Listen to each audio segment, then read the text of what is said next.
we just decided to do the whole thing, and I'm so excited.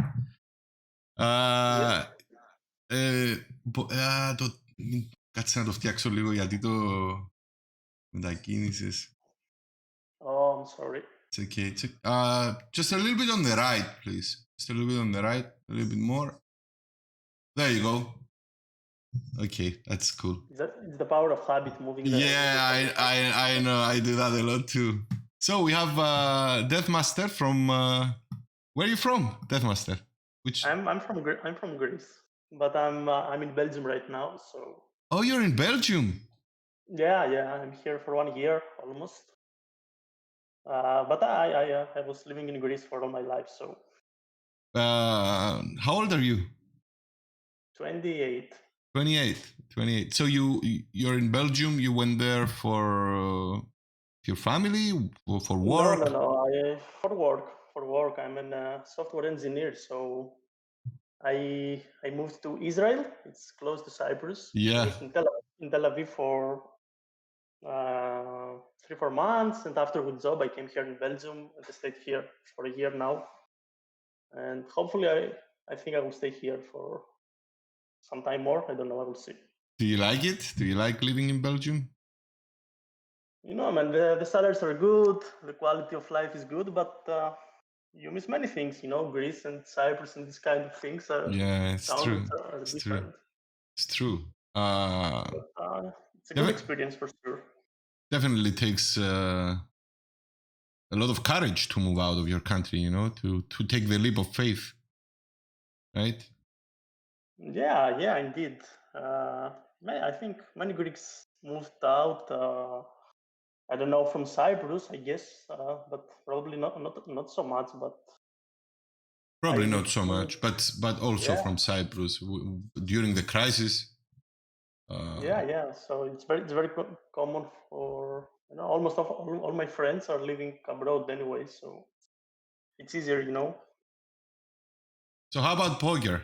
When did it enter your life? How did you start playing poker? I was always playing for fun, you know, playing with friends or playing, put 100 euros in poker stars and play for just for fun, you know. But I think on 2015, I just finished my university, and I said, yeah, let's try. Maybe, you know, maybe I could do this a bit more seriously. So I started to grind more sit and goes and the classic 108 months, the 350 rebuys. Yeah. I was grinding, for 3-4 months. I managed to be break even after maybe 6 months. I think I. When was that? 2015. Oh, long time ago. Yeah, a long time ago. 5 years in poker is a long time. Yeah, it's a long time. 6. Yeah, so I made my first 2K bankroll. I busted, and after I got a job, I said, okay, maybe poker is not for me. But I didn't take very seriously. You know, it was the first thing. So I took a job. I was working as an engineer, and back in 2017, I said, okay, I will give it another try. You know, I have a steady job. The money were so few, so I said maybe. And I think I grinded for 8 months, and it was okay. It was, I think I was up around 15K, so it was. That's pretty good. Yeah, it was. That's a great start. I mean, what bankroll did you start with? I was playing probably Abby 4-5, and I was grinded up. But I used to grind in the morning. Mm-hmm. And in the morning schedule, it's like playing sit and goes. You know, with 1,000 euro bankroll, you can play a bit higher than the afternoon schedule for sure. So I didn't put. I think I put around 1K, and I never deposit again. That's amazing. Within less than a year, that's amazing. When did you start working on your game? When did you discover that, you know, this game can be beat, and I can, I can improve. Yeah, I think I always knew that, Of course, you see good players, smart players winning, and other players be tilting losing. So you know that from the beginning. The nice question is when you started to not to realize it, to do something for this, to try to change it, to change it.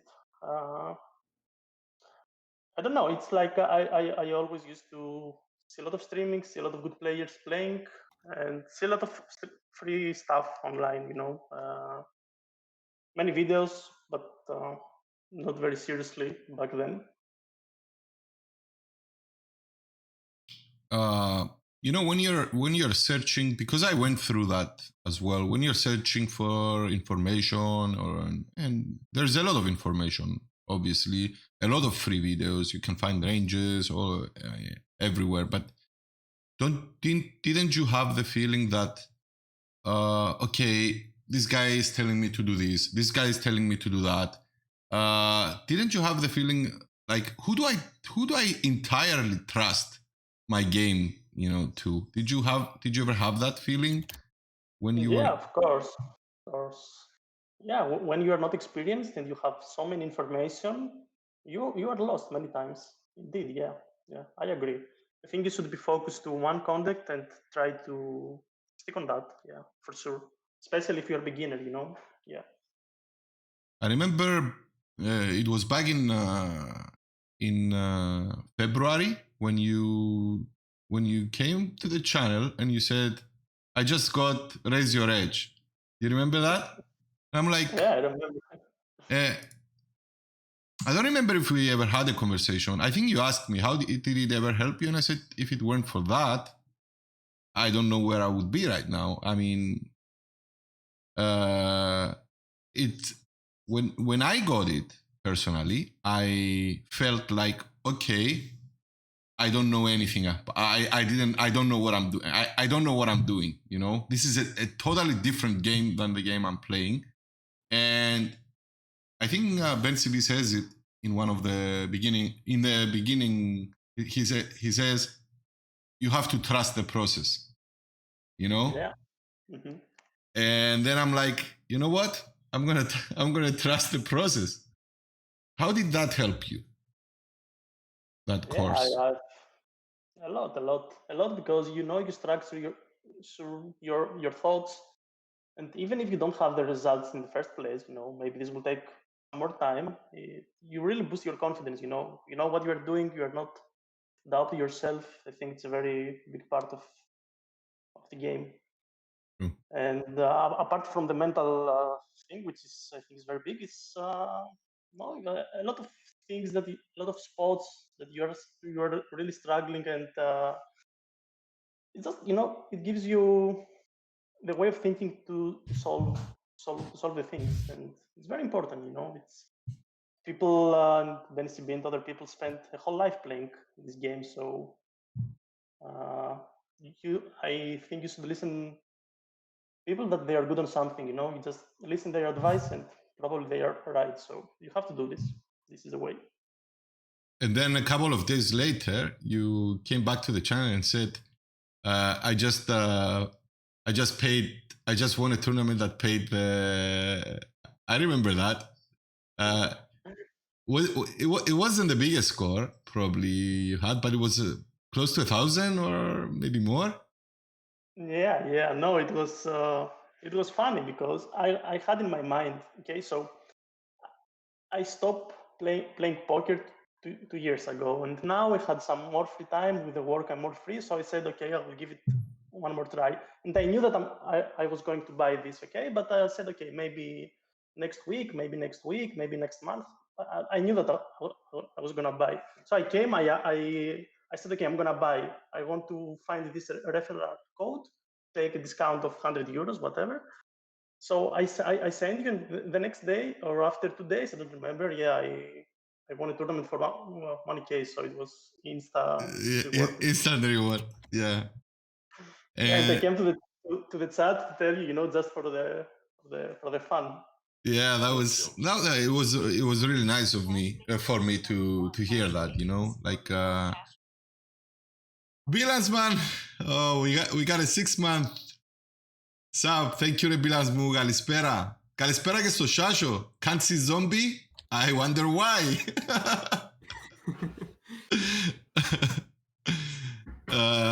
So yeah, I mean, it's a tool, you know, it's a great tool. I mean, obviously, it's not a magic pill, you know. You still have to work. Like, you're not buying results. You're buying a lot of work when you buy Raise Your Edge.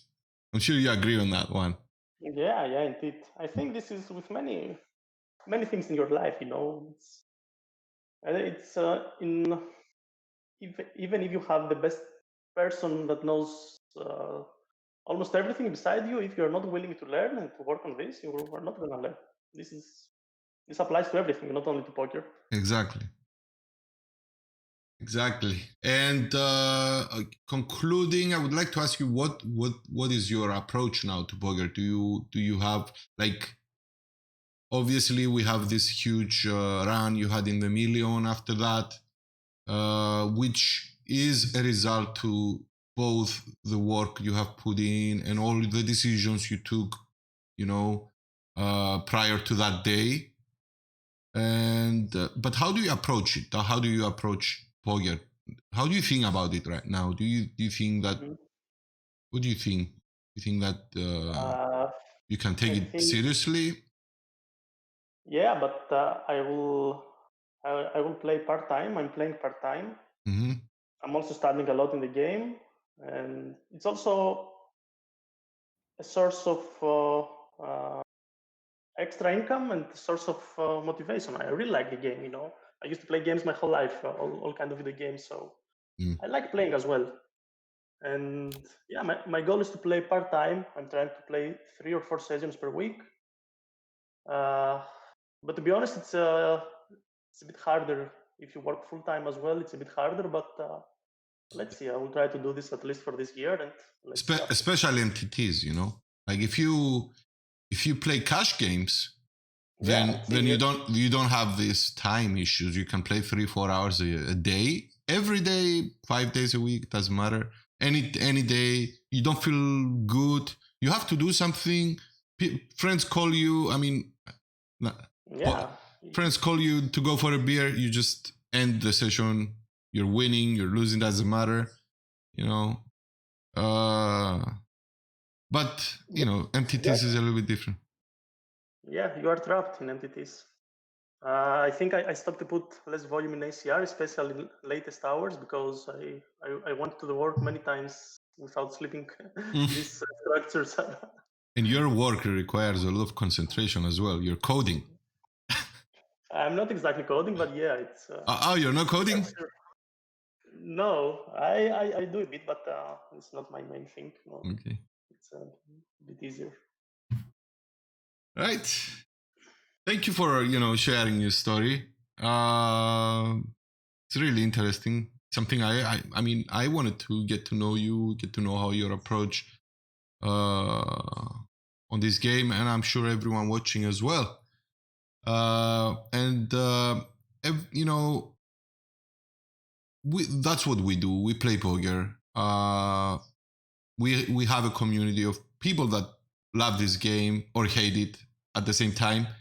I think it's good to hear some successful stories for everyone. Like, and that's part of the reason that uh, we do what we do here. You know, as streamers, just to give, you know, something to people watching, you know, to see that, you know, we can do it, we can do this, you know. Yeah, I completely agree. You know, I started to see tweets, I guess from 2013, 14. I think I started to see from the first poker players that they started to stream, and I completely agree on this. You know, it's you see that people can win the game, and you see how they are in, Consistently. yeah, consistency, and how they are in their life, you know, in all their personal things and opinions or whatever. It's very important. It's very important. I think it helped you. It helped me as well in the past. You also used to see players that they start to grind from very low, and they went until the mid or high stakes 2-3 years, and while streaming, which is much harder, you know. And this is motivational for many people. True. It is for me as well. I mean, like all the big names on Twitch right now started from micro stakes. Yeah, Like match tables or even all in PAV. yeah. I was seeing All in Pav from his first day, and Matt Staples, you know. Matt Staples, he was grinding 2 cents. You know, this is crazy. It's like It's unbelievable. and, It's unbelievable where this game can take you. And yeah, also all in Pav, you know, he started to grind, he quitted for 1 year, he shared his story, he tried again, you know. All these are part of the game, and it's very nice to see. And also we have the people that do this and they don't stream, just like Zombie. Yeah, I started with a $20 bankroll. $20, man. Yeah. $20. Yeah, that's crazy. All right. Let's get started then. Yeah, sure. So we have 1,000 hands to see, guys. We're playing deep, so that's good. Okay, so I will go fast, and just tell me to stop if I'm going too fast, or you want to discuss anything. Oh, we can see the hands, right? Yeah, away. We can see the hands. You can hide this from options. Okay. Yeah. That's much better. Okay, yes. When we discuss a spot, it's better not to know, you know. Yeah. Otherwise, we're gonna be too result oriented. Yes. Yeah. Okay. So who should comment? I don't know. Tommy μου καλησπέρα. Τι κάνεις? Απεσιά μου, συγγνώμη φίλε μου. Απλά θα το κάνουμε στα αγγλικά. Το βάλουμε με υπότιτλους στην άλλη φορά. Καλησπέρα σου κιόλας φίλε. Ευχαριστώ που παρόλο που δεν καταλάβεις θα παραμείνεις. Να είσαι καλά ρε φίλε. Το εκτιμώ. Yeah, Jack High is just too bad to check down because he still has like hands like Queen Jack, right? Or like King Queen. And yeah, we can easily have an 8, right? And we easily can have a 7, and we just value bet those two. And we bluff like Jack 9, 10 9, and 6 5. And then we're fine. Yeah, indeed, he had a hand like this. Yeah, this is really sad for us to lose now, right? Yeah.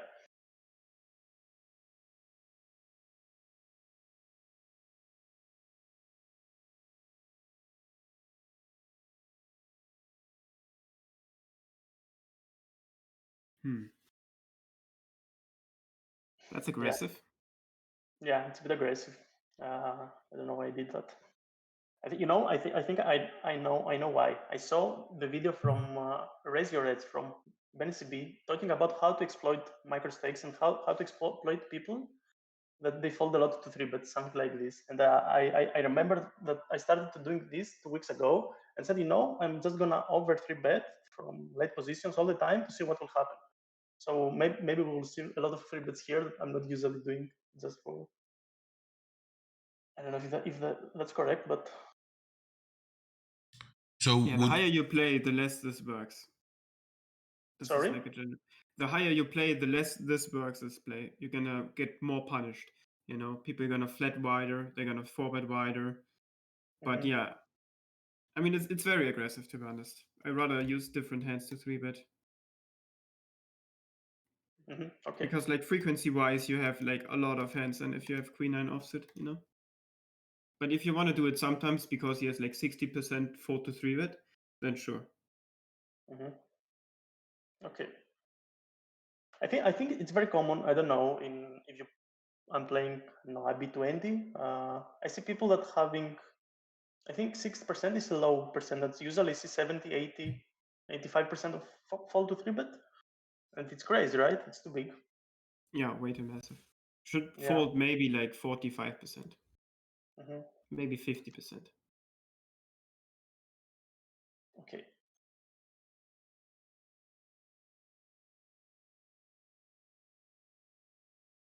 Okay.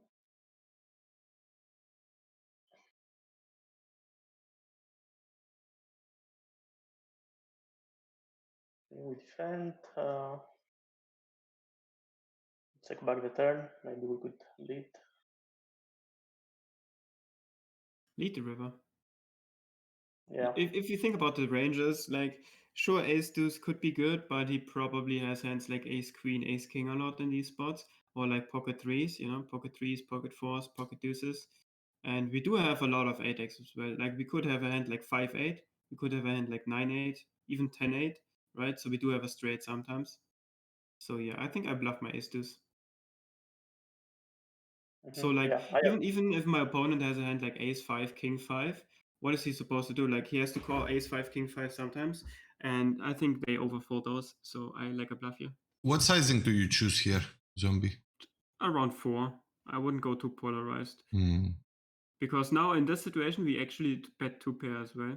So if you have a hand like 5-7, 9-7, we also bet for value. Just because he's so capped. Yeah. Yeah, I agree. I like the bet in the river. Also, I think he bets almost every 8. He bets many 8s on the turn, right? So it's very unlikely that he has an 8. Yeah, you could have like 9-8 and ace-8. Those are the 2 8s that check. The rest bets. But yeah, we don't have to win that often if you bluff. Yeah. And Yeah. 5. Yeah. He has a tough time calling this one. Mm. No, this is a bet. Yeah, indeed. Because he knows you're not value betting a 5. You're not, so it's a pain for him to, like, you only have bluffs or value. So. And a lot of bluff at the turn already, right? Like if you have a hand like queen 7, we're probably gonna start bluffing the turn just to make him fold some hands, some pocket pairs, stuff like that. So ace deuce is one of our worst hands on the river. Okay.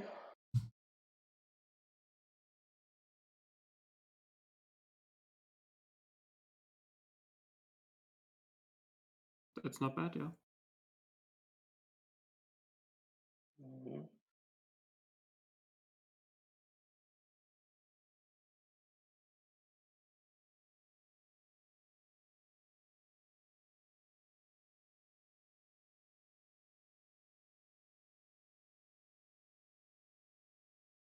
Yeah, we fold.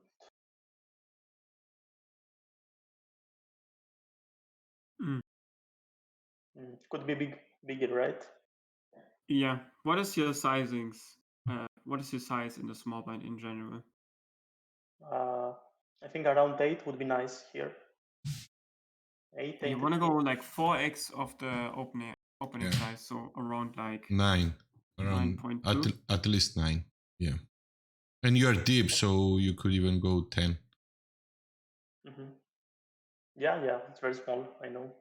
Okay. And if he 4-bets, you just fold ace queen, which is like, yeah, it's okay because his 4-bet range is just way too strong in general.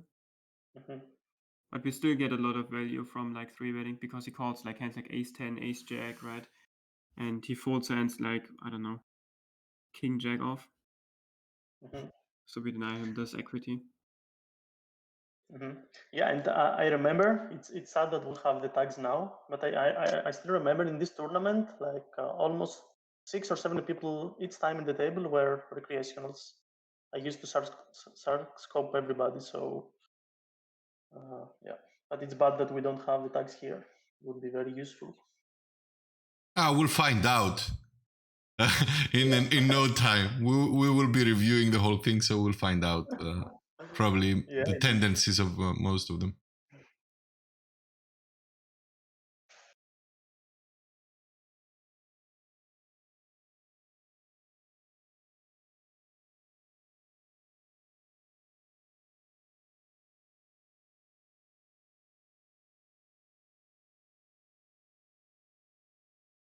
fold this because it's a 3x. If it was min raise, I would call. Sounds reasonable, yeah. Versus 3x, we have to fold. Yeah. Versus min raise, it's close. Mm-hmm.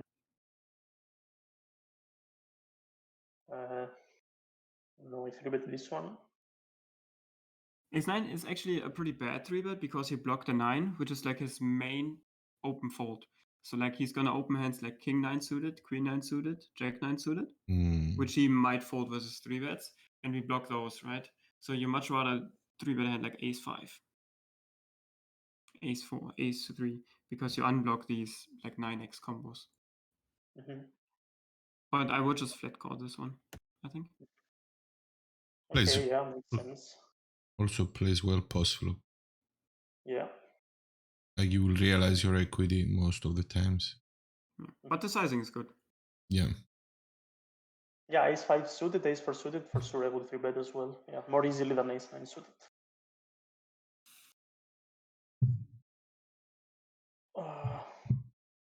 Yeah, this is also a bit small, I think, based on the dip on the stack sizes, right?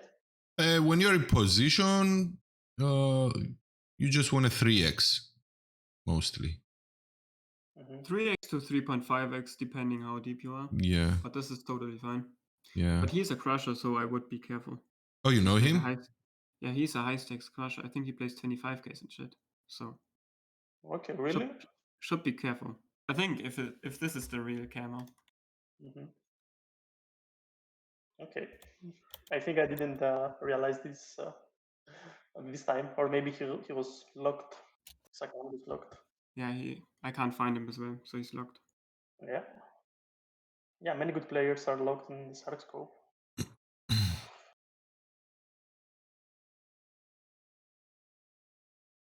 also a bit aggressive.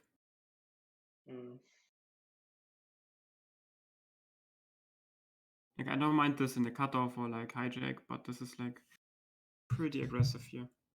Okay.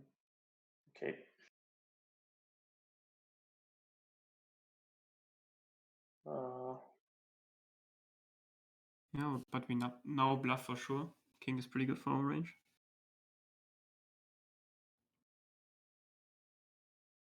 I check. We probably have to bluff the river just because we have 7 high, right? And he still has hands like Ace-10 maybe, 10-9. Jack 5, Jack 10, Jack 10, Queen Jack. So he has a lot of hands, and he even has some like Ace-X in clubs, right? Yeah. So and 7 high is really like one of the worst hands, and we don't really block any hands that he can have. What's your sizing again here, Zombie? If like you want to 13, 14 around this. Yeah, you have to go big. Okay. Yeah, we just try to make him fold a 9 and a jack, and maybe like pocket 7s or something. And Ace-X in clubs, Ace-10. Yeah, if you look, yeah, exactly. Yeah. Again, like this hand folds if you bluff, but now we just lose. Yeah, indeed. I don't really like his call on the turn though, to be honest. But yeah, still. Yeah. Yeah, especially if you want to open 7-5 suited, you have to be super aggressive. Otherwise, you just lose money basically. So you really have to find these bluffs. Okay.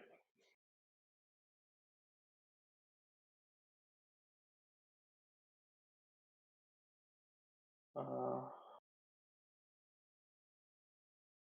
check again on the turn. And then just hold the river.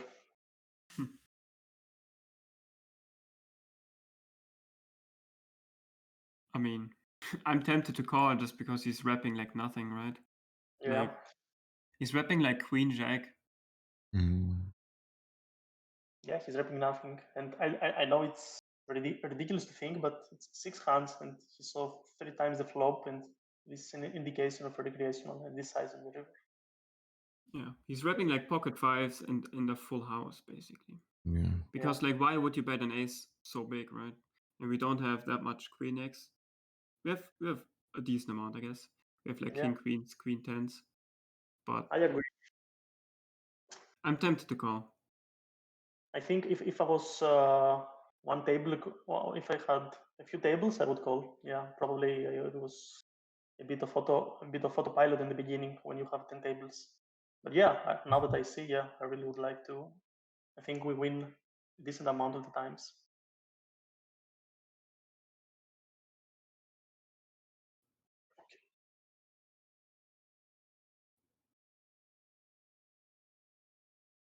Yeah, maybe this is a bit loose as well.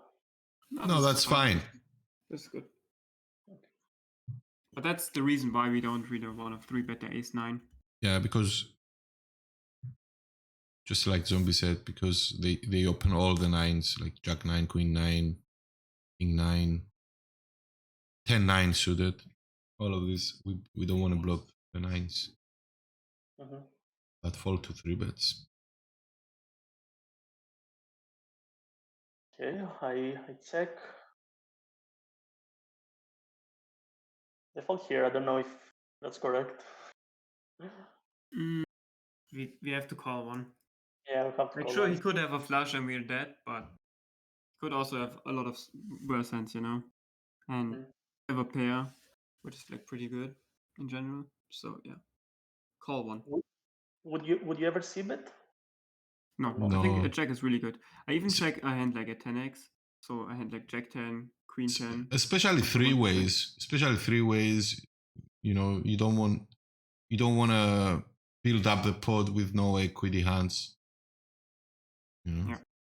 like we don't have a lot of equity here. We just have a 9 there. And to be honest, I understand. Like, we kind of could call one, but I would probably also give it up. Because it's a spot that I don't know if we can ever win. You know, I mean, the sizing is pretty small. It's not that big. It's half pot. Yeah, it's half pot. May even get aggressive on the turn. And I the don't good know. thing is, like, we have a king. So if the turn is like a king, for example, he still has all these like king queens, king jack that he bluffs, so we can get a big bet out of them. Sure, he also has queen jack, which kind of sucks, but yeah. I think we just have to call one. Like we have so many hands that we can fold already. Like we have like pocket Kenny's sevens without a spade. from LT, thank you for the follow. Malbo92, like thank you for the ace follow. jack in heart. Will this video be Or stored in your all of these Twitch hands or we can just YouTube? fold. So if you start folding pairs, All of the that's training tough videos, to I have them on the not YouTube, give him on my YouTube profitable channel. two So bet feel free to subscribe there. Whenever we do a study session, we just post them there. Yeah, makes sense. But thanks for the follow. Like to see a code here as well. Yeah. You'll find more of those in there. Decent value. If we had pocket eights, for example, you would fold. You would be. If you have no spade, I would fold. Yeah. Okay.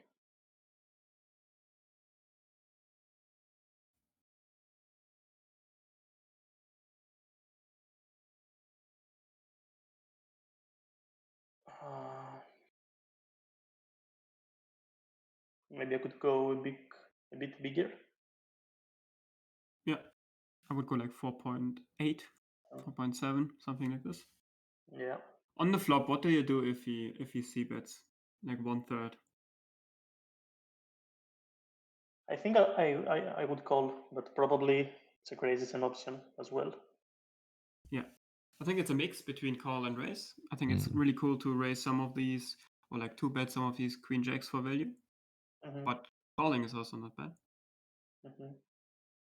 I think I have a leak for check raising with top pairs and flop. I don't do this very often, and I should start doing this more often. I check raise with gutshot with many backdoor things, but not with top pairs. And I really think I should start doing this. As for this is an example now. Yeah, for example, like king jack, ace jack, always 2-betting, right? And you just if you only 2-bet 2 pairs, it's gonna be tough. Then you can't really 2-bet too much, and you really have a decent hand to 2-bet here. And in general, you have like all these like 10-7s, queen 10, 10-8s. You know, you could 2-bet. So it's not bad. But again, I wouldn't do it 100%, but maybe like 50%, 40%. So you still have a top pair in your range if you check call, and you have a top pair in your range if you check raise. Mhm. Do you think this also depends on the player? If it was a recreational player, probably I would check call. If it was a reg that I know that he will see bet this board often, maybe I will check raise the reg and check call the recreational. Because I don't want to kick out the recreational, I want to go check call probably in good runouts. It also depends on the board. Like if you can read the board in terms of, are there a lot of cards that will probably spoil the action? You know, depends on the board sometimes. I mean, if he's aggressive, most often aggressive players don't like to fold. So if he is aggressive and you two bet, he's not gonna fold too many hands. So he's not gonna fold in like king queen. He's gonna call, right? Yeah. So you even get more value out of the aggressive player. If you check raise and then check call turn, for example, you get a lot of value out of him. While on the 10, for example, he's gonna be very polarized in bluffing. So he's not gonna bluff a hand like ace 10, right? Or like king 10. He's not gonna bluff those. But he's gonna bluff hands like ace 5 with one club. Or like, you know, queen 5 suited with, queen 5 suited, for example. And his value is, of course, like 2-pair, sets, and straights. So I would, in this spot, I would check raise and then check call. Okay, yeah, so it's very interesting. Okay.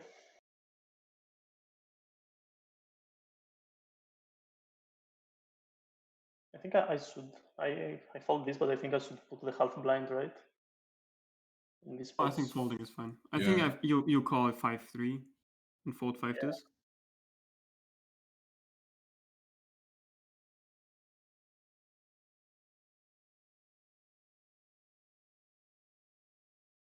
Maybe it's a bit big, but slightly big. Yeah, I would go like 7 blind.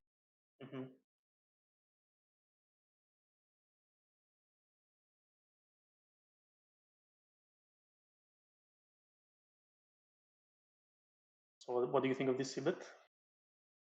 It's good. You have two sizings here. You have like this one sizing which is like pot and jam turn, and you have the smaller sizing to make it a 3-3 hand. I think this is fine. But like using sometimes pot without blocking the king x, because you have basically the best hand to pot bet because you unblock the king queens, king jack type hands, right? And yeah, that's the reason why you sometimes pot here. Or like close to it, like 16 lines. And also you unblock the clubs as well. Exactly. And balancing, you know, your bluffing range is like ace 5 in clubs, jack 10 in clubs, these type of hands, you know. And yeah, your small betting range, your bluffs are gonna be your ace queens, ace 10s that want to fold out like pocket 5s, pocket 6s, these type of hands. This is gonna be your bluffing range, like sometimes like queen jack suited, maybe. Okay, yeah, I think I would never bet pot here. Maybe 3/4 would be an option, but yeah, exactly. I with pot I mean like 16 lines, but like very, very big. Yeah. Okay.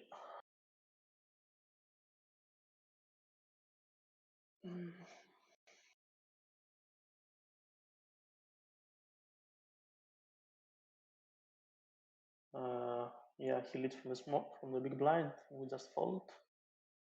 I think that's okay. Yeah. You also check the flop if he doesn't donk. Yeah, Just indeed. like too many players. Yeah, it's. This one is also pre-flop of fold, I think. Yeah, it's too early.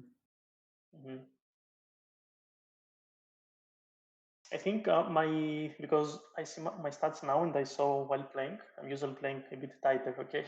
But I don't know, I think the table was maybe something like 6-7 recreational, so I just want to play pots. We have 70 big blinds and just playing pots. I don't know if this logic makes sense. But also recreationists have sometimes good hands, you know? They also have some ace queens, ace kings, queens. Yeah, indeed. And yeah.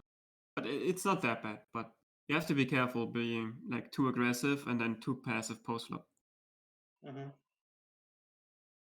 Okay.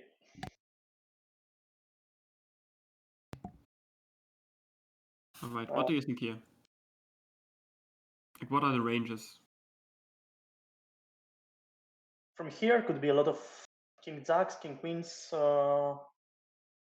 6, 7, 8, 9s, of course, all the pairs.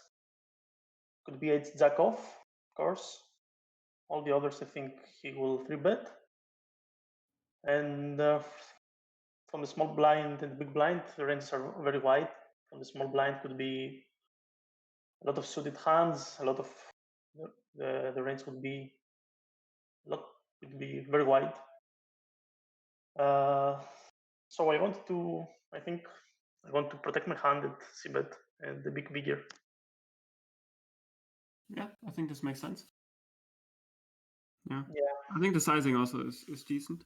Just have to be careful with aggression. So if like someone check raises you have to be capable of just net folding this one, even if they have sometimes a bluff, just because like ranges are still pretty tight in the sense of like he's gonna check raise 2 pairs and like sets and not like king jack too much, because like if this caller, flat caller, is gonna 2-bet you, like he still has to go through small blind and big blind, right? So his range is gonna be super tight.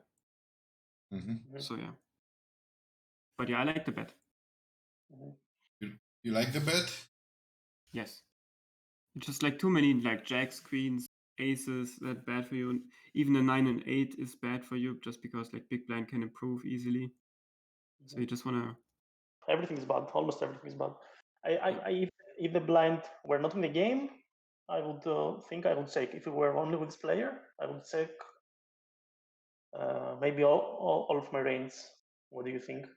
I think what do you do with all range? Like, do you check call? Do you check raise? I I like no, the yeah, checking. yeah. I think maybe check raise very strong hands and check calling king 10, for example, or ace queens or ace jacks. Does this make sense or not? Makes sense, yes. I think it's good. Okay. He called. I thought he folded. Okay, what do you think is his range now? He's from the big blind, so pre-flop I think his range is very, very, very, very wide. And since he calls in the flop, I think he can have all the tens, all different kind of tens, suited tens, even 10 deuce suited, 10 3 suited, all the open-ended, and maybe some ace 9 could be, but I don't think so very often. Do you think he folds a 10 on the turn? Yes, could be. He can fold the 10 jack, maybe 10 8. Why not? Yeah, that would be not that great for us if he starts folding 10x. But I think, in my opinion, he's pretty capped. So I see population is 2-betting 9-5 suited, for example, on the flop if you c-bet into 4 players, right? So he's pretty much capped to like 1 pair type hands. So we have a really easy value bet here on the turn. And we want to use a sizing where we represent that we can jam that river.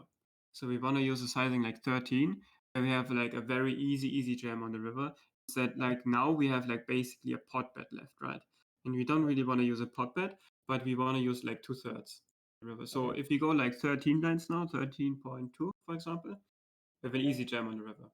And I would value jam some rivers too, but mainly checking. But yeah, we just deny him equity from like queen jack type hands, 8-7 in spades for example. Hates life now, right? And like 9x in spades hates life and always calls. 10x, like jack 10, queen 10, probably calls one more and then folds the river. So definitely betting on the turn here. Yeah, makes sense. And it's a bounty tournament, so we wanted to stack off in the river. Yeah. Okay, so a bit bigger. Yeah. He folds.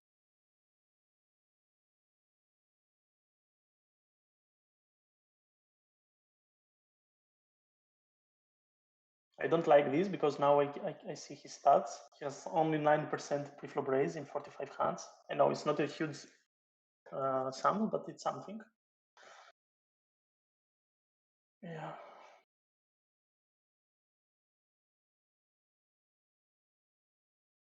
Do you rather 3-bet that than call it? Zombie? I think call is. But 3-betting is not bad. But I probably just call. Mm-hmm. But yeah, 3-betting is actually kind of. If he starts opening King Jack offsuits and King Queen offsuits and folds those 2 3-bets, it's actually good too. And also you 3-bet. you make some better fold behind you. Like what is 100%, yeah. what is this the cutoff is gonna do with Ace Jack or Ace Queen off? Oh, he has to fold. He also has to fold his 9s, 8s, all these pairs. Not Mr. Lucky Man, but the people behind.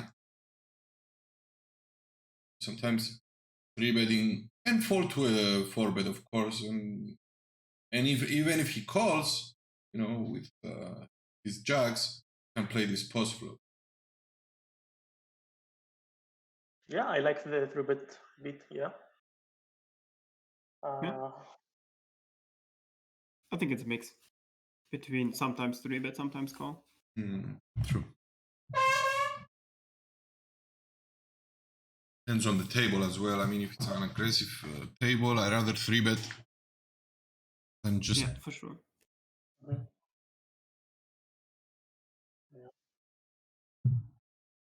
But we haven't seen anything aggressive so far. Yeah, no, they're just limping. Here we can actually size up a little bit just because we late position. So early position, so like under the gun +1, we want to use this like 2x, 2.1x sizing. And the later we are, the higher, the bigger we can raise basically. So here on the button, for example, you can use 2.5x sizing just because we are so deep, we play in position and we can call the 3-bet still because they can't really jam on us. Mm-hmm. We have the position advantage basically. Mm-hmm. But this is of course fine. So we go with 2.2, something like this, right? Yeah, 2.3, 2.5, something between this. Okay.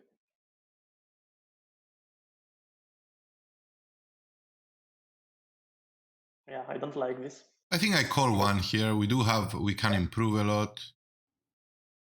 Yeah, have to call one. Yeah, I completely agree. I don't know. It was the decision. But it's okay. I mean, that's why we do this. You also get to see your plays from, different angle. Okay, we have a limper. We have a limper. What is our sizing? It's a bit small. Yeah. Yeah, 3.5. I know. It's a bit, yeah. Like when you are deep, you can even go bigger. Like, okay, we're 73 big blinds, but if I am 100 big blinds, I can go for five big blinds here and punish him. I agree. Yes, people don't tend to fold; that they limp. So, yeah. And also, this can happen. Yeah. Okay.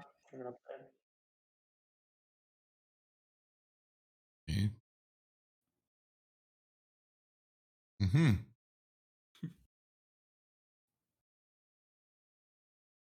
So, what do you think here? I just call. Probably just call, yeah. Because he reps the set now. Or maybe... Probably reps a jack, mainly.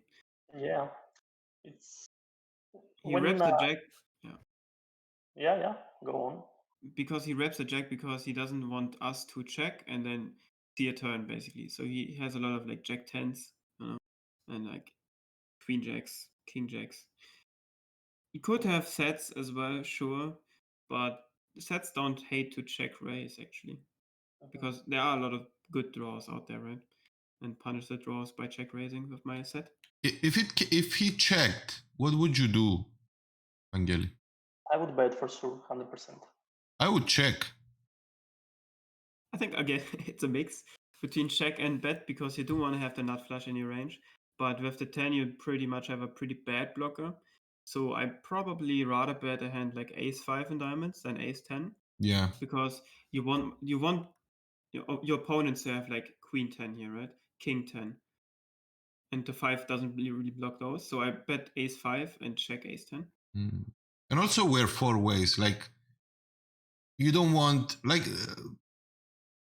they have all sorts of they still have 4s, 7s, you know, and all this. They don't have a lot of 2 pairs, but you know, like Jack X, King Jack. You know, you want to keep it. You don't want to keep it. You don't want to blow up this pod and then find yourself committed 4 ways.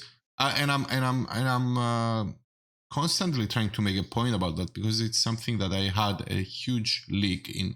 Like, I used to blow up these spots and then ended up losing them, because another guy also had a flush draw, and then the other guy had a set.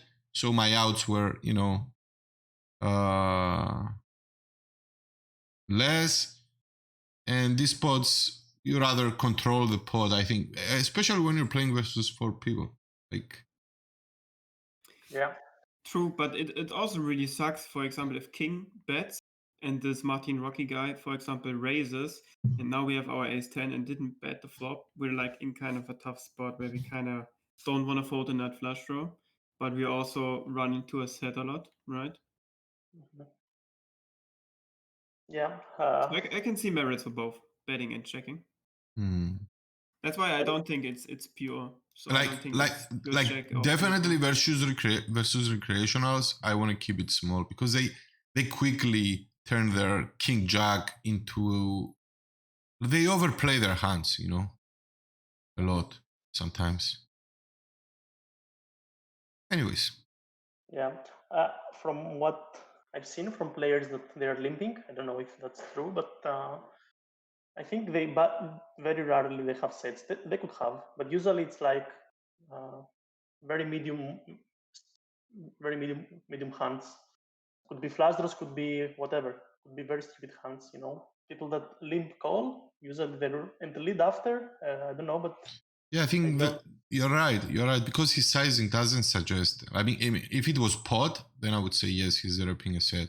Yeah, with a pot, Yeah, sure. right. Yeah, with pot many times, with overbets. You know, if he solves, I'm just holding. You know, things like this. Yeah, but yeah, and I think I follow your strategy, Matrix, and I just blew up this spot. I don't know if this is correct, but I did this in the end. Yeah. I don't like this. If I would cover this guy, I think I like it more, because it's a bounty tournament. But now I don't like it. Now that I see again, I would rather call. What do you think? Yeah, I agree. Because like the 10 is really bad for you, because if he has a combo draw like 10-9, 10-8 in diamonds, right, we block that. So we hope that he has like 8-9 in diamonds and get it in, or like king queen in diamonds. We also block king 10 in diamonds, so he really doesn't have too many like Broadway diamond combos. But it's not that bad, because we do have the nut flush draw, and we do have some hands that want to raise, you know, some like pocket kings, for example. Yeah, we still have kings and aces and jacks and all these Jax things. doesn't mind to just call, because Jax is pretty much locked up. Sure, he could have a flush draw, but like, yeah, we don't really want to raise Jax because we block the top pair so easily. Also, the good thing about just calling is that maybe the other 2 guys caught a little bit of something in there too, and if we make the flush on the turn or the river, then we get more chips. Like, now we deny equity to these guys. Also, we don't know what they have. Like, maybe King Sprada is going to shove his 7s now, and we're going to have to make a tough decision. So, like, I would probably raise if the action, like, if you want to take this line versus the recreational, I think it's better to take it when you are sitting on Martin Rocky's position and the action closest to you, the other two players folded. You know, just my opinion, of course. Yeah, makes sense. Do you think we have any fold equity here or not? I think we have. Yeah, It could be random. He could have a random like king queen, you know, a random like 8-9, but we still beat those hands right now. Γεια σου ρε Καΐλα μου, καλησπέρα. Ευχαριστώ ρε φίλε, χαίρομαι που βρίσκεις value σε αυτό που κάνουμε. It's crazy, you know, people that you cannot, it's a bit weird, right? Yeah. So what? But then again, we do put in 70 blinds with like ace-10, you know? Yeah. In a tournament where we have definitely an edge. Yes. If we have to call and hope for like king, queen, and diamonds, that would be the dream. Not like queen, jack. King jack. King jack. And he went crazy with king jack, as we said, indeed. Okay, but I think, I don't like, now that I say again, I would rather call. But I think if I would cover him, if I had his stack, for example, I think I like the raise more because it's okay. In the end, we are flipping for a bounty, so how bad can be this? But it depends how much we cover him by. Like if we cover him by 5 big blinds, we're flipping for a tournament live as well, you know? Yeah, but we can still rebuy, right? So. Yeah. Oh, true. That's That's zombie strategy. I love. If you can rebuy, just gamble more. Yeah, it's been a while to hear that one. It's funny because we're reviewing a tournament that I went to the final table, so we're gonna win a lot of spots. Yeah, I don't. Well, we have to. I mean. Yeah, we have to. Family pot. Yeah. Okay, that's interesting. Yeah. I would like to see your sizing here. I chose to check. I don't know. No, I think I would like to see a small bet here, like 25%, like the 2.5 big blinds. Because now you're in the dark. Now you don't know the ranges. Like let's say everyone checks and then you see 8 of hearts. Then you don't know what's going on. Like if you small bet here, maybe a guy with 6s will decide to jump. You know. What do you think, Zombie? This thought process is kind of like, it's not the best because like we never want to bet because we want to see where we're at. This is like very 2002 poker, right? So I do like a bet for what it's worth. I do think we want a small bet because we do want value, right? We do want him to make a mistake. So like this Martin Rocky guy, for example, if he has a hand like 8-9 in hearts, he might check back, see another turn, and fold on a queen, for example. While if he bet, he has to call because he has a pair, right? The same goes with basically every flush draw. Exactly. So, for example, if they have 7s with a flush draw, or like king, queen, 1 spade, they have to call 1, right? So that's why I want to bet, and that's the reason. Yeah, I think I like the bet more. So you still bet? You still bet here? I still bet. I still small bet, but for different reasons. So I would choose a sizing between like 3.7. Obviously, we want to get value, you know, from this hand. And this exactly. And this is like this. And it's not like they're gonna go crazy on us if we check, right? Exactly. And we don't want to check raise really. Once we check, we have to check call. You know? Yeah.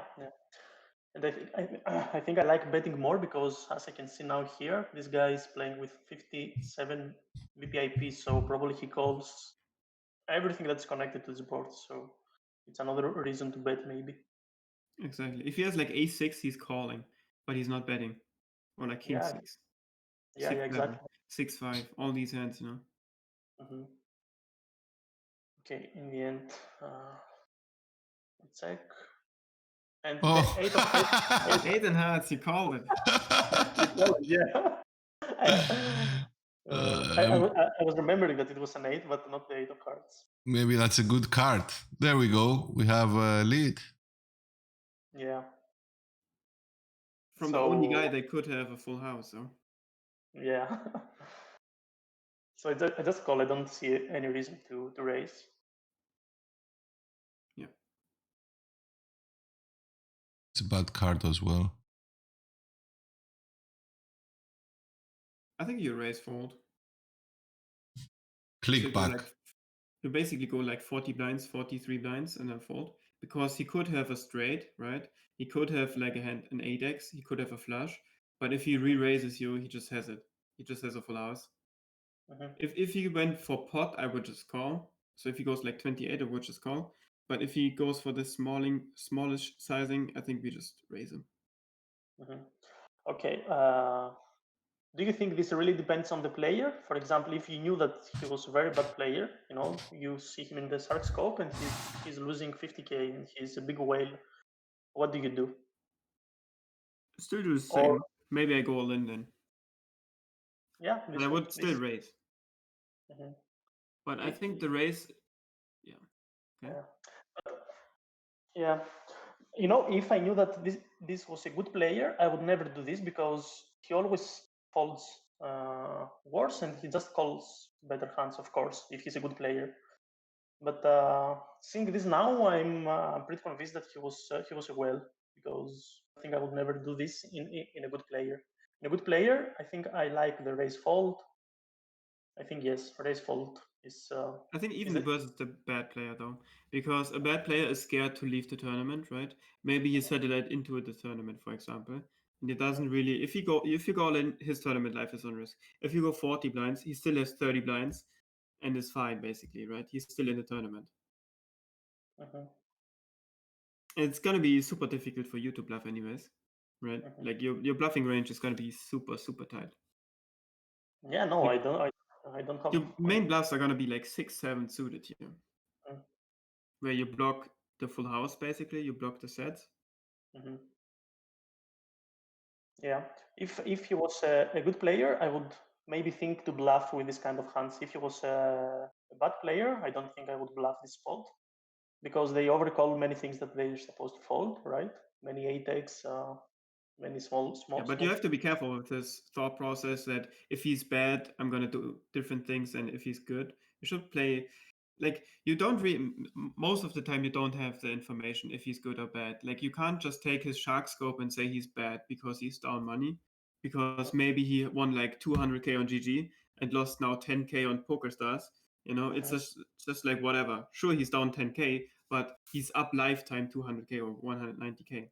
So you can't really say 200% he's bad. Yeah. Aristotomimu. Thank you. Indeed. You have to be careful of those.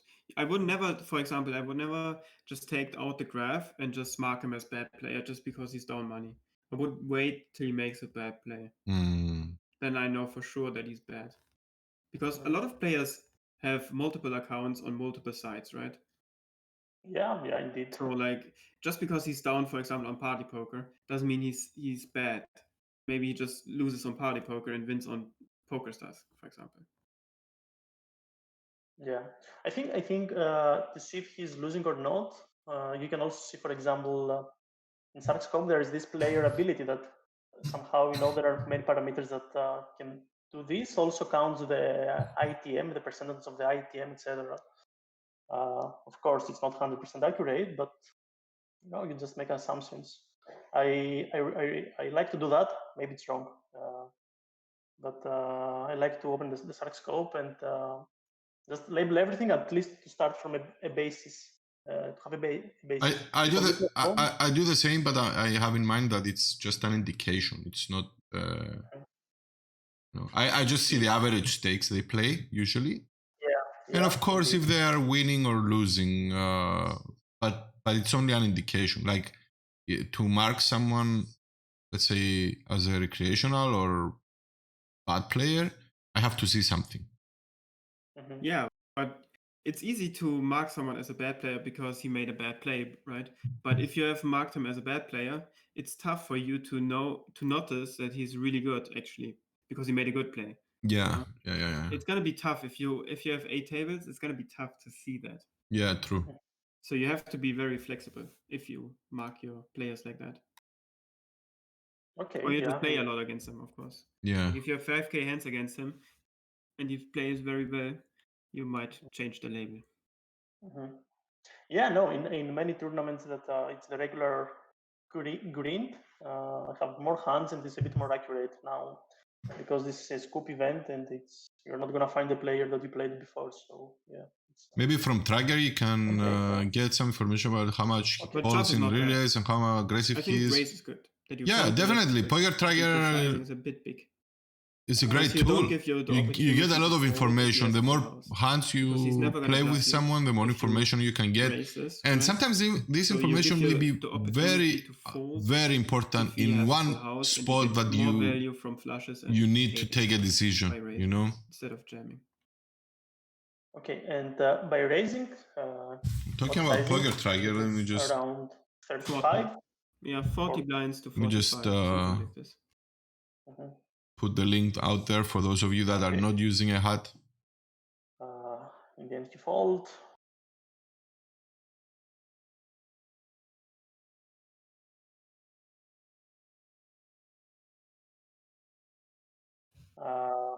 Maybe this is a spot that we have to see the bounty because we need to see the chip stack, but it's probably fine to hunt. It's like 400 is the big blind, so he has like 10k and 25k is starting, so it should be fine.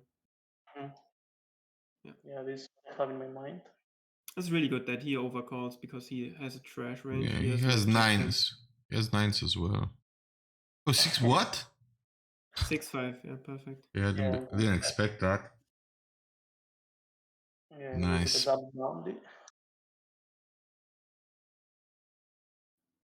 I didn't expect to see that.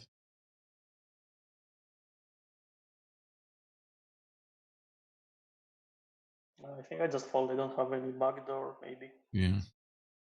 Yeah. Okay, this is a bit small. It's very small, yeah. It's very small, yeah. So should go like 9 blinds here. Yeah, it's a bit. Or call. Yeah. No, this 3-bet it's a joke.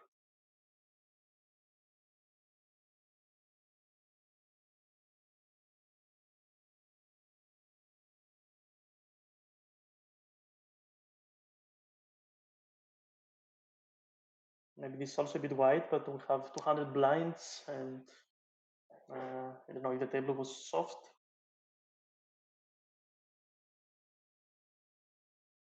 Right idea that you want a big bet, but you want a pot bet. Okay. But the mechanic is right, that you want to go for a bigger sizing because a lot of draws are out there, right? You have a top pair that is good now, but can change on a lot of turns. Like if, for example, 8 in clubs is the turn, all of a sudden you have like a mediocre hand, right? So the mechanic is right that you want to go big. You don't want to use a small sizing. You want to go polarized. So you're either going to go for this super big sizing or you're going to check. So you're going to use like queen, jack, and spades, for example, for the spot bet sizing, because he's going to fold some 4x, some like deuces, 3, some ace highs. And then you want to use your top pairs and some flush draws for this big size as well. But it has to be bigger than half pot. Yeah. Around 3/4, right? Not pot. Around 5, 5.5 or 5, something like this. Okay, good. I don't think I have this bet in my game, and I should really put this in my game. It's because of the board. I think what Zombie said is a lot of cards will turn your hand. Like, we have a pretty good hand now, right? But any club, like 9 of clubs, 8 of clubs, is going to instantly turn our hand into a mediocre hand. That's what, like Zombie said. And I like the thought process. And also yes, we make some worse fold, like 7x or maybe 7x won't fold, but the 4x. But at the same time, we,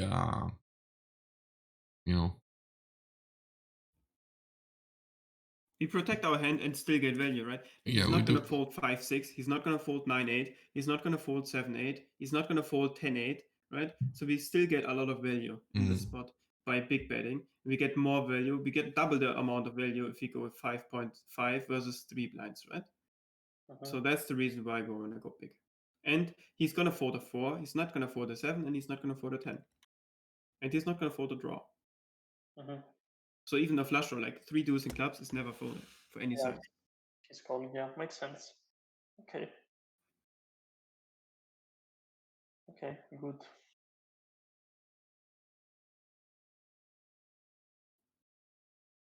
I like that too. Yeah, I like it as well, and I would probably go with the same sizing you did, but I like the process. Yeah, I'm a big noob with C betting, especially if you're multi-tabling. You just press buttons, and this is just it's very bad. But yeah, I should be more creative with C betting. Yeah. More aware, I would say.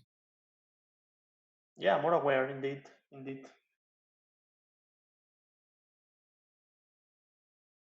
I don't know why I have. It's 3-bet or fold. Yeah, it's okay. It's okay to fold. Yeah.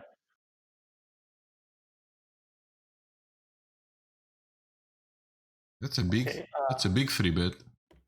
It's big and has 0% 3-bet in 60 hands. Okay, it's not much, and it has only 4% raise pre-flop. So just fold. Yeah, I call in all the other stats. I just call, but in this it's a bit obvious, right? That it's very strong. Yeah, I don't think we ever call it because his range is aces, kings, queens, and ace king. Maybe not ace king. Actually, I think aces don't want to use this bigger sizing because he wants you to call, right? Like he wants you to call if he has aces or kings. This is more of a sizing that ace king uses or pocket jacks use because they want to protect the hand right now or get it in right now. It's basically they're afraid to see a flop. Yeah, I agree. If he had, for example, 100 big blinds, do we ever call, knowing that he's probably a bad player and we can stack off many good flops for us? It's close. I think I would just fold.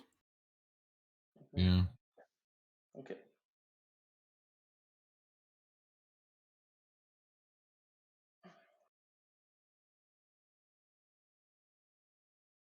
Another small 3-bet.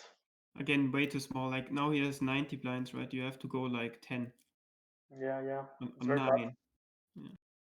You know what I did recently? I put the button 6.55 in PokerStars as a shortcut, and I'm just stupid and I'm just pressing this button. It's very bad.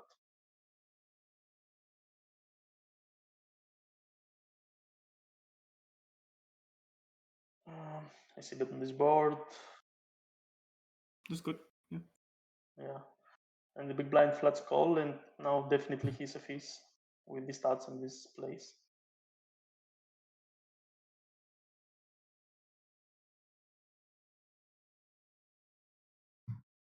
Malbon, I need 2 quick feedback. There are times you guys talk at the same time, and this be resolved.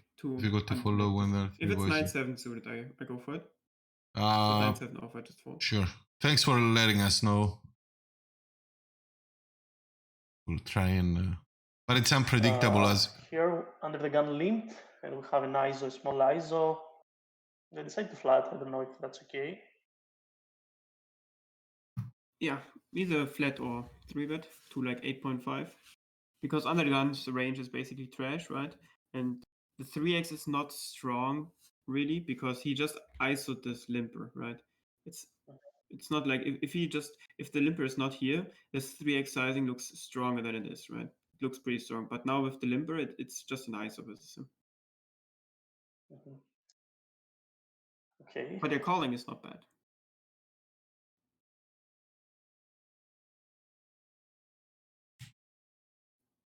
So I think I should bet. There are many draws, and we need to protect our hand somehow, right? Yeah. The question is the sizing again, right? And I don't want necessarily to scare them out, you know. My hand is very strong. We have the ace of diamonds, so And it's good now. Could be a lot of turns make your hand not that great anymore. But I think the sizing is fine with the ace and diamonds.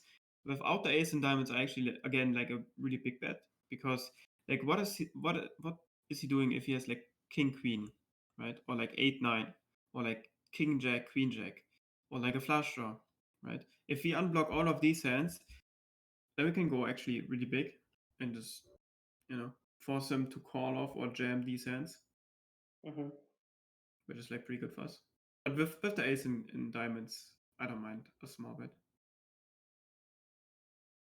okay. So the alternative is to bet something like 9 blinds, 8 blinds. Yeah, sometimes. But not with this hand, I don't think. Okay, this is really good.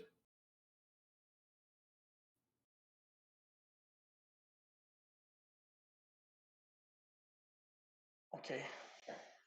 So I think my thought process was like, okay, he limped under the gun. We don't have any stats on him, but usually limpers, like almost all of the times, are recreational. So I'm just going for max value. I'm betting this to jump the river, I guess. This. What do you do if he jams?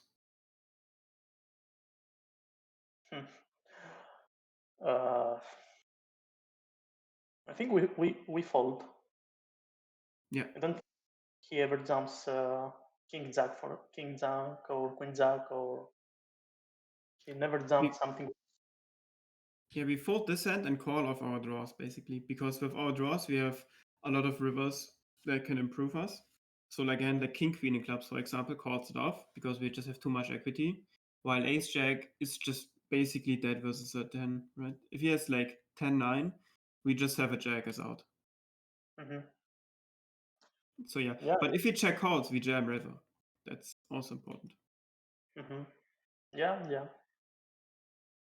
And check calls in the end. Still jam. Yeah, I think I made the mistake here. Check back. Yeah, I think he's just too bad, and it's the same thing again, right? What we said on the turn. He's gonna jam a 10 because there are so many draws out there, a lot on the turn, right? So he doesn't. I mean, sure, he has a flush sometimes, but the flushes are pretty much combo draws. So like king queen is a flush, or like queen 9 is a flush, right? But queen 9, king queen are really like likely to face the flop because they have like 2 overs and the flush draw and the straight draw, right? So we can take out these hands basically, and we block the ace and diamonds. So he doesn't have the ace and diamonds. He doesn't have really king, queen, queen 9. The board blocks the jack and the 10 in diamonds, so he doesn't have a ton of flushes. He has like 6-5 in diamonds is one combo he could have. But I see a lot of players donk jam the flush as well. So I think we just value jam versus king jack, queen jack, jack 9 because he's a recreational, you know? Yeah. I think it's I would really like to see a jump here. Yeah, I agree. And it's a bounty. And if you lose 30 blinds, it's okay. We have 160 blinds, right? It's okay. Yeah. But we can win the bounty by jamming.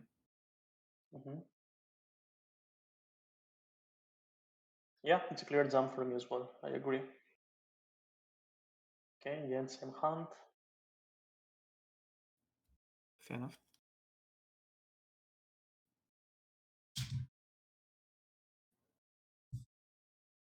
Okay. We open king jack. Yeah, easy fold. Yeah, he has only 35 big blinds. So.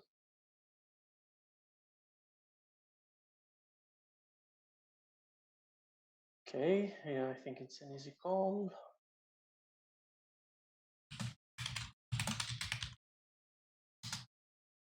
Okay, I think we just call, right? Yeah. We can't raise. Not strong enough to raise. Let's pink that 8. No. And 4 blinds, very nice bet. Here, I guess I just continue calling. Don't see any other option. Yeah. Just. And we just missed, and that's it. Not much to say. Another small free bet, and all the small free bets against a good player. This 3-bet is fine. Yeah, because you're in position. That's the difference. Between the other ways, yeah. Yeah. Out of position, he has an advantage, the positional advantage, right? Like if he plays in position, he wins more often than you do. So you want to deny this positional advantage by forcing him to put a lot of chips right now in the middle, basically. So if you go like 9 blinds out of position, he really has to think, do I really want to call a hand like Jack 8 suited, right? But if you put like 6 blinds, he only has to give you 4 blinds in position, he's gonna call these and outplay your post flop. That's why you go that big. Out of position, yeah. Out of position, exactly. Okay, yeah, understood.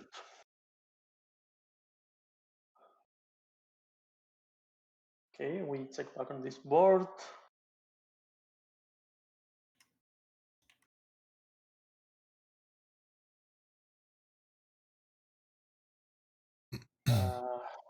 And I called here. I think that's okay. Yep. I would see bet though the flop. Mm-hmm. Yeah, maybe. I think both are fine. I think c-bet is slightly better though. Just because like now you're super capped, right? Now you have ace high and only ace high. Yeah, like I would see bet, and being that deep, I would go big on this flop. Like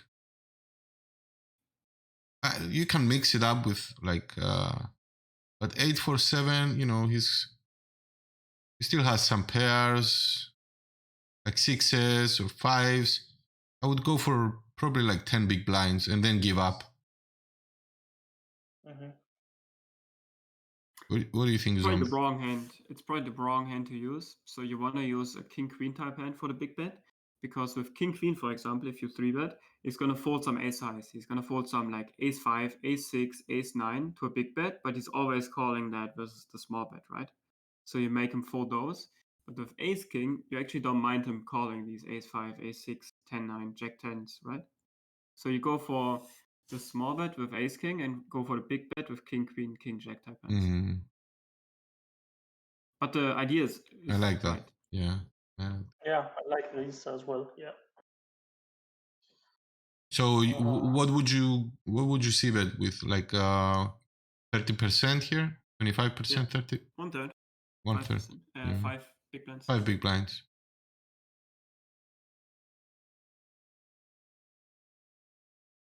And I think we should call once.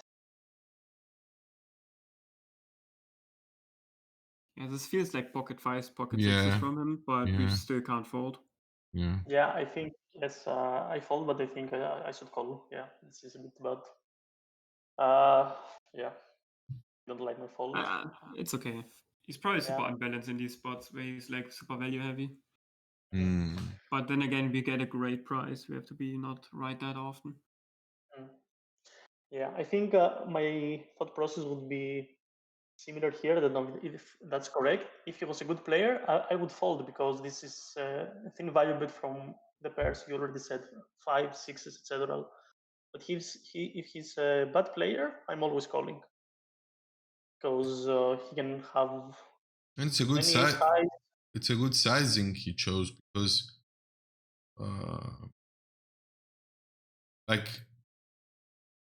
it also somehow makes you show him your range on the turn. Like if you ever decide to check back your aces, you know you really have to raise this one. Do you check back your aces on the flop? Never, actually. I only check back my 7s or 8s, which I don't 3-bet anyways. But even if I did, Our range on a turn is basically super face up. Yeah. We have like ace, king, ace, queen, and no bluffs. Exactly. Because if he has even if you have like jack 9, right? Jack 9 wants to c-bet, or ace 5 wants to c-bet, right? Or aces, queens, kings wants to c-bet, ace 8 wants to c-bet. So we really have like ace 4, ace 7 maybe. But even ace 7 doesn't mind c-betting to make him fold like queen, jack, and hearts. Mm. King, queen, and hearts. King, jack, and hearts. He also has 9-10 suited. Yeah. Yeah. The question is if he's using this sizing. Yeah. He has some bluffs as well. He has 10-9, he has ace 5, he has like jack 10, jack 9. But With not ace a lot 5, of them. with ace 5, why to bluff? Maybe Because he checks.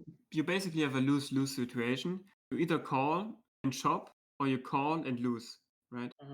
So you really can't make a profitable call with ace high, but you kind of have to sometimes call with ace high. So he basically prints by betting ace high. I'll be in right this back. spot, just because you never have a better hand than ace high. He chops with ace high, and if you start folding some ace highs, it's also great for him because he wins with ace high versus ace high.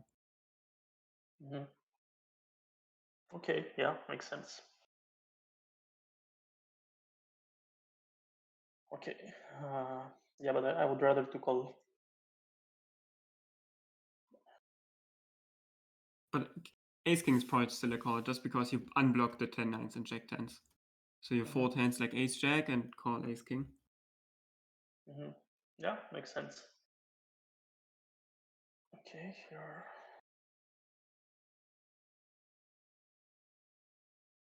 Maybe a bit bigger. It's okay. He is not that deep.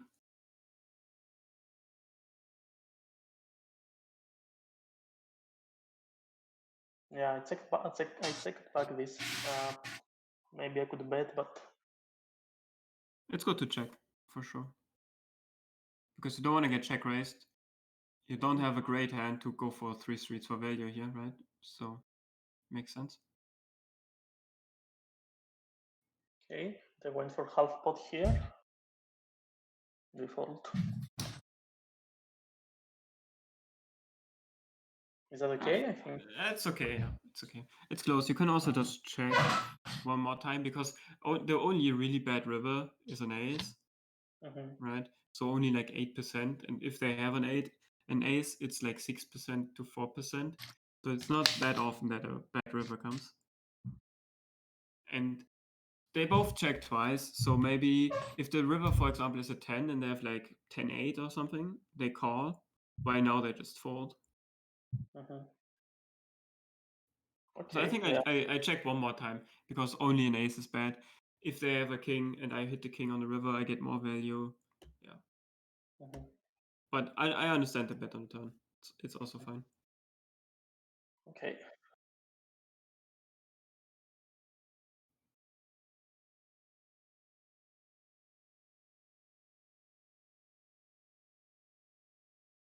We defend 3-way. And here we decided to lead pair and the flush draw.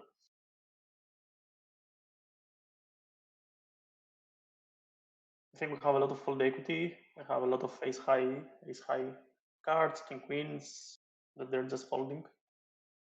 Okay, why do you want them to fold those hands?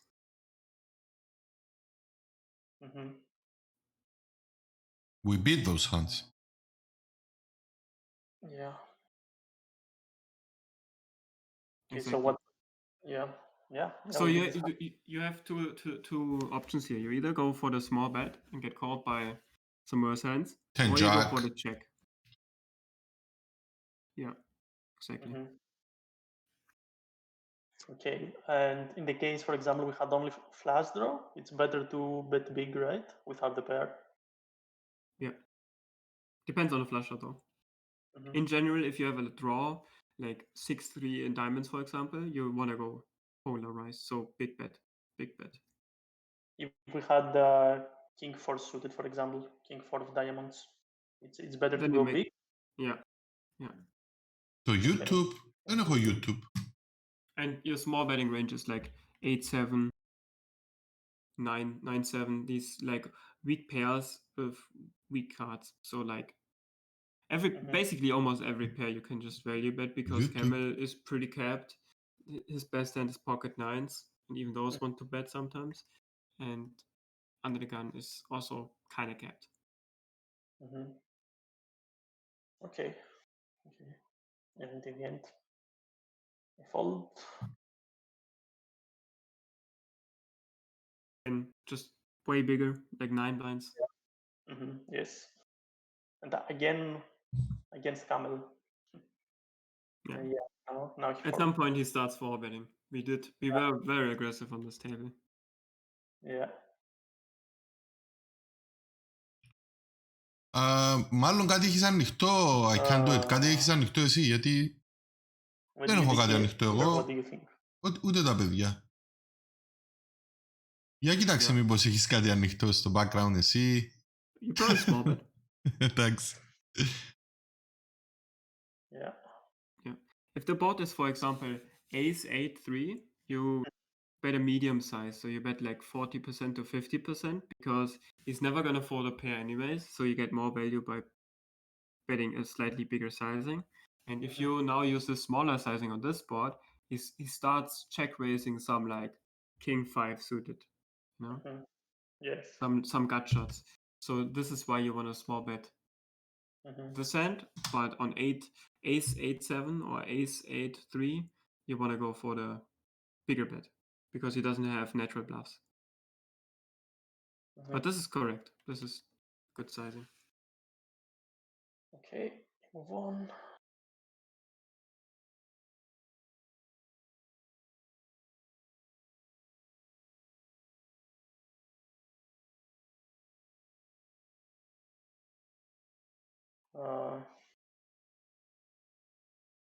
We could bet bigger, for sure.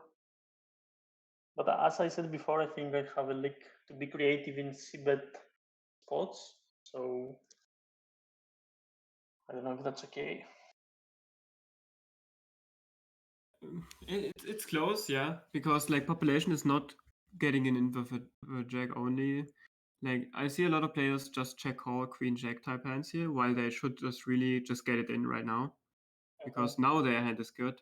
On future streets, it might not be good, but that's why like theory one third is okay, but I think this is again a board we just go for bigger sizing because with the bigger sizing we make 4x instantly fold, and which is like really good for a lot of our bluffs, right?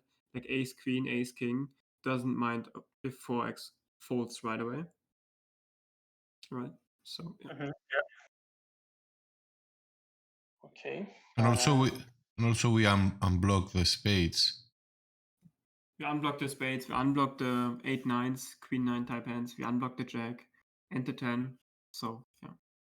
And we can easily balance the big bet with flush draws and draws. Right? Like all the queen 9s we have, all the king queens we have, all the ace queens with backdoor flush draw, we can big bet. Yeah. And just bet call. Okay. And it's a raise, big check raise. And we just get it in, he never folds. He has another 12 big blinds. Yeah, he had queen 9. We lose. Yeah, nothing we can do.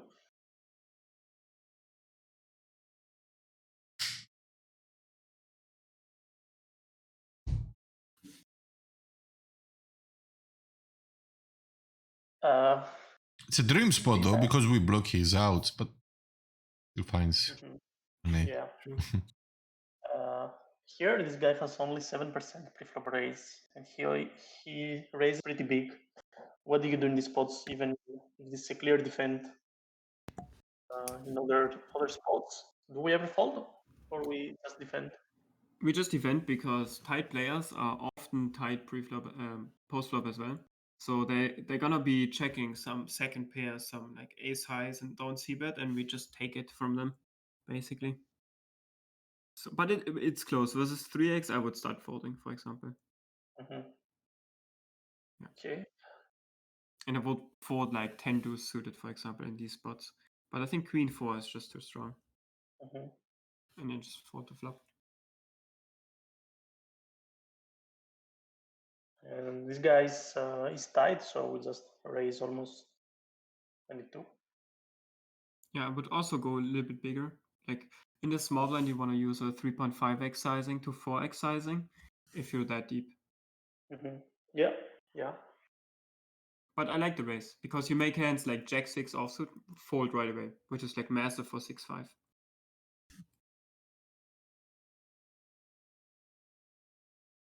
Mm. Okay. We could also bet, I think, bigger, right? We could bet bigger, but Yeah. The good thing about bigger betting is he starts folding some like king 10 offsuits, while for the small size he always floats one. You know? Mhm. But I think both options are fine.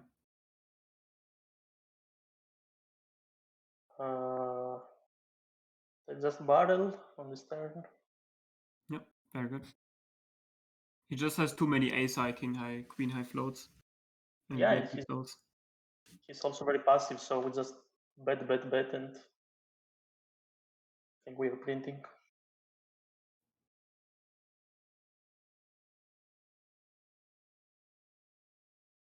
Yeah, this is okay because big blind is short, so he's gonna raise more for the And pocket. also, this is the fold to 3-bet, this number here. And as you can see, I see these numbers very often in small tournaments. I don't know if... here, I remember I made the misclick. I just mini raised by misclick. I don't have many tables. And But then c-bet, just c-bet. You know? yeah, I should see that. Because if he has ace king, ace queen, he's gonna 4-bet. If he has ace jack, ace 10, he's gonna call. But you block that, right? So you have a really good bluffing hand here.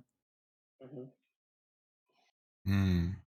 Yeah, probably just It's really good what you just said. Mm-hmm. Really good. Yeah, I agree. Yeah, usually when you misclick, when I misclick, I tend to say, fuck it, I'm just quit. I'm just out. Yeah. Yeah, get me out of this hand. It was my bad, so take it. But yeah, sometimes you could take back the chips. Sorry. I think there was check. Okay. Yeah, he's never folding that flop anyway. Yeah.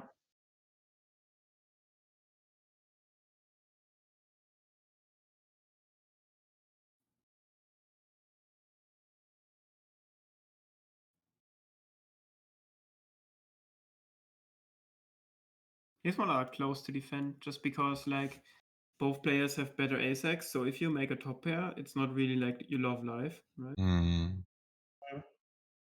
I think I would fold if the initial raiser was early position, maybe. Yeah, that makes sense. Mm-hmm.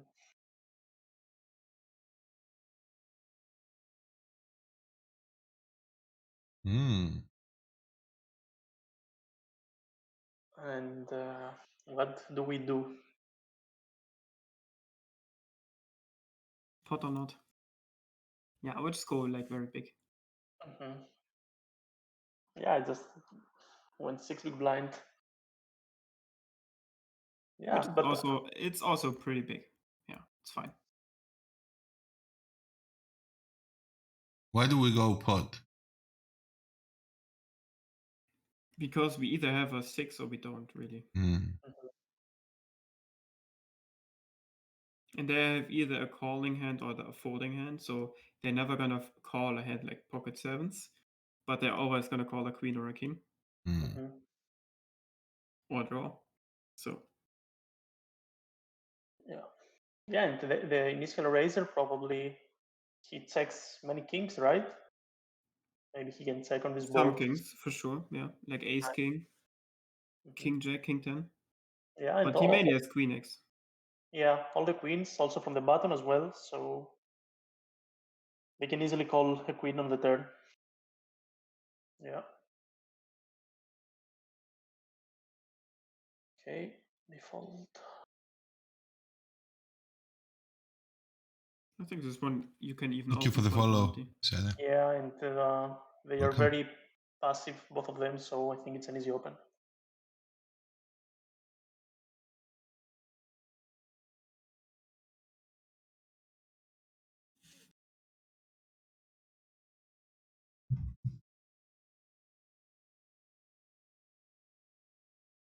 Could we overbet?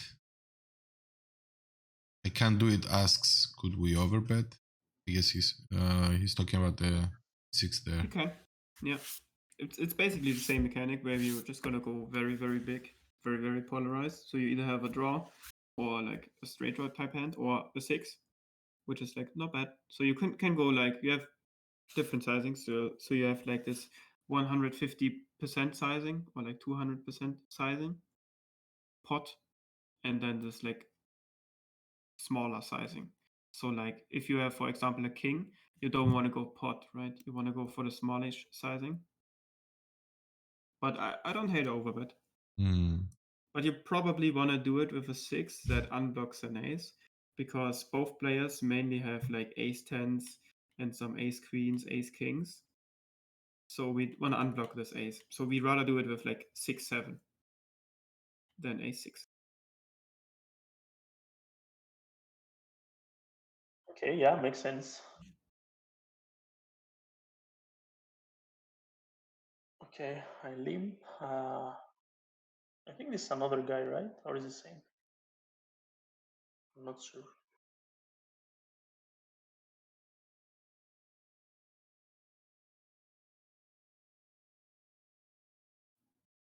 I think I just limp stab and I quit.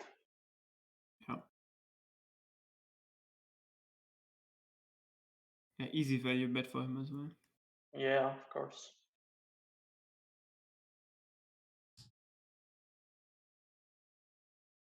Okay.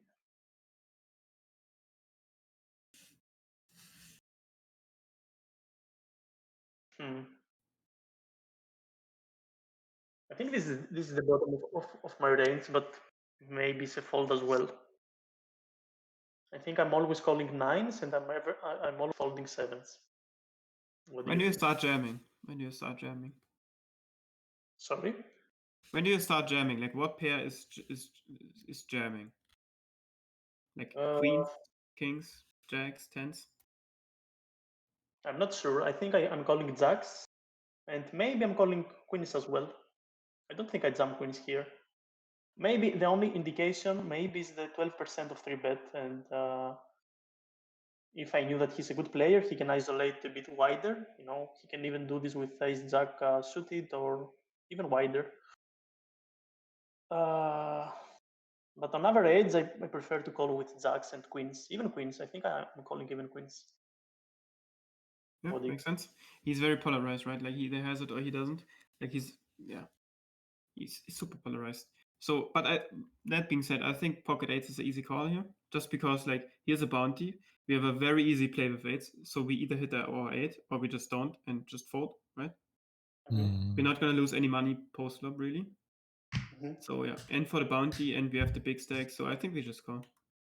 We always say that, and then the flop is 5, 6, 7. 20 jams, and I'm like, oh. Would you call 7s or even 6s? I think I call every pair. Okay. For the same reason. For the same reason that it's very, very easy to play. Like you rather call 8s than Jack 10 or Queen Jack suited here, right? With Queen Jack you could be dead versus kings, while with 8s you just have the 8s out, and if you don't hit your out, you fold. Okay, yeah, and we have 100 big blinds, so it's okay. Yeah, now we just fold. Yeah, it jumps. Yeah, he just has kings or something. Yeah, and he had aces. Yeah, aces. Jack 9 suited. That's very good for us that he's off the table now.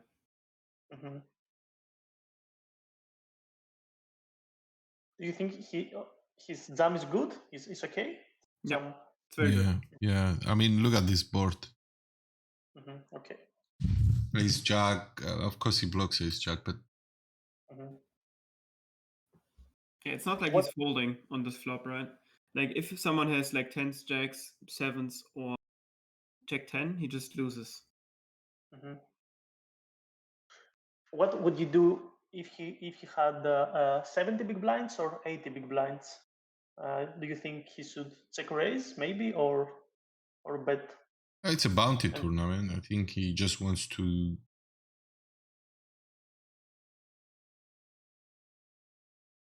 So I you don't know, guess, because yeah, I guess both are fine. Should be both pretty even.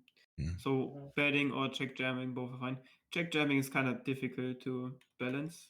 I guess we need to check hands like ace king hearts, ace queen hearts. Mm. But even ace queen is tempted to just call preflop. So Mhm. Okay. Okay.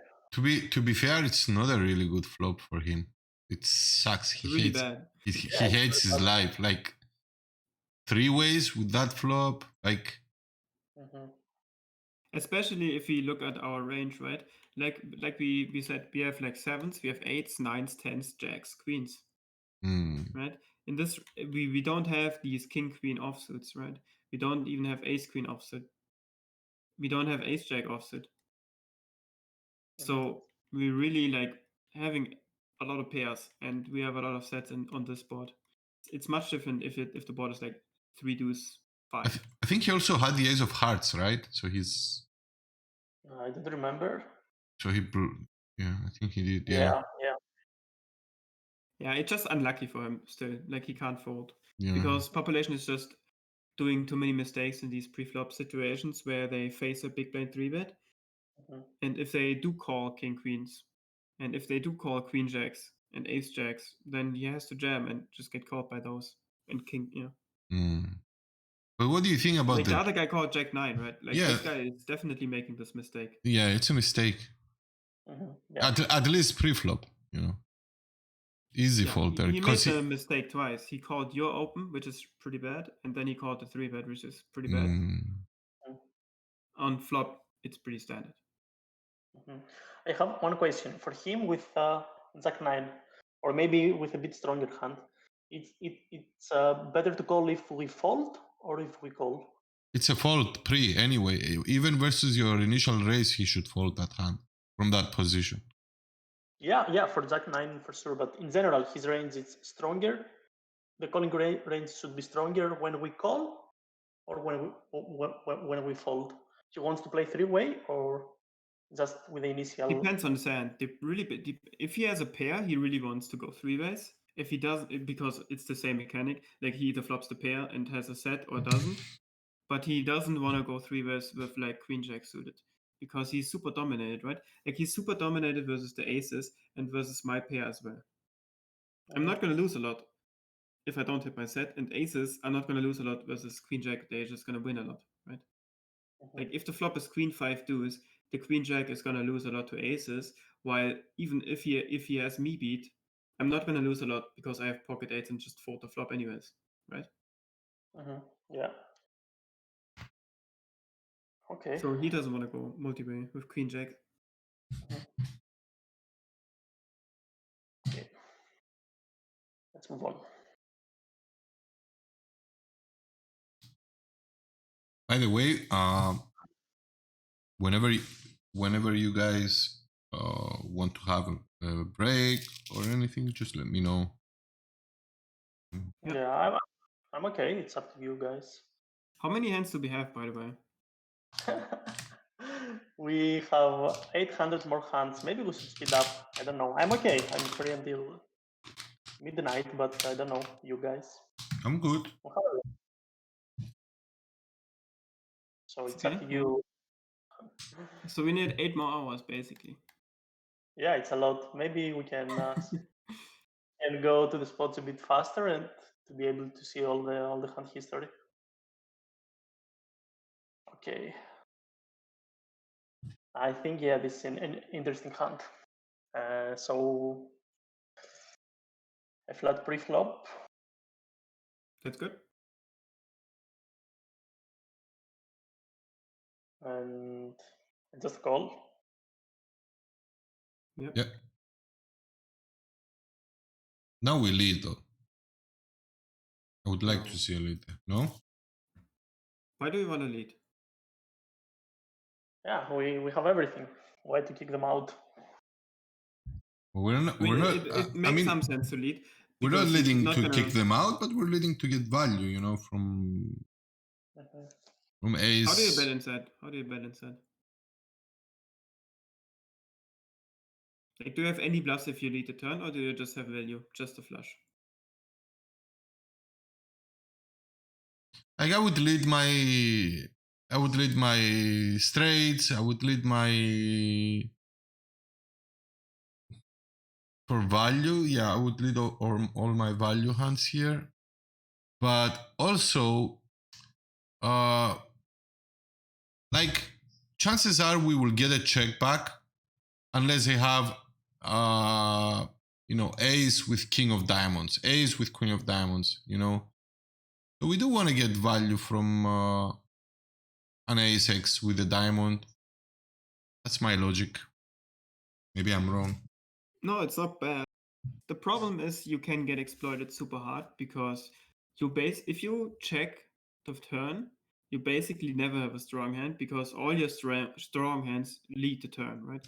If you lead all your straights, all your flushes, all your two pair, you have only ace jacks, ace tens with one diamond maybe. This is like your strongest hands on turn then, which is like not that great for your strategy overall if they know your strategy. If they don't and still call like ace queen no diamond, it's pretty good. But it's dicey to lead the turn just because you never bluff. Basically, you have no bluffs. Like the only bluff I can see is like king queen, king and diamonds, which folds flop anyway. It might float. I think king queen one diamond is pretty good float just because you can bluff the flush. I think I would lead only if the missile raiser was a big whale, you know, that he was crazy big IP and I have some read on him. This is the only reason. GG with a 1650. Size, maybe I would lead big and solve river. Maybe this is the only reason, but against the regular stats, I don't see myself leading, but maybe I'm wrong.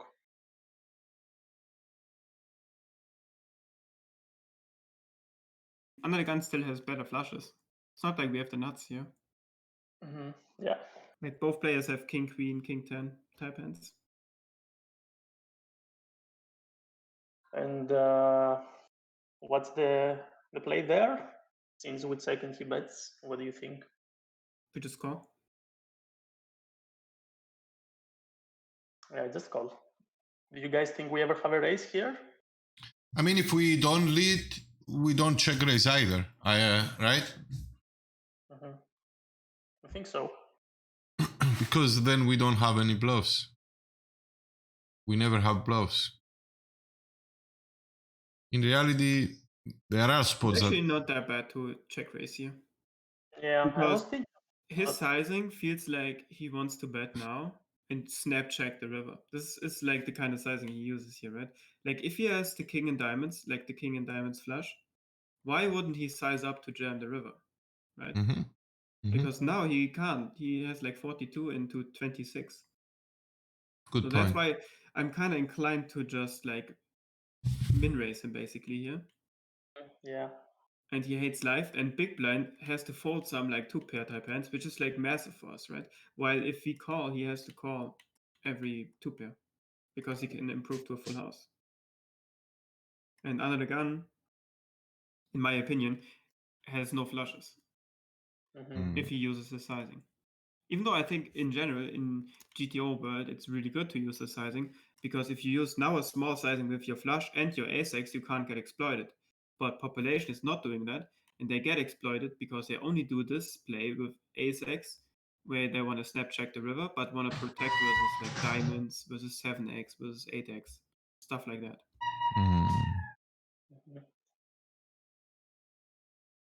So I don't mind like betting like 13 now, or raising to 13, 14 blinds. Yeah, I like the small raise. Yeah, I prefer it much more than the big raise for sure. Okay. the end, we just call.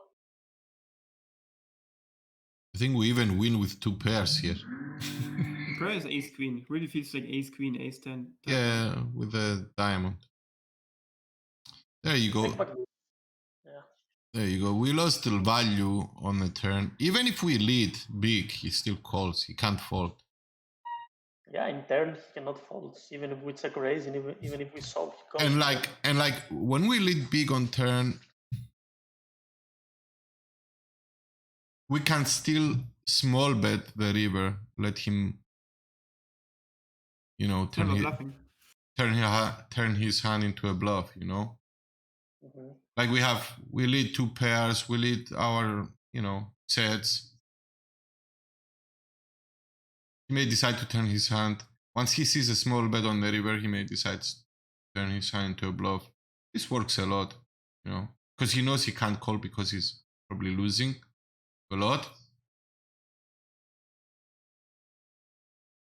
Yeah, in hindsight, this is like the perfect spot to lead, but we don't know that he has ace king 1 diamond, right? We don't, because but it's like the one hand we get value from. Yeah, we don't, but like if we check raise, we're very strong. But when we lead, you know,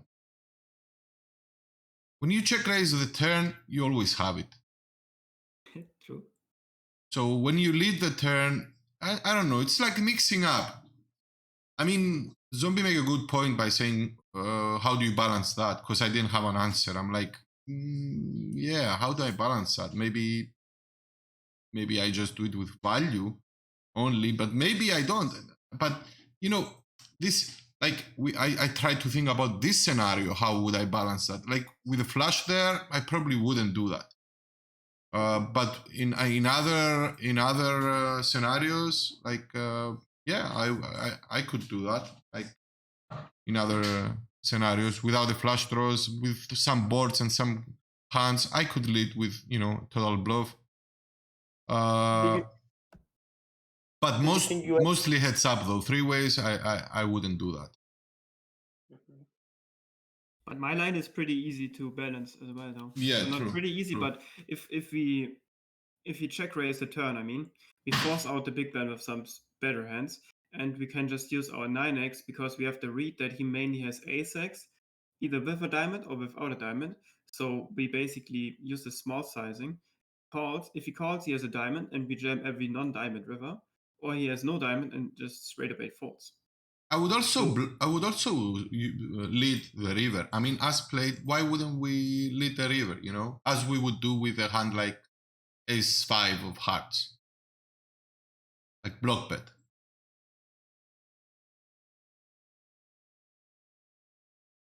Sorry for interrupting, by the way. I was just thinking out loud. No, that's good. Yeah, again, like super unbalanced for us. Like we never bluff, basically. Yeah, and I think he could have a bluff, right? Like he could have a king queen, king jack type bluff. Mm-hmm.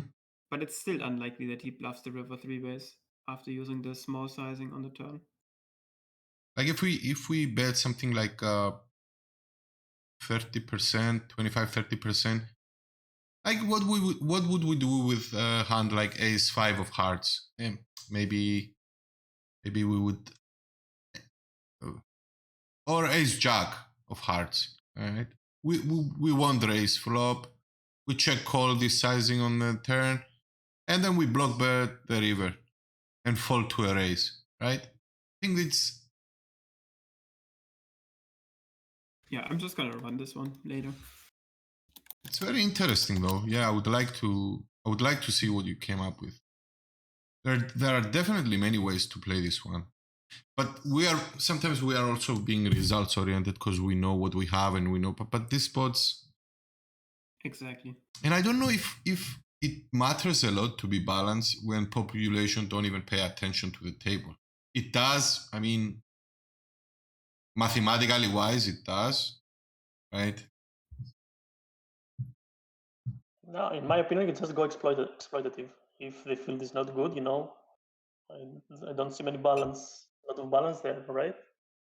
Exactly. Like if they don't fold ace 10 in spades, for example, like leading is really good.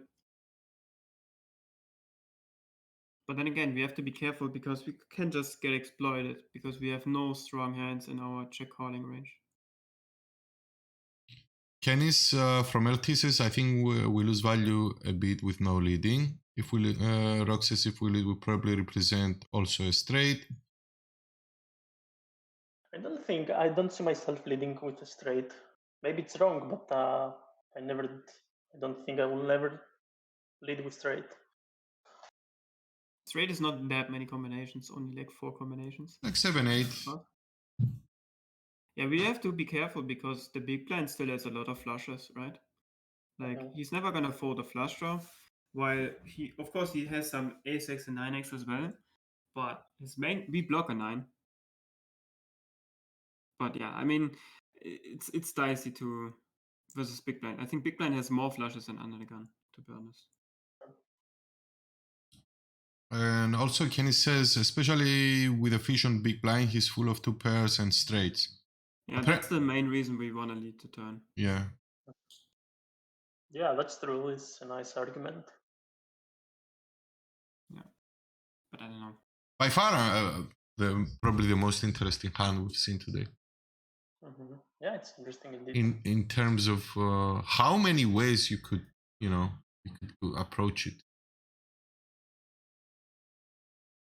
Yeah. Okay, let me mark it. Okay, let's move on.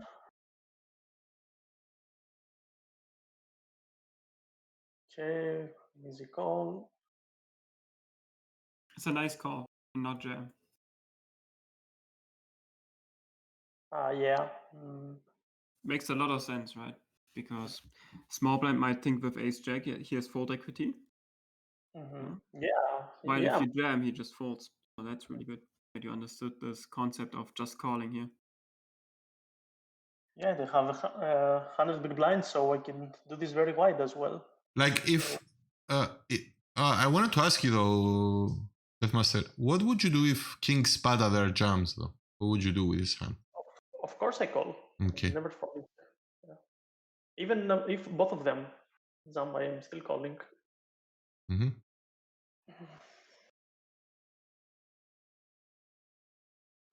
So that was your plan? Yeah, you're trying to trigger that. Yeah. Nice. It's just a trap, basically, yeah. In these spots, I think we can go very wide. Not very wide, but your hand is very strong there. Can also squeeze. Yeah. But calling is not bad. Better than folding. This guy has only 20 blinds and he's flatting, so it's a bit weird. He must be Greek as well. Savas. Yeah. Okay. Ooh. Yeah, and easy fold. Okay. Nice play.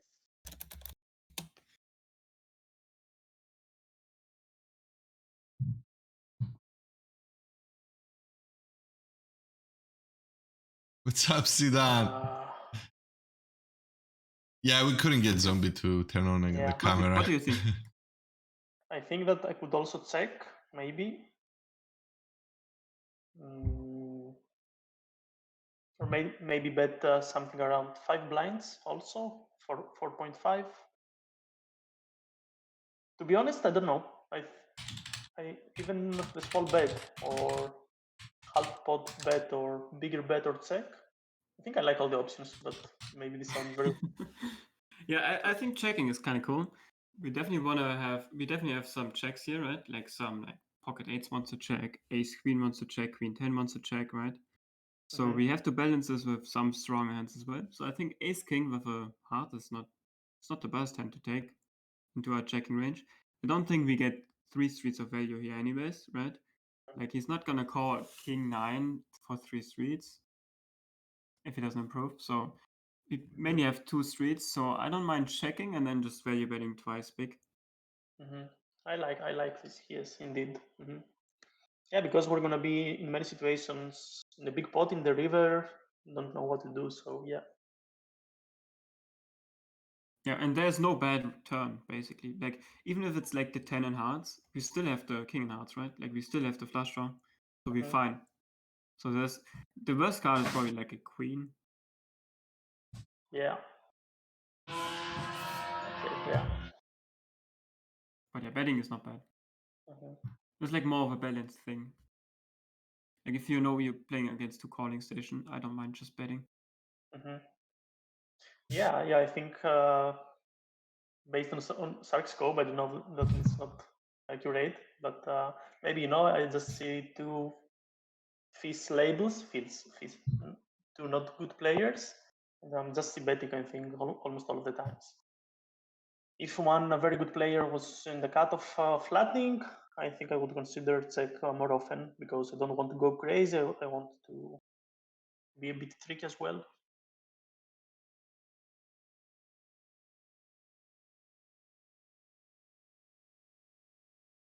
Okay.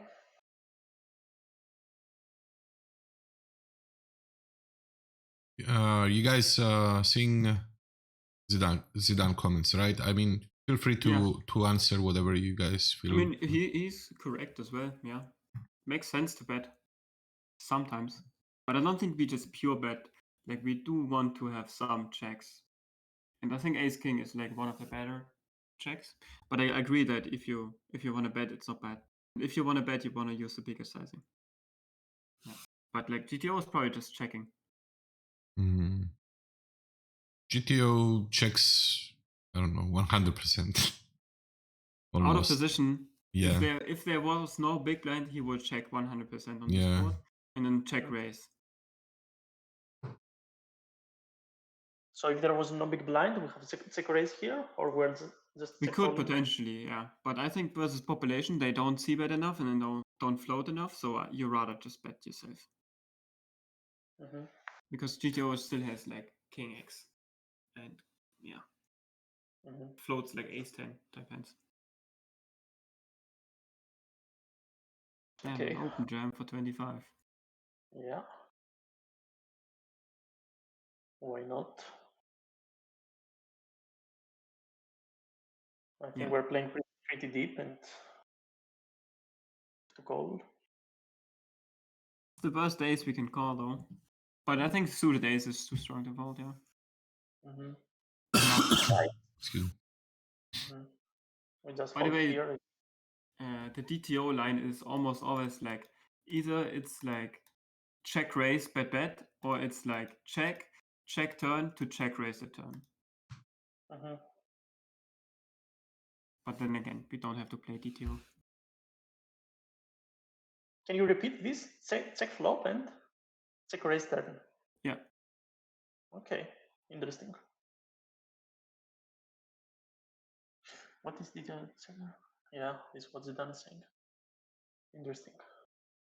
I think I would never follow this line. Check raise.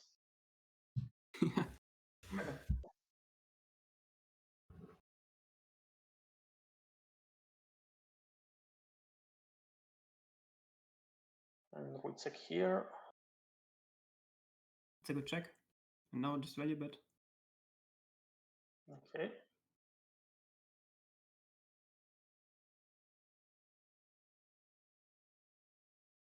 It is what it is, I don't know.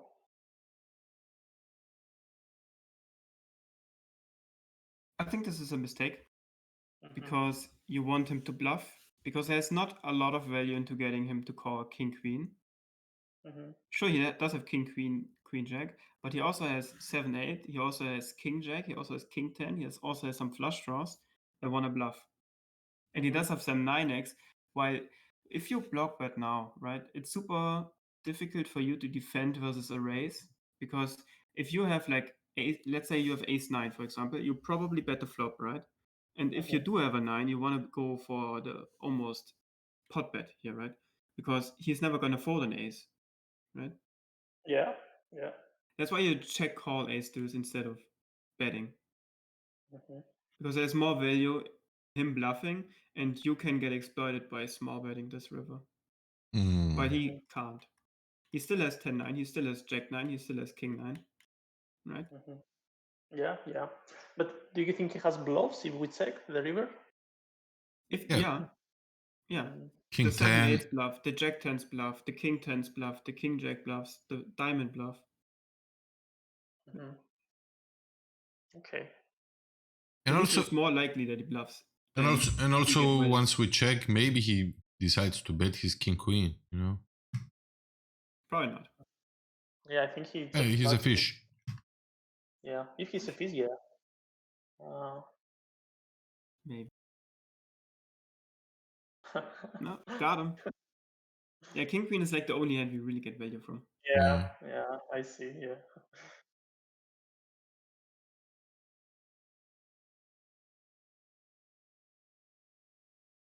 Oh, I think this is defend. It's my bad, right? Or not? No, I think it's a fold. It was 2.3. Yeah, okay. Maybe he was a good player. Καλησπέρα, Καρή μου, καλησπέρα. Καλώς όρισες. Άραξε μαζί μας.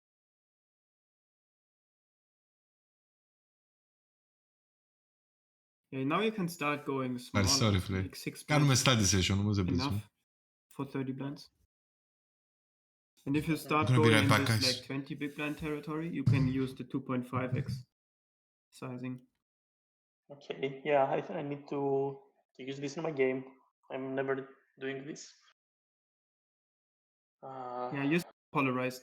With 20 blinds, you have a lot of jams already, right? Like hands like ace queen just wants to jam right away versus Mhm. opens. So you're super polarized. So you have like aces, you have kings, you have queens, maybe jacks, and then you have these like king 8 suited. But you don't want to flat, you don't want to, fold. So you 3-bet them to a small sizing. Mhm. Yeah, makes sense. Makes sense. Okay. Especially like on final tables, this is like a really good strategy. Mhm.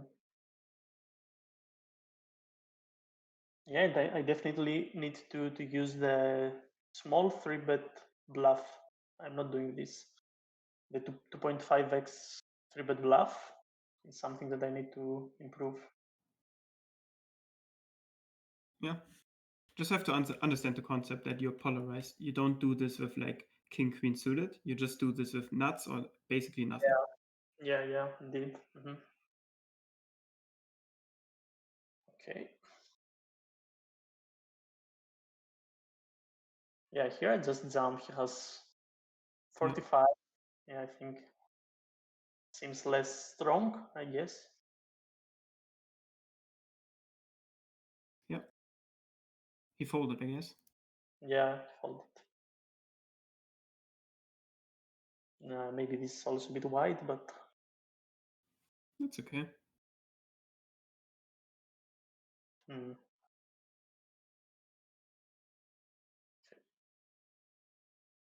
I guess no options. No, I don't think a c-bet is good on this board, so I think the check is the best option. Mhm.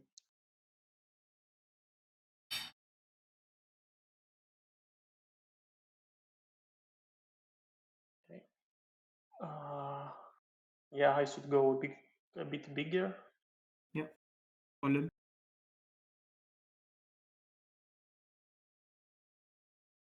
Okay. Yeah, he's all in with a bounty. I think we have an easy call for 16. And we have How 100. much? It's like 16k. So yeah, should be an easy call in. Yeah, 19. yeah. The starting stack is 25k. Yeah. So he jumps like 12k. Yeah, that's fine. Yeah.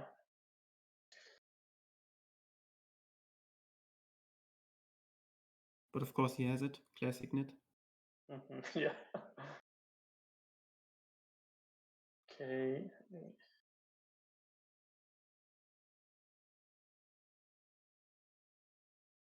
Yeah, I should go a bit bigger, right? It's very small. Yeah, you go like 9 blinds, 10 blinds. Yeah. Now you Yeah. check. Yeah, I think I should say this is. I don't like the bet. Yeah, you Right. just block too many of the hands that would call. Yeah, you block all these like queen jack, king jack. Yeah, with the queens, you just block so many top pairs. and you never get 3 streets out of like pocket eights. While if you check, he turns an 8, you get all his deck all of a sudden. Or if he has like ace 9, for example, turns an ace, great for you. He starts bluffing jack 10 because he thinks you have ace king only. So yeah. Yeah, I completely agree. It's I don't like the bet. We flop the world and we kick him out.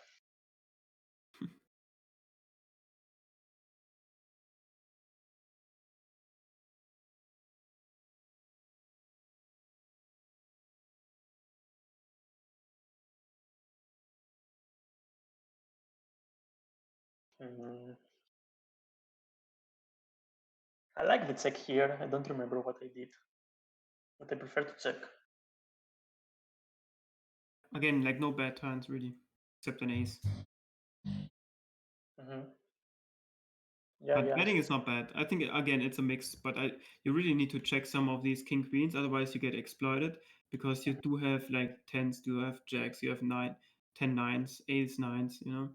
So if you never have king queen in your range, it's gonna be super tough for you to defend versus triple barrels. Like if you check and he big bets and jams, like you're gonna fold so much of your range already. And if you don't even have king queen in your range, you fold even more. Yeah, makes sense. Makes sense. I started to realize that. Yeah. Okay, so we bet small. He calls. We check the turn. This is actually a big mistake because he has a lot of hands that call the turn, but don't bet themselves. So there's a lot of like jack tens, ace jacks, king jacks, queen tens, you know, all of like 10-9, for example, ace x and clubs. All of these hands don't bet themselves because they have some showdown, right? They have a pair, they have a straight draw kind of thing. But if he bets, he mainly has two pair. This is what he's repping, right? He's not betting worse queen x. This is like a very mandatory concept to understand that you will need to bet this because you get so much value from his like medium strength hands, but you don't really get any value from his bluffs because he doesn't really have a lot of bluffs, right? Like the only bluff is like 6-5 or like ace 5 in clubs, which is like questionable if he even has a pre-flop and on the flop. But he has a lot of hands that have easy calls versus your bet, right? Like king jack calls, jack 10 calls, 10-9 calls, queen 10 calls. But if and you can choose the sizing as well, which is like massive for you, right? You can choose 8 blinds now or 7.5 blinds here. Well, if you check and he uses 12 blinds, right? You still have to call because you have top pair and the gut shot. So you lose more by checking versus his value part, and you win less versus his medium strength hand. And what you said, it's the bet size? What would you prefer? Like around 8. So like 7.5 to 9. So we bet big. Kind of big, yeah. And then check fold river, which is also like kind of funny, but you check fold the river because he doesn't really call you 3 times and he doesn't really have bluffs. Yeah, makes sense. This was very useful tip. But also, sometimes you get raised, someone asks in chat right now. Then you just give him the pot. Like population is never ever raising this wide because you still have all the strong hands, right? Like we still have the sets, we still have the straight. Like even if he starts bluffing, he can't auto print from us because we have two pairs, we have sets, we have straights, we have flush draws. So we just fold king queen, easy fold, you know. And we just continue with the strong range. Yeah, I agree. I don't see population raising with the 9 there, and if they do, it's okay. It's okay. Yeah, we have stronger hands to defend than king queen. Okay, very helpful spot. Nice.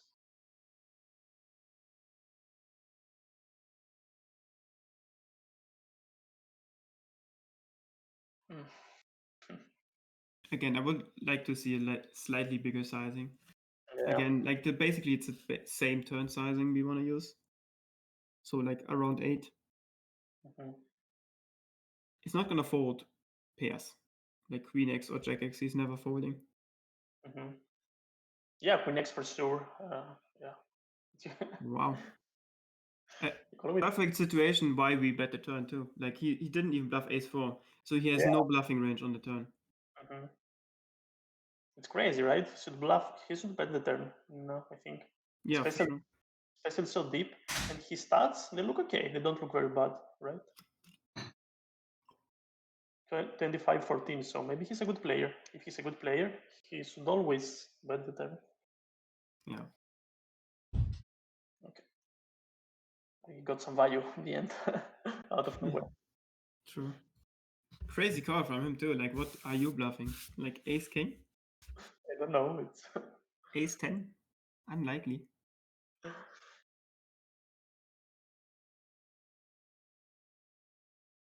okay. I'll just fold. I defend this. I don't know. I think it's okay. I think it's a bit aggressive. Yeah, maybe it's a bit. Mhm. Yeah. But it's definitely close. Like I would defend 8-6. Mhm. I think 8-5 are just gonna defend versus the pure min raise. And if he uses 2.2, I fold. Maybe it's just a pure fold though. It's like so deep, you know? Mhm. If you knew that the guy was a bad player, you would call more easily, right? Or does it make sense? Doesn't. Yeah, makes sense for sure. Like if he's VIP, you just call more, play Mhm. more pots versus Okay, him. we're back. Sorry, guys. Okay. I limp. But yeah, I just checked my ranges, and 8-5 is an easy fold, even versus min raise. It's just like for 100 blinds, you never make too much money with 8-5. Mhm. Okay. So I leave the 9-7. He takes stab. He calls. I think we quit here. And look what he took back. So he's a fish in the end. He's a bad player. He's very passive, yeah. Yeah.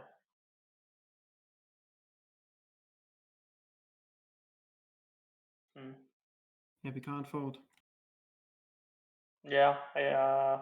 This is a mistake. No, it's just a slight mistake, but it's just like too good of a price, basically. Mm. Even though he has a very small 3-bet percentage, but we just have to call. That's a good open. A lot of players miss this open, but it's good. It's a very tempting hand. But you have to see bet. It's a Hmm. very important c bet as well, because you make him fold hands like 7-8 in hearts. And there's Okay. like no good turn for you, right? There's no good turn. Like every Yeah. turn is bad, except like a 4 or a 6 or a 5. Mhm. But even if they are clubs, super bad for you, right? Mhm. So you Okay. just see bet 25% here, your range basically.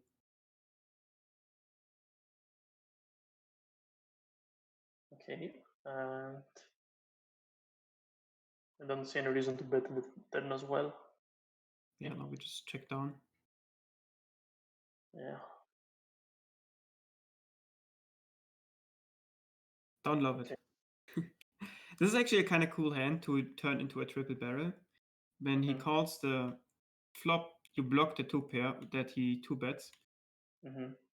So, and on the king, for example, he doesn't really have like ace king, right? So he has like king 3, king 4. We block king 4. So it's really nice to just go pot on the turn if he see bet, because he has so many like so many like middling hands that it's actually nice to use this on the 4th club to use this hand as a bluff, I think. Mhm.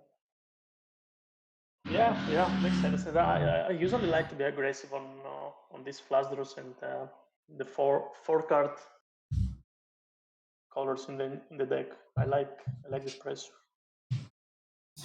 Yeah, I mean, if you don't have a pair, we have to bluff the king and clubs for sure.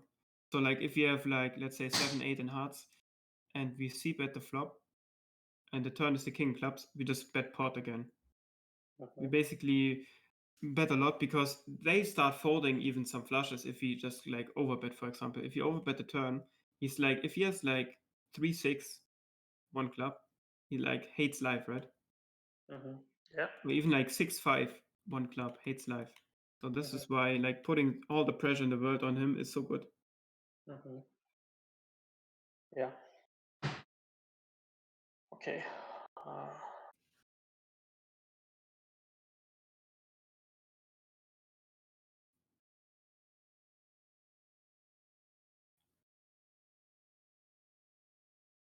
Okay. I don't know if this is an open. No, No.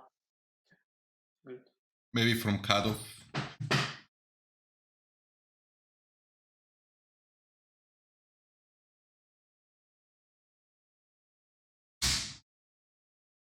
I used to open this connector more often, and lately I realized that it's a big mistake, and I'm trying to improve this. I mean, big mistake. Depends on the suited connector, I guess. Yeah. But yeah, you have pretty bad blockers because like you get 3-bet a lot basically with like 6-5, 7-8 because you unblock all the ace-x, all these like Broadway type hands. This is close. We do have to read that both players are pretty passive, so I don't hate an open, but this is like purely exploit. Like this is not an open in a normal situation. Yeah. This is what I see. 16-11 and okay. And this other guy is just too tight post flop. Even the king Spada, we were keep saying that he doesn't 3-bet a lot, but now he's got like 10%, which is kind of a lot. Yeah. I mean, we do open 37%. So yeah. Yeah, don't forget that it's a tournament that we went in deep, so we had some more hands. This is not the accurate numbers. Definitely. Okay.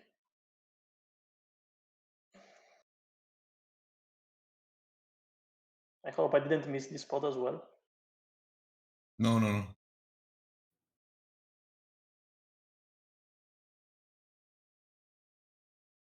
Okay.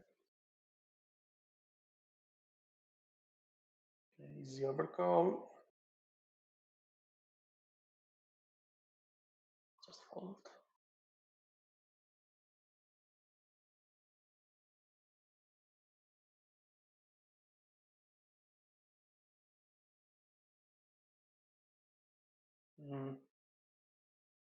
this is fine. Yeah. You either 3-bet or fold. It has a very big percentage of fold to 3-bet, but yeah, maybe 3-bet is an option, but 84%, yeah, then for sure 3-bet. 3-bet him with like 10-8 too. Just 3-bet a lot. Yeah. Also he has a stack that we can put a lot of pressure on him. Like if he has 28, 25 big blinds, I'd rather fold the ace-10 there. But if he has, 45 to 65, 70 big blinds. yeah, I would like to see the 3-bet here. Anyway, maybe I want to see. No, we are still very, very early. Still in late, right? It was a 3-day event, so. Does it save it as one though? When it's a 3-day event? Yeah, indeed. So yeah, because of the same tournament ID, I guess, right? Yeah. Yeah, I was not sure as well, but I saw after the day too. Because I think it, yeah. Yeah, it reads the ID, the tournament ID, and then it merges.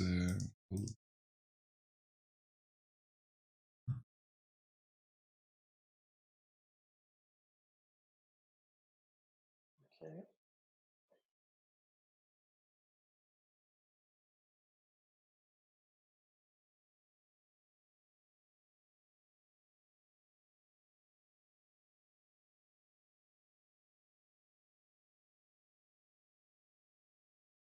Okay. check back. I don't know. Maybe I have a C bet. No, I like a check. Yeah, me too. Check back again.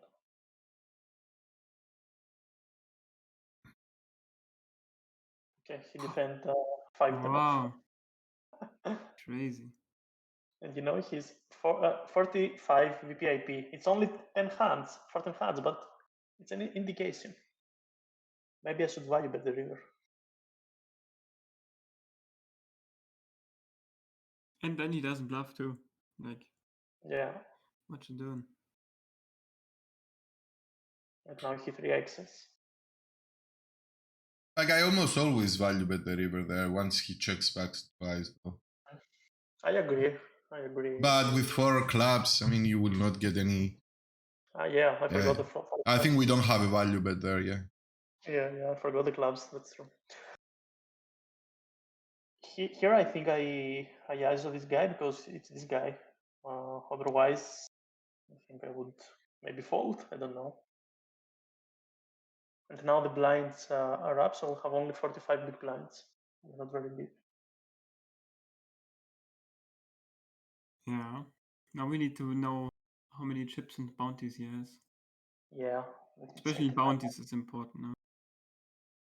Okay, the chips are 35k. The starting stack was 25.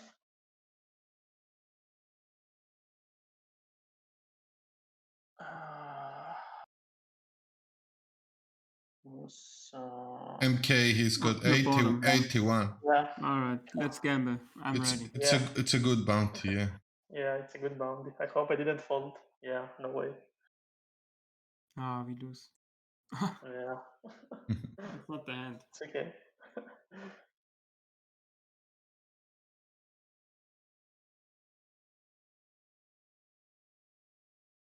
Yeah, usually when you see reviews from people that went deep, you are expecting to win all the time. Yeah. Very weird when people are losing. You're saying, come on, when are you gonna take the chips? Okay. Here he solved for bounty, and this guy called, and I just solved. I don't know if this is okay.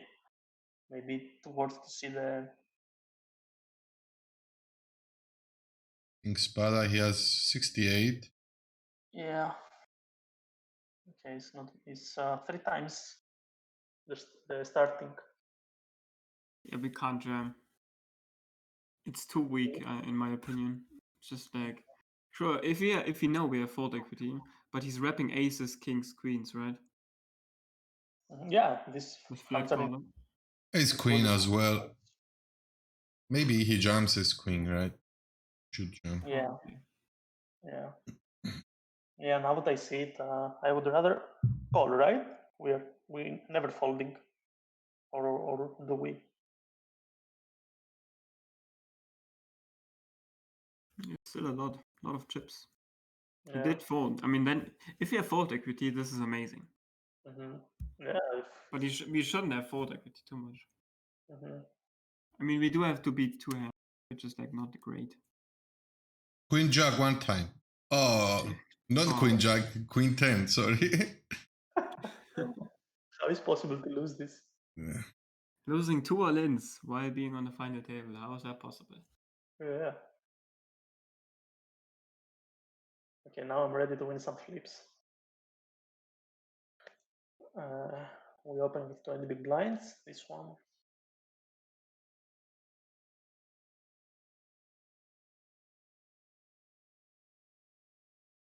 Again, a small c bet. I am a fan of this, but I'm not sure.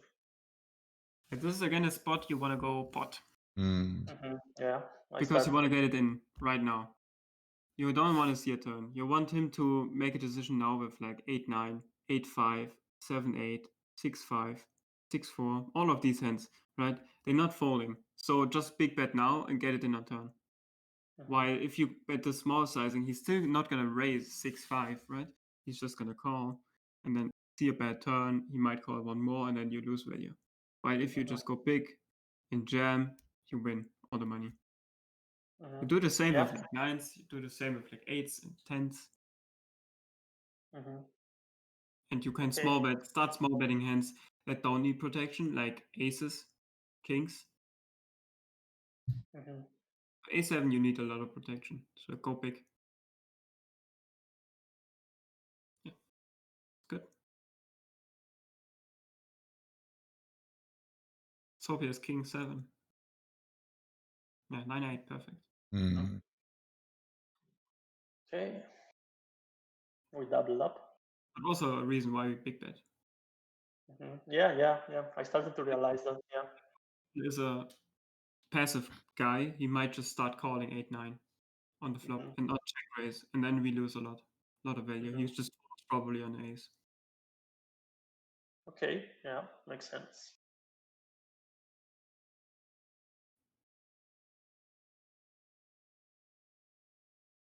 Okay. Because he also wants to get it in from the flop. He's never going to get it in on the turn because his outs are, just one card to Exactly. come.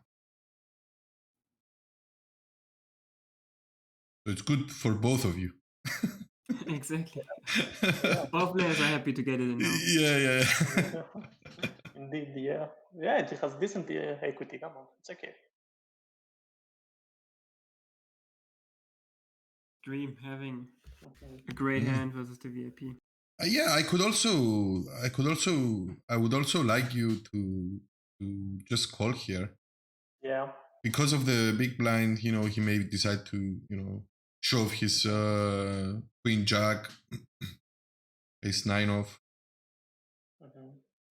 But from the other hand, this guy is the big whale, and we want to.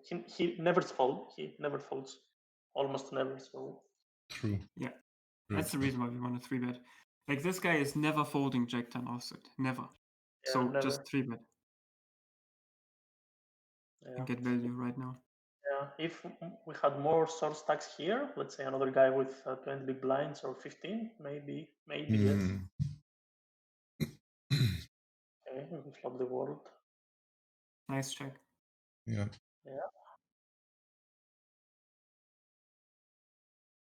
And yeah, can we just call? We just want to be crazy. Just let him bluff it off. Yeah.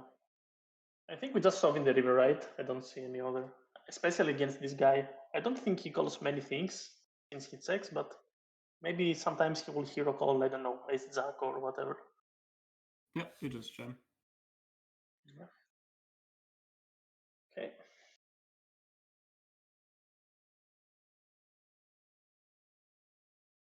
Okay, do you ever 4-bet here for these stack sizes? Theoretically, yes, but Zombie, what do you think? Because these spots, the reason why I stop on these spots, like from these positions, at least the stakes that I'm playing right now, people tend to just 3-bet lightly, king 6 suited, king 5 suited,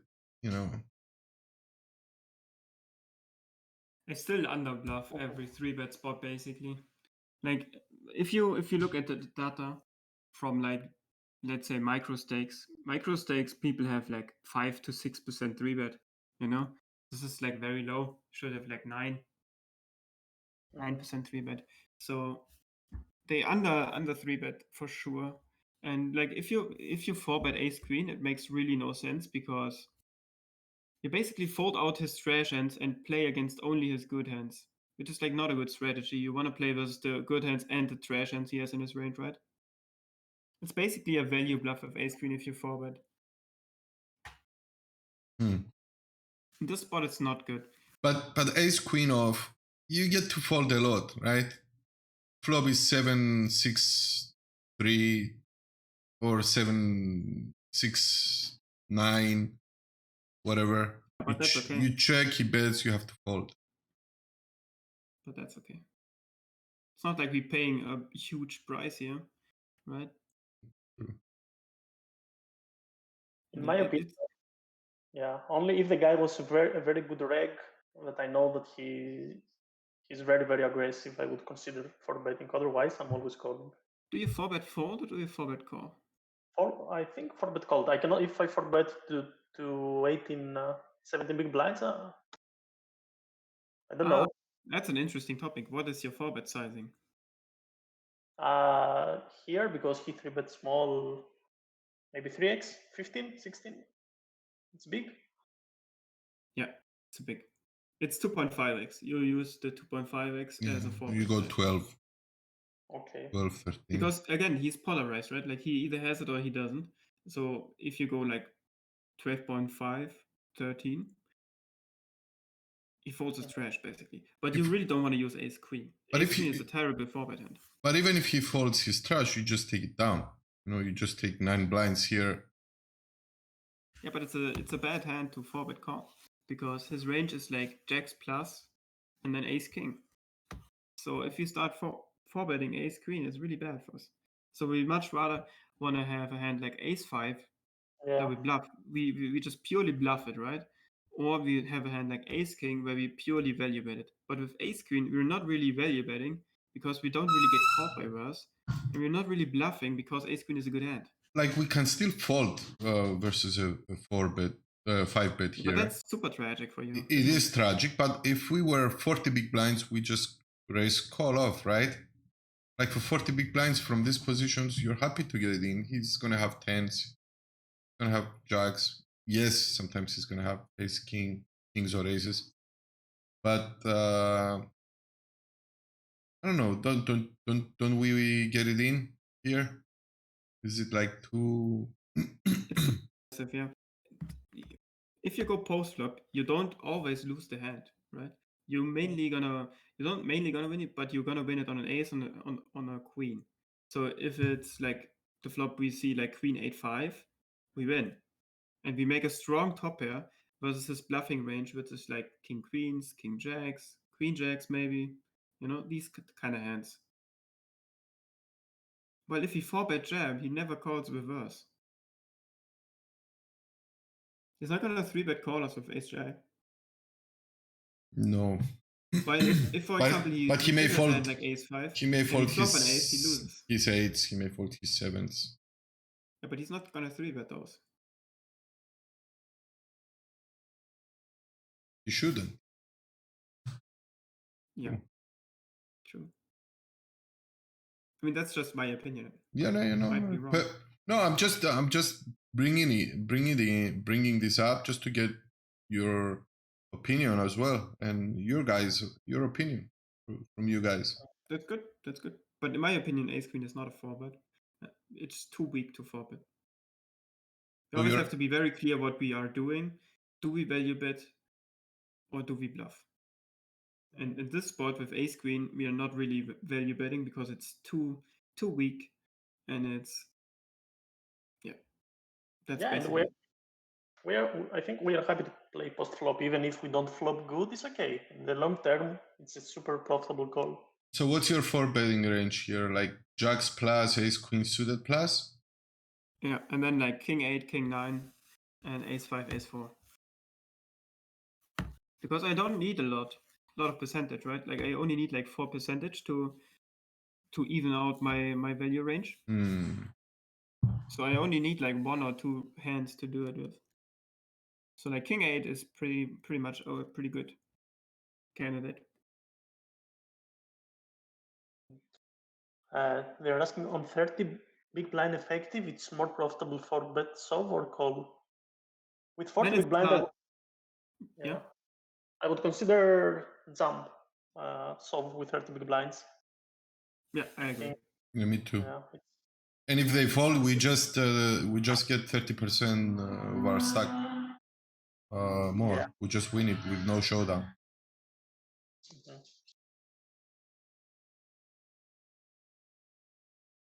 Okay, interesting spot. Yeah, in the end we call, and we flopped. It's a good scenario. Let's see what you do. You could also 2-bet. I don't know if you think about this. To raise? Okay, and if we raise with what he calls that we beat?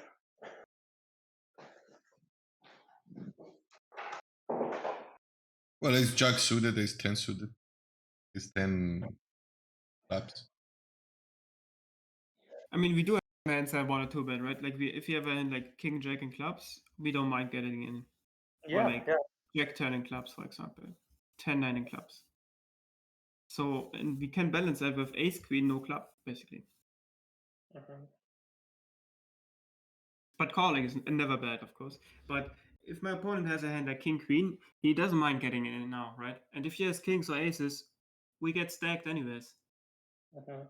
And there are some bad turns, exactly, like jack and clubs, for example, really bad. Or like a king, pretty bad, right? Mm.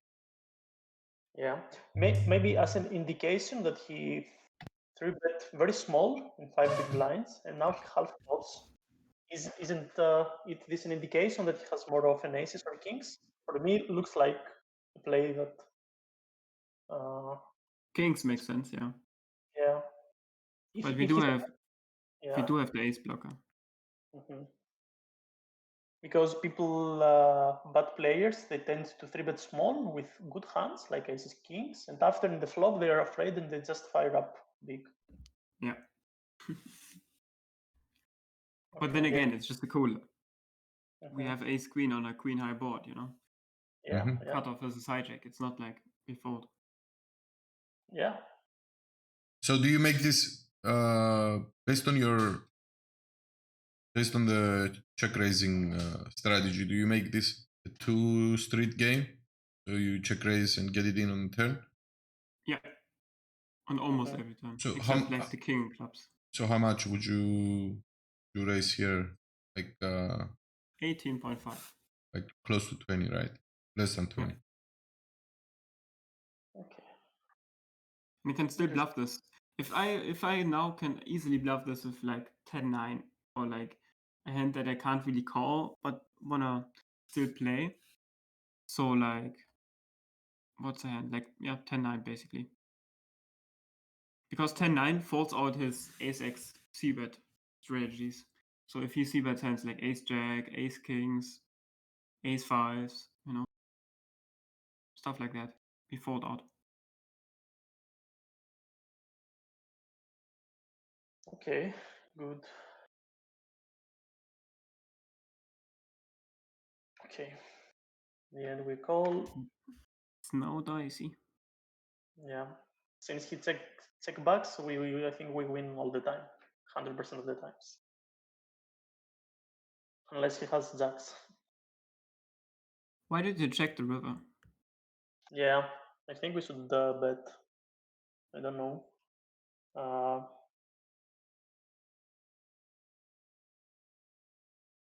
I think you checked the river because you didn't know what sizing to bet, and you didn't want to face a tough decision on like if he jams maybe. He never jams. Yeah, I think it's too much, right? No, I mean, Well, if we bet, he never really jams because we can have flushes and he can't.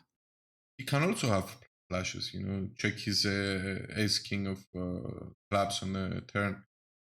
Why would he do that though? Like, let's say you have a flush, right? You want to have all the money? Like it's 28 in a pot, 44 left. So why don't you just small bet with ace king? He should. Clubs? He should. He should. That's why we have the range advantage on the river for sure, and he doesn't really bluff, right? He has a bunch of like jack tens, maybe ace jacks, king jacks that he calls but doesn't never bets, right? Even king queens just check.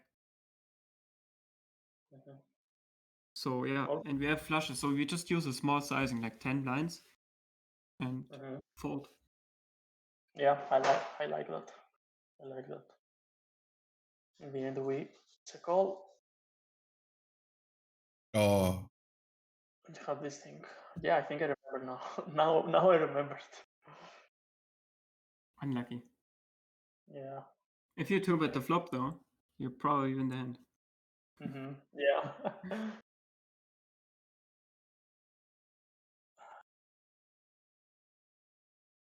Okay.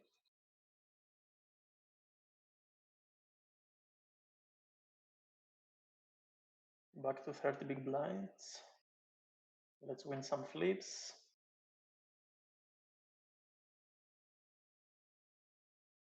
I think we have an easy resolve. Yeah.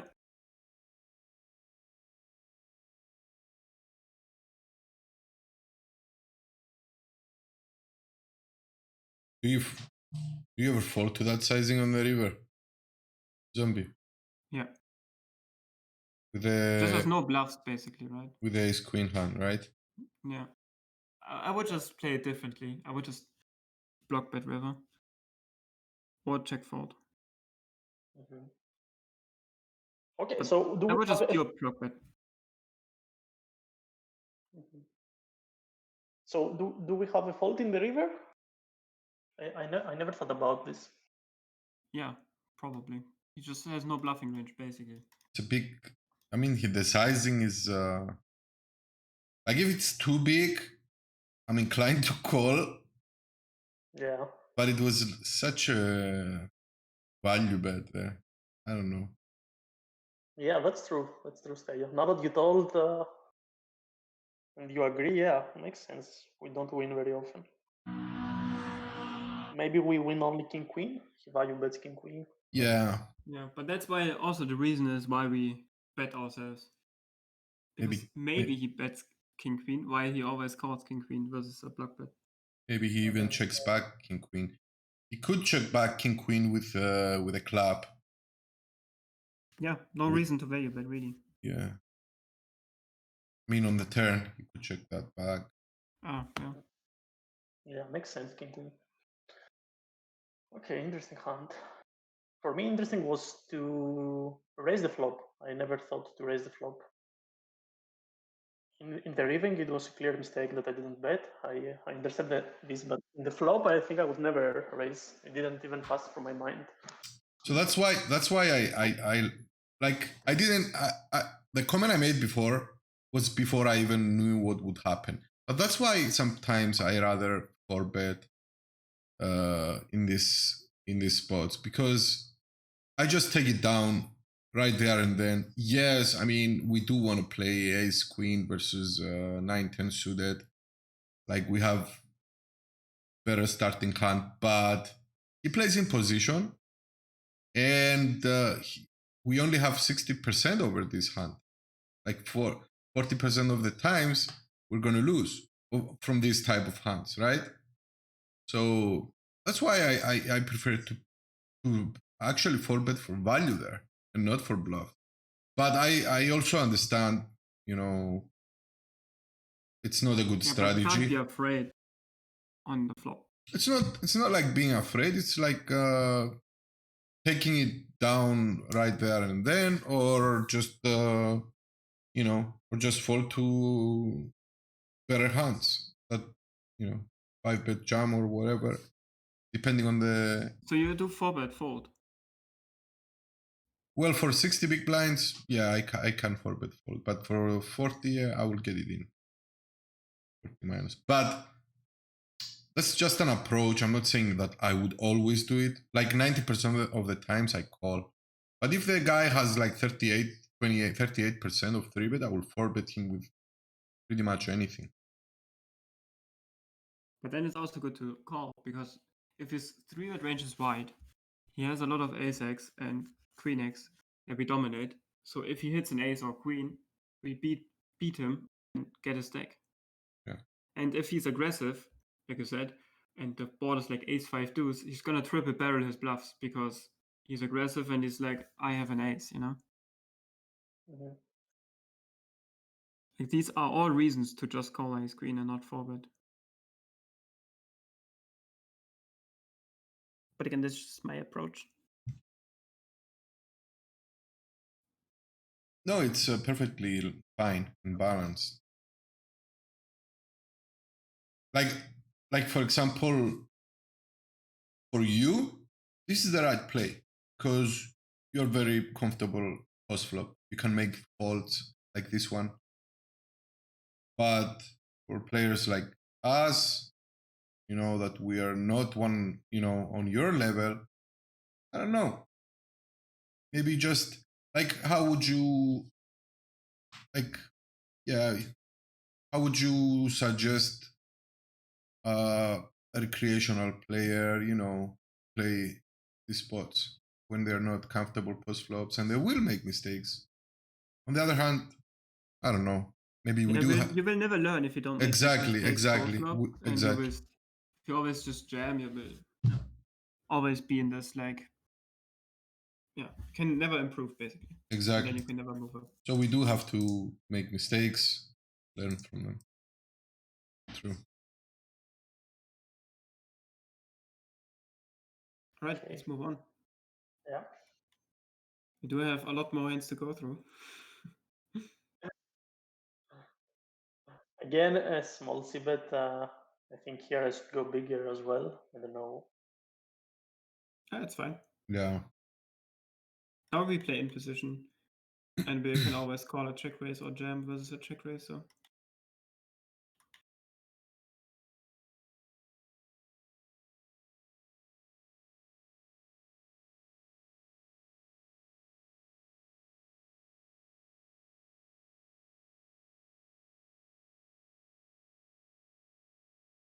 Okay. wow, we lead. Now we need in the spot. I don't forget that this is the The big VIP. yeah. Fuck. I have folds. Never lucky. Yeah, I mean, leading fuck. is fine in the sport, but you check a lot as well, so Yeah. Yeah, you have to maybe. be careful. And like, there's still a lot of value in like the VIP just blasting it off to you, you know. Mhm. Yeah. Yeah, I think the reason I bet because it was this guy, and I don't remember. Maybe even this guy was bad, but I think this is the reason. Otherwise, I think I'm taking 100% of the time.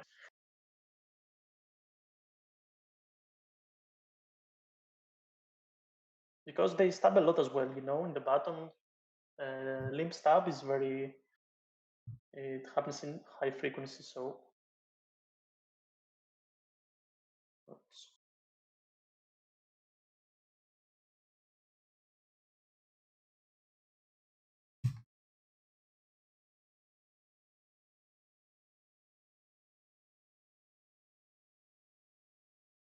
Now we defend this. That's fine.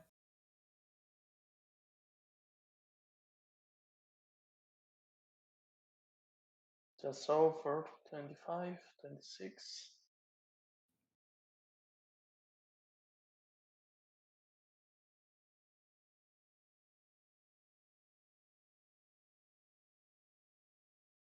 Oh, he's all in. Υπάρχει παράβαση πέναλτι στο 90. Yeah. It's probably a fault. He's super tight. Yeah. Yeah. Both players are super tight. One guy has 10-4. Other guy 15-14. So I'm curious to see their hands. Okay. Zax, yeah. Okay.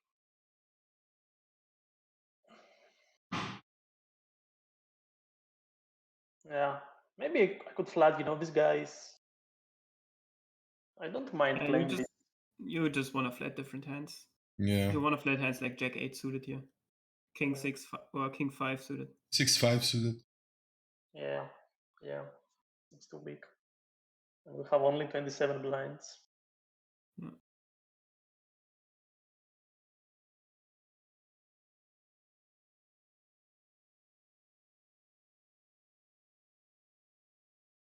Okay. Defend this.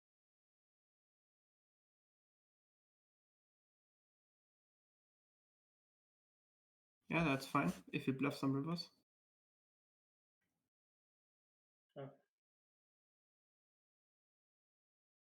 It's one of the worst rivers to bluff, but we do have Jack high. Mm-hmm. Okay. Many times, if I didn't invest a lot in the pot, I don't have the courage to bluff the river. I say, fuck it, it's yours. Yeah. I mean, this is probably fine to check down. You have a pretty bad bluffing hand.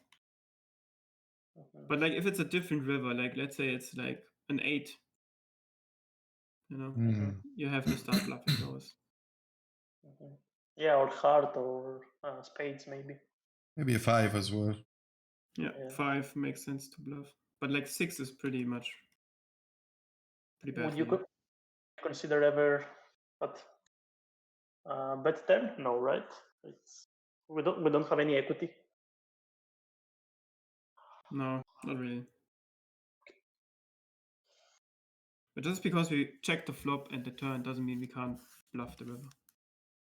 We still have some, like, I would always value bet, for example, a 3x or a deuce x on the river. And you don't even have to go that big, you know? Like, Yeah.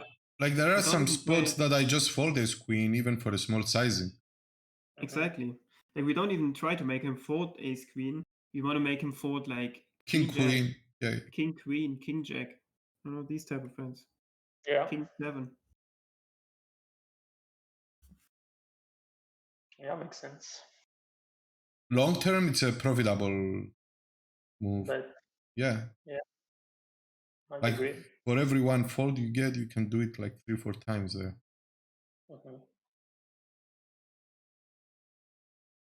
And you don't have to invest a lot.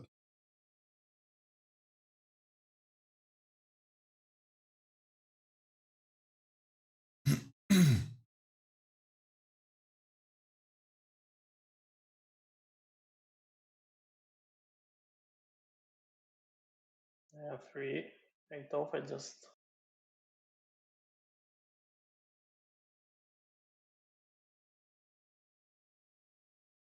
I think we win this one.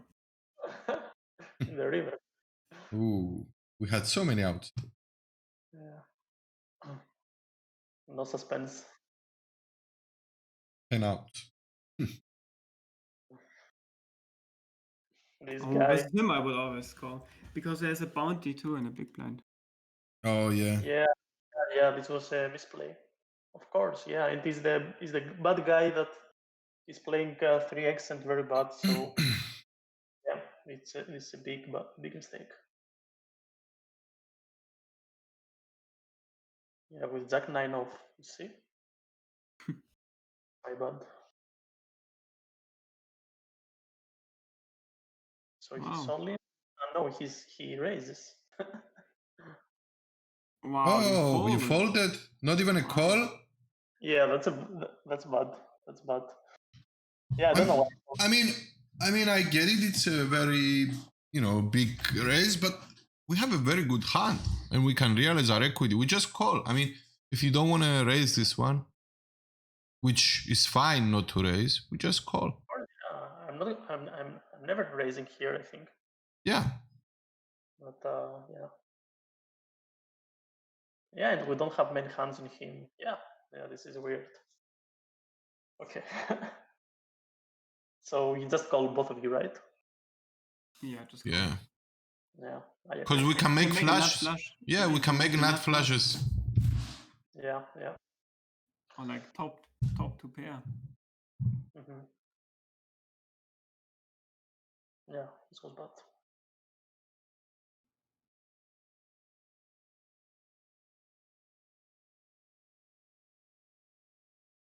So I take back here. Maybe I have a c-bet here.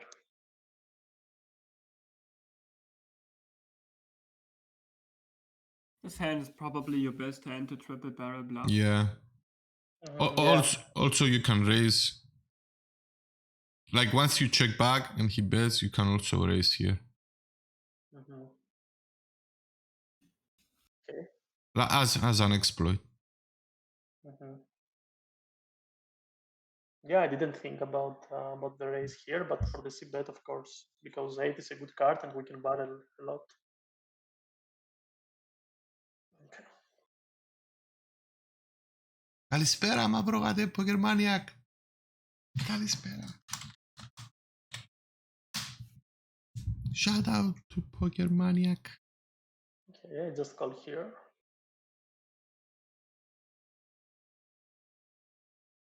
This one we could even check raise, but what's the sizing we check call? But like check raising some of these boards is super fun because people are like, he never raises an ace, right? So they're gonna over defend hands like jack tens, king queens, stuff like that. Yeah, It's like, exactly. This is like really good versus like button or cutoff, where the ranges are wider. This is like a really nice exploit. Mhm. And you just purely do this for value. Yeah, sounds good. And as I told before, I don't do these check raise with top pairs, and I should start doing this indeed. Yeah. I'm not loving life here though. Yeah. It feels like he has like ace queen, ace king, but Yeah. can't really fold.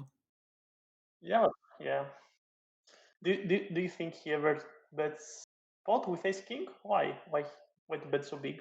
Because he knows you would raise him with ace 10, and he knows you have a worse ace most of the times. Even if he has ace 7 and he does that, you still have to fold a lot of your aces at some point. But that would be a pretty bad strategy if he has a7. Yeah, I mean, yes, it would, but you know, but he can also do this with king queen. To be fair, you know. Yeah, it really feels like king queen, like where he wants to, you have to fold a 10 and a 4 basically always, right? You have to fold your king queens, your king jacks. He can also do this with a pair of 6s, 7s, 5s, whatever. Put pressure on Those weak. are the best bluffs, yeah. Yeah, to put pressure on weak aces. But I don't know if he's capable of that. Like, population is not capable of that. They usually give up on the river, but you know, better players. The sizing is pretty bad. The sizing is still too big. Yeah. You accomplish the same with like 8.5. Exactly. Because he will jump the river. On the river as well. Because now if you call, we have like 17 left and there's like so much in the middle. We'll be happy to see the jack on the river. Okay, that's good for us, but for him. Should we ever raise the turn? I don't think so, right? We just call. No. We just call. I guess we chop. Yeah. Wow. King jack. Nice. Yeah, the bet on the turn looks like king jack, king queen, as you guys said. Yeah. I don't think he ever bet so big with ace king, ace queen. Pogermania with the 3 euro donations. Ευχαριστώ ρε φίλε πάρα πολύ. Deeper maybe, but... Ευχαριστώ φιλαράκι μου για το δόνο σου και το support σου. I don't like his bluff. Let me mute the guys just to say that this is from a Sunday million run by DeathMaster. It was a very big run. He ended up in the final table. I'm not going to spoil it and say what happened, but it was an exceptional run. And I wanted to have him on stream to talk to us a little bit about his approach in poker, how he got himself here. He said he bought, back in February, he bought Raise Your Edge using my codes. And then a couple of days later, he won a tournament for $1,000. He came back on the stream. He said, you know what? I just got my money back. And then like three or 4 months later, he played this one. So I wanted to I wanted you guys to meet him as well, you know, to see that it's possible, you know. And also, I always love the study sessions, and I hope you guys love them as well. So, thank you for staying, you know, all this time, because this is the so-called boring side of poker. Okay.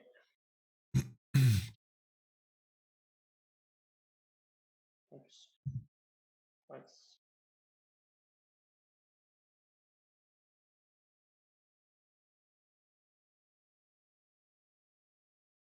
It's the same guy again. Okay. Now we fold. But I like what he did with the King Jack, right? It's really good. I mean, look at all the pressure we all felt. Like, shit, I have to fold on this. On the turn, yeah. Yeah. Yeah. On the river, it's not good. Yeah, on the river, he just has to give up because all aces will call you, you know. That was a bad river to continue with his bluff. Now he's only repping the same ace 10, yeah, or the same full house.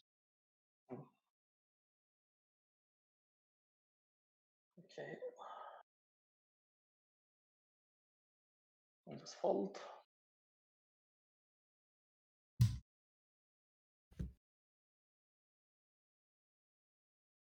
Yeah, maybe this is a bit. Thank you, guys. wide. Thank you for saying that. Thank you. It's a lot of value for me. Like But they don't really punish you. I really love this Yeah. stuff. Maybe I saw the big blind. This is super tight, tight as well. Tight as well. Everybody's tight. Maybe, you know, with these guys. Only these guys. Crazy. Yeah. Super exploitable.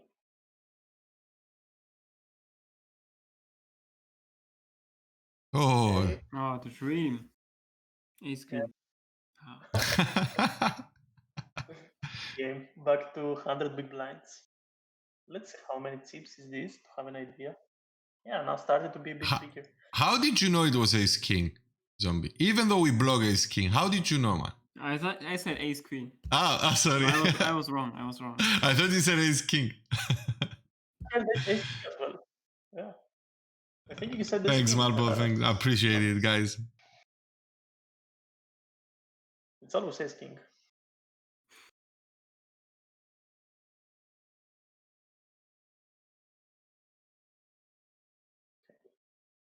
I mean, I don't believe this bet size, but that's okay.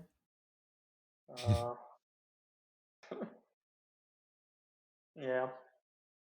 But don't forget that he opens with 15 big blinds, 16 big blinds under the gun, maybe. Maybe pair of sevens, or maybe, sixes. yeah. I don't know. Doesn't one of that protection bet? Mm-hmm. I don't know. It's probably we can't do really anything against it, but yeah. I mean, we can, you know, because just click it back for the like 4 point. You can go six blinds here, and just fold to a shove, because supposedly this is a spot that where we never have a bluff. I did this on the final table also on the WPT. Yeah, that was sick. Yeah, you can do this stuff. I did it yesterday as well in the 109. Same spot exactly, different board. But I did have a deuce though. It was the board was like deuce 6-6, and I had ace deuce. I was the short stack. I check, call the small bet. I check his small bets again. So at that point, I'm like, okay, I don't know. I'm turning my hand into a bluff. But I don't know if it's a bluff when you have the deuce. But I didn't want to have to call a big bet on the river, so I decided to just do that there. So we can't get creative here. You know, like when we raise here, we either have an 8 or a 3, right? And he's gonna have a very tough time with some of his hands. And if he has a value, then he's gonna jam. We can always fold. Yeah. Very interesting. I never thought about this, to be honest, but it's very creative, and yeah, why not? Just like Zombie commented on that day on the stream, street poker. That's pure street poker, man. Like, I love it. Or you can call and solve any river. Do these kind of things.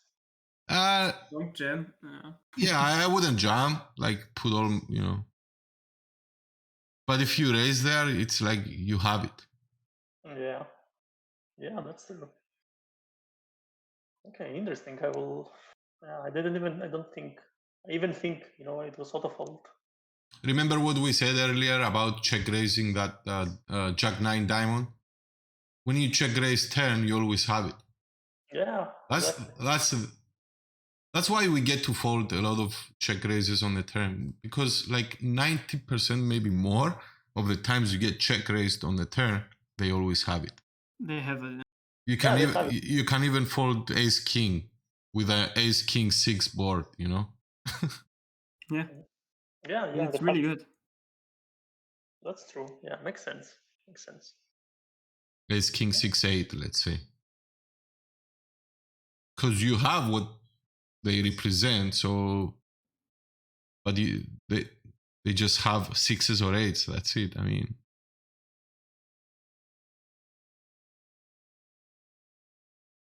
Interesting. I like this. Okay. Now that we said that, everyone playing against us will be check raising us on the turns. This is what I was thinking. Oh, But it's okay, you know. it's easy to play Matrix. You just check raise him on the turn.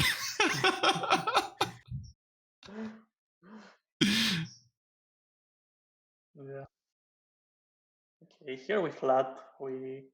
It's the same crazy guy, 25 big blinds, and we have 100 big blinds, so I think it's an easy call. If his bounty is not big, we fold. I think for 25, it's not enough for us to just make a set. I think for 30 blinds we call. For 20 we fold. For 25 it's close, but I rather fold. It's interesting. Maybe the solve is also an option, isn't it? Because what? If this guy, Sorry. yeah, no, if this guy is very aggressive, if the preflop raise is very good, maybe the solve is an option as well for 25. And if the bound is big enough, No, maybe solve is better. because you have really bad blockers. You don't really block the value part of his range. What's the math though behind the 30 big blinds? Is it like how often we hit a set and how much we have It's to how earn? much, yeah, what we earn basically. We can, yeah, exactly. Basically what we earn. Like 30 blinds, it's enough for us. If we gain 30 blinds by making our set, it's really good.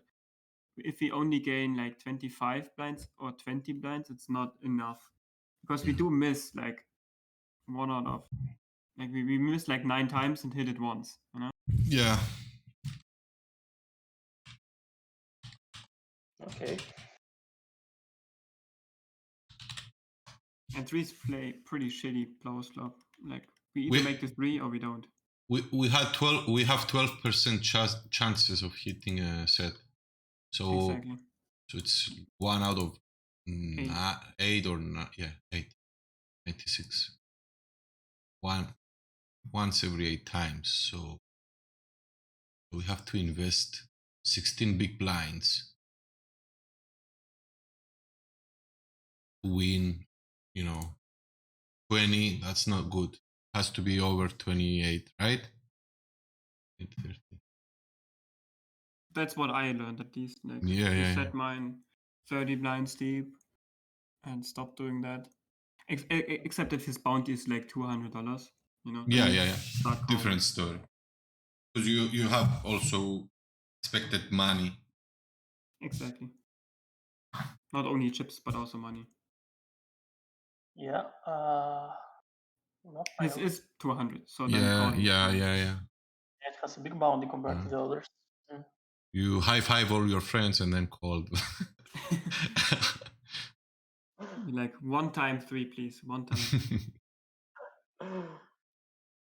Yeah, I guess I couldn't resist to this bound. Okay, but we fold here. Yeah.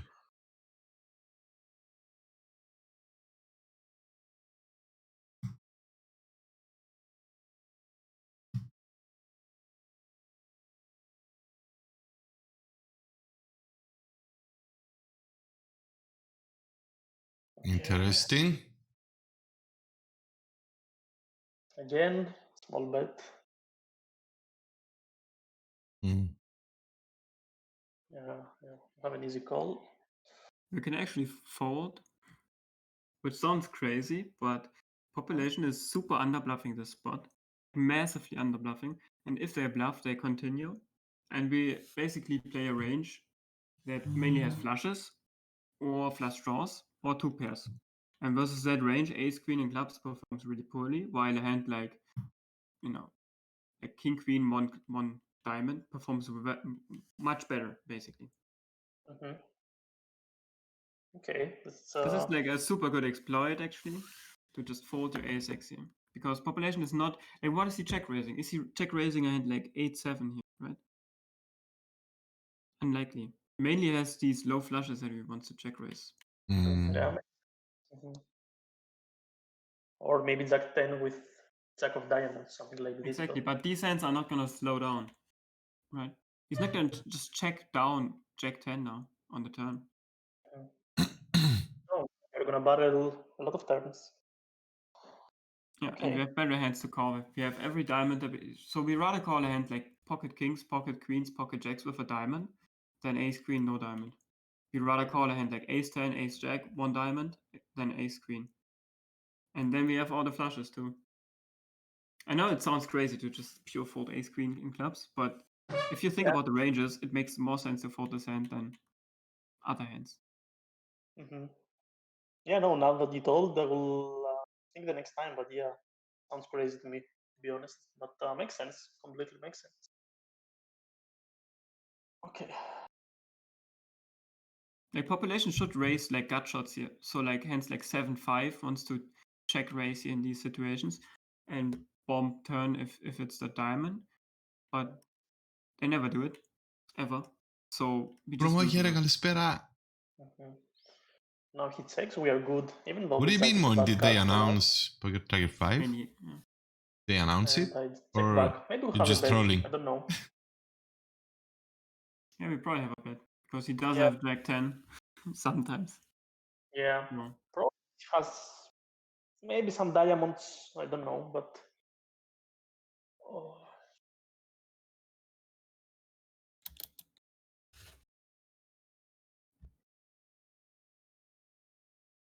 we go for a bit value. I don't know if that's okay. I don't know if we have value here, you know. I don't think we have a value bet. Because 10x gets there. Maybe, I mean, maybe ace 8 of hearts, ace 9 of hearts. But he mainly... I don't know if he will call this one, but he mainly... I don't know. I don't know if we have a value bet here, do we? Like, do you think he has some sets so. that slow down? Yeah. Probably not. Probably not.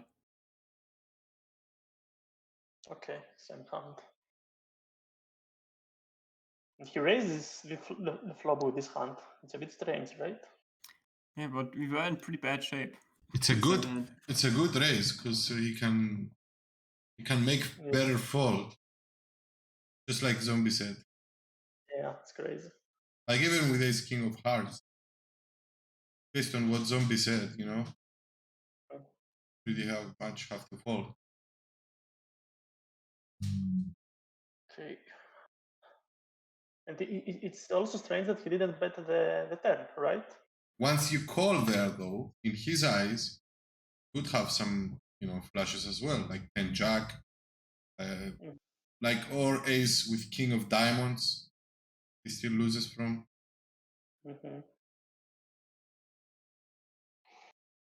I'm gonna send in a screenshot in the chat. I did run this spot, so this is like our continuing range, basically. So you see we overfold massively in this spot and just call basically all the diamonds. Okay.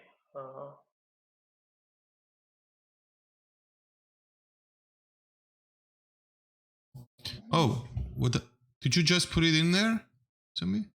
Yeah. I didn't know you had Pio. You have Pio? No, a friend of mine, we did rent this spot and it still sticks to me because this is like, population is never doing that. So you can really print by just snap folding these. It's kind of small and I can't jump into it. What does it say? Yeah, it's small, that's true. You just fold everything. Basically fold everything, yeah. Yeah, this is just fold everything and you're okay. Okay. I would never. He shouldn't slow down though. Yeah. But if he knows that you should fold everything, maybe that's why he doesn't slow down. Maybe that's why he does slow down. Because what continues here? I don't think he knows. I don't think many people knows that. Maybe, but yeah. Probably not. Yeah. Let me tell you if he knows that. Where is Poker Stars? There it is. Smartiagi. Okay, we have an easy defense. Well, he's a winning player. Very healthy graph. Pays $21 average stakes. He has 12,000 profit. Ability 84. Yeah. decent. Here we check again the turn. Yep, and value bet river. Yeah, I should value bet. That's true. I guess check call. I mean, he does have some king 4s. Yeah, okay, nice. Okay.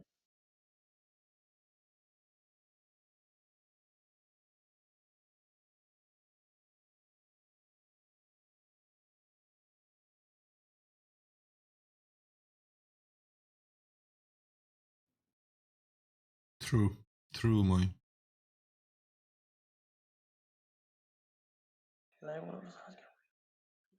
Probably ace with the jack of diamonds. Or ace with the 10 of diamonds.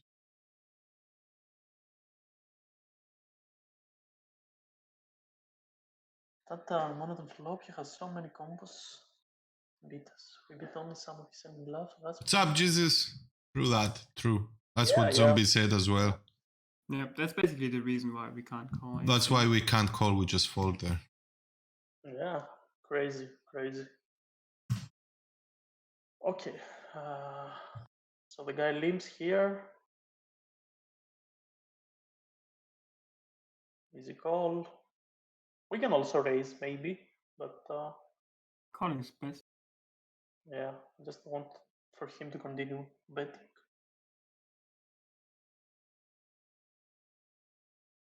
And bet this, he calls. Got him. Yeah. He made a mistake, but that's good. What you said? Who made the mistake? He made a mistake, pretty big one, to bet the flop and the turn. Makes no sense really. Like he doesn't really get value, and the river call is kind of funny too. But fair enough. I like your value bet on the river because he does have like king 10, queen 10. Those hands should bet the turn just for value protection. So yeah. Okay, good.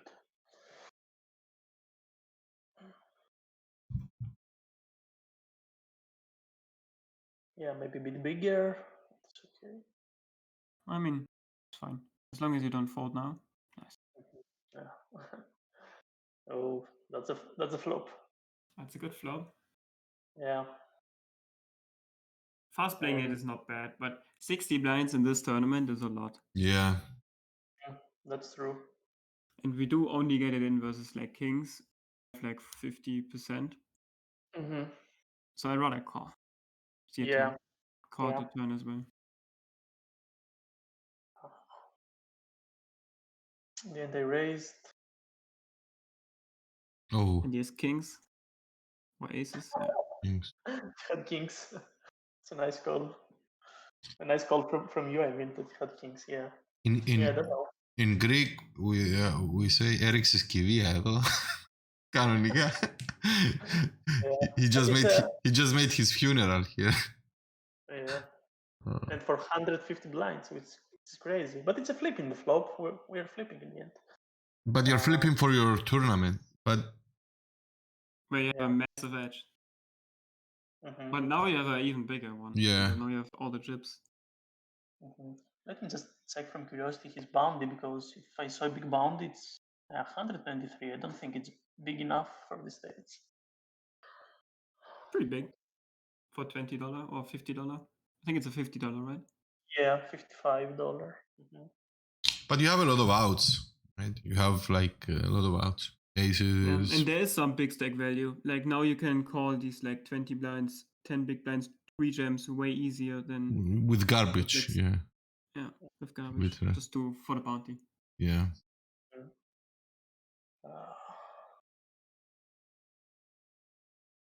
Okay. Yeah, I don't know, maybe this is a bit. Oh, this is good. Bottom. Yeah, now we have a lot of chips, so. And they really don't punish you enough. Like they never 3-bet you, but so. Yeah. Except with the ace deuce, and we made a flush, so. Nobody 3-bets the big stack. It's they're afraid. In the low stakes, at least.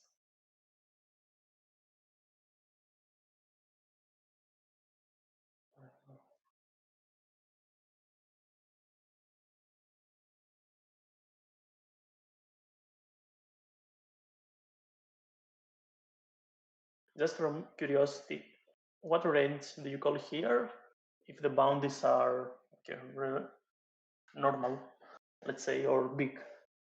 Let's see the bounties. I'm also curious about these pods because I think I make a lot of mistakes. So Reds has $60. It's very small, and Muffet has 160. So 170. It's big enough. Yeah, you call hands that unblock the ranges, basically. So you rather call a hand like 9-8 suited, 10-9 suited, that unblocks these Broadway type hands. But in general, you can even gamble like King 10. It's just like you have all the chips in the world. If you lose 20 blinds, it's whatever, right? So you still call like probably like 38% of your range. So even a hand like 6-7 suited probably is fine enough to gamble for 2 big bounties. Mm-hmm. Yeah, makes sense. So 6-7 suited could be, right? Could be, or like Queen 10 suited, for example. Jack 10 suited. You never fold these hands. Mm-hmm. If they have a big bounty. Mm-hmm. Okay. Monsnow, he's asking, is that 1% beside his name equity? Yeah, I think in the king's hands. I think. I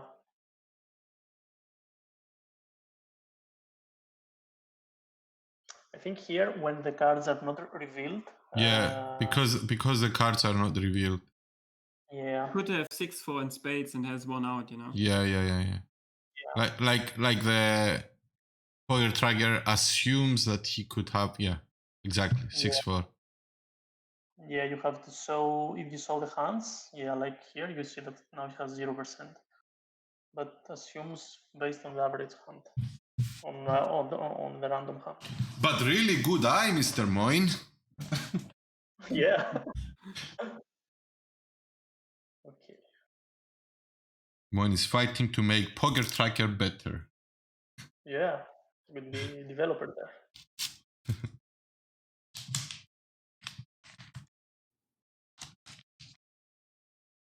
Okay, so we open and yeah, probably.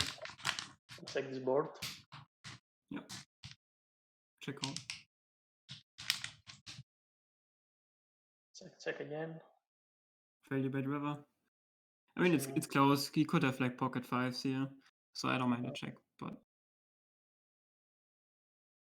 it's crazy how these people never bluff, man. Yeah. Just checks down Jack high with the Jack in hearts. Mm-hmm. Yeah, it's funny. I think it's not a very representative tournament because it was very fish friendly. You know, it's not very interesting. Some spots we could have more action. Oh, this is actually yeah, maybe it's a bit aggressive. It's not bad. Like I said, you don't get punished for it yet, so keep doing it. And I think it was also, going to day 2 that people want to make the day 1 and they just hold everything. Oh yeah, that's also an important detail. Yeah. The other way around, they say like, if I want to play tomorrow, I want to have a big stack. Mm-hmm. Yeah, so let's gamble and not have like 10 blinds. That's true. There are these guys as well. Oh yeah, Wow. I remember this. It was not good. So I guess he called with kings. Would be the classic. This is not a bad jam. It's probably like, again, the wrong hand. So we'd rather use a hand like Jack 10. Because with Jack 10, he's going to fold better, right? He's going to fold King Jack. He's going to fold, But King Jack, King 10. Raise Your Edge also suggests jamming Queen Jack suited. Not from the small blind. So you just jam both? Yeah, I guess. If I'm not mistaken. Yeah, let me see. 30 big blind 50%. effective. Yeah, 50%. 50% it says? Yeah. And he also had a relatively big bounty, 210 euros. I think it's a 10 times starting bounty. So oh yeah, 50%. I think makes it a bit more profitable. Yeah, the reason we jam though is to get faults. You know, The reason we jam Queen Jack. So, but even if we get called and he has ace king, we still have 40%. I mean, Yeah. I guess we lose it to this one. You call ace 10, you know. Terrible call.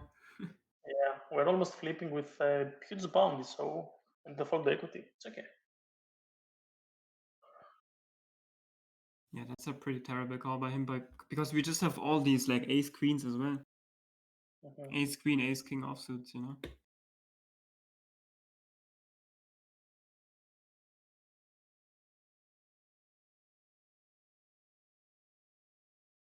Yeah, I just fold for 23. I think I call only if it has very big bounty, otherwise.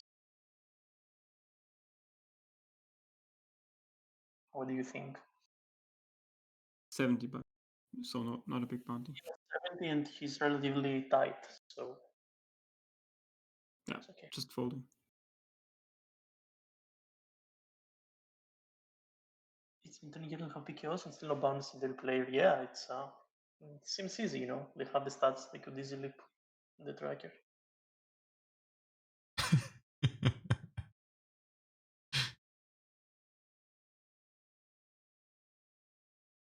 It's true though, Moy. Yeah. Give me 1 minute to open the light.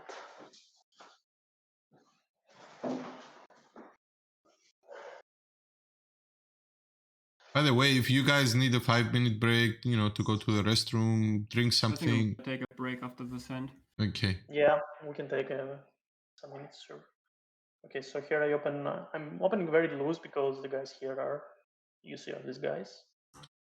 Before we see the flop, I would say that, you know, in these spots, you may also, like when the big blind is short, you may want to size it up with this type of hands. Like you open 2x with your kings, aces, queens, you know, you open 2x, but with ace king, ace queens offsuit, and this type of hands, you want to do it 2.5x.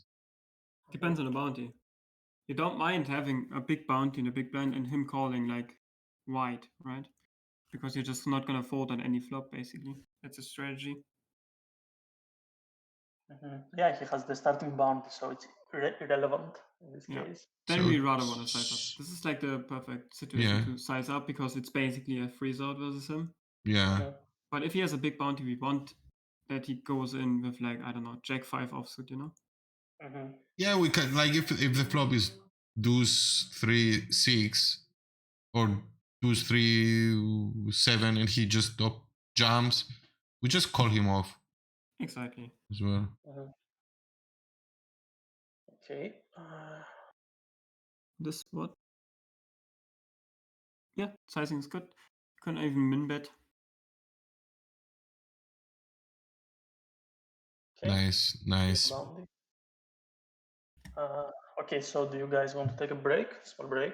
Sure. Yeah, just 5 minutes maybe. Yeah. Yeah, for me as well. Right.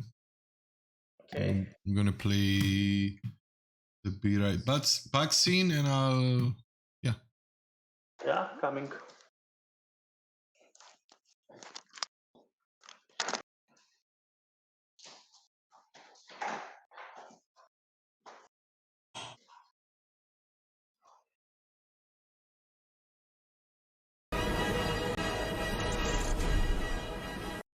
Hi, I'm Yanni and I'm 6 years old. Hi, I'm Pa and I'm 9 years old. That people live in, and they have beds to lay down. They can have their own bedroom. They can have their bathroom. They can have their own TVs. A royal flush is when a king and queen get married together and they get a toilet and they take care of it very much, and that's a royal flush. I think I know what it is. I think it's made of gold and it's very special. It's a royal bathroom that king and the queen can go to flush it. They flush it. That's what they do. Just a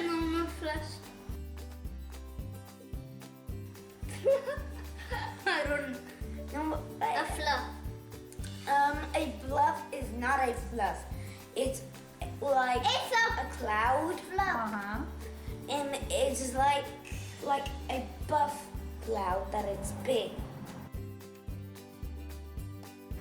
Ace hive?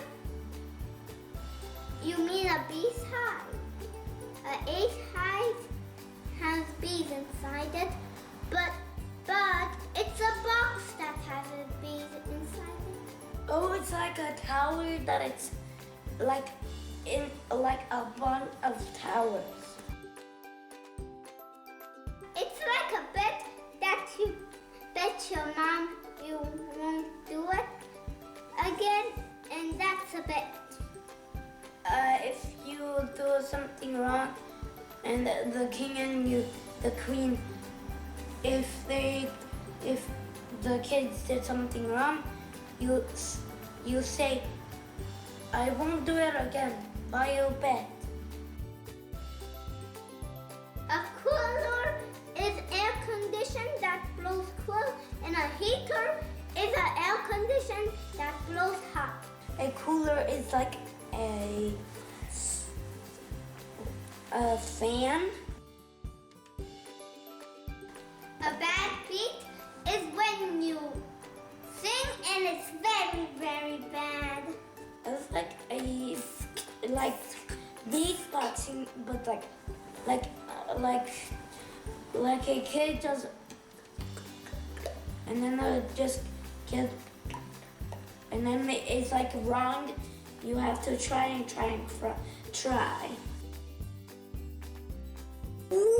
I know a game crusher is a garbage truck. When you throw the games that you don't want, it gets picked up by a crusher and it Game capture is like the kids destroying their presents, and Santa Claus like puts it at the fireplace, and it doesn't. The kid destroyed their toys. A bankroll is a lefty that steals money from banks. A bank roll is like people come to from the bank. It looks like actually it looks like a bank roll, but it's a bank roll. It's a game. Poker is a game. A poker game is the game that our dad streamed in the game, and he won yesterday. Mattress CY. Yeah, our dad. If you see that subscribe button, click it and make it turn great, because that's the way. And also subscribe to Mattress CY so he can get more money. That's his work. And his work is to get money, so when you work and do streaming, it gives you money. Please subscribe and follow us and our dad, Mattress CY. Yeah, follow us. Follow us and our dad, Mattress CY.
We're back, guys.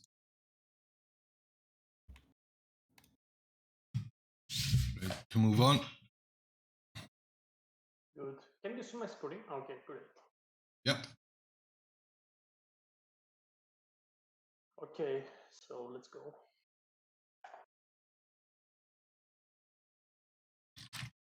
Okay.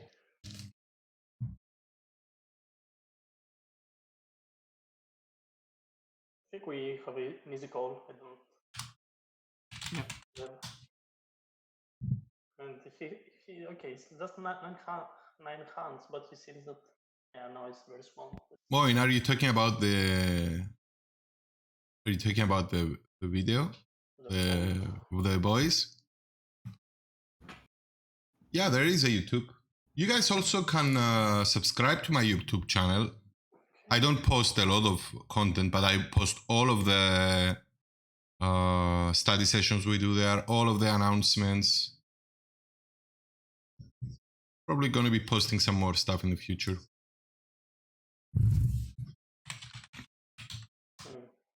It's probably a fault. Depends on the bounty, but like he's super tight.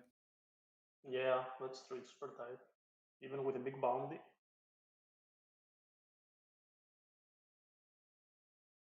Okay, so he raises.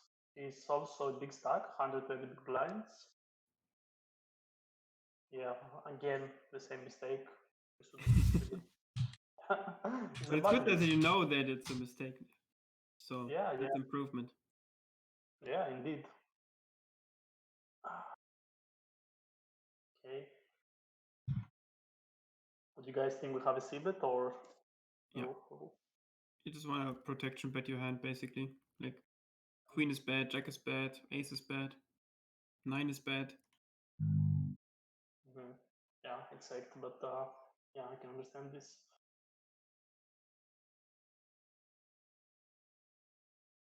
Yeah, that's like again. Still a lot of bad turns, yeah. Or rivers. Yeah. Mm-hmm. And even he's gonna c-bet a king a decent amount, right? Like the only king he really has is like king jack, king 9, king 8, king 9 c-bets, king queen c-bets, king jack even c-bets. So we basically have the nuts here. We do get caught by like ace 5 in clubs, for example, right? But ace 5 in clubs is not bluffing. Okay. So we should bet the turn, right? We bet the turn? Yeah. Okay. And if you don't bet the turn, we check call the turn, of course. Yeah. Don't check all the turn. Well, that's a bad river. Yeah, it's pretty bad river. We check bucks. Eights. We win. You win, take it.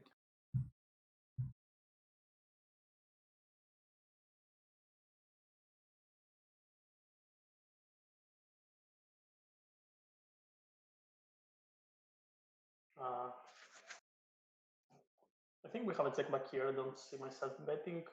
All of the jacks are checking.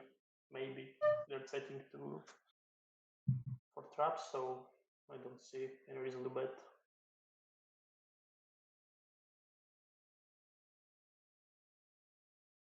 Yeah, it's close. Checking is probably fine.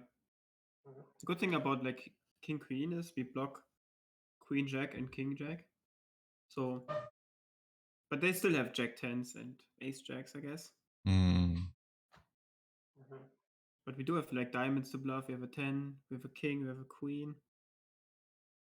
So I think you can go either way here. But like 4 ways, it's probably fine to just check back. Yeah. Okay, yeah, makes sense. Okay, and one big blind. Whatever, I just fold.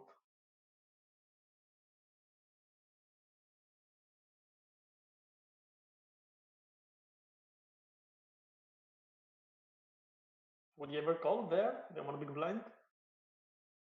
It's pretty annoying spot, but Annoying. I guess we call one. Yeah. Yeah, maybe. Indeed. These guys always have the jack. there. Yeah, or a 9. Feels like a 9x a lot. It's Let's a see good the figure flop size, yeah. to get it in. Mm. No, I'm in love with the small sizing, and I know that it's I like the small sizing here because he's gonna be jamming all of his, I guess you here know, we 10x. should bet big as well, right?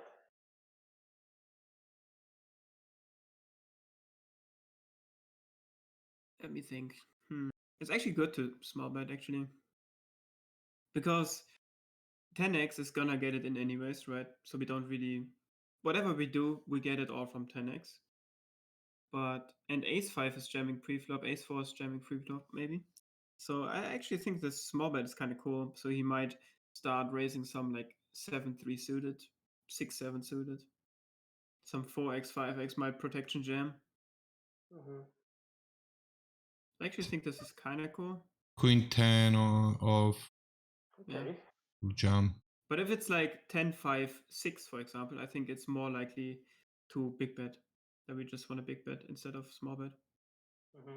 So is there a big difference if it's 5-6-10 instead of 4-5-10? I think so, yeah. Yeah, because it's more connected. Or Like if it's like 10-8-7, for yeah, example. because he has he has It's like a more seven, connected big bet for sure. yeah, 7, 8, 8, 9. All these hands. He can rep a lot. He should lead. He doesn't.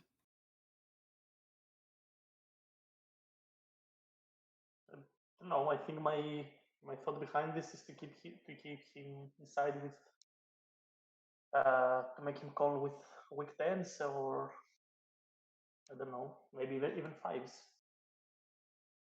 Yeah, totally fine. It kind of sucks if he jams, because people are not bluffing this spot and always have a 4. But then again, we have like jacks 50 bands deep, so we probably don't fold. Yeah. Yeah, I don't see myself folding. Yeah, indeed. Okay, not. It's just a 4, but we still call. Yeah. Yeah. It's a back and forth all the time. When they jump, when they lead, it's always they always have it. Yeah, it's a terrible jam too by him. Like, we never check back any hand that is value. So we never check a good 10. We never check jacks. We never check any 10 basically. Even like jack 10 is value jamming, right? So he only makes us fold our like bluffs basically. So that's really poor play by him. Okay. Whatever.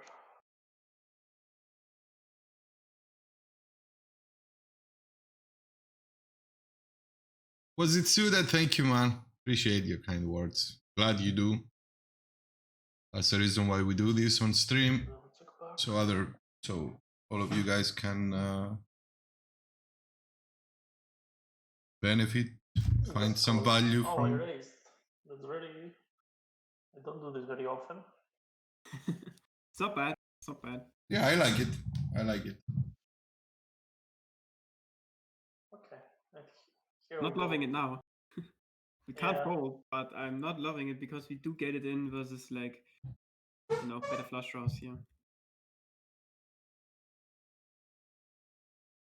Okay, in the end, in flop, it was not so bad the equity, but maybe it had a big bounty. That's why I raised. Yeah, 160. Sir Henny, For these days. it's good to have you, man. Thank you. How are you, man? I think it's a bit weak as well. How's the grind going? It's a bit too weak to call. Yeah, it's a fold. Yeah, your king X is just too dominated and you lose a lot on like ace X boards. Or if you don't hit a pair, basically. Yeah, I agree. Actually, this guy. Maybe that's why I did it, because this guy that is very loose and he did some weird things. And I don't know. Maybe sometimes I'm saying, yeah, it's a bad player. I should play more pots with him, but I shouldn't sometimes. I mean, it makes sense, but I think this hand is just too weak, even versus weak players. We just Yeah. value on ourselves a bit versus King X too much. Mhm.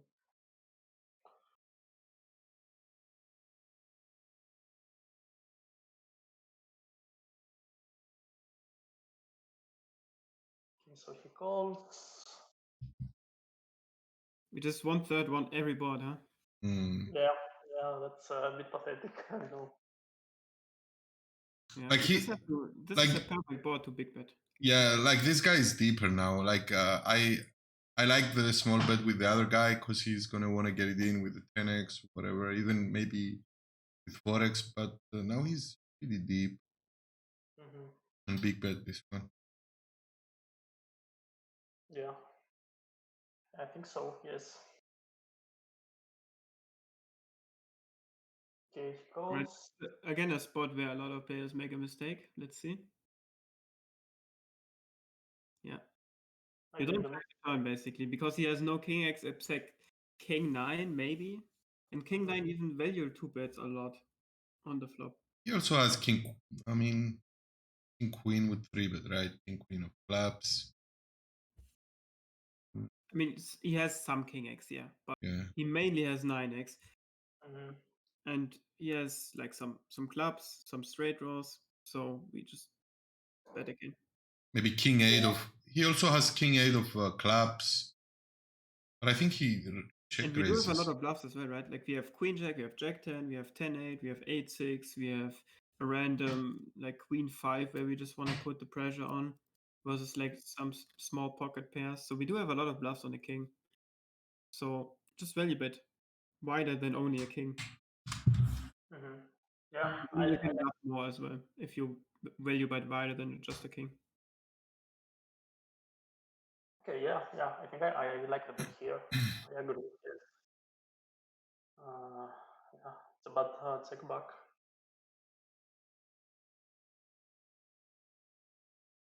And this is small. We need to bet a bit Yeah. bigger.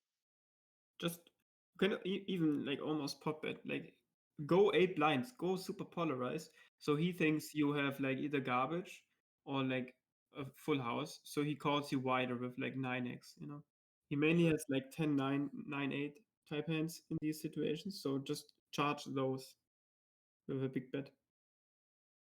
Yeah, indeed. Yeah, not very well played hand. Probably had like something like queen 10. Or an ace-x, I would say. Yeah, loaded. It's like ace-7 or something. Ace-6, I guess. Ace-7 probably doesn't fold. Like if he has an ace-x, like ace-6 or something like that, he's gonna fold to this bet, but maybe inclined to call your big bet. I know this doesn't make sense, but he may Yeah, decide I to agree. bluff cut. It looks more like garbage if you big bet, right? Like, aren't you just betting the turn with Jack 10? You probably do. Yeah. So Yeah. you don't really rep a lot. You rep like pocket eights and like. I think if you big bet, he folds his ace of club, ace of clubs floats, but calls his other aces. I mean, we don't really bluff ace-x as well. I mean, I guess we can bluff ace-x versus like 8-6 and 10-8 because he does have these hands. Yeah. And it sucks to lose versus like this 8x pair. But I don't really think we bluff too many ace-highs in a button versus big blind scenario.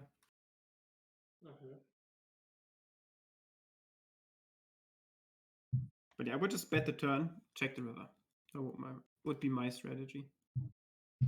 Yeah. No, I like the bet in the river. I like a lot. Okay.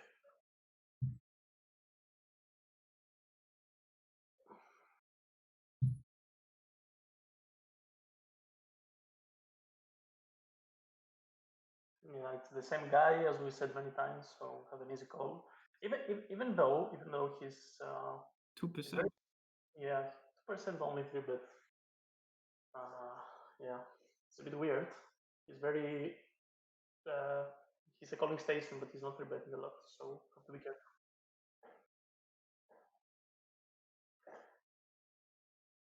Yeah, I think I just hold it here. Yeah, good. Yeah, me too.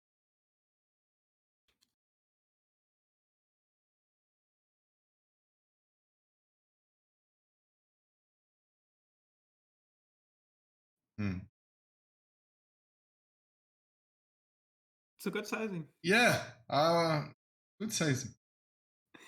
I was expecting to see 6.55. No, like 3 ways size it up.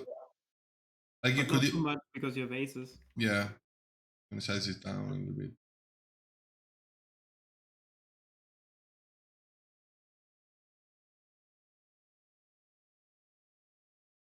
In these spots, it works really good if you just 3.5x because big blind is overfolding to 3.5x and he's overfolding versus c-bets. So it's really good to just 3.5x and c-bet and then take it down a lot. With all your bluffs as well. Yeah, with a polarized range again. Like some king 5 offsuits are in the range and some ace 7 offsuits, and then of course your value like Or jack. one, okay. Yeah, I like the 3.5x. Yeah, I don't know. I also do very often, but I really need to start raising more on small blind. I really like to limp and bet almost any flop. I think people are overfolding as well, but maybe raise big and c-bet is more profitable than this, right? Exactly, because you have a bigger pot to take down. Yeah, makes sense. Yeah, I realized that.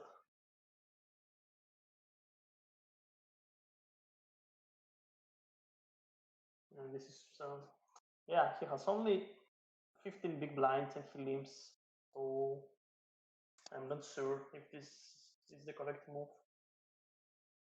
I think we just limp behind for this Yeah. reason. He limps jams on us and we really don't want to fold.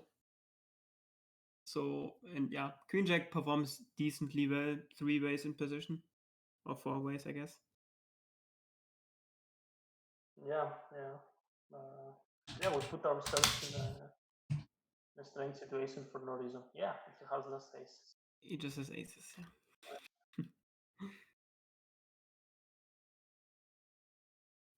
What a great play by him, man. Yeah, Just it was a raise. dream. I'm pretty sure almost if you raise 40% is profitable in this table.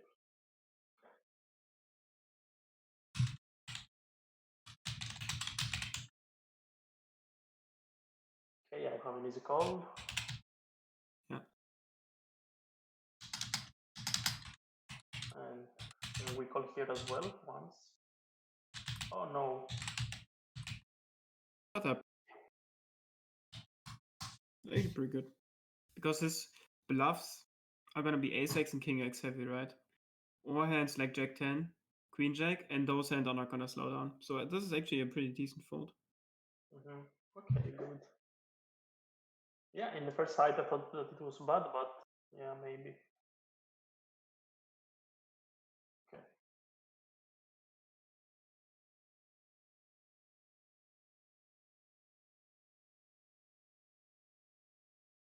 Yeah, and this guy rebets 1%, okay? 1%. In the big blind versus under the gun. Yeah, and he Probably aces again. Yeah, it makes 6 blinds, so it's like playing with open cards. And the other guy that flatted has also 12-6, so it's also another. I think you can easily fold queens here and be profitable.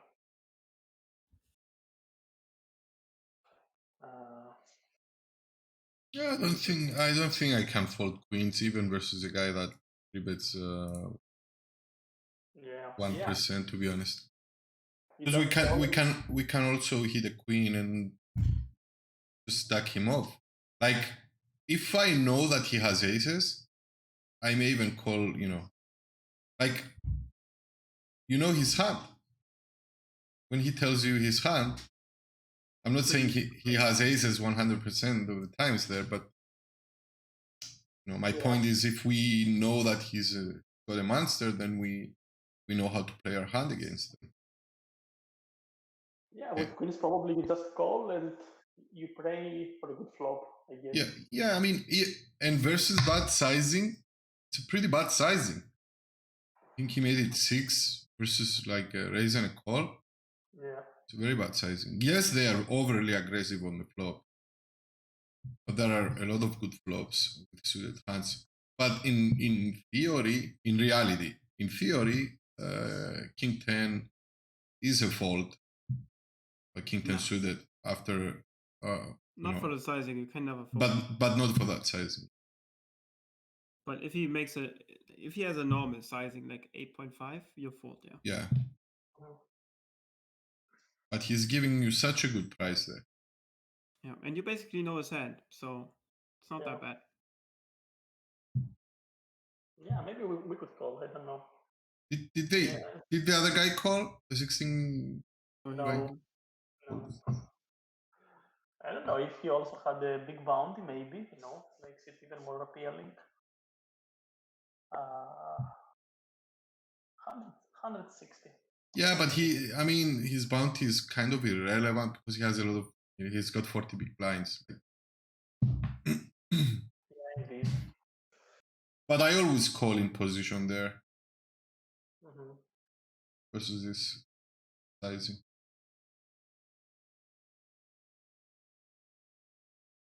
I don't know, when in some spots when it's pretty obvious that they have ace kings, you can overfold like ridiculously good. Yeah, I will fold ace queen off probably, even though we do block aces. No, even that I would call. I can't fold for this sizing. But I rather fold ace jack off for sure and call 9-10 suited. If that makes sense. Yeah, makes sense. I think with ace queen I would call easier because he has kings in his range. You can always flop an ace and win the pot. But with king 10 or queen jack, whatever, your equity is much less, I think. I don't know. It's a very weird spot to analyze. Well, let me tell you. Like if he has aces and you have king jack suited, well, yeah, you have like 16% over 82%.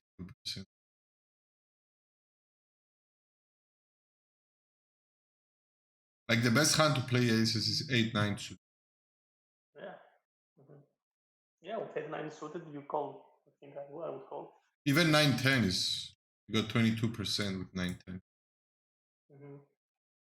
But 8-9, 22.47, because you can still make, it doesn't block your straights. Where the ace blocks some of your straights.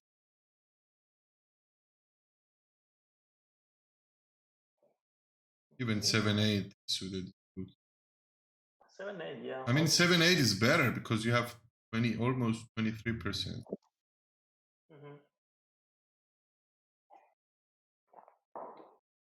It's crazy. Yeah, it's crazy. Once every 5 win. So he's giving you good odds to play that. And you're playing it post flop, you're not getting it in. Yeah, 1 out of 5, and with the bounty it's small, but it's off the parameters. And in position as well. Okay. And if we call, most probably this guy will call as well, even though he has 16. I don't think he will fold. It's probably from these guys that they want to see a flop to decide after. So if we call, it's very likely that he will call third. So with his bounty, maybe our hand has more equity. It's better, than playing two-way. Because with 7-8 suited, you're gonna flop or not. It's not middle. There's no middle state. It's probably both fine. Okay, let's move on. We still have lot Yep. of hands. We still have 6 more hours to go, so let's go. Okay, here I raise. I don't know why. I don't like this much. Anyway, and Yeah. it's very small, right? Yeah, 3.5 is fine, so Mhm. it's okay. You You just see, range c-bet, yeah. Just range c-bet 1.5 big blinds, you know? Yes. Okay. Or bet turn. Bet Oh, river. no. I should bet river. This is so bad. It's so bad. Yeah. I cannot believe this is big. This is value, but yeah. Is this day 1, by the way? I think so. Yeah. I think it's the day 1, yes. Oh, this is so bad. Again. Not a big fan, yeah. Yeah, I know.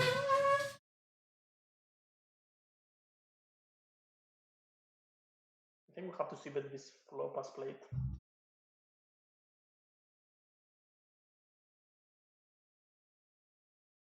What do you guys think?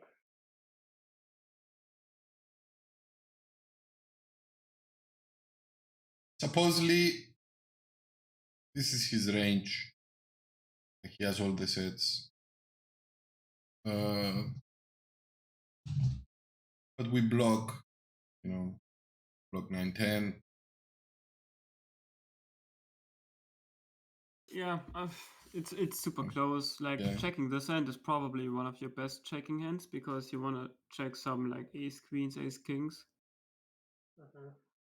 So you have at least one hand yet that has a pair. But like this hand is just a mistake pre-flop where we 3-bet. We should just flat call.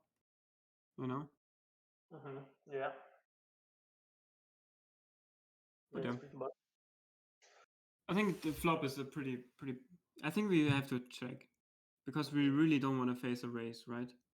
Yeah, If he no. starts raising like 8-9 here, we do have the speed, but like hate life. Yeah. And he starts bluffing if he checks, I think. Yeah, makes sense. Can we check turn? Yeah, do we default top pair now? That's the question, right? Yeah, that's a question. What do you think? I don't remember what. I mean, we probably can't fold top pair because we have a gut shot. We do have the 9. Yeah, And he's not wrapping a lot with the big sizing. So I think I call 1. Okay. Let's hit the 9. Okay. Yeah, we'll just fold now.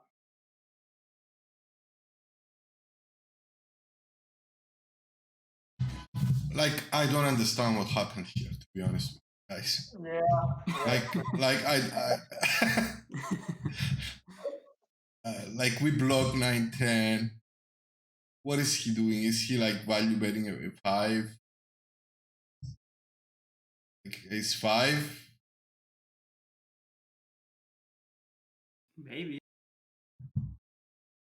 Did he turn his ace 9 to a bluff? But I think ace 9 checks the turn.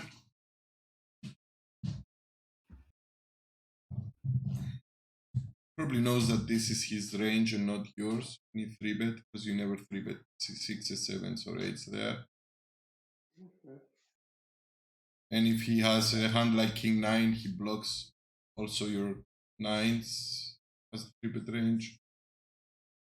And so you only have 10s.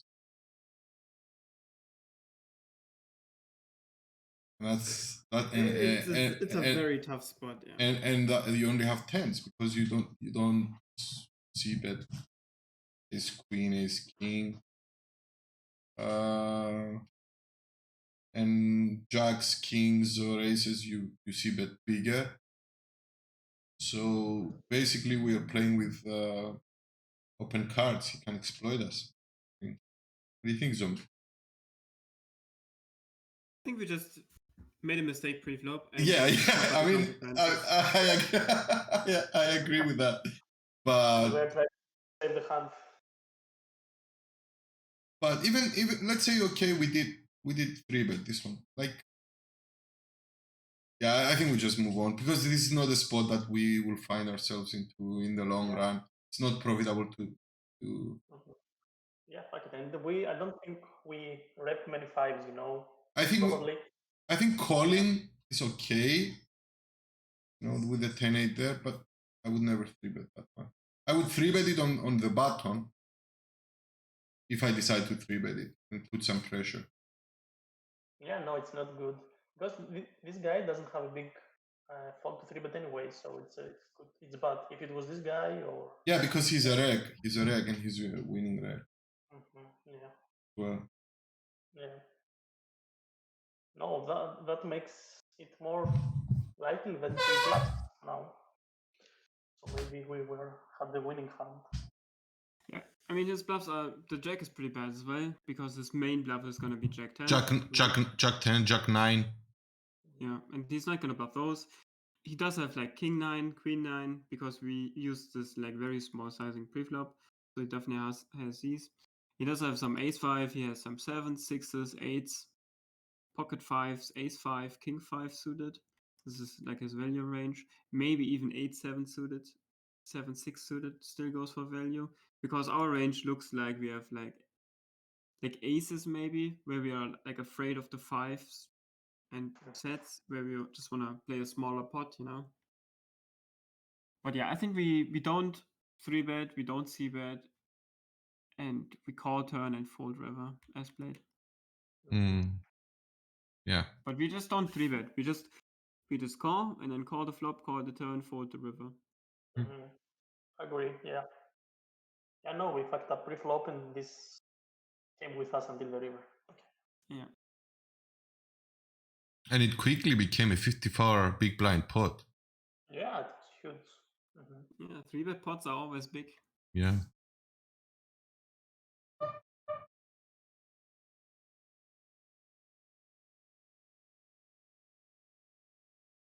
It's so important, in the long run. These spots, man. Like these spots are going to probably make or break your tournament as a whole. Because then you have to get it in with a hand that you wouldn't. Yeah, it's.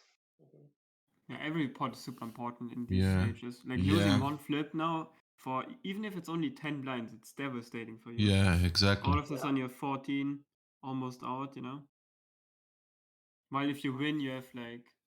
But as long as we can hit sets, top sets, we're fine. Okay. And I went for a bigger bet finally. What do you think about the sizing, Zombie? Would you go bigger here, like 6.5? Get it in on the turn. Probably a check. Check. Yeah. It's a check or like a super big bet. But probably a check. Just because like we block everything basically again. And we do have some checks, like we have some ace queens, we have some ace kings, we have some king jacks, jack tens, no flush draw. We want to check all of these queen jacks, right? If we start checking only these hands and never a set, never aces, we just get exploited super hard. Like he can just pot the turn and we just pure fold our whole range. And if we check back and the small blind checks, how often is the big blind gonna bluff? Like 90%, maybe 95%? Because this board is like all the big blind always dreamed of, right? Yeah. Like, I understand that you can also just bet and get it in versus like pocket eights here, but it's also like beneficial for us to check and the turn is, for example, the queen. Small blind loses his deck with queen jack, king queen, ace queen, right? Yeah. While if he bet, he just folds. If he has a flush draw, he's gonna bet the turn. If he hits the pair, he loses more than if he just bet the flop. So I think checking here is cool. Mm. Okay, interesting. I think I would never check back this hand in this board here, but yeah. Like I rather check it in out of position, but in position. Why? Isn't it in position way better for you? Yeah, like on the turn, but there are also a lot of bad turns though, right? Like a Only a 5 and an 8. 5, 8, 3 is a bad turn. A heart is a bad turn. Like we have like a Not third, bad. 1/3 of the deck is a bad turn. In my opinion, only a 5 and an 8 is pretty bad. But on But even the then, small it's blind okay. and big blind have a lot of suited hands as well. Yeah, you can just bet and they jam flush draws. That's also fine. In my Mm. opinion, they still bluff flush draws a decent amount. And you protect your range and you make them get there. So Mm. make them hit a pair and then not fold. Basically, that's the main point. And let big blind just like go super aggressive against you because you're not capped. Or like you in his mind you're super capped. So he can go aggressive. But if you start checking sevens, all of a sudden he can't go super aggressive against you. Can still go aggressive though. Okay, it's very. Let's see what happens. Yeah. I smell set over set. No. Yeah, in the end we fold. Yeah, because we are the short stack and we bet into 3 big stacks, we must have something, you know, they can't bluff anymore. That's why what Zombie says is a good strategy to also protect our range. And I think I had a big bounty, so 180. Yeah, no, so. It's decent, pretty decent. Yeah. It's pretty small at this point. Like everyone had like 300, 200. Poker Mania GR says if we were deeper, like 50 big blinds, then we should bet. Yeah, because we can't get it in. The main thing about like checking back is that we can super big bet turn if they check again. Basically, yeah, because they have like. And we can still get it in on the riv. Exactly. We do want to full double up with this hand for sure. Okay.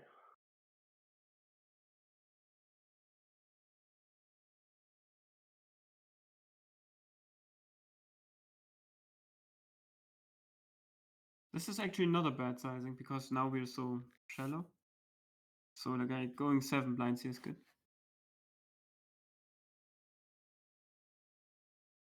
Let's see the c-bet sizing. Wow. And now you jam. Yeah. And he has 9s. Yeah.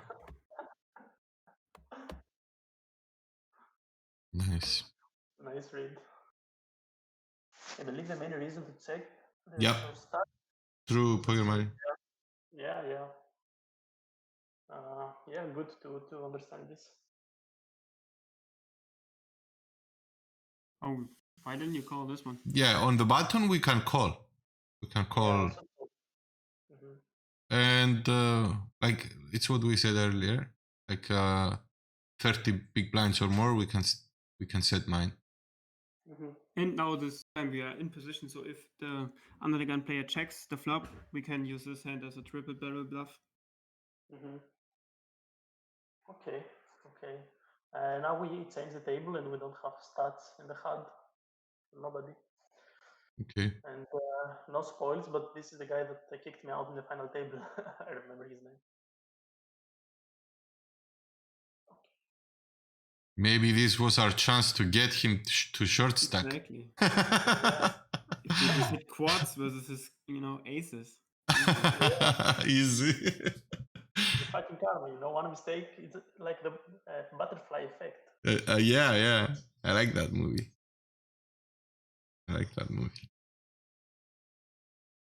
It's so weird, and exciting at the same time how details change everything in this game without us knowing it, but when you review the tournament afterwards. Yeah, it's mind-blowing. Okay, we open. we open?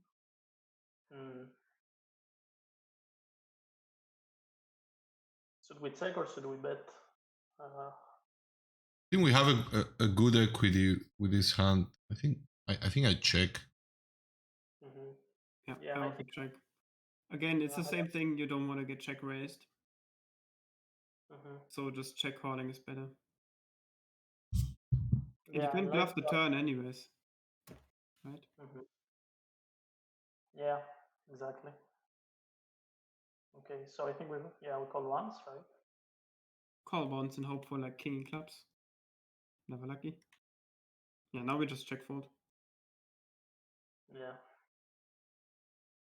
Yeah, I prefer the check call than flop. Indeed, I don't like the c bet there. Like this is something I started doing lately on my game. I started checking a lot, even with my value hands. Like what also Zombie said earlier, like GTO says we check a lot out of position. Like even if you had King Jack here, why would you bet? You know? To get value. Yeah, but The king jack is one of the only hands you might wanna. But I agree that checking is actually kind of cool if you want to check raise. yeah, like you can mix your strategy. You check call, check raise, check fold a lot. You know, you can mix, but you also have your nutted hands as well. Exactly. That's why checking is so strong. Yeah, like And you have a disadvantage with being out of position. So you have to check some strong hands, otherwise you just get outplayed. If you bet your strong hands and check just your weak hands, it's super easy to exploit you, right? exactly, and most importantly, you protect your equity as well. Like we lose so much of they blow us out of our equity when we bet. When we bet on a when we bet on a draw, especially early position versus early position, because he's gonna have a lot. I mean, he has all the nines, all the tens. You know, he also had King Jack, Ace Queen. Where if we check, we show weakness. Why do we check? We have sevens, we have sixes. You know, so he will bet small to get value. We call one and see what happens. Like we could turn and we don't. It doesn't blow us. Like if you have Ace Jack of Hearts, you don't want to bet here. You want to check raise, right? This would be my next question. Do we ever check raise or Yeah, does it happen? yeah, like a lot. Like why would I? I mean, I would check raise my sets here. If it was I don't know, queen 7 5 and I have queens, why would I bet? You know, I'm just gonna check call that one. But these boards, you want to check raise. You know, your value hands. Mainly like king jack, you want to check raise here. Yeah. And some like queen tens. I mean, with ace jack, do we ever have a check raise with the hand we have now? I don't think so. Just because you don't want to fold again. Yeah. We just check call this one. But ace jack of hearts, we have a lot of equity. We have. Let's gamble. Yeah, we can. Like 40 big blinds is a lot though, but there are a lot of good turns for us. Yeah. And any hard. hard. Big stack value is again pretty massive in these fields as well. Yeah. Like having just this big stack where we can bully them. It's nice. Okay.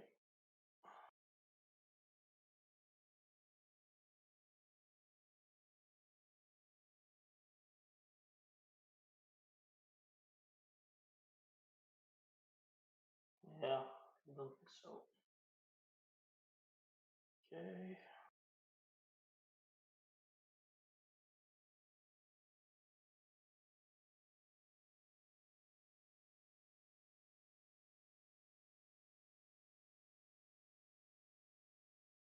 Okay. Defend. Check raise. Oh no. It's easy to miss those, But like his sizing is bullshit basically. On this board he wants to go big and not small. Yeah. With like hands like jacks and queens and kings, right? So you can exploit that just by two betting him. And you don't even have to So many go good big. turns. You don't even have to go big here. You just make it 4.55. Yeah, around like 4.5 to 5. Yeah. It's all fine. And you have so many good turns, right? Like you have a spade, you have a 9, you have a king, you have a queen, you have a jack. Mhm. And he's just gonna snap fold hands like ace-8 in clubs. Mhm. Even like king jack clubs just folds. King queen clubs just folds. I think the only hand he small bets here is probably sets of tens. Yeah, tens maybe, but Yeah. doesn't really matter. Yeah. We still exploit that. Just one hand, yeah. Yeah, I like the check raise on this board indeed. But it's easy to miss though. Don't get me wrong. That's why we do this. So we can remind ourselves for some spots. Like I probably miss these spots as well. Yeah, it's nice to put things into perspective, see your own game. Especially when you multi-table, I mean, you will miss some spots. Yeah. Which is okay. You don't have to play perfect poker to play profitable. Exactly. Mm-hmm. Okay, so we open the ace6 off, the cutoff. Check back on this board. I don't know. Yeah, that's good. Yeah, I like. You really don't want to get check raised, and he's gonna bluff now a lot, and you just have 2 easy calls. Yeah. I'm tempted to bet 11 blinds now. Yeah, I'm like 12, 12.5. That's my, I overbet this one. Yeah. Because he does have some 7x, like some king 7s. I hate to lose against those. And he doesn't have straights, right? He does? Yeah, he does. Indeed. He does. Like, it's too bad he doesn't lead his straight, though. Yeah, of course. Would be jam, though. Yeah, like he should lead his straight and fall to a jam here. Mm-hmm. Yeah, would be jam, though. Do you jam? Like, I would jam this one. Yeah, I think this is like a very cool play to just jam. Like Zombie says, good luck with your straight. Yeah, good luck, man. I think this guy would call, but yeah, in general, yeah, good luck.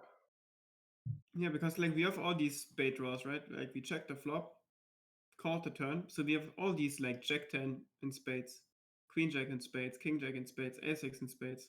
I think he does call though. I mean, even if we overbet, he will call here. He doesn't. Yeah. He never folds. But Yeah. but if he bets and we jam, we in his eyes, it's never a bluff. It's super tough for us to bluff as well. Like we have to turn a6, a7 into a bluff, right? Yeah. Again, like ace3 just calls, ace8 just calls. Mm-hmm. So we need some spades to jam. Yeah.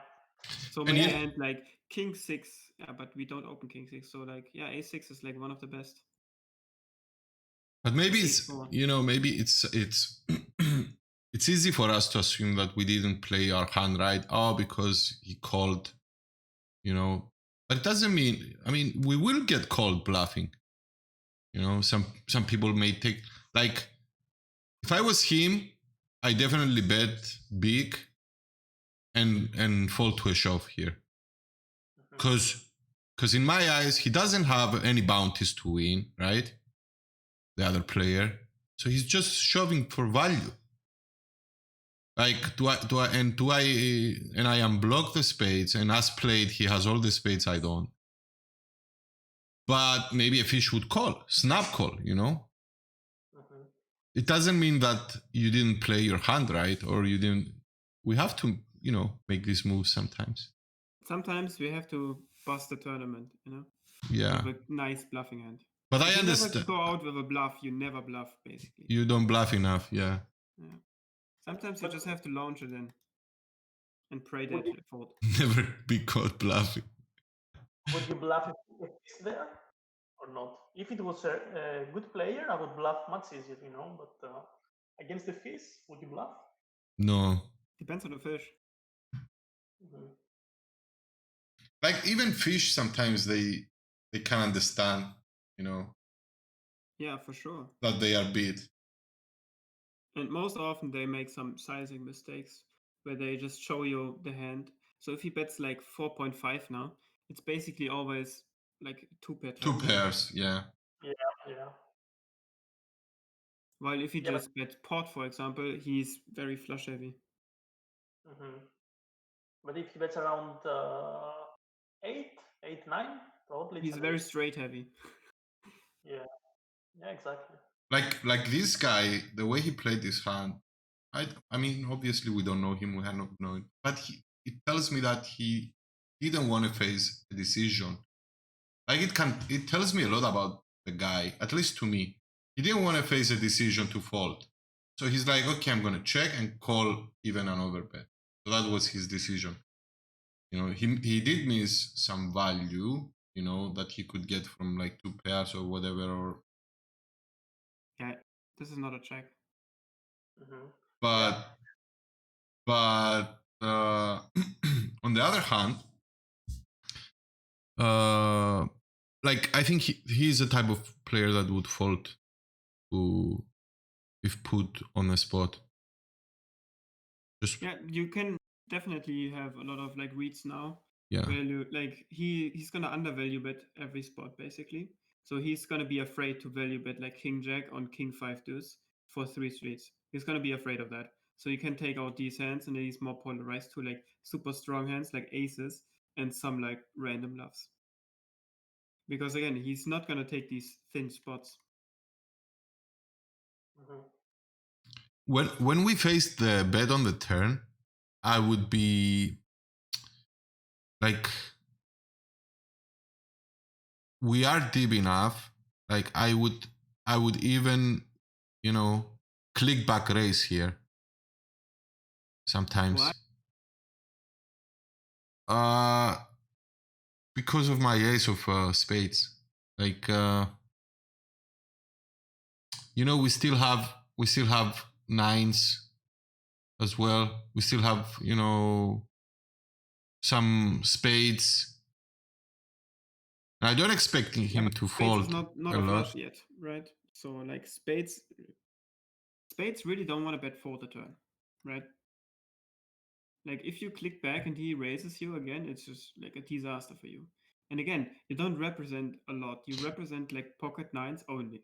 But if he does raise you, yeah, you do represent pocket nines. But if he does raise you, then we can just fold. If he doesn't, that means we can still exploit them on the river.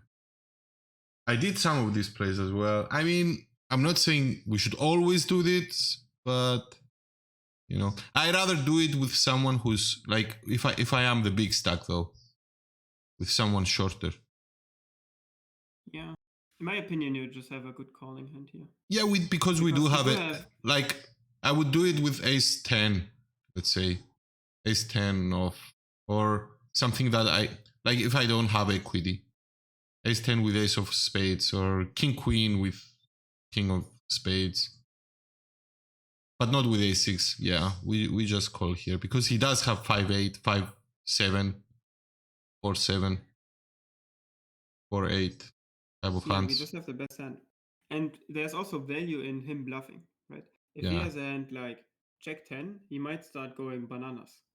Even This king is his board, right? king 3, queen 3, Yeah, exactly. queen 7. Yeah, even queen deuce, for example. Like these hands Yeah. really want to bluff because we have a lot of ace highs Yeah. if we check the flop, right? So I don't even mind his if he starts bluffing. All right. Let's But move yeah, on. I think river check is okay. Yeah. But it would be cool to see if you would, you know, pull the trigger if he bets and you jam. But it's tough to do in those tournaments. Yeah. It's a lot Yeah, on the line. And probably end Yeah. of day one as well. Like And when you see all of the table, almost all of the table to be full of recreational players, you think twice to bluff. You know, it's 35 big blinds in a table full of bad players, it's a lot. This is what like high stakes crusher do. They have the balls to do these moves, you know, to just jam even if the money is big. This is like really what separates the good player to the best player, basically. Mm-hmm. Yeah, makes sense. I can understand this. Yeah.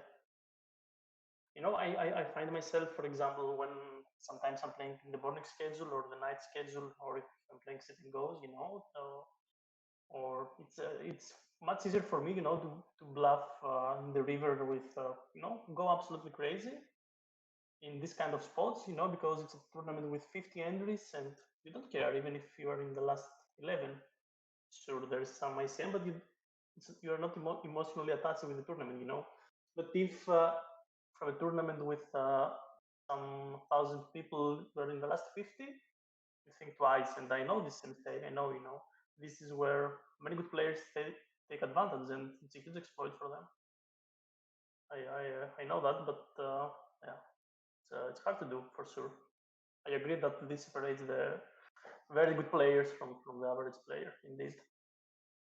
What Zombie and DeathMaster, what would you do if you had the nut flash here?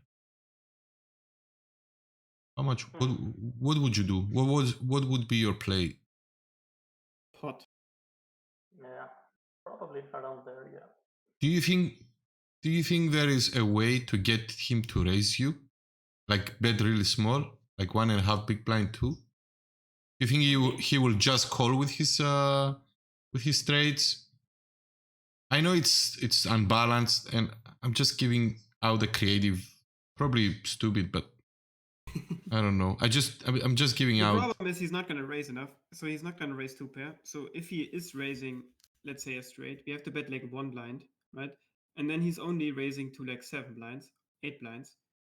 Why not just bet pot and he calls straight for 11 and also calls some of his 2 pair? Because the reason it's just an exploit that I'm thinking. I'm just thinking, and I'm thinking out loud. Maybe I should keep this to myself because they sound stupid, but in theory they could work sometimes. Because if we overbet or bet pot, then he calls us with his trades and we lose when we bluff. But if we have him raise us and then we jam, it makes it a very tough decision for him. So we can do this with our bluffs as well. Yeah. I don't think he ever bluffs though. Even if you bet like 1 blind, he's not gonna bluff. We are, He's Rob. We are. He's gonna say, maybe he has a small pair. I'm gonna raise with my straight, and then we jump with our nut flushes and with our bluffs as well for balance. Yeah, I don't even think he's gonna raise, even with his value. That's like the big thing. He's just in call down mode. You know, he just wants to see what I have. Okay. In my opinion, sometimes I don't think so deep in tournaments. Usually in earlier stages that people can call lighter. If I had a read and that the player is really a calling station, if I had the nut flush here, I think I would consider jamming, just shoving 35 blinds. I don't know if this is a profitable move and it's better to bet pot or even bet small. So you would overbet jam your nut flush here? You know, if this guy here was like something like 40, 15, he's a calling station, or if he did something similar before, and if it was not so deep in the tournament, if it was a bit earlier, I would consider, yeah. So would you do that with your bluff as well? Like, would you jam like 20, 25 blinds here? 35 big blinds? No, I don't think I would bluff. 20, 25? 25 maybe. That's good. It's probably like we were all shocked that he had an 8, right? So yeah. I don't think he has too many straights, so we can't go too big. Because he mainly has 2 pairs and some straights. So we go big, but not too big. Because if he starts zero folding an 8, it's really bad for us. If you do have it. Yeah, true. And like we snap checked ace 6, right? So we don't have a lot of bluffs. Our only bluffs is ace 6, ace 4, and then some like, yeah, it's hard to imagine other bluffs. Mainly ace-x with a spade, I would say. Yeah, but what ace-x do we call on turn? Like, I guess ace-king we call once. Probably. Yeah. Okay, All right, let's move on. let's move on, guys.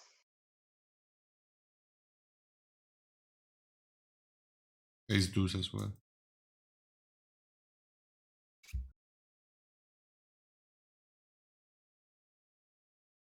How many big blinds? Good Okay. luck. I have a good feeling about this one now. I think we win. In the river again. Ace-7 offsuit. It's 7 offs. Yeah. It was That's a bunt. okay. Yeah. If we had 25, it's okay. But We take it. Yeah. It's like, this is taking too long. I can't take it anymore. yeah. All in. Okay, I don't know about this flush. Yeah, it's all right. It's not great because so many short stacks are here, right? Like Probably because 18, of the 7, 11. probably because of the big blind. This makes it okay, but I generally fold. I call this one on the on the button maybe. Yeah, but no cutoff for sure. Yeah. Yeah. Yeah, I don't like it as well. Wow. We have to call one. We have all the backdoors. We can make two pairs. We can make trips. We can Indeed, it's a very good fold. like there are no really bad turns. Think about it. The queen is not bad. The king is not bad. A 9 is not bad. Obviously, all these cards of if they are hearts is even twice as better. Like 8, 9, 10. Jack is not bad. Queen, you know, all this. Ace. Yeah. Yeah, we just like if we want to fold the flop, we just never should defend this pre-flop. Yeah. You know? Yeah, no, it's I completely understand. It's a very good fold. And that's a Maybe good. misclick. That's a good. I mean, it's good that Zombie said ace. Even ace is a good card because he doesn't have so many aces anymore. He's gonna check, we bet, and we take it down. And even if he has, you know, queens or kings, he's gonna probably call the turn. And if he has to fold the river once he checks again.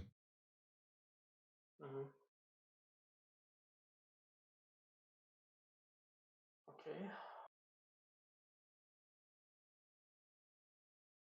Yeah, this guy is very neat, so we fold. Yeah.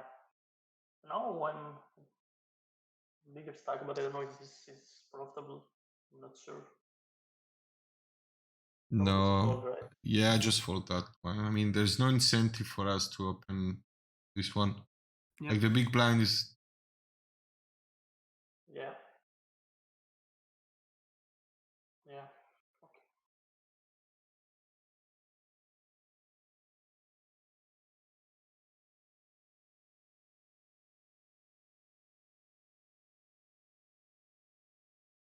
I guess that's okay. But we have to be really careful though. Like we're only playing our clubs, I guess. It's okay.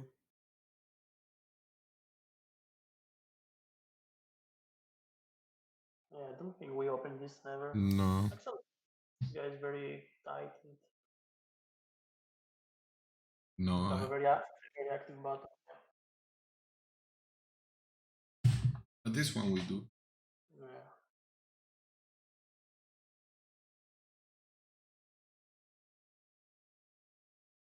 Again, a small bet. Who would expect? Well, it's a bit small, but it's fine. Yeah. As long as we jam the turn.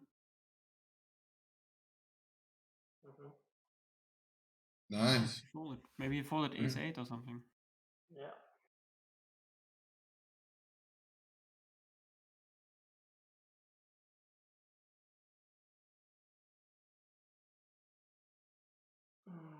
check back. Small blind, right? Yeah. Hmm. I always afraid people flattening from the small blind. Well, they do have some aces, a lot of aces, suited aces, but they also have some other hands and jack. Yeah. But I don't mind checking back here. I think we should call once. I don't know if I fold. Yeah. I think fold is totally reasonable. Yeah, because what are his bluffs? In queen. That's about it. Yeah. Mhm. Those tempted to just jam preflop. He has like 24, 25 Exactly, blinds. exactly. And the hands we beat, like sixes or fives, get there. Mhm. And even those jumps a decent amount of times. I understand that some players will slow play them. I mean, will just hold, see the flop. Mhm. Still, yeah, I think folding is fine. Okay, good.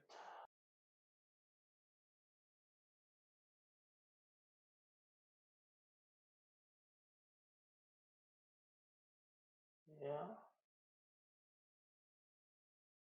I would change the table again.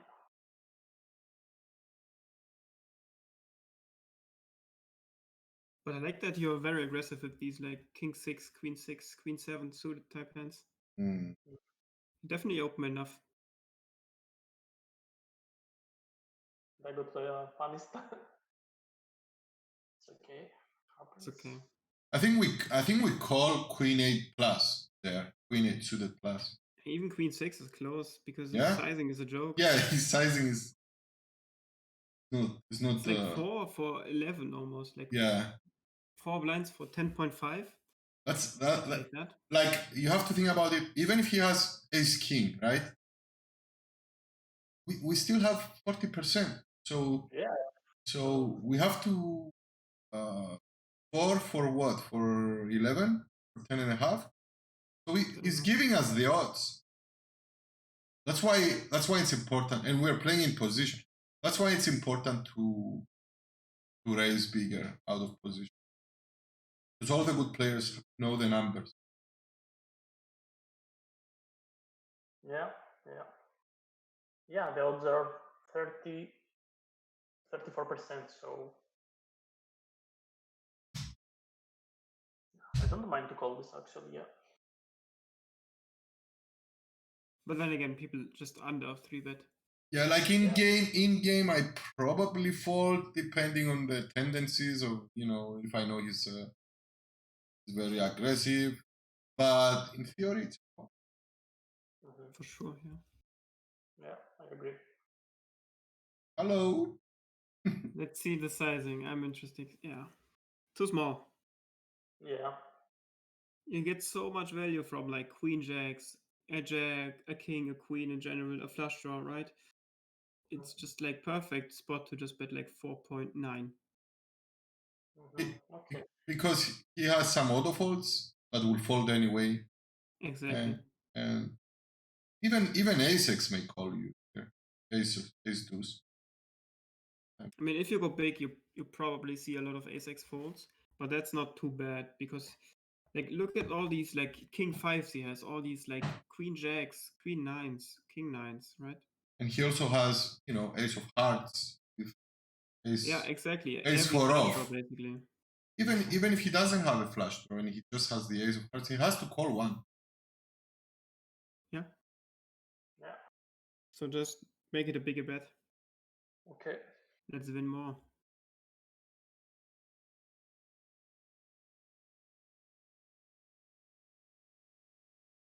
And once you hit your full house, you can also size it down. John River. I wonder if this is actually good if he hit the full house. Yeah, because he also has some king queens, right? Exactly. So we Yeah. probably rather want to have a brick than a king or a queen. Yeah.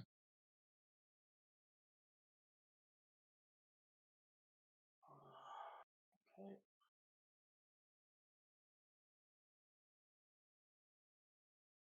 How many big blinds he has? Okay. Now you gave him a sizing tell though. Last time you made it like 3.35. I know it's a different table, but I just want to say this in general, that you want to use the same sizing for bluffs and value. You want to have a different sizing. Yeah. Okay. Yeah, and it's much deeper, so maybe I could go a bit less, right? Just When- 3.5, yeah. When you are playing, do you have big blinds or numbers? Or I usually chips? do both.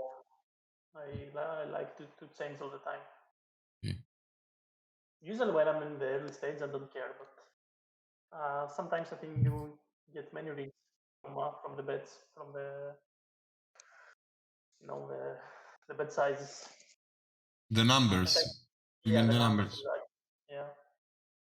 And I used to play before we had these big blinds here, so I'm used to. Yeah.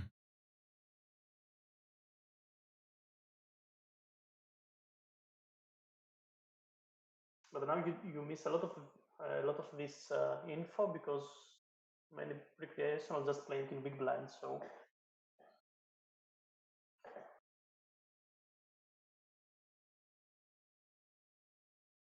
okay.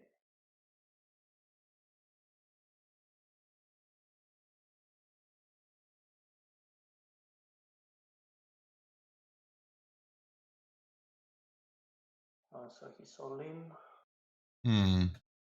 Again, here. You probably just click it back and don't go. I mean, it's a fine sizing. Mm-hmm. I think I don't. Yeah, I don't want to call and I don't want to solve. So Really? Yeah, it's interesting. yeah, maybe you will trigger someone to do something with this. I don't know. Exactly, like with ace jack, maybe ace queen. Yeah, what this guy does with Look at ace eights. jack, he just jumps. Yeah, great. Lucky river. Well, we have a drawing hand, right? We don't. It's not like we want the guy with his jacks or 10. I mean, jacks will call anyway, but the guy with Exactly, tens as well. Yeah. So we just give him the opportunity to get it in with the worse hand. Mm-hmm.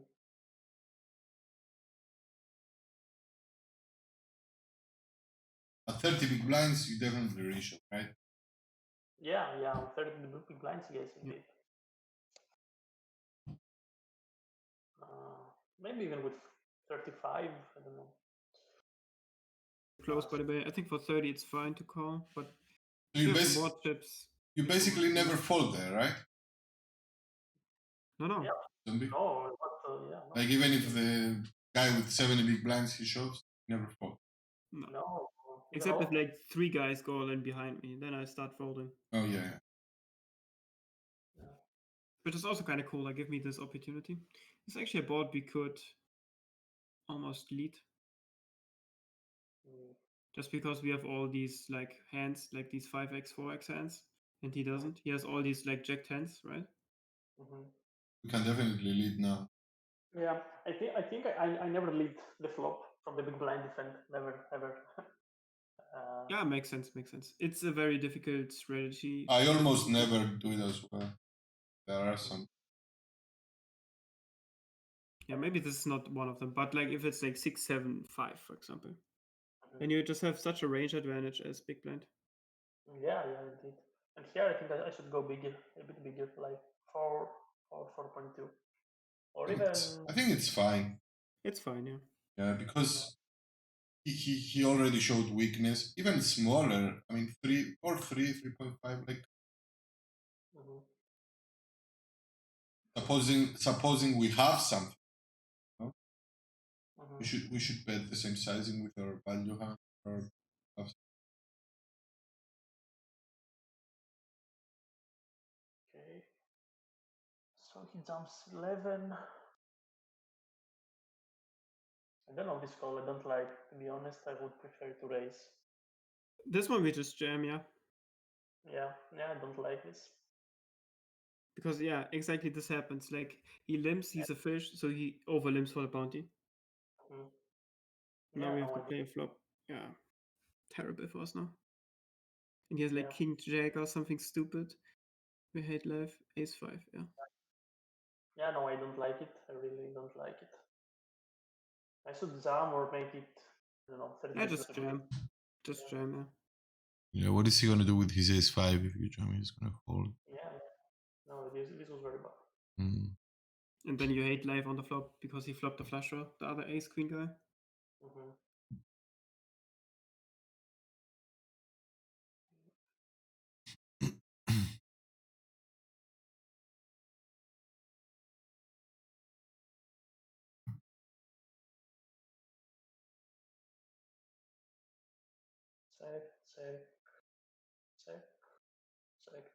Check.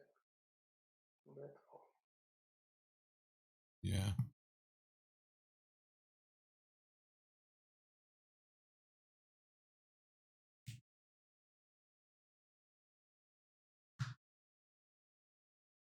I think this is the day 2, so we are getting there.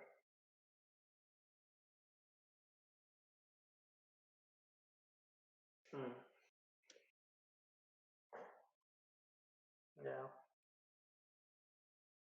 What do you? I think it's okay, right?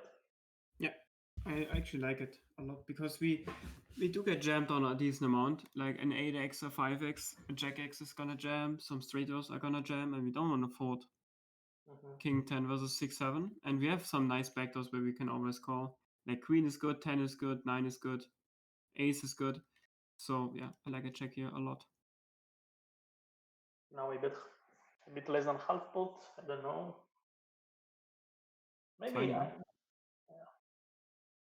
I could. Interesting what you do on the river if you value jam. It's an Yeah. easy value jam, Mhm. but it's tough to find in game.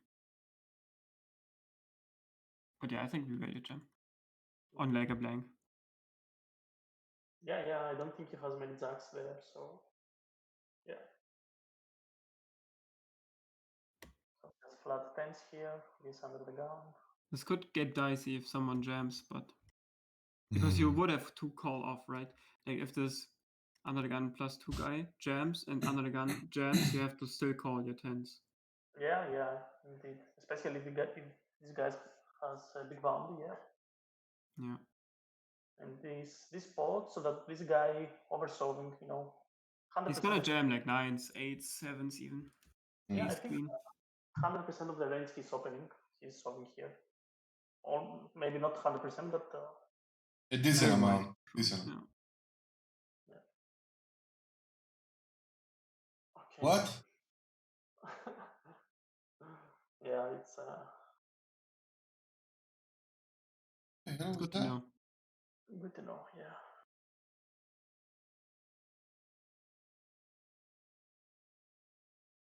I mean, we fold, of course, but what the hell was that?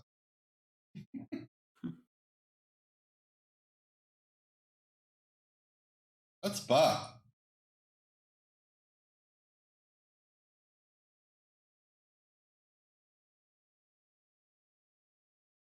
What is it? Ace Jack of Hearts? Yeah, he just knew. Did he Oh, lose I connection? I think he lost connection. Yeah, I think. Definitely.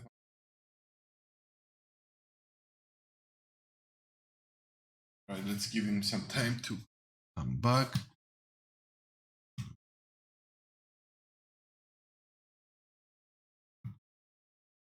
Which we know which hand it is. 5-4 suited. 5-4 of suit.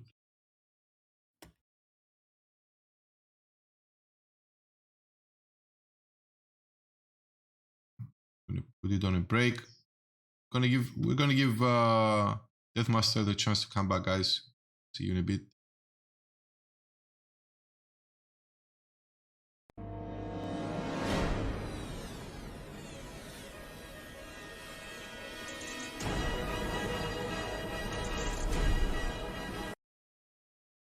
Hi, I'm John. And I'm Paul. A family pot is when somebody has a pot and you don't want to break it or they will get very mad. A family pot is like a big pot and there was a little house inside of it. the people can live inside of it, I guess. Someone got shot. It looks like someone's going to the doctor and something got wrong from somewhere, like his arm got shot from it. DeathMaster's that goes in circles is a flop, belly flop. It looks like if you're blocking and then you flip flop and then you get her on your knee. Turn, I know what's the turn. You have to turn. Like if you want to go forward, you have to go straight. Like turn around in circles. A turn is when you're in a car and you want to go somewhere, you turn left or right, or keep going forward, or turn back. A river is water that has a lake. A river, it has it doesn't have fish, but it does has ducks, it has frogs, it has every animal that likes. It sounds like the Project Zogoliza. That's my answer. The Project Zogoliza. You have chips inside the box, you have to press the lever and then you get one chip back. It's a table. Assign a table. It's the last table. Like an old table goes away and you get your new final table. Heads up, when you move your head, it goes up, left, right, or down. You can control your body. If you want to look at the sky or something, you just do like this. Heads up, that's the answer. Running good is to run and not get hurt. That's good. Upswing is when you push your swim and you go up and down, up and down, up and down. Auntie, it sounds like a little ant. Not an ant, the small creature. Ant, your aunt. Like a Thea. All in is everybody in something. That's my answer. I think it's like if you're going outside and it's raining outside, your mom shouts, "Go in, all in." Big blind is when you can't see a lot. You can only see one bit. A big blind, if you throw like a smoke bomb, you can't see like a thing. Like if you're blind For you 2 can't minutes. see for like 2 minutes. A station when you lose yourself and you never call your mom. You find a calling station or a policeman and tell them your mom's phone number so they can call you and they would tell you where you are, and then you know. When you call for a hero, say screaming, "Help! Help!" Subscribe to our dad Lik3aZombY at Twitch. Follow him at Twitter.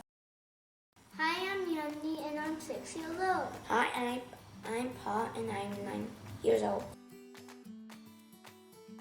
That people live in, and they have beds to lay down. They can have their own bedroom. They can have their bathroom. They can have their own TVs. A royal flush is when a king and queen get married together and they get a toilet and they take care of it very much, and that's a royal flush. I think I know what it is. I think it's made of gold and it's very special. Royal bathroom that king and the queen can go to flush it. They flush it. That's what they do. Just a normal flush. I don't know. A fluff. A bluff is not a fluff. It's like It's a cloud, fluff. and it's like a buff cloud that it's big. A hive? You mean a bee's hive? A hive has bees inside it, but it's a box that has bees inside it. Oh, it's like a tower that it's like in like a bunch of towers. It's like a bet that you bet your mom you won't do it again, and that's a bet. If you do something wrong, and the king and the queen, if the kids did something wrong, you say, I won't do it again. Buy your bet. A cooler is air conditioned that blows cool, and a heater is an air conditioned that blows hot. A cooler is like a fan. A bad beat is when you sing and it's very, very bad. It's like beatboxing, but like a kid does,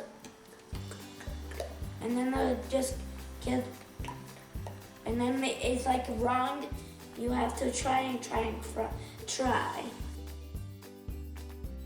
I know a game crusher is a garbage truck. When you throw the games that you don't want, it gets picked up by a crusher and it. Game culture is like the kids destroying their presents and Santa Claus like puts it at the fireplace and it doesn't. The kid destroyed their toys. A bank roll is a lefty that steals money from banks. A bank roll is like people come to from the bank.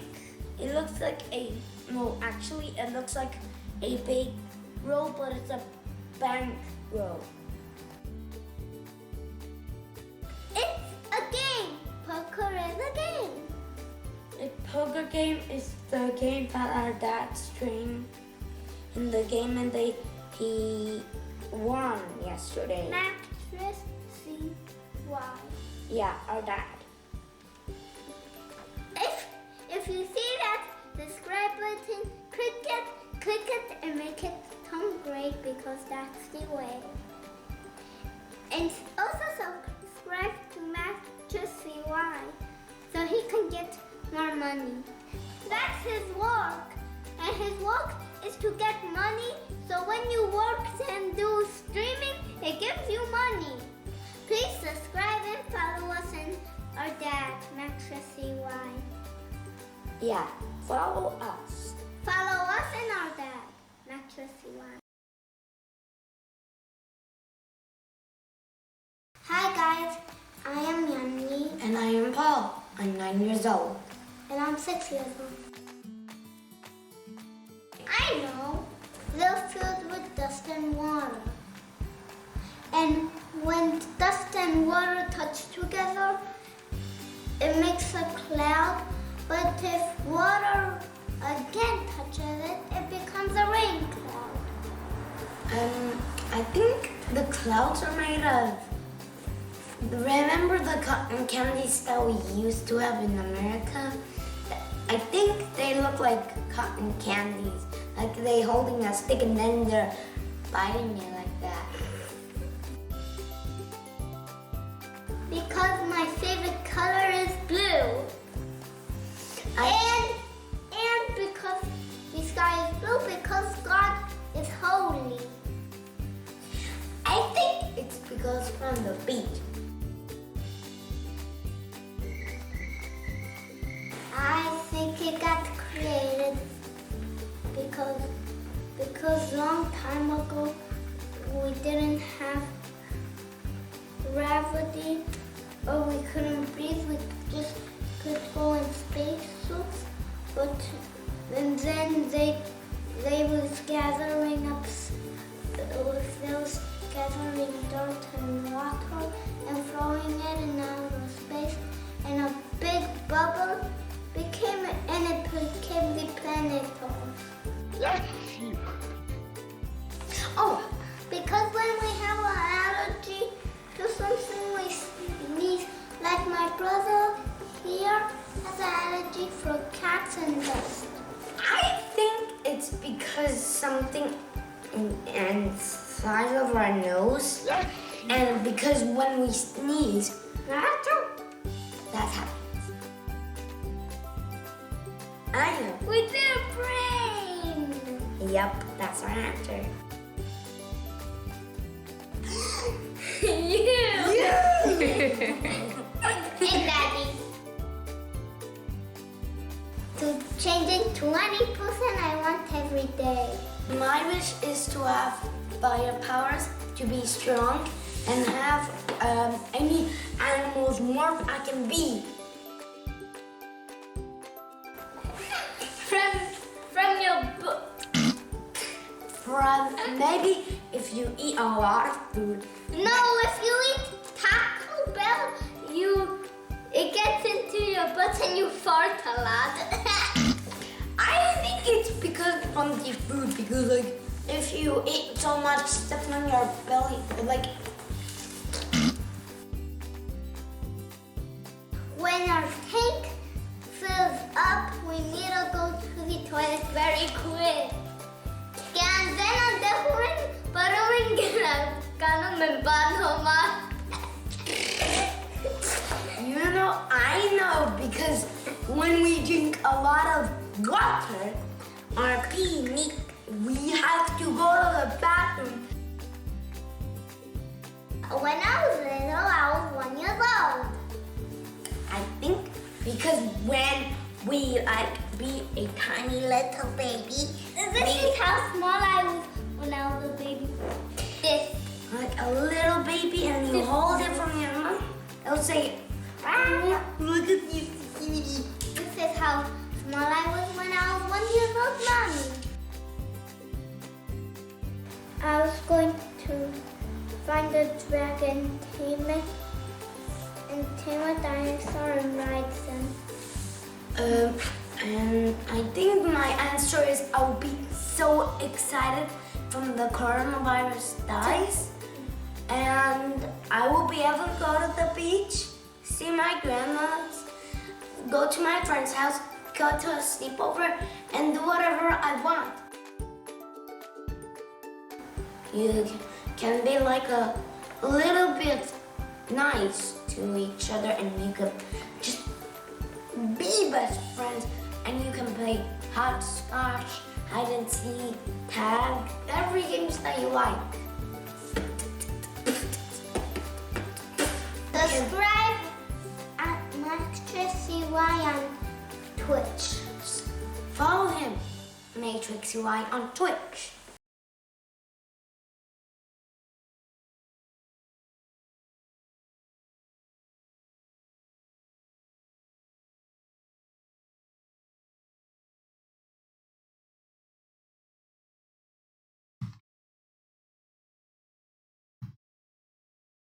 Okay, right, everything is in place. Good. All right.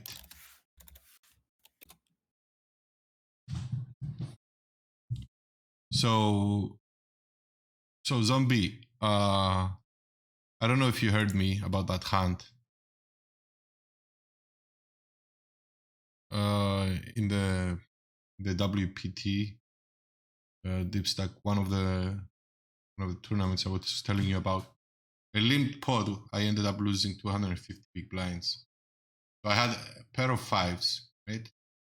The flop is 2, 3, 4, right? I check, big blind checks. The initial limper bets like 3.7, kind of big. You remember this hand? No, he had 5-7. 5-7 of hearts. I called, then the ace, you know. So I check. I think I led. No, yes, I led the turn. He raised. I'm like, okay, he only reps 5-6 of hearts. I call, and then the 6 rivers. I still bet. He jumps. I call. He has 5-7. That was crazy. A limp pot costed my tournament there. Yeah, but it's what it is. Yeah, no, wait. It's many hands to load. Oh, it's okay.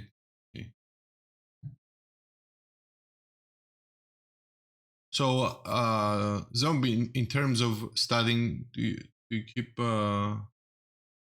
consistently studying? What are you doing these days?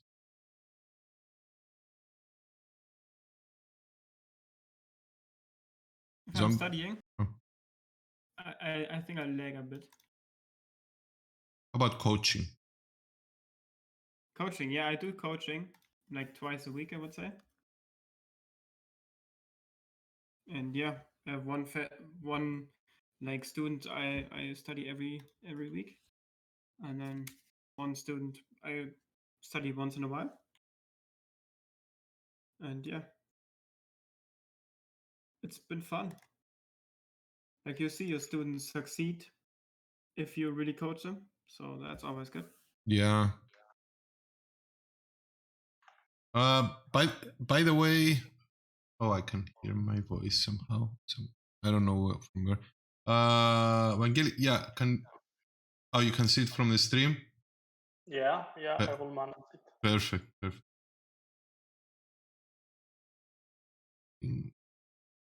Yeah, it's fine. It's fine. Okay. Yeah, the 5-6 offsuit was the hand. That's the hand. Yeah, I think we stopped around here, maybe. Exactly here, actually. The 5-6 off. I remember that. Okay. Okay. So we move on. I apologize once again. No, it's okay. It's fine.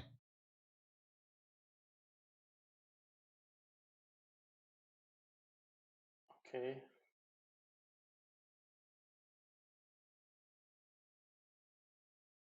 Yeah. No, We've seen this hand. Yeah. Yeah. So maybe that. Yeah, that was the 5-4 offsuit. Yeah. Because the 6s that I was saying that I don't think we ever can call this. How many blinds is the small blind jamming?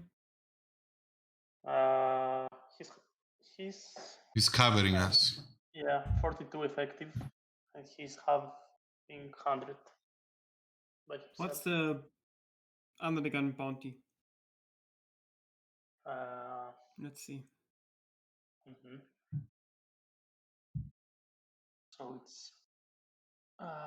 it's nothing. It's $50. It's 2 times it's nothing. It's irrelevant. So Okay. no. Yeah, that would be fun. Yeah. But if it's not the case, we have to call this. Just because he's gonna jam some pairs, he's gonna jam some queen tens, for example. And if he has queen 10, under the gun player has ace 10, for example, great spot for our sixes. They block each other's outs basically. Yeah. Okay. This guy just open jumps 80 big blinds.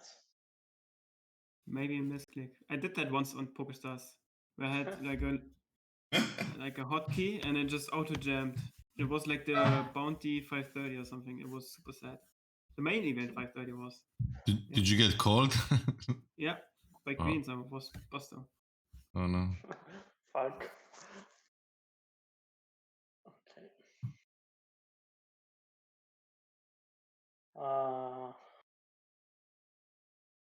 I prefer to flat. I don't know why. Usually, I think it's a free bet, but maybe because Yeah, he was. flat is good because you can't really wanna. You don't really wanna 3-bet call this one. Mhm. Yeah, So- and we don't cover anyway. I would go for a bigger sizing here. Over 5 big blinds though. Yeah, To be honest. Mhm. really Yeah. protection bet your hand here. Mhm.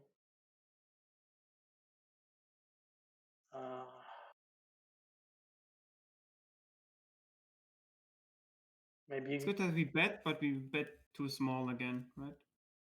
Mhm. Like we can't Yeah. jam the river. I just like a big problem. Yeah. So you really want to go like 11 blinds here, you know? Really like put in a big bet.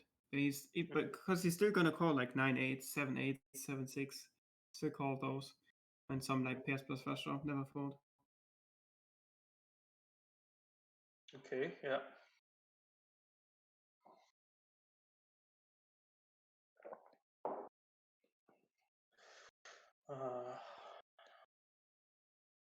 You open ace 8, default. King jack. I'd like to check back, but yeah, a bit small. It's fine. Why do you like a check back? Sorry. Why do you like a check back? Now that I'm thinking again, I think no, to be honest. I think this was. Yeah, it's not- exactly. We just value bet king jack here. Yeah, because he has Yeah. 9, 10, queen 9. This type of hands will call. 8x, jack x. Yeah. Yeah. Yeah, yeah, true.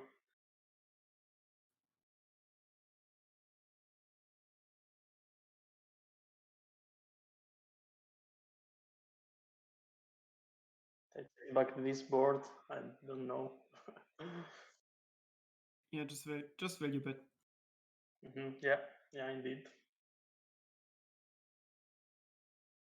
And maybe I could go higher on the turn since I checked back. I think it's okay. But I would just rage bet this flop. Mhm.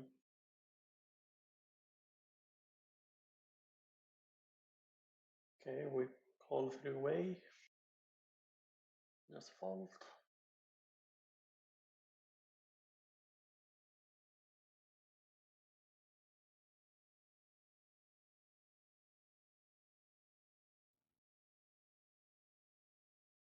Okay, and this guy in the previous hands he 3x, now he limps, so he's a bad player. Ah, I remember this hand. That's a good flop. Very good flop. Yeah, Hmm. he leads. So do we call or do we raise? We raise always. Yeah. In my opinion, because What's the sizing? yeah, Oh. Yeah. like we want to get value from a king x, 10 jack type of hands. Sometimes I don't know. I don't know if he's trying to induce with the set of sevens, you know, wants to make you raise your ace king or ace queen. Well, yeah, makes He sense. shouldn't though, but he's a fun player. Fun players do that. Yeah, I think he was more than fun player. He was even worse. Maybe that's why I called. Yeah. Okay. I mean, I don't hate it if you think he's just gonna pot the turn.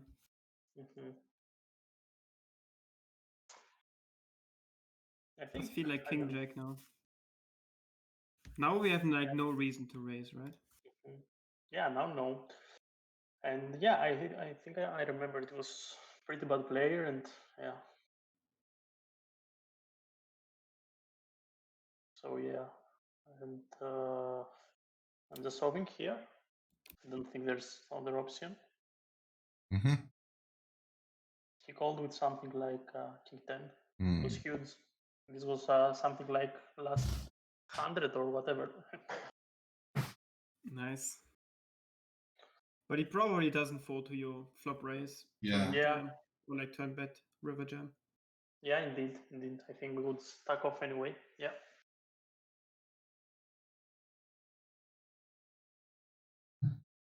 So in his eyes, he has the best hand there. Well, Easy fold here. He has no bounty. yeah, Yeah. Yeah, I remember this. Yes. Mhm. good fault. Yeah. Uh, And that's real bad for him not to have a bounty because he's also Yeah. jamming his value hands there. He's not getting any callers. yeah, indeed.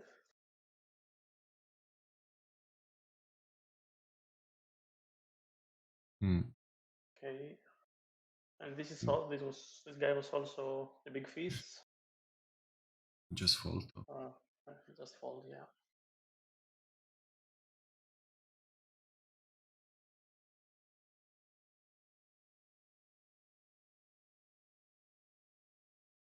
Yeah, I jumped this. I don't know if it's pumped, but it's effective. 32 big blinds in the button and 20 big blinds. The small blind. Maybe it's interesting to see the bounties. I mean, it's not bad. I don't hate it at all. It's high variant. Mm-hmm. Yeah, it's high variance. I think it's profitable, but it's high variance indeed. 300 on this guy and 700. Yeah. 700. Yeah, I think probably that was the reason. I saw the 700 and I. Yeah. But the 700 is like 90%, 95% folding. You know, because he just called the small blind, right? Like his range is super capped. Yeah. He's either trapping or has nothing there. Yeah. Mm-hmm. Okay. But still, I mean, you can take the faults there as well. Mm-hmm. It's not a bad jam.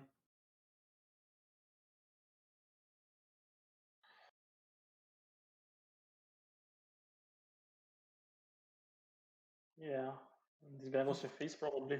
Yeah. Yeah, maybe you did it because of this guy as well. Maybe you thought Yeah. he would call with his, queen jack type of hand or something like that. Mm-hmm. I like here to raise, to make an ISO because he has a big bounty. I think I like more to make 3 point something to isolate him and play with position against him. What do you think? I think both options are fine. Yeah. I think limping is behind is kind of cool. Yeah, I like limping because, Okay. Yeah, and there's like we guys can will- like we cannot get him to we cannot get all of his stack, unless we hit something and he hits something as well. So this hand is probably better to just see a flop. Mhm.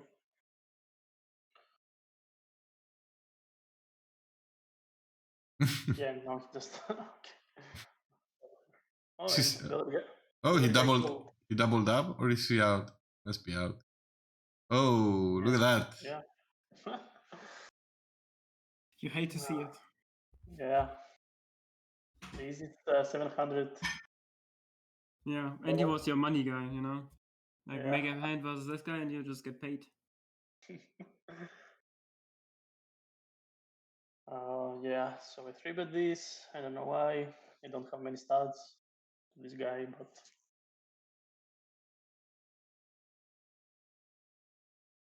Got him. Yeah, it's okay to 3-bet. Ace deuce is a bit loose, but mhm. Pretty aggressive, right? Yeah, this 3-bet. Yeah. Yeah, it's a bit aggressive. Do you generally play like that, or No, I don't know. This is ridiculous. It's 30-22, but like did you I think I play did you play this one differently, or do you generally? no, but generally I think I had more good hands in the spots that I played. I think my overall is about 25-20, 25-19, 24-19. I think it's pretty loose, but not so loose. What about 3-bet? It used to be smaller. Now I started to increase this a little bit more. Maybe that's why I'm experimenting and I'm doing these 3-bets. I don't know. I used not to 3-bet so much. Well, it's not bad, you know. I think I don't 3-bet often enough. Like my 3-bet percentage is way too low. To be honest, I'm not sure. I think it's around 10, but I'm not 100% sure. I need to check again because I reset my database some months ago and I need to double check again. Not bad.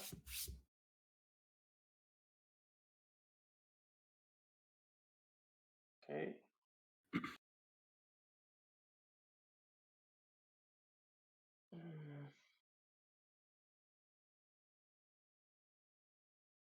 Do we ever bluff here?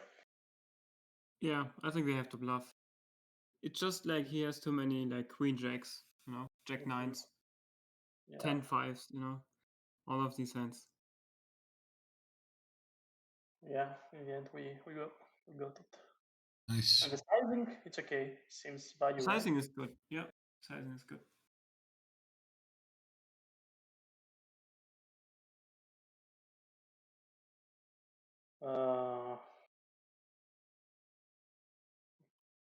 I don't know. Maybe this was a call based on the bounties. I'm not sure. The bounty shouldn't be worth that much anymore. Yeah. Because it was like on top was like 60K, right? And the bounties are like $200, $300 worth. So it's not worth a lot. Yeah, indeed.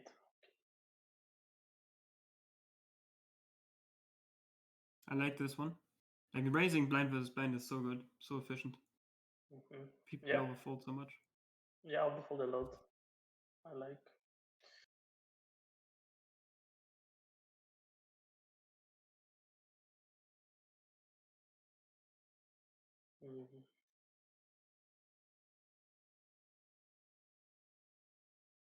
I'm not sure about this. I think this is a fold. If I know that the guy is super aggressive, maybe ace-10 suited, but I think it's a fold, right? Depends on his bounty, but probably a fold, yeah.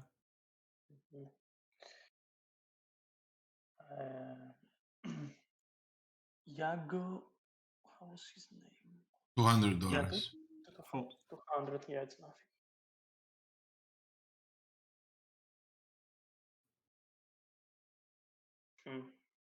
It's also That's a bit too loose. loose. That's very loose, yeah. Yeah. But again, they didn't really punish you yet, so. Yeah. I mean, I noticed that as well. Like. Yeah, maybe I opened because I was a chip leader and I said, yeah, I lose. I played a bit more loose. Like, are you in the money yet? Yeah. Probably, yeah. No, it's very deep. I think this is last 100 or something. 50K. Okay. Sorry. Yeah, it's probably last 200, something like this. 200, 100.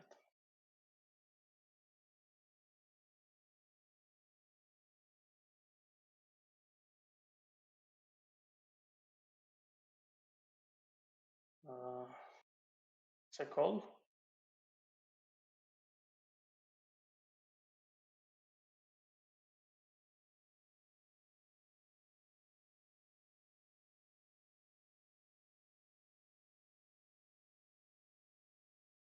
I think it's good. Yeah. I thought I lost again, but it's okay. We just don't talk. Oh, yeah.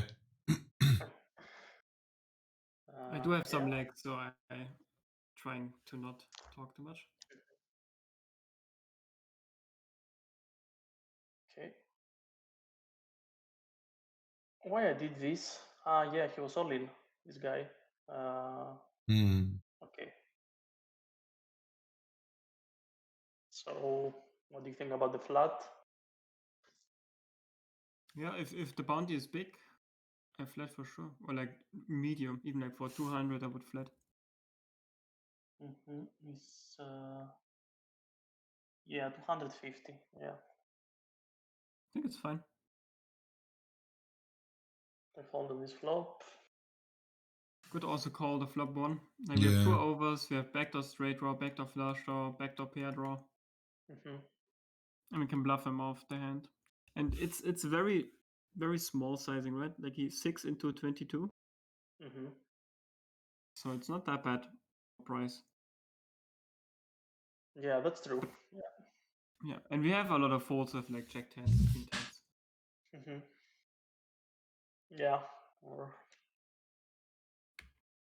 We did have the best hand on the flop turn. yeah. Yeah, indeed. Yeah, I should call the flop once.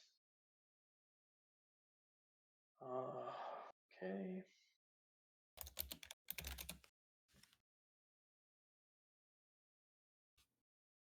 Raise 8s, we flop a set. Where is the big bet? It's such a good spot to big bet too. Yeah, like you unblock the jack, you unblock the ace, you unblock the flush draws. And straight draws. Yeah, definitely I will work on my c-bet. I realize this, it's just so bad.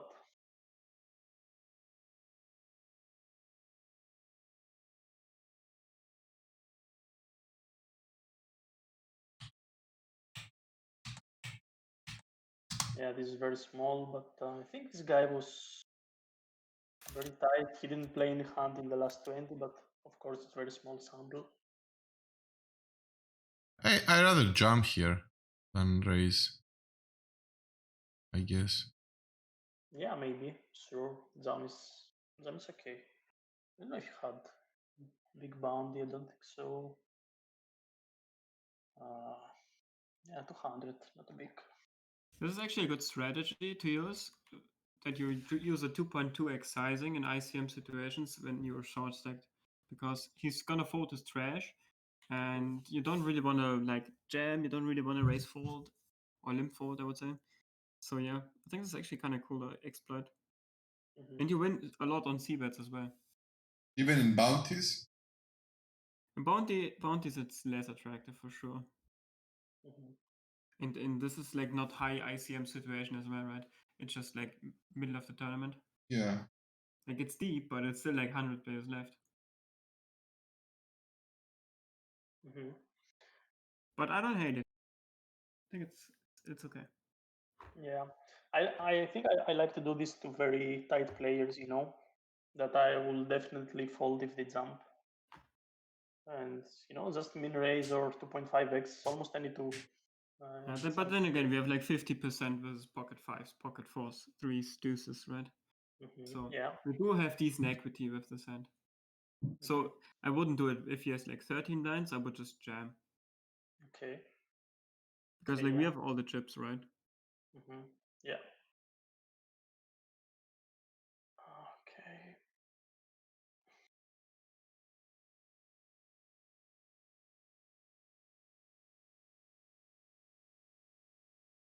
Maybe we could open this, you know, the guys are so passive here.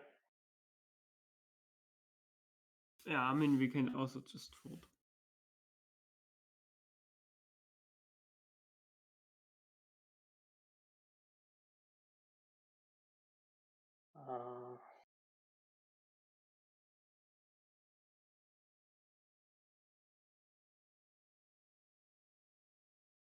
Yeah, it's good.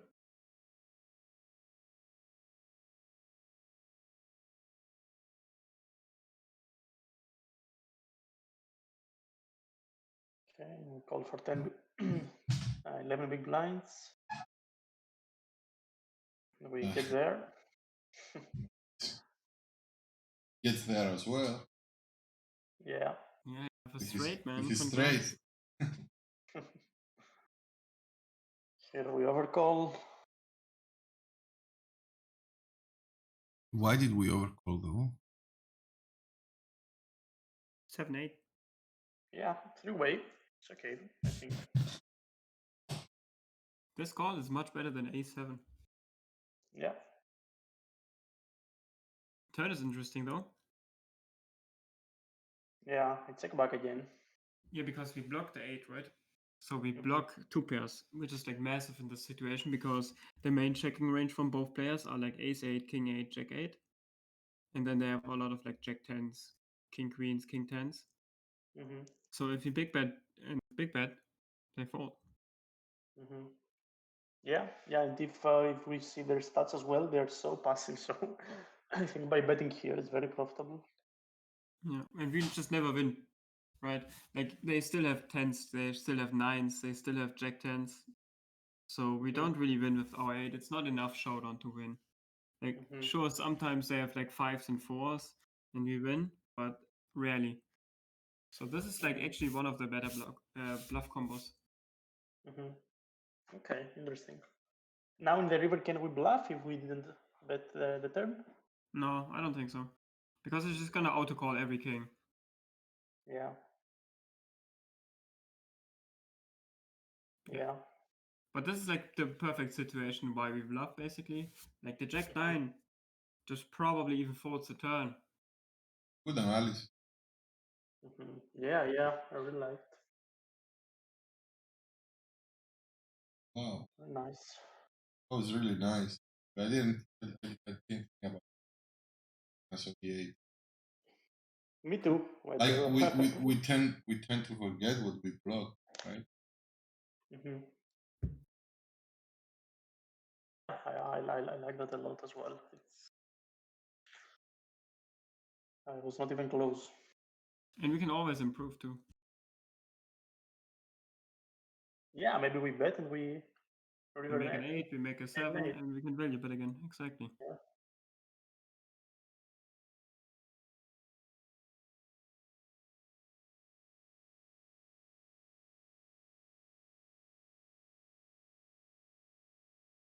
Yeah. You just call this. You just call this. Okay.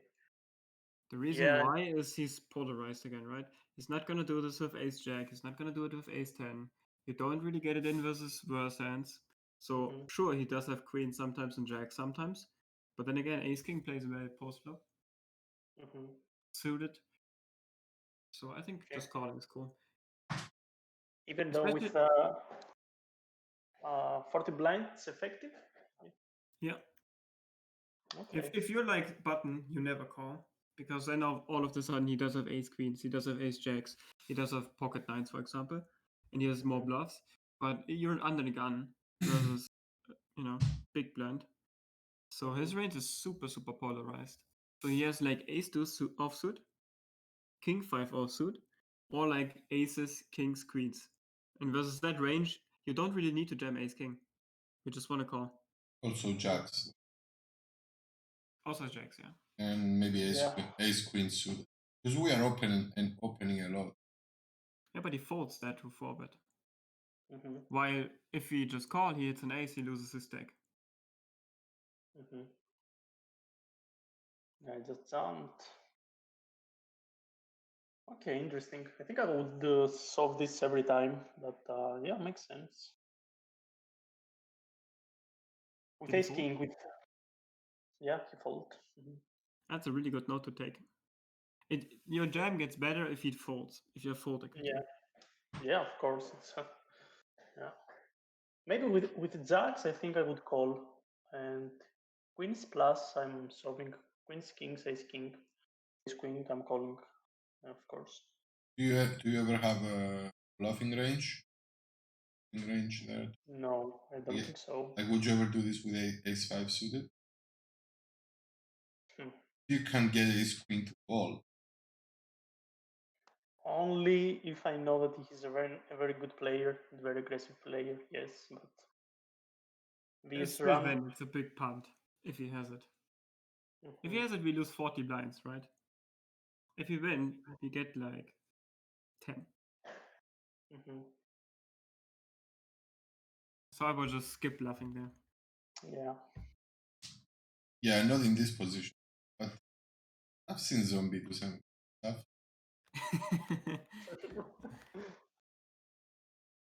You still Yeah, remember the ace-4 of suited hand, huh? Of Yeah, course. 5-bet jammed. Middle position raise, you 3-bet cutoff, small blind 4-bets, then you jump. Like, You folded. you did. Because you never have bluffs there, do you? Not really, So, I called here. I don't know. I could easily 3-bet, of course, but I think calling is cool if Yeah. you 2-bet some flops. It's fine. This is just a fold though. It looks Fold? tempting to just call one, but you really have a bad hand to call with. Because you have no club, right? Like you have, sure, you have an ace that improves your hand, but you much rather have a hand like 7-8, 7-5, even like 5-2s. You rather have 5-2s or ace-5, you know? You need at least a straight draw, in my opinion, or a club. But this is just like, even if the turn is like, let's say a 10, right? You have a gut shot now.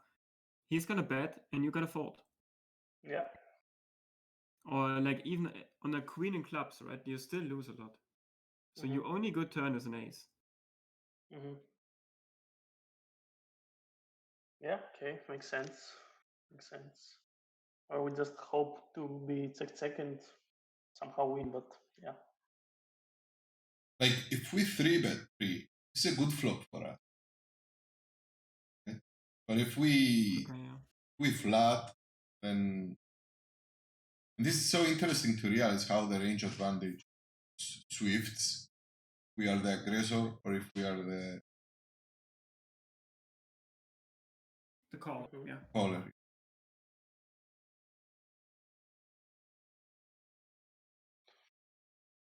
Also, pretty good card to lead on for us. Like, Yeah, I know you don't have a leading range probably on flop or turns, but this is like one of the best cards for us. Like our range improves so much, and we have all the 7-8s, we have 6-5, 5-4, you know, King 5, and we don't want him to check a hand like a flush draw back and realize his equity. So you're just gonna lead some hands. So you start bluffing a hand like 4-3 now. Yeah. And value bet your 2 pairs and straights. Not with this hand though. I mean, I think Zombie is talking, you know, in general as a spot, because in theory it's not. We have showdown equity. We shouldn't turn this hand into a bluff. Yeah, makes sense. Yeah, for turns I lead. I lead sometimes. Of course, not as much as I should, but yeah. Okay. He bets the turn. I just fold. Can even check raise. It sounds stupid, but he kept his range with this small bet. Like he never has a strong hand if he uses his sizing.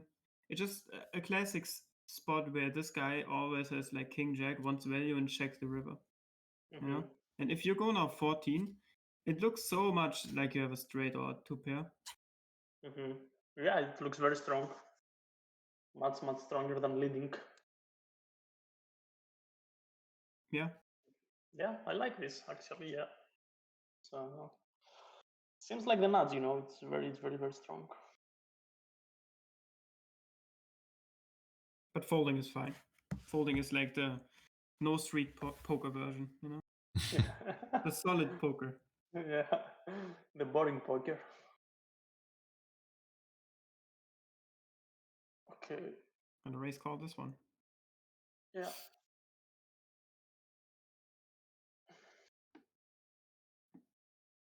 Never like it. Never like it. I think he has the big bounty he took from the other guy.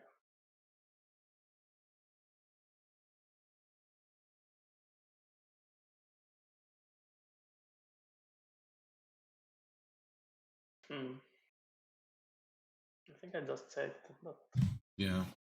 Yeah, we almost check range here. Yeah. Yeah, and just fold, right? Just fold is fine. Yeah.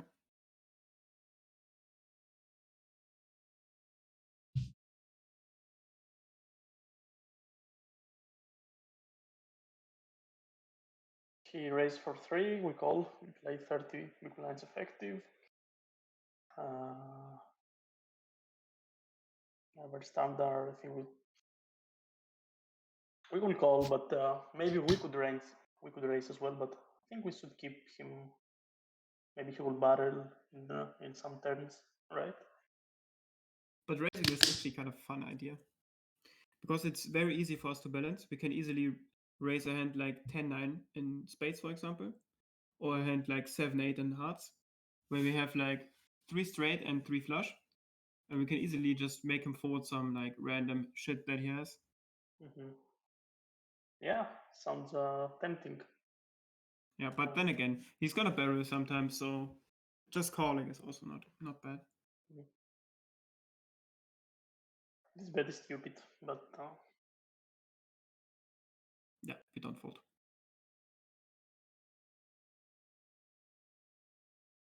Yeah, here it takes the river, so most probably we're winning almost every time. Actually, I think he's betting all the better hands, right? The only hand that could have is Jack 10. Yeah. Well, I think the value bet is good. He still has Jack 5s and like 8-9 type hands. Mm-hmm. And the sizing maybe a bit bigger, but no, I think the sizing is good.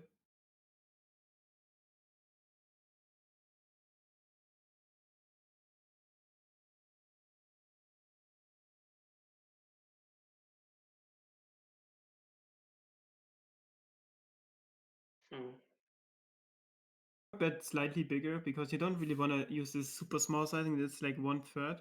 It's 1/4, right? It's like 25%. With your ace queens, ace jacks, ace kings, right? You want to size up.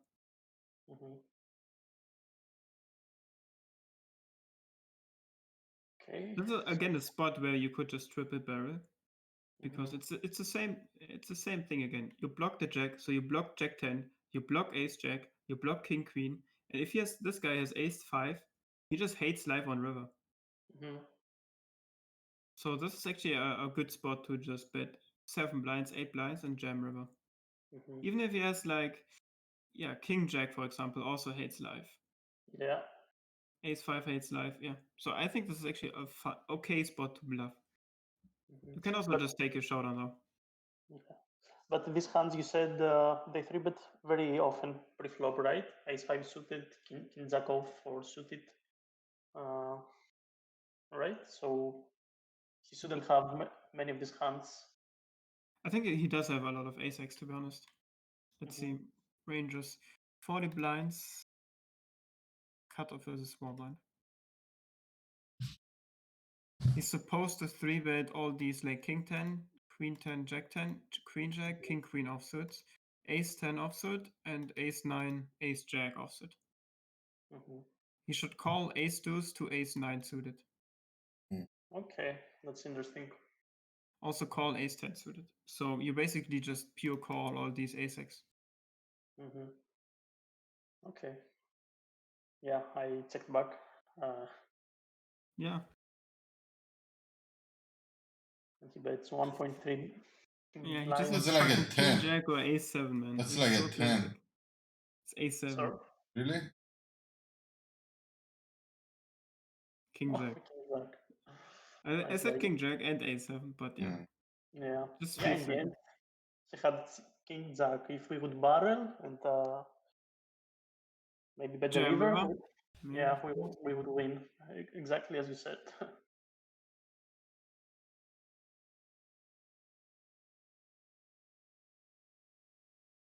Especially if you barrel for a big sizing, right? Only has one pair and a gut shot.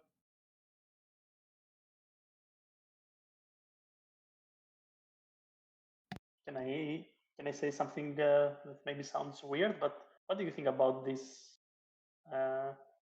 this solve? You know, he's opening aggressive. He has 22 big blinds and will have a lot of fold equity. Do you win a jam or 3-bet? Yeah, for example. Yeah, I'm not a fan. It's just like the dude is just like doing nothing for us really, and sure he's gonna fold a lot, but he also has like 15% calling range, right? Like even if he opens like 60%, so super aggressive, Mm-hmm. he still calls us 15%. Mm-hmm. So once every 3-4 times. Yeah, Yeah. basically.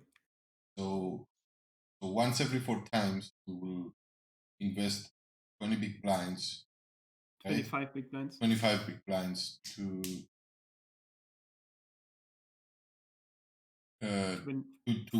win like 4.63. 12 Yeah.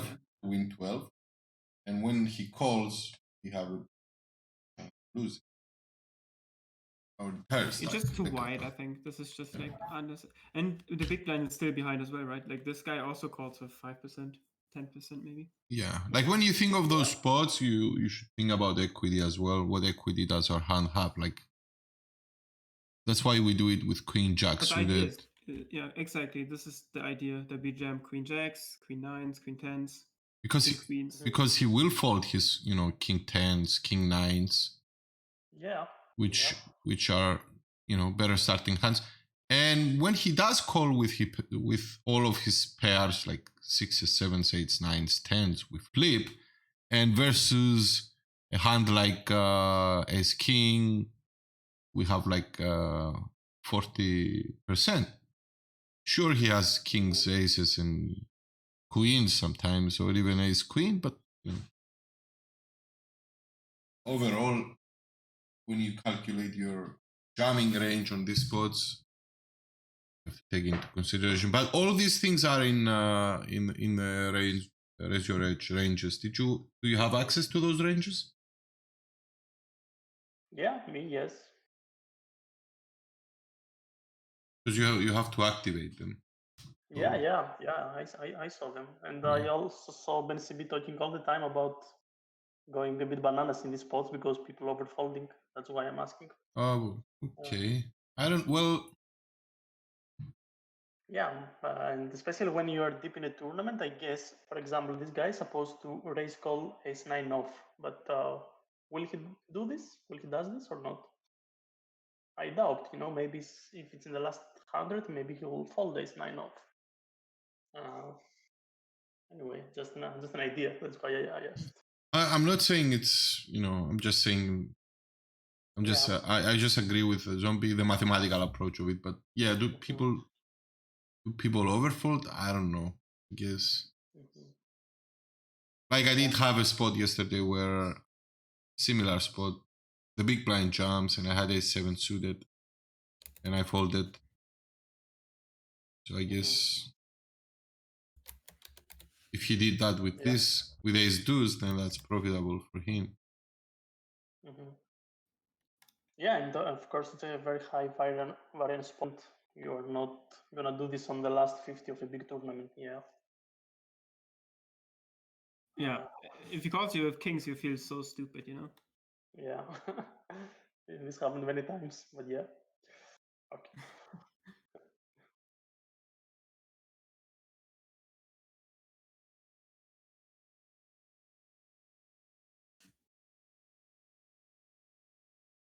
We'll check back on this. I don't know. He flat from the small blind. Also, he's very tight, so I'm a bit scared of his range.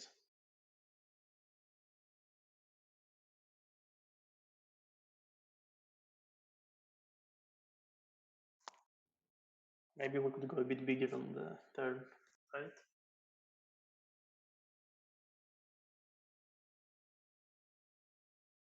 Did we check the flop, right? Yeah. Check so we go. Flop. Yeah, we go big. Or like on the bigger side and check river.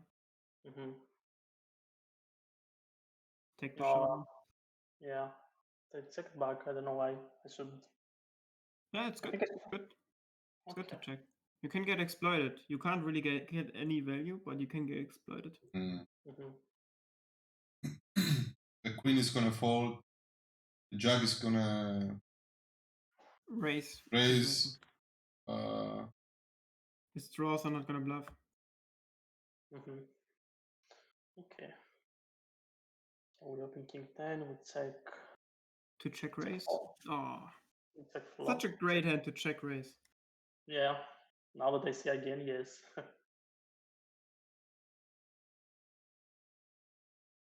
Okay. It's one of my notes to put more check raises in the spots in my game, yeah. By the way, I did run this queen deuce suited hand. Mm-hmm. What we could jam, chip EV wise, in non-bounties. Mm-hmm. I gave him a pretty tight calling range of 11%, which is like ace-9 suited plus, ace-10 off, 5s plus, king-queen. I think this is pretty reasonable for the stage. Mm-hmm. And yeah, we just can't jam these. It's just like too loose. Mm-hmm. But we can jam queen. And yeah, the ace X are super printing, like you see, you know, make like 60 chips crushing. Mm-hmm. Every pair is crushing, and then like the broadways are good to jam. Mm-hmm. Well, what's the minimum calling range you put on the button? The opening range? The calling rates. 11%, so I can show you. Okay, 11% is decent. Yeah, and I let him open 50%, 49%, which is like also like reasonable. Mm-hmm. This is like his calling range, and this is his opening range. Mm-hmm. It's not perfect, but Yeah. I think something like this. Like we never know what he's really opening. Yeah, I think he's pretty aggressive. I think they are also calling King Jack suited. Maybe 50%. Yeah, it shouldn't change much. Mm-hmm. Yeah, exactly. Shouldn't change much. Yeah, even if they fold ace-9 suited, doesn't change much. Indeed. Exactly. Like queen deuce is so wide off jam, right? Yeah. Like it's not even close to jam. Mm-hmm. Okay. Okay, good. Thanks. Nice and very fast. Sure. Good. Nice.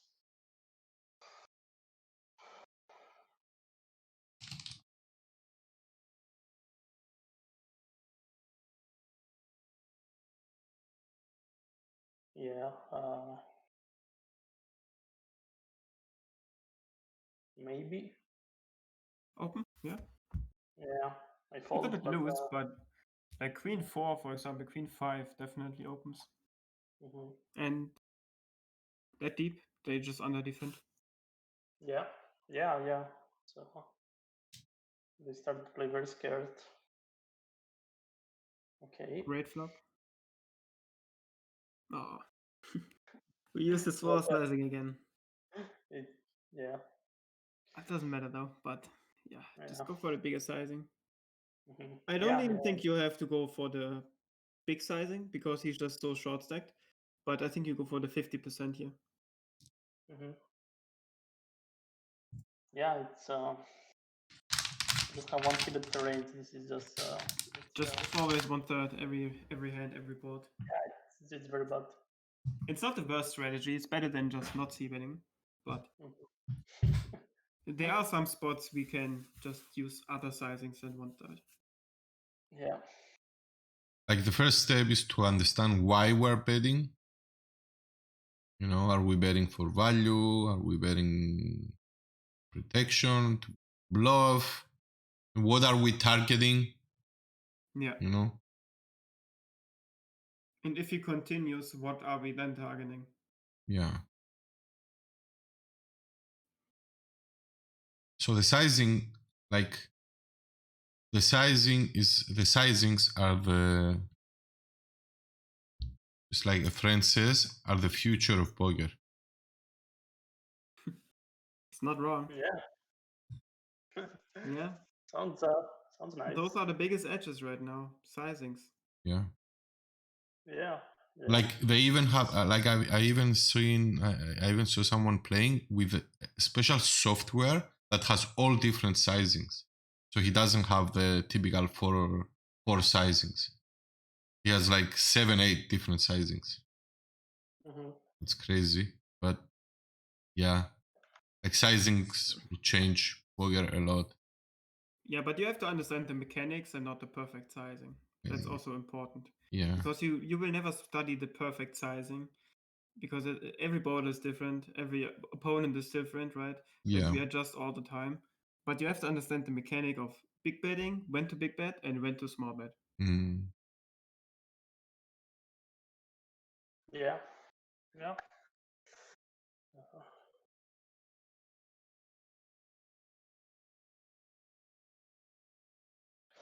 Okay, let's move on.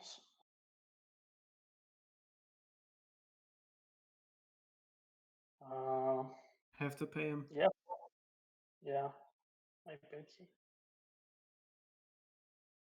That's a good Let's move river. on. Yeah. These spots Ooh. are so think, important, man. Crazy. Yeah, of course. It's crazy. But I think he had a nice boundary as well. I think so. He had I think I remember. 470, yeah. Yeah, he had Ooh. almost 500. Yeah. Sweet king, right? The river. Yeah. So we open ace-8.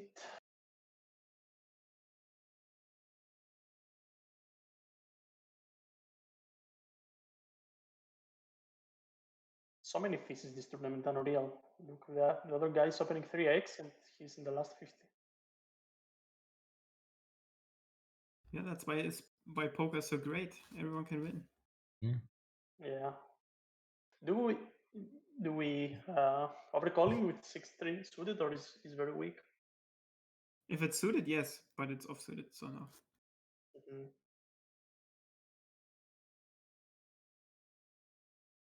Well, also ADD Dominic is opening 3x or limping. Like if you see him play without showdown, you will think, oh, this guy is a recreational, but Yeah, you can't really compare this strategy to yours, so he's like crazy. yeah, Crazy crusher. he was on my table yesterday on the 109. Played a lot of pots. I actually had a very tough table, but I liked it so much. I don't know. I'd rather have a tough table than a table full of recreationals because I don't understand what's going on. If it's it's a crazy Yeah, recreationals all around. but the money comes from fees. You have to keep this in mind. Well, you cannot bluff the fish if you don't have the good cards. You need to bluff sometimes. I don't You know. can also bluff the fish. Different types of fishes. Most fishes are too tight, that's why they're bad. So you can even bluff those a lot. But yeah, some players are just crazy calling stations. Yeah, see, yeah. I Bluffing mean, those are gonna be tough. I mean, yesterday I was playing the 150 GG Masters, and I 3-bet with King Queen, Queen High flop, and I jam the turn was a club. I didn't have any clubs, so I just jammed the turn, and the guy calls me with fourth a pair, a 9. He had ace-9 off, and he rivered an ace. I mean, it's good for me that he called, but they just never fold. Just never fold. Imagine if I was just bluffing that spot, I would hate my life. Yeah, that's good. You're gonna feel bad a lot of the times, but in the long run, you're just gonna make more money. That's the point. But yeah, it's good to play with good players, of course. I also enjoy sometimes, sometimes you on purpose, you buy in bigger tournaments just for the hype. It's very motivational. It's also good training. Yeah, like the best experience I had was in the WPT Deep Stack when I was constantly playing with good players. I enjoyed it so much. So different, man. I don't know. I like that. I like the challenge. I like, things make sense, Yeah. Like things make sense. Things make sense indeed. It's funny because I think many high stakes players and many good players, if they go back to very low stakes, I think they make them crazy, the place and everything. Yeah, I mean, they still crush them. They do, Yeah, they do. yeah, But yeah, but of course. it's the way I was imagining when I was playing micro stakes. The way I was imagining the fields was it's like you're walking on a minefield, right? And some crazy people, with the tied up, like this, shouting, running in front of you, running next to you. Somebody's gonna step on a mine, and he will take you with them. Yeah. Yeah, it's high variance for sure in the Yeah. micro stakes. If you play like the hot 550 or something, Yeah. it's just gonna be like 5,000 players in it. Yeah. You can play 2 years and not be profitable in these tournaments. It's crazy. Yeah. Okay. I don't So- like the 3-bet, to be honest. It's okay, but it's too good of a hand to fold, Mhm. But I don't So hate what- it. It's So what should we flat instead? Oh, I think we should flat ace 10 and 3-bet a hand like ace 9 offsuit, ace 8 offsuit. Mm-hmm. So hands that don't really can flat because they're too weak, but are strong enough to 3-bet. Mm-hmm. Okay, good. In the end, they fold. Yeah, I think I'm 3-betting 100% of the times here, but I should flat sometimes. Do we call the 4-bet? If I would call a 4-bet, I don't think so, to be honest. I think I would fold to a solve. Okay. Yeah, in my opinion, it's just nice to make a strong 10, and then get all the money in. Mm-hmm. But Yeah. 3-betting, it can't be terrible. Mm-hmm.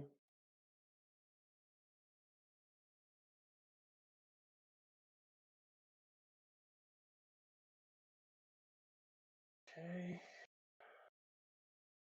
Flop a set. Let's see the sizing. Fuck. Scroodzley. Did you see his name? Yeah. Scrooge. Yeah, he's a Greek. I remember he was Greek. He must be. Yeah. So now he has 16 big blind in stack. A bit big, bit big. Yeah, the sizing's good. Yeah. It's maybe a little bit too big actually, but around 6 is really good. Mm. Like this looks like a bluff now, So you might go with it. Mm-hmm. But then again, he never folds queen X anyways. So yeah. Mm-hmm.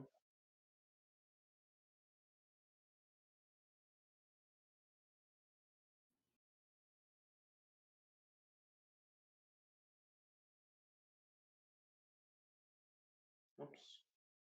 I think we defend here. Almost have all the suited hands. Yeah. Yeah, I should maybe I should lead the turn. Start bluffing river for sure. Yeah. Yeah, but I checked. It was very passive. It's okay. You don't have to bluff every hand. Yeah.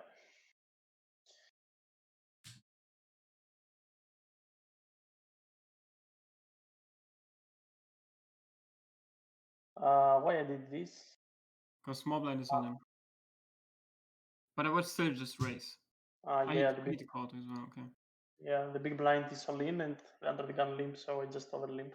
Yeah, I don't like this. Yeah. Wow, he just jams. Yeah. Let's see where he ran into. What he ran into. Like ace jack, that's my guess. Yeah, ace queen. Wow, nines. Yeah. That's sad for nines though. Yeah. You'll never fold nines here, I think, right? Depends on Maybe, the but- bounty. Yeah. I think this guy had a $700 bounty, right? Yeah, maybe he had a big bounty.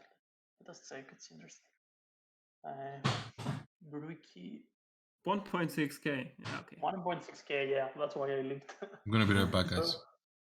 Yeah, it was a good limp in the end. Be right back. Yeah. Oh, that's a crazy big bounty though. Yeah, it's very big. Why isn't he now all in? You know? Yeah, and Never lucky, man. I remember I said, oh, fuck, and the next hand I had the aces. I remember this. Still get a Okay. bounty though. Yeah. Like a bounty.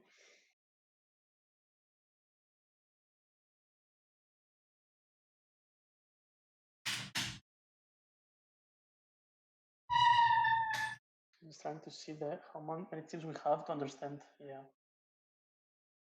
Maybe we're the last 100, last 50.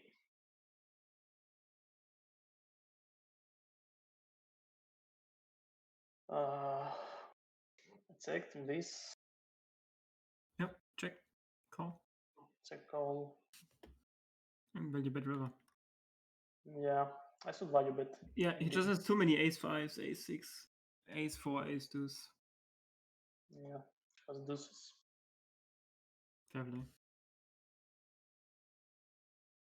I've seen some crazy heroes in these spots where they like maybe he has queen 10, jack 10, you know, and he's gonna call like pocket eights. Mm-hmm. Okay, pocket eights would be trips now, but Mm-hmm. Okay.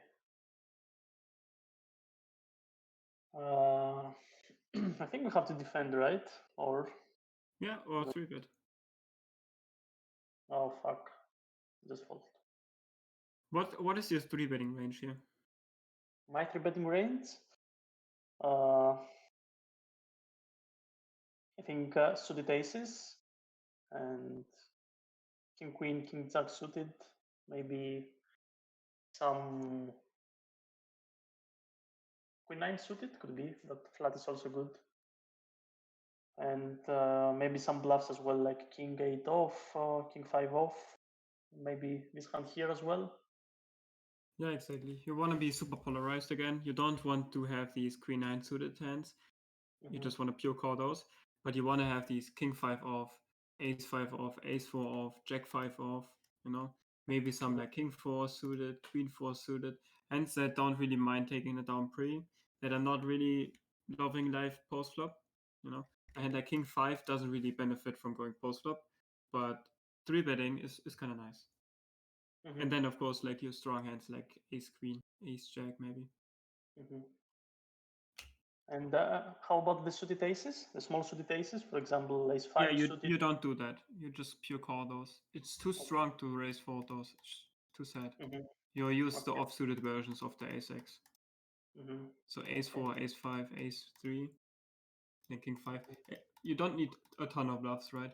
Because with these off-suited hands, you have so many combinations already, right? Like even if you take ace 5, ace 4, some king x, then you already have like 6% of bluffs, right? But you only have like, let's see, what's your value range? You have like 5% value range. So you have 6% bluff and 5% value range. That's pretty good. Okay, yeah, makes sense. Good. Yeah. Slightly big. Yeah, maybe Use 2.6, 2.7. Yeah, 2.8, yeah. But he's, I think he's a bit, he's very, very Passive? tight. Yeah. But we just try to make him fold his auto fold, right? Like he's not gonna fold a hand like 8-9 suited. Yeah, no. Yeah, so it's the same.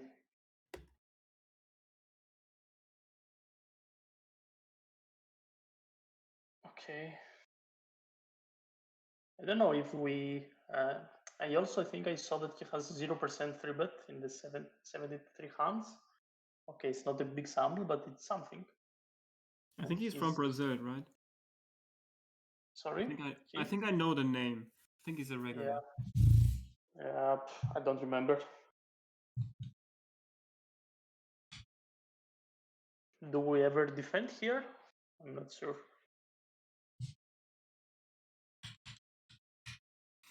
It's probably both fine. Like these pairs really play well post flop. You hit the 4, you don't. But I see myself folding sometimes as well. Yeah.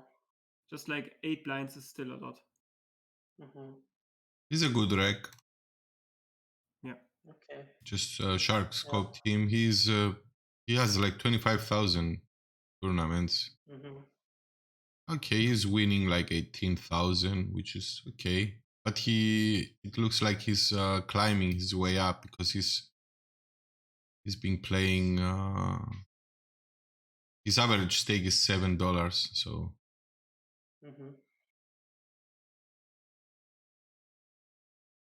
Yeah, maybe that's why I fold if it was one of the few decks in the table and that was full of. So he finished 15th in this tournament. It's still big money for him. So Yeah. Yeah. Still gonna be tight, even if he's good, and understands the ranges. Yeah. A $20 average rack is not gonna be comfortable playing for 100k. Yeah. Depends how they see it, I guess. But the population. It's life changing for a lot of them. Yeah. Population. Like, imagine having this 100k score. It just changes your whole poker career. That's all of a sudden you can play higher. Yeah, that's why you want to go for first place. That's how I say it. At least that's how I saw it. Like I don't care. It's tough to do. It's easy to say, but tough to do. Like you still have to pull the trigger, right? Yeah. If you have like Jack 10 and you have to rejam, you still have to do it. True. Yeah.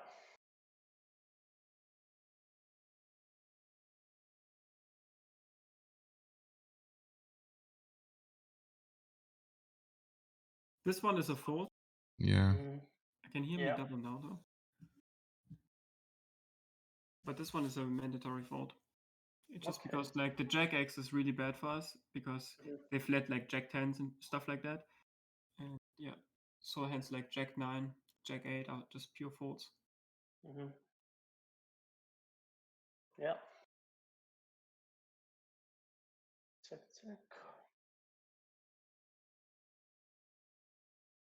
Okay. Easy.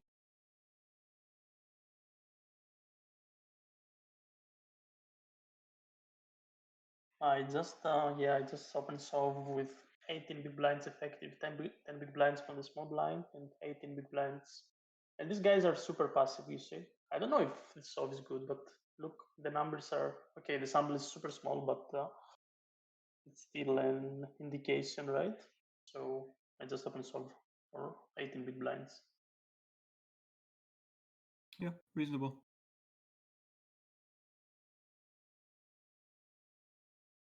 But if your read is that they're super tight, then you rather raise fold.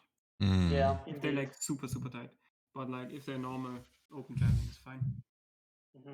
Yeah. Now that I see it again, yes, my logic, yeah. If they're super tight, you just raise, and if they solve you. Yeah, they just fold anyways. If we raise. Yeah, and if they are super aggressive, you just open soft pre-flop, and it's okay.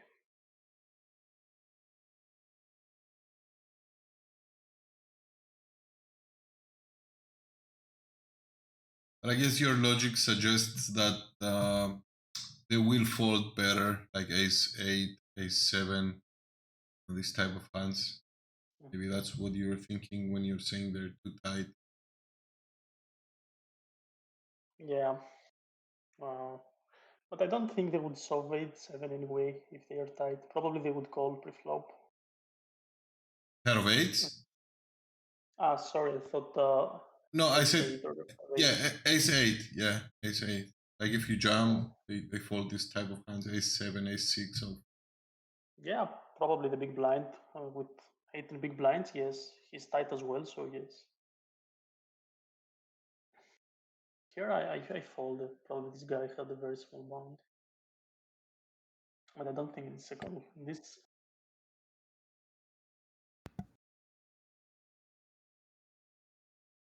Yeah, 350 is not big. The bounties were relatively very small compared to the prices. Yeah.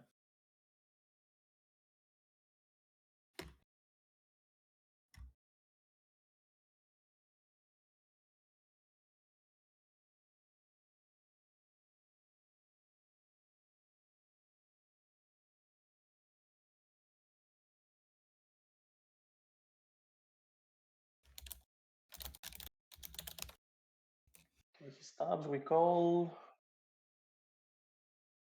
Check the turn.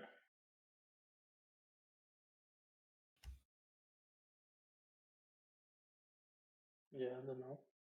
Seems okay to me. Mhm. Yeah. Here I open shop for 10 blinds. Here I open because I think nines are very strong. I don't want to kick them out. And they just fold. They continue folding. It's crazy. Yeah, exactly. Wow. You folded. King Queen.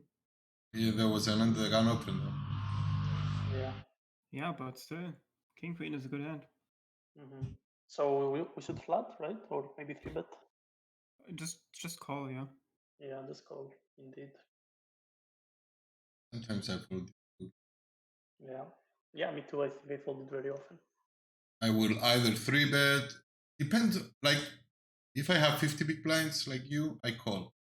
But if I had 20 big blinds or less, I may even find a fold here.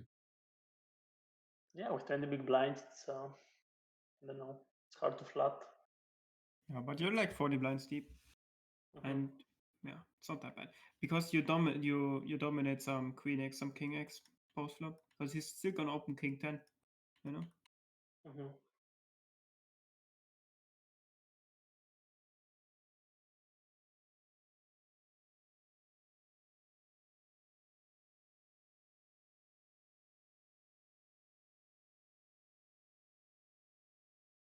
So sad that we have this hand. Yeah. But Like 8-6, yeah. 8-7. I remember, I think I was thinking, but yeah, I think in the end I just fold. Because it's for, it's for 6 blinds, which is nothing. We lose, and it's for $300. Yeah.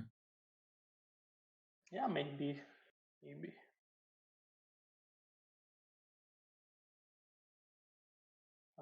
Yeah, Pretty here's standard. yeah. Here, these guys again. I'm just solving. I don't know if this raise. I think it's a solve, right? But that's good. It's Yeah, good to jam. they have 10 big blinds now. It's different.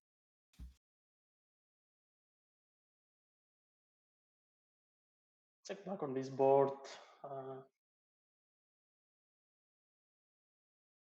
I really would like to see a bet here on the table. Why? Why do you want to bet the turn?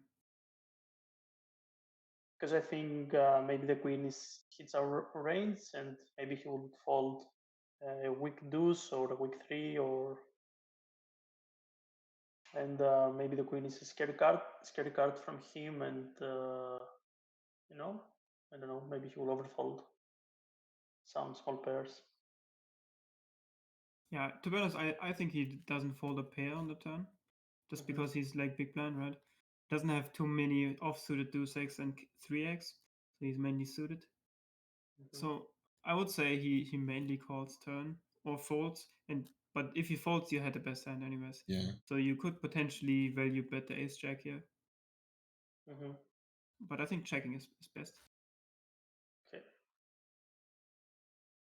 Because we do have if showdown. it's like 3-4 now, we just lose to that, but that's okay. We still have enough showdown. We do have showdown.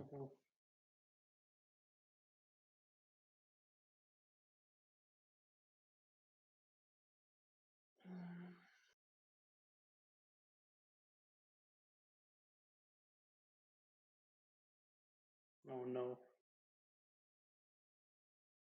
And I think I just fold, yeah. It's raised big, so. Yeah. Okay. We just continue with like good hands. So here again, king queen, but the under the gun open with 22 big blinds, 24. So I don't know. I just fold again. This is a bit different now because we're in MP versus under the gun. I don't hate a fold there. But like everyone is super passive now. Yeah. He's all in. Yeah, he's all in. Let me check his bounty.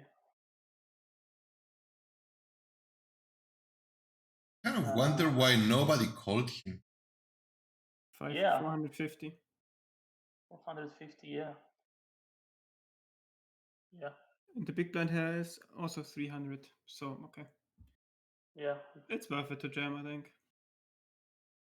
Yeah, this guy's he's playing 9-7 on 8 hands. It's crazy. Let's big that 4. Never. Oh, Oh my god. Yeah, this was a bit. Man, that 9. Yeah. We could have won with Jack High. Yeah, $500 like a boss.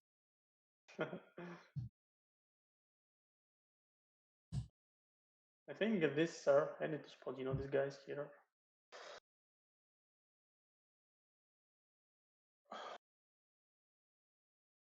So I think we have an easy 4-bet jump, right? yeah. Yeah.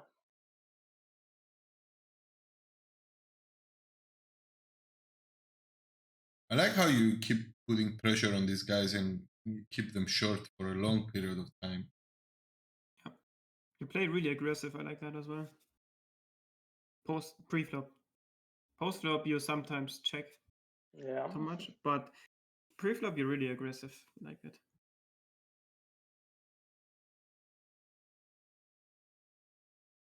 Okay. Classic ace queen, just open jam because I'm Yeah. super scared. Yeah. Maybe ace king, but yeah.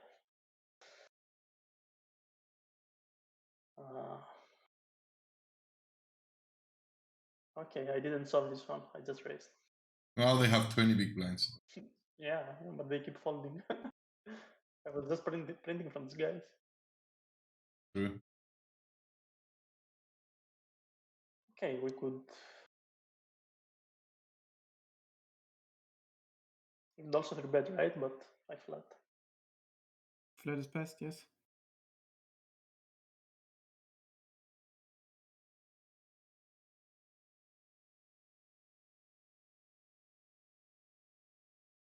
I think we could go bigger here. Well, what do you think, Zombie? We have we have 10 jack.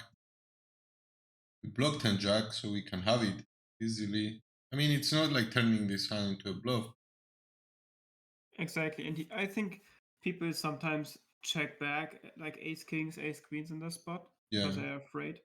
So I think the sizing is actually the best sizing we can use. It's good. You think it's good? Yeah, I just check the river. But if they call, we have to check. Oh shit! Yeah. We just fold easy. Yeah. This is like a super nice spot for us because we just call sets and straights, and are super protected. So it's a pretty terrible jam. Yeah. Yeah, he has all the strong hands here.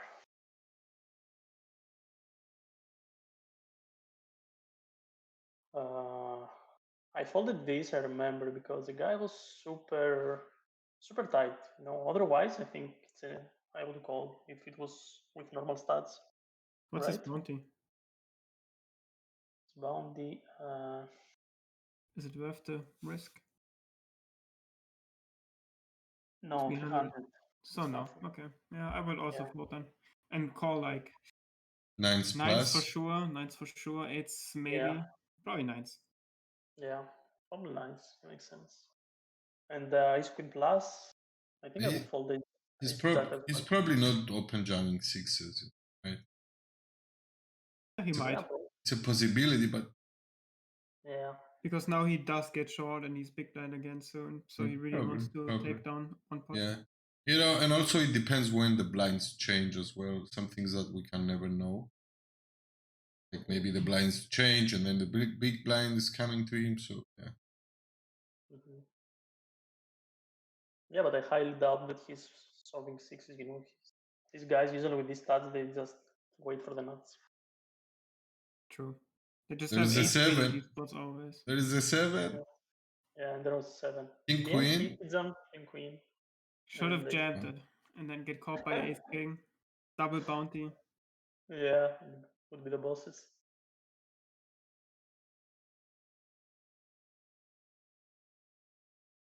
Just fold. It's okay, yeah. But this Kind Man looks like he's aggressive as well. Like he did Yeah. 3-bet board the big blind. So this is a guy I don't give too much credit, I would say, Yeah. for having it. Mhm. So we just solve. We don't have other option. If we want to do something, we just solve. Okay. I mean, we don't have to fold. We can also jam. I mean, I could myself doing like 13 blinds here, just looking like the uber nuts and make him fold his auto folds basically.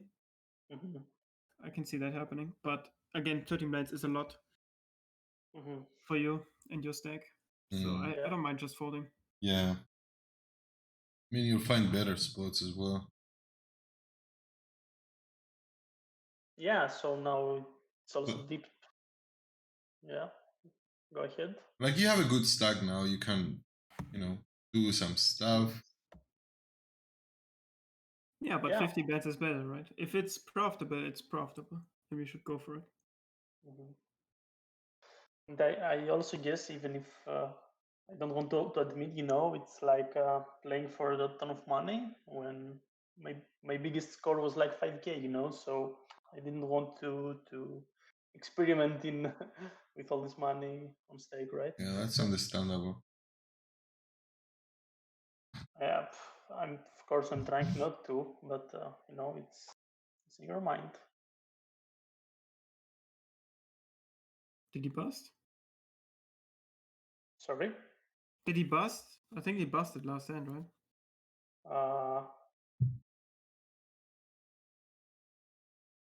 Yeah. Called 3-bet.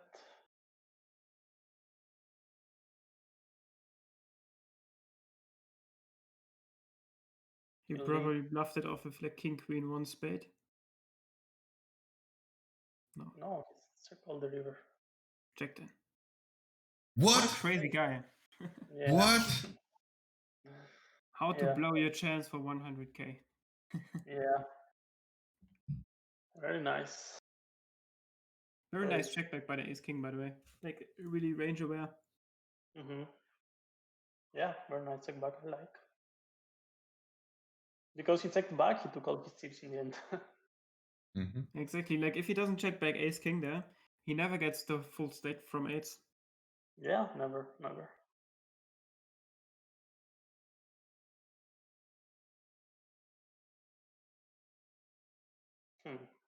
Interesting. Yeah, that's good.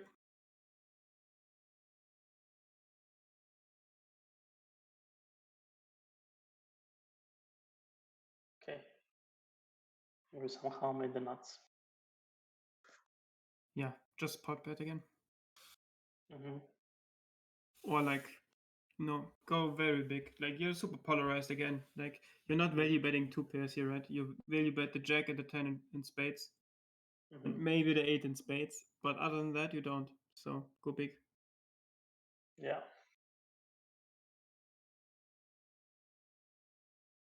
Oh no, I fold this. I think this is very bad. But no, maybe because of his 3-bet percentage. Yeah, it's still too good, I think. Yeah. Yeah. It's the same scenario like the king 10, but even better. Still call. Yeah, and with only 137 hands, could be, it's not representative necessarily. Yeah. So yeah, I should call, I think, indeed. So Malbo says that Kind Man busted on 75 plays, so we are around 70 players now. Okay, good.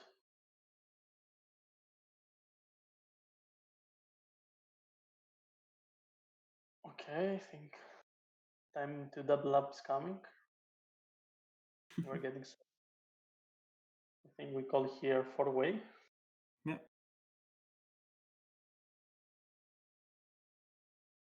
Okay. Oh, he raises. That's crazy. Oh yeah, let's see. I think he just folded. Okay, he just folded. Some sets. Yeah.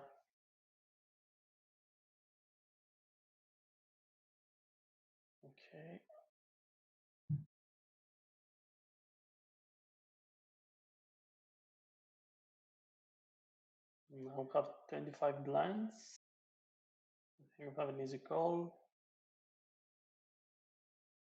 Wow. Yeah. See, that's why it's good to big bet sometimes. Yeah. Now that I see Like it, what would you do if he small bets? Check raise. yeah, could be. I don't think so with our stack size, but yeah, for sure it's easier to call or whatever. Yeah. No, it's nice. It's so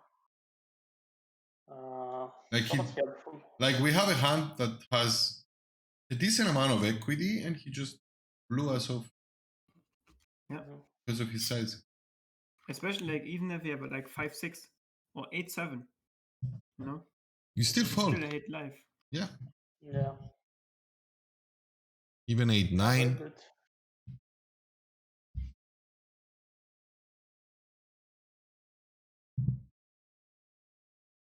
Just open so for 13. I don't want to know what these guys are folding. I'm really curious. I'm just a guy. It's big money. They could also be carded. Could be, yeah. Or like imagine him playing a satellite for $5, going into the 55 and now going on to day 2 or 3. Yeah. Very scary. And pay jumps really matter for them as well. Exactly. The WPT, I was like carded for 2.5 hours. Yeah, you reached the final table with like 4 blinds, right? Like 4 or 6 blinds. Yeah, I was left with 2.5 big blinds at one point. Yeah. Yeah, I saw it was. And I put it in with Jack 3 suited.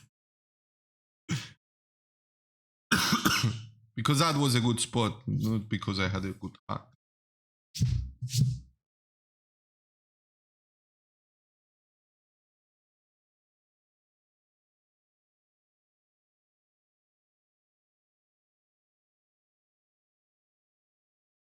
Okay, let me just check.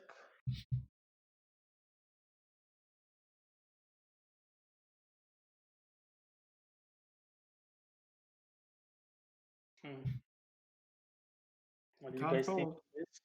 We can't fold yet. We have the best 4. I don't want to see myself folding here. Yeah. Okay, Yeah, it's okay. yeah. I think it's a bit too tight to just snap, you know, just to fold, but it's okay. I understand why. Like 2 blinds is very important for you right now, right? Yeah. I think it was still last 50, so let me check the. Yeah. By the way, this 3-bet whisk kid had 90 blinds, now he has 10. How did he lose all the chips? Who? This 3-bet whisk kid, he had like he had the ace king versus the pocket eights and had like 90 blinds. Yeah, I don't know. And he seems decent. Yeah, maybe just unlucky.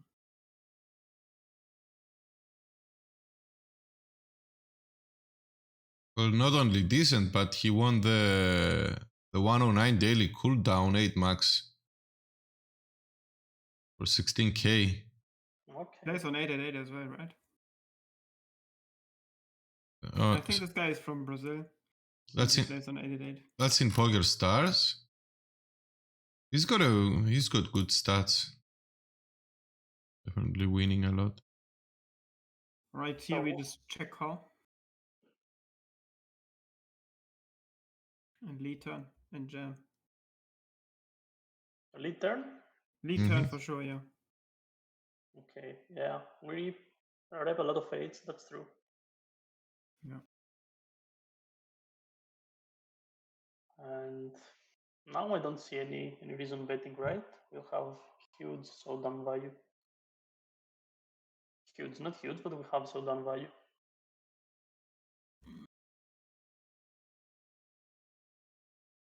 Yeah. Okay.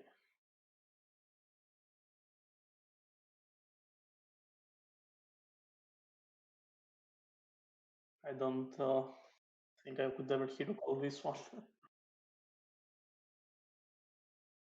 I mean, he's not wrapping a lot. He's wrapping like ace king. Yeah, or king jack maybe. Yeah, we probably still fold, yeah. Time to spin it up. Yeah, I remember this. I kicked him out. He had the $800 bounty. I took a bounty with 13 blinds. It was crazy.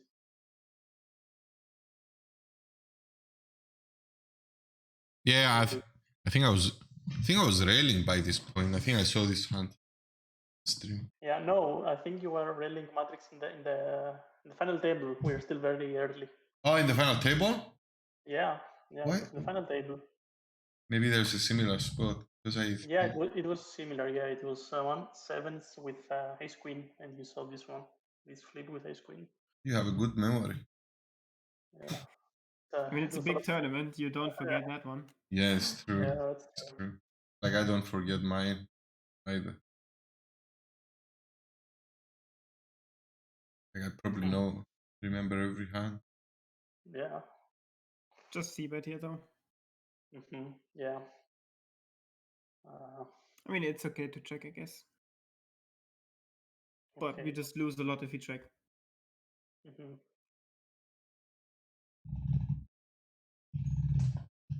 And what kind of c-bet? Like Very small. very small. 25%. Yeah. Yeah. Just targeting his auto fault, you know. Like queen twos. Even you know. Yeah. Why do you check here? What's the reason for a check? I think I want to keep the pot control a bit, and anyways, if I had an ace, I would check. So I don't want to go very crazy, and I think I can take value. If I bet the turn, he maybe calls some even 3x that now he may folds. I don't know. I don't think I want to go very crazy. I think to keep the pot small and try to take some value in the later trades. On what card do you value bet on the turn? I'm value betting an 8, a 7, all the small cards, and but you do actually, check a king, a queen, a jack, a 10, right? I think in a king jack 10, I probably will check back the turn as well. So, but this is like a lot of cards to check back with, right? It's like 16 combinations, so like 32%.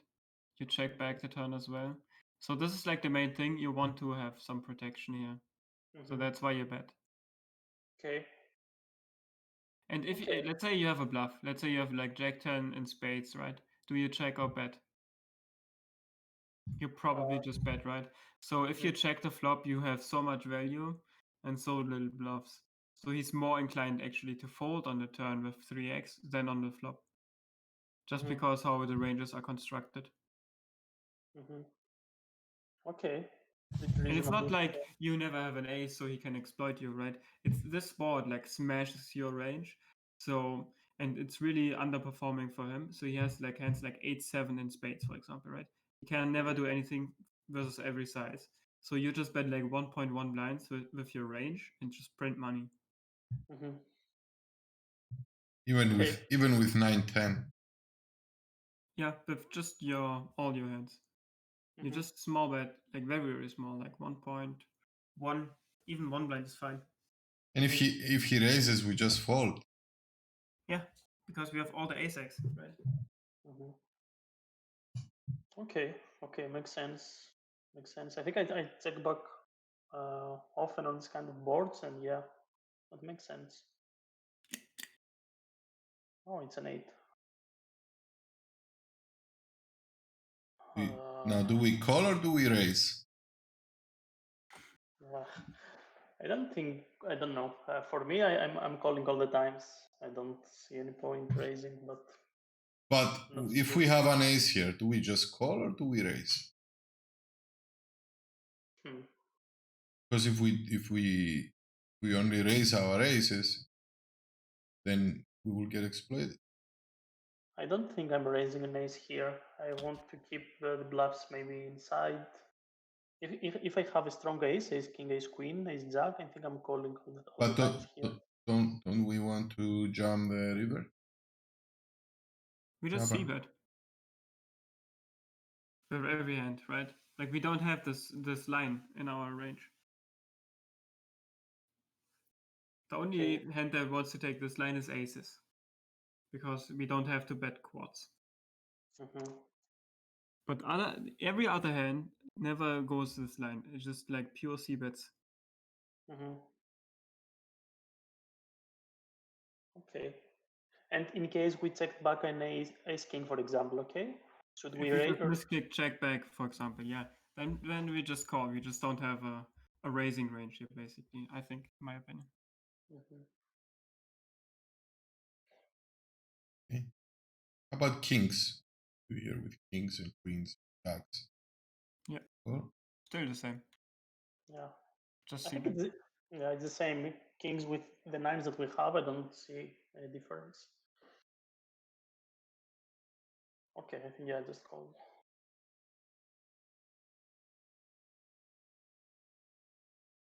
I hope I took some value, but I highly doubt. Yeah. I should value bet, right? I think it's a clear value bet. yeah.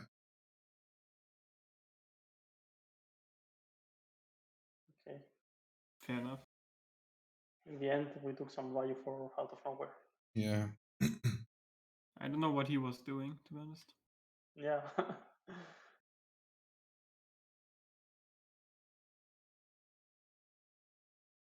I mean, the river was a good card for him to bet again, but anyways. Yeah. So here we just solve for 18. Oh, we get called. I don't remember that. Okay, we doubled.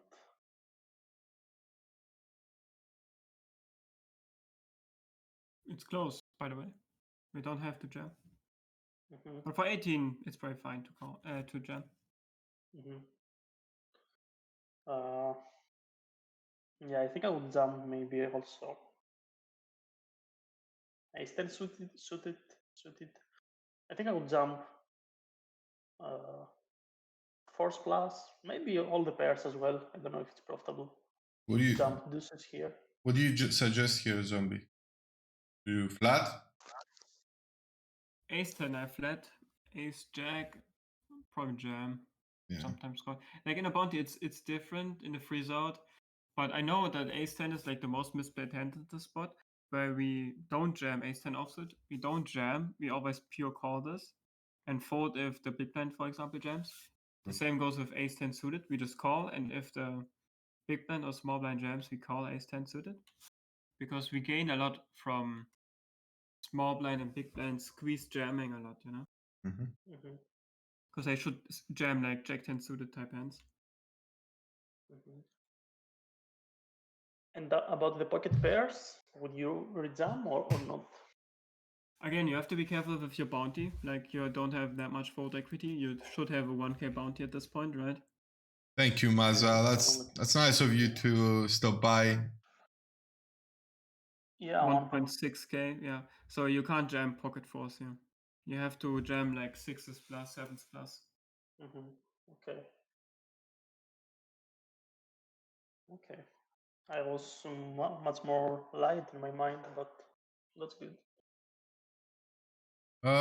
Zombie, you have regards from Mazel Tak. I don't know if you know him personally. Thanks. Yeah. Okay. So we open sevens. Okay.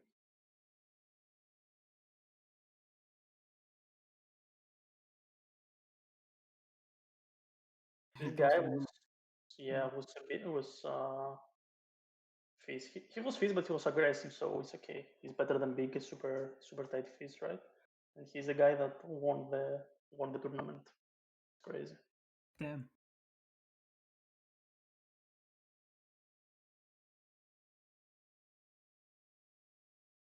All right, let's bluff. Yeah.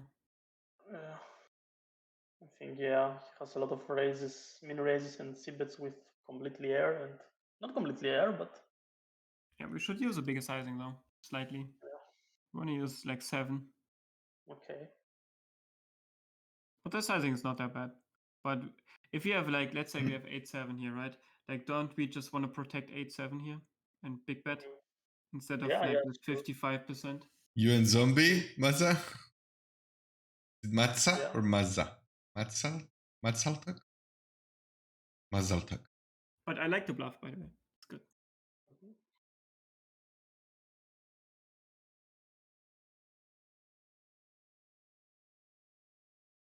We played many hands with this guy, and he was a bit pissed. He was writing me in the chat like, "I'm gonna call you next hand," things like this.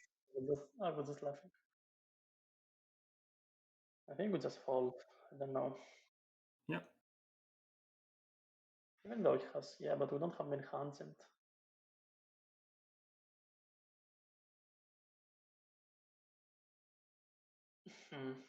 but I think we should call now. It's fine to fold. I mean, Yeah. calling is also good.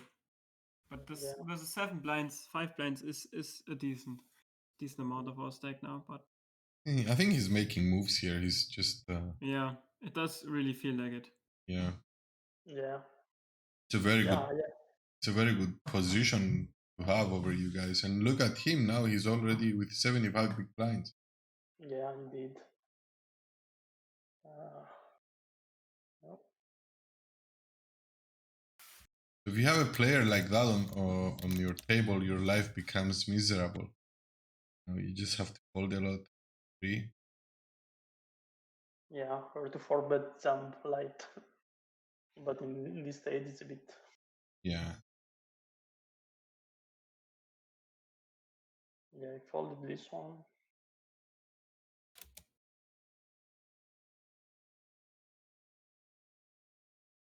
Yeah, good.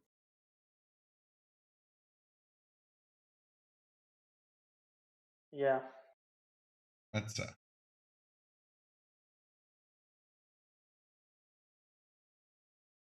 enjoy my money. Did you lose money? Yeah, and PLO I lost like $60. Yeah. Oh my god. I did gamble a little bit on this PLO table though.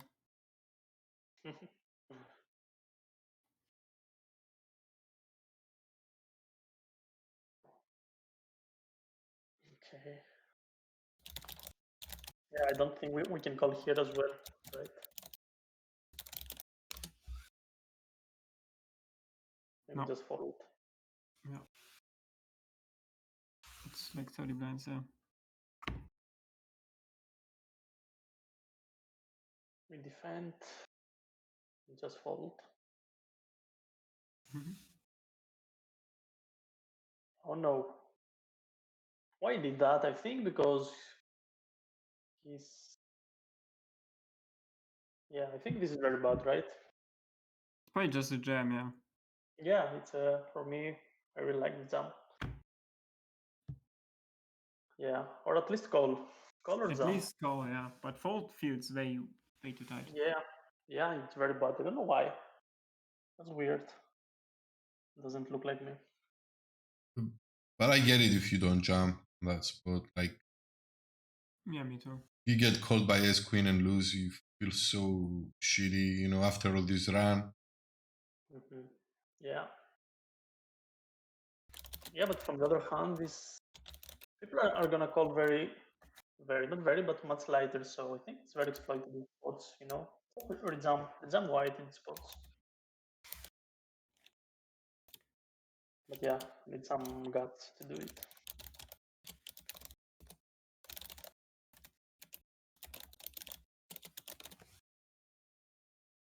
Easy fold. Yeah.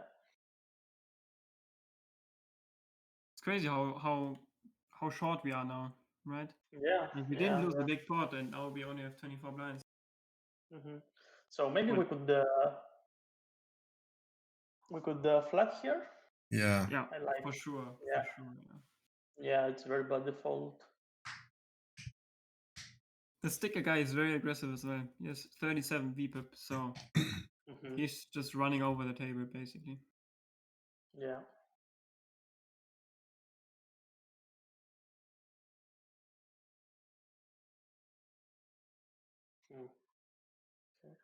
think that's okay. That's Mhm. okay. Yeah.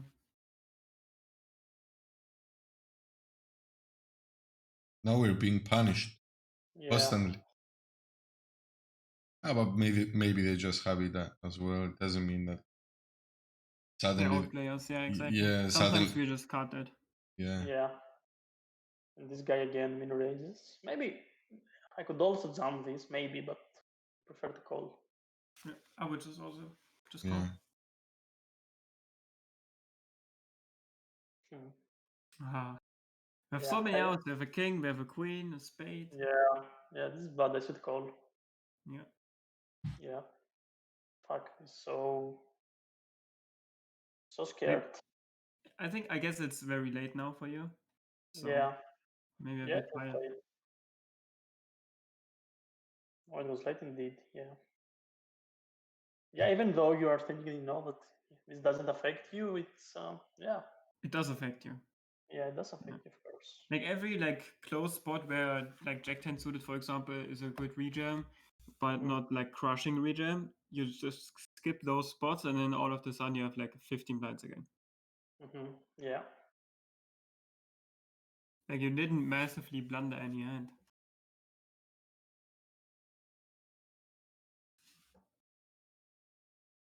This is a good photo. Yeah. I think I'm calling maybe king 9 plus king 9, right? Something King like 10, this. yeah, something like this. Ranges are pretty strong.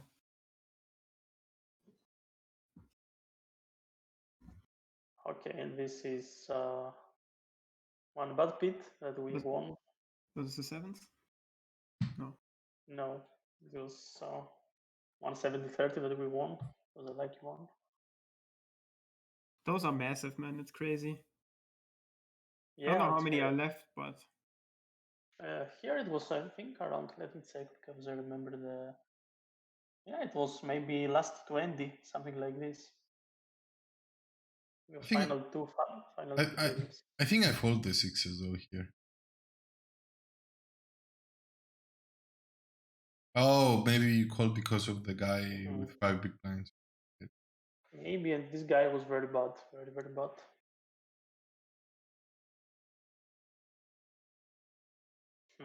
I could bet here, right? check is best. Yeah. Yeah. Okay. Just fold. Yeah. Like if we bet, then we have to check fold everything they call us. Yeah. Yeah. So here I call against the min raise. I think I call any two. I think I fold this one. I think No, we you cannot can't fold. You cannot fold Yeah. versus min raises. That's Yeah. why 0.2x is good in ICM situations, but versus min raises, we basically can't fold our range. Yeah, I think it's any two defend.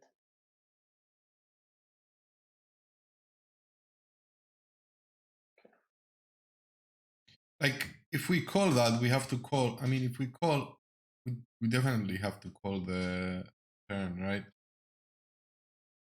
Oh, we have an open ender, yeah. Yeah. But I guess the 7 is kind of dead because he could have an 8. Probably. I think he played it fine. It's okay to fold, yeah. But we could have this note that he always checks the flop and then bets the turn. So the next time we have top pair, we check the flop.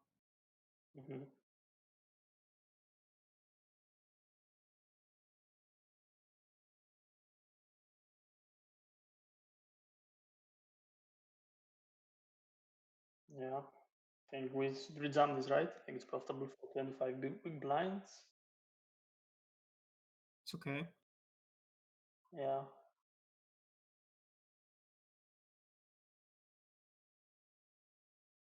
Maybe we could flat this as well. We don't have a lot of big blinds, but Yeah, I don't think so. Just because your bounty is so big, you rather want to make. If you're very short, you rather want to make a top pair. So you rather flat end a king jack offsuit than 8-7 suited. You don't really want the draw. You want the pair. okay.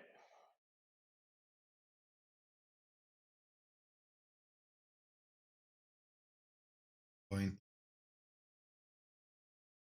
Yeah.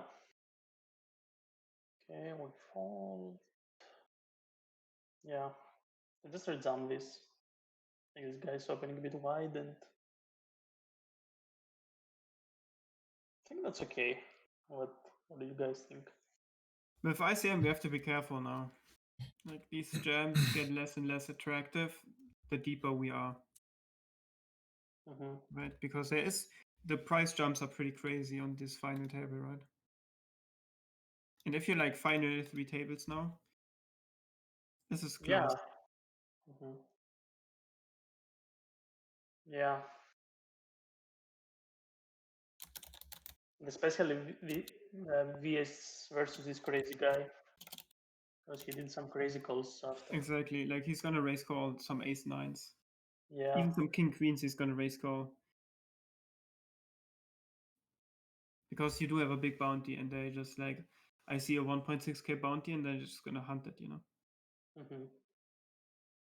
I like to see a call here from him. No, let's still with him. No. We still Just- just jam him. Yeah, because Still a great spot. yeah. Yeah, every chip now it's very important. Yeah, this one I could open. Yeah. It's open for sure. I could open, yeah. Did you fold? Guess so. Yeah. But yeah, we folding. wanna open versus the fish Mhm. or the VIP, I guess. Yeah. Okay.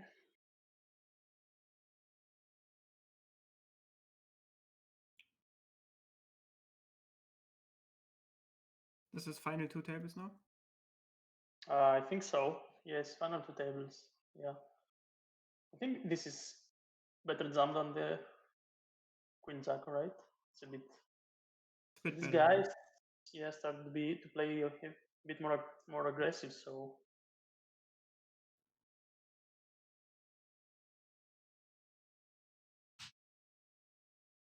no, this should be flat as well.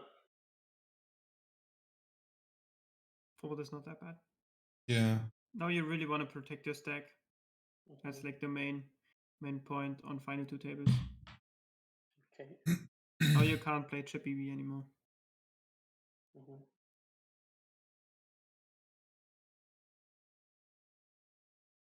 That's why he's pissed off. That's why he got pissed off. You It was literally very funny. jumped every time he opened. Yeah. No, he was writing to me the chat. He was. It's like, what the hell is this guy doing? Yeah, it was funny.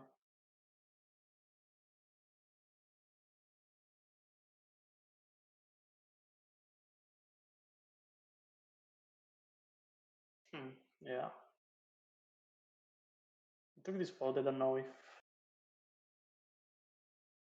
We just don't open this, I think. Yeah. Yeah, I think so. Yeah. I don't like, but it is what it is. We won, so can't be bad. I jammed again on him. Perfect. No, it was super 4 in hard. a row now. Yeah. Check back this. If you want to see bet this board, what sizing would you go? I think 3/4. Yeah. Yeah. I think it's actually really good to use your hand as well. Because you unblock an ace, so he's gonna fold hands like ace 5, you know? If you do the big bet. He's gonna fold 3. He doesn't really love to get it in. And if he does check raise, you just fold king queen, it's not that bad. And you have a lot of like good turns. You have a king, you have an ace, you have a queen, you have a 9, you have a jack, you have a club. A lot of good turns for you. Yeah. Yeah, and he has a big percentage folding. Yeah, I like. Yeah, and make him fold like 6-7 right away. You know, Mhm. queen 9 just folds versus big bet. And as played, we I don't think we can bet turn, right? We just check back. Just check down, and this is ace X a lot. Yeah, indeed. Exactly what you said. Yeah, even I mean, I guess ace 5 sometimes calls the flop, but if you go like 4 blinds here on this flop, I definitely see him folding. Mm-hmm. Okay. Sorry, wait, my doggies.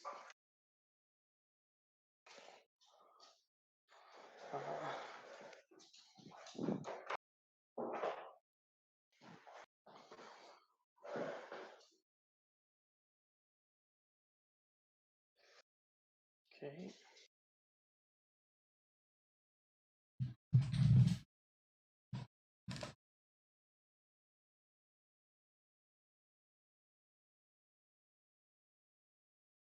Okay, we defend here. You can also 3-bet. You can also lead the flop. So this hand is not standard. This hand you can easily 3-bet, right? He has 32% VPIP, right? Mm-hmm. So he's gonna be aggressive. So if you 3-bet, he's gonna fold a decent amount. And this flop is like super good for your range and pretty bad for his range. Mm-hmm. So like leading this sometimes is pretty decent. Make him fold hands like ace jack or king tens. Mm-hmm. Yeah, makes sense. I think I lead this, but a bit small, but still bet.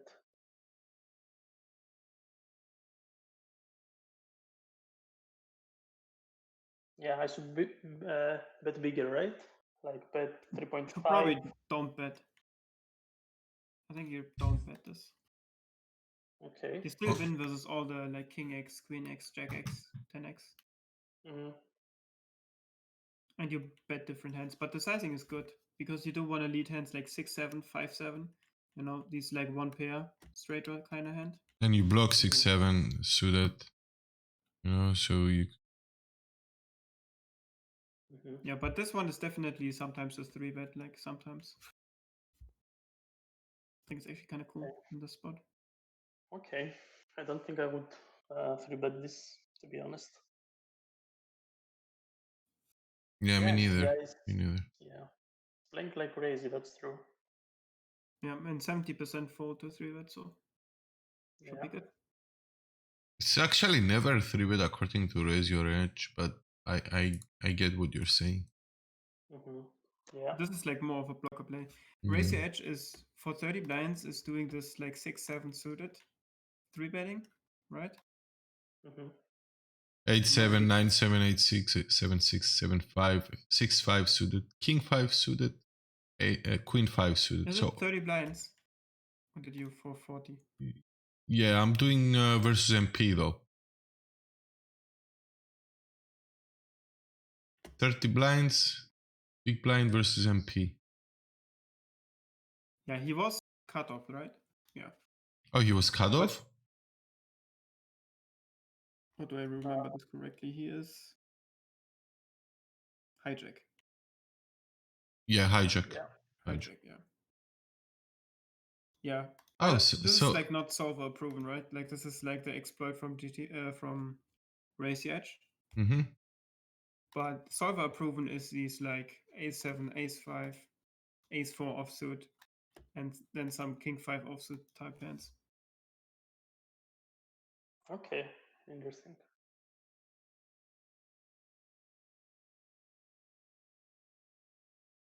Okay.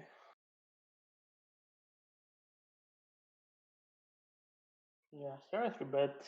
Maybe it's a bit small, but maybe it's okay. I would just go 6 blinds, but I like the heart. I like the aggression.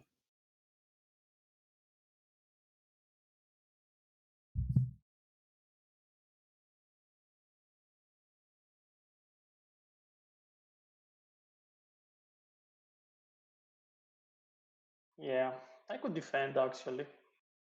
In ICM situations, this is a decent fold. Yeah, I guess that's what I was thinking. Yeah.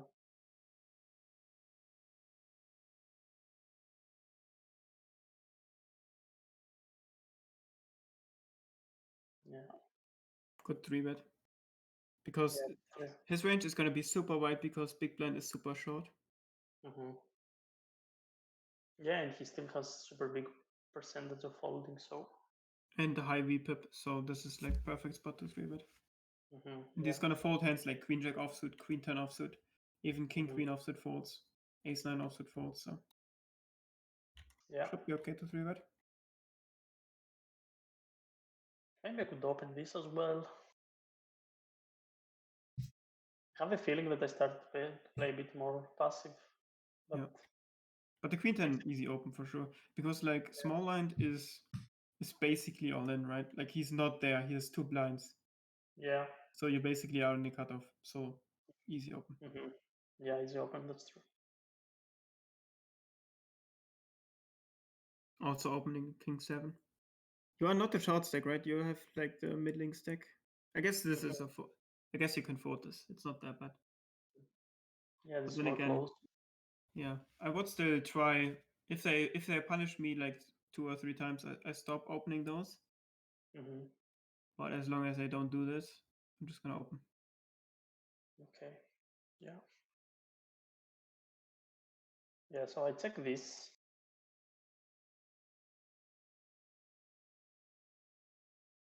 Yeah, it's gonna be tough for you to Yeah. have a strong hand. I just fold here, to be honest, because there is no way we can win this.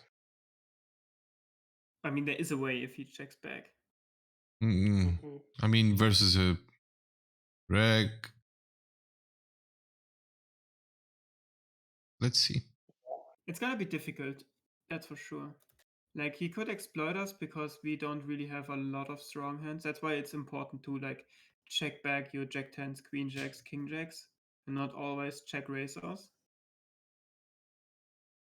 But yeah, it's gonna be super tough for you because like your best hand is pocket jacks and then aces. And then you have some Jack 10s, Queen Jacks, and then a lot of like pocket 8s, pocket 9s, 7s, these type of hands. Ace 5 maybe, ace 4. You also have some clubs. Yeah, that we wanna check all clubs. that wanna check call. The most clubs we have like 2 overs or like at least 1 over. Maybe king 9 of clubs. Maybe you wanna check all those, yeah. But it's gonna be tough for you to win. That's what I wanna say. True. Yeah.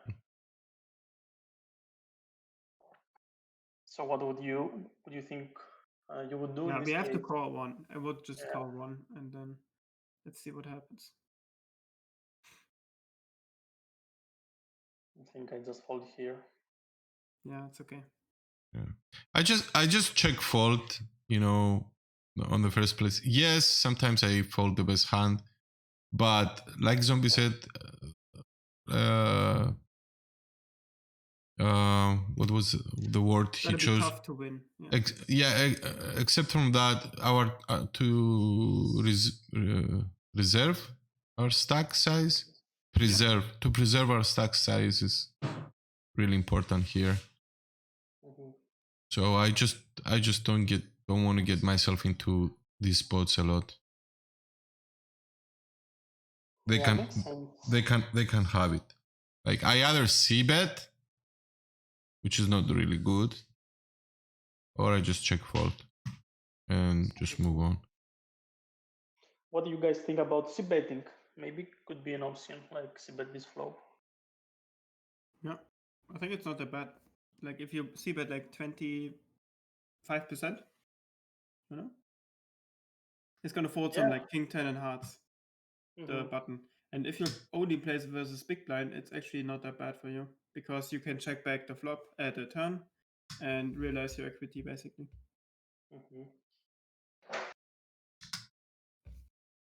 Okay. I actually think like c-betting is actually pretty reasonable. Yeah, I like c-bet, to be honest, based on what we said, yes. But now we are talking because we saw these bets, right? Maybe.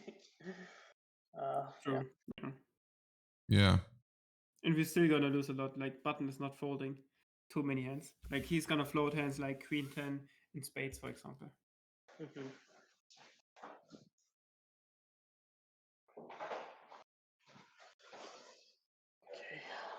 let's move on. Is it still daytime? Sorry? What time is it now in Belgium? No, it's there's 1 hour difference. It's Yeah. 1 o'clock. But it's not like France that, takes a while to get dark, right? No, it's the same. It's the borders with France. It gets dark around 10 o'clock in the night. Yeah. 9 and half. But in the summer, it's 10:30. It's crazy. Yeah. For us that we grew up in Greece. Yeah, exactly. Yeah.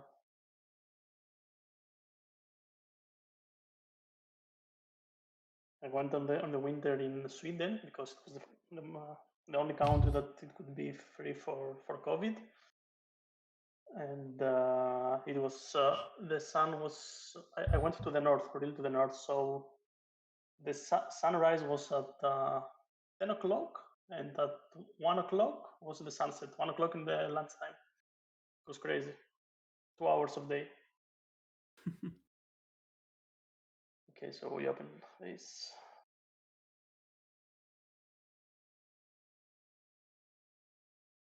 That's why people that are so good in poker, it's just grind.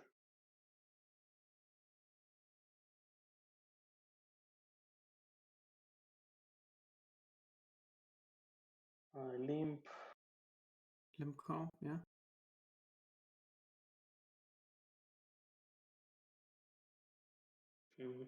Maybe I could bet the turn. I like to put some aggression here. Yeah, it's very good to bet. Yeah.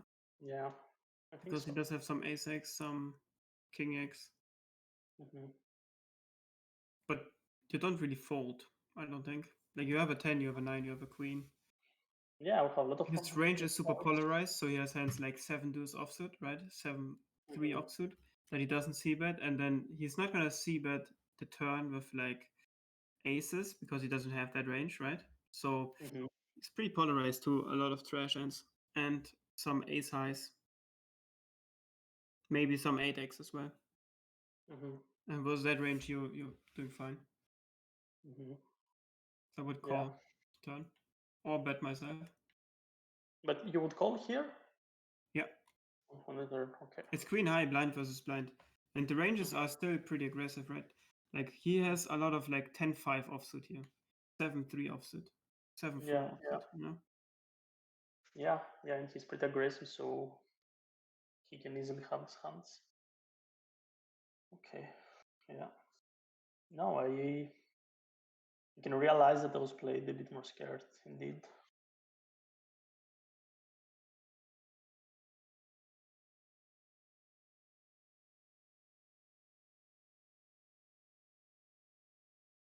Yeah, I also fold this. It's fine. Definitely good. Okay, and we solve for 14. Burning Wind is happy he didn't raise. Yeah, now I think I wouldn't, after all this chatting with him, I would just fold. The timing of this one, though, right? No, he was crazy. He was crazy. The timing, man. I don't know if we can find the chat from the tournaments. It'll be epic.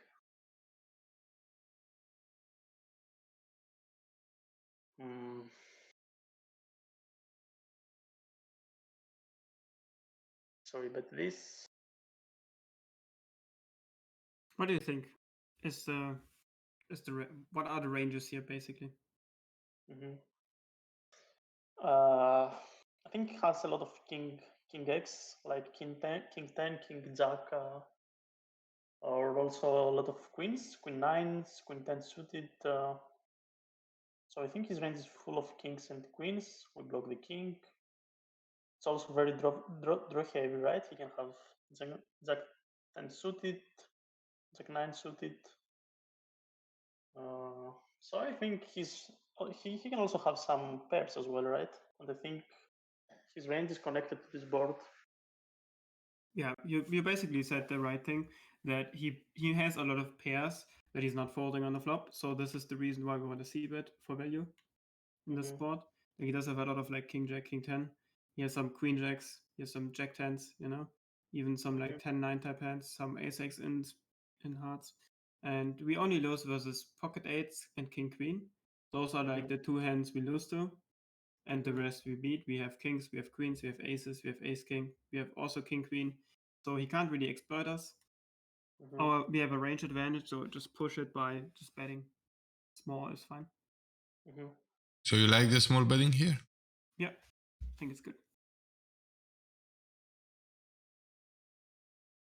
Because he still has like pocket sevens here as well, right? Like pocket seven, sixes, ace five in clubs, for example. And versus this range, we just don't have to big bet. Because those hands fold anyways versus any size. Do you And still king x, queen x call for any size. do you still small bet with 3 Broadway cards like King 10 Queen, King Jack Queen? SPR wise, we are super short. Like, this is not a board we want to see. If we also have 70 big blinds, for example, we start using the bigger sizing again, just because we want to put in more money. But with 20 blinds, we can easily go broke on the future streets, right?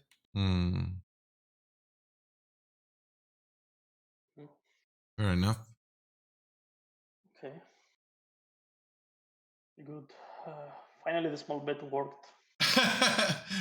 and it was the time that if you ask me, I would say I bet a little bit bigger. Yeah.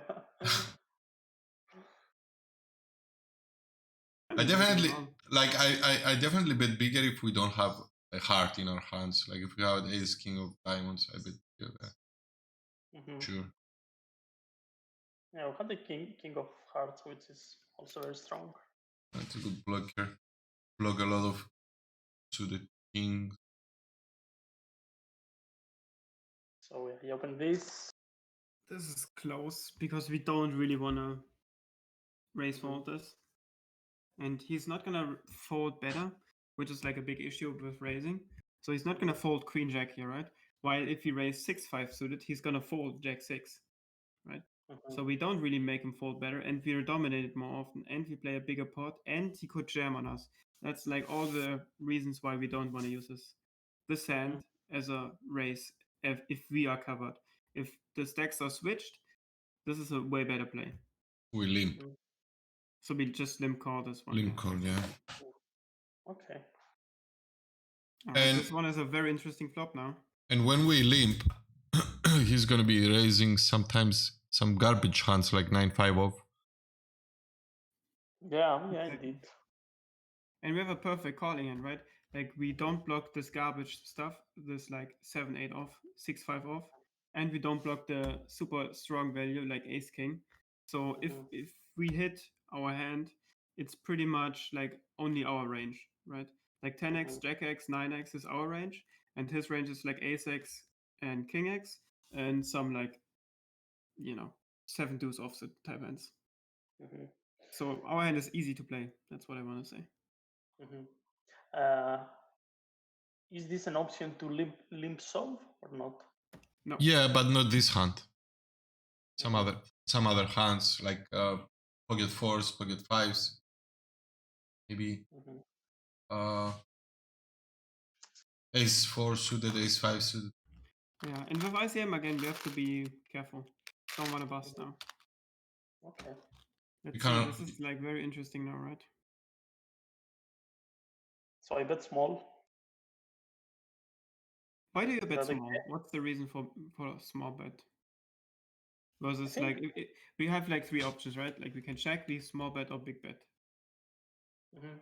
Why did you choose the small one? Yeah, because I think this line is like very polarized. I would do the same with many different hands, even with a lot of garbage as well, right? With the raise pre-flop, and see bet small in the flop. It's like the standard play to do.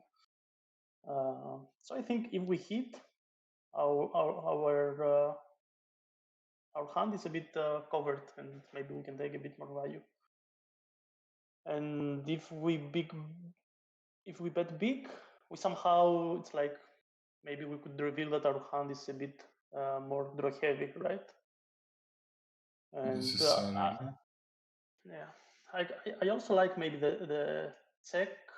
yeah. I would personally, I would prefer to check here Could be check, yes. Check because if you think about it, this is all his range. Like we have king queen, we have ace king, we have ace queen. Yes, we do have some diamonds.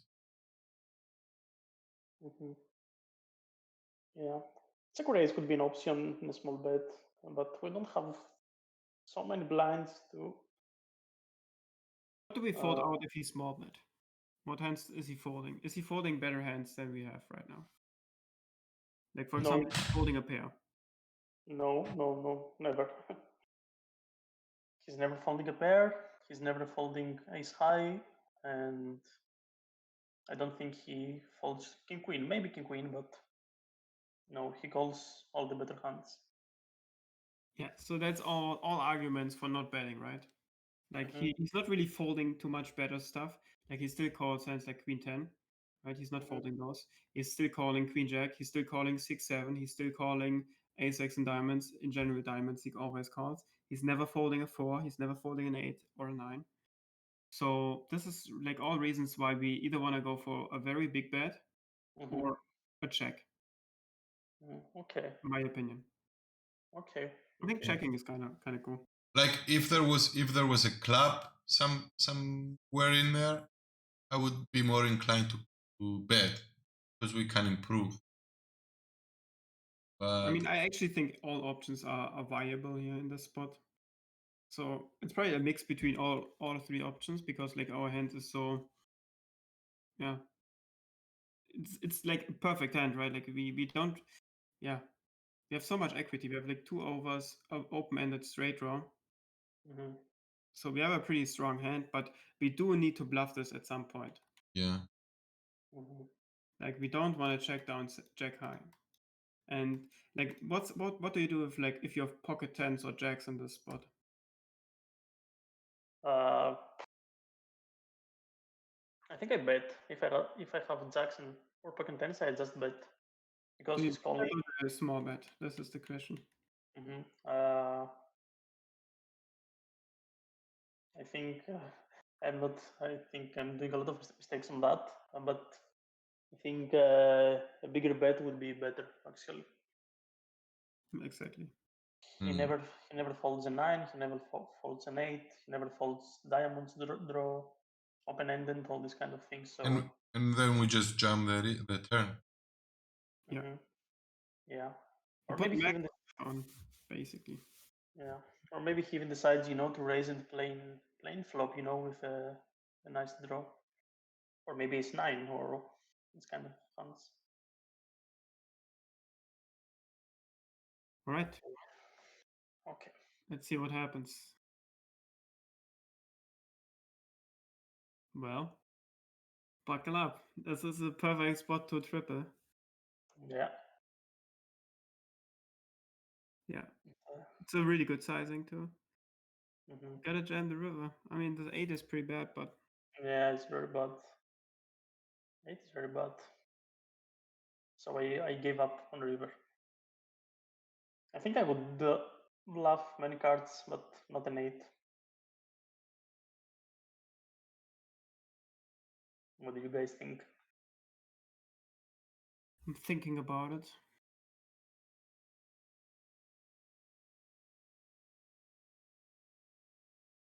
Yeah. Don't love it. We definitely don't want to have diamonds in our hand. So we have one of the better bluff combos. But we probably use 6-7 instead of Jack 10 because with 6-7 he still folds Jack 10 on the river, right? So big blind is gonna call Jack 10 and Queen Jack twice on the flop and turn and folds the river. So we bluff like 6-7 and spades, for example, and like 10-7 maybe, and check down Jack 10. I think that's reasonable. But also, I don't hate a jam here. Like you block ace 10, you block ace jack. Yeah. He could still have a 9, but I think don't hate a jam. I think it's both fine. I think he also jams though, or 3 bets ace 10, ace jack preflop. So Maybe. it's irrelevant It's like to block it. 26 blinds, right? 20. But How many blinds did we have pre-flop? 25? Yeah, around 26, 27 even. 27. Yeah. But he still might jam ace jack, ace 10. yeah, So then those blockers are kind of irrelevant. Mhm. Okay. And how about the bet on turn? Is that okay? This is really good for sure. yeah, it's good because we want to jam the river. Mhm. Yeah. I don't hate a jam because if we assume that he's gonna fold some 8x preflop versus the 3.5x, so he doesn't have hands like 8-5 offsuit, right? Mhm. Then he doesn't have that much 8x because sure he has some 8x. Like but diamonds, some like 8, 7, 8 of diamonds. yeah, Definitely. of course. But he also has some hands that Like Jack are 8. deep now, but he's gonna bluff those, you know. He doesn't have a lot of combos, a lot of diamond combos. Yeah, it just sucks to lose versus like ace 5 here, you know. Yeah. Yeah. Or like ace 7, ace 6 make a lot of sense as well. Yeah. Mhm. Okay. In the end, he jumps. So That makes sense. yeah, makes sense. We're Sucks back to Big Yo, blind. Dark Messiah, thank you for the follow. Welcome. we're suddenly to 14 big blinds. How are you?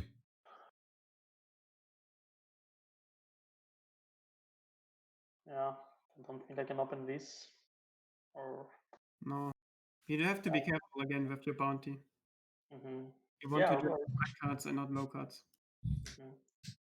In the end, we jump this for 13. I think raising is fine. Yeah. I think my bounty was relatively big. Mhm. But yeah. I don't know. Yeah, maybe. And in the end, he called with this one. That's good. Pretty good. Yeah. Even though the bounty was big, the pages were bigger, and I think the ICM was much bigger. Not worth it for him for sure. Yeah. And I remember this guy in Insta called me, probably from all these resolvings. He was a bit pissed off. Yeah. And he it did was- call it out, right? He did say he's gonna call the next time. So Yeah. But he told this many times.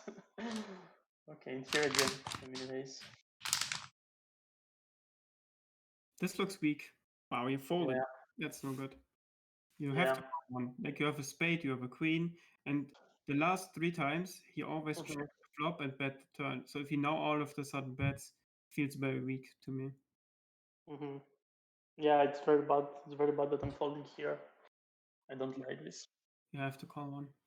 Yeah. Like Jack high is still the best hand a lot of the times. Mm-hmm. Yeah, and we have the spades. So it's Yeah, pretty big. you have a queen. And if we turn a Like, queen, we hands. can easily stack off.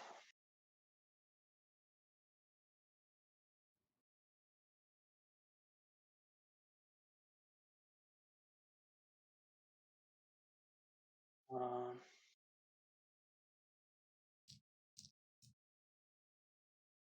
it's small. I guess that's okay. Yeah.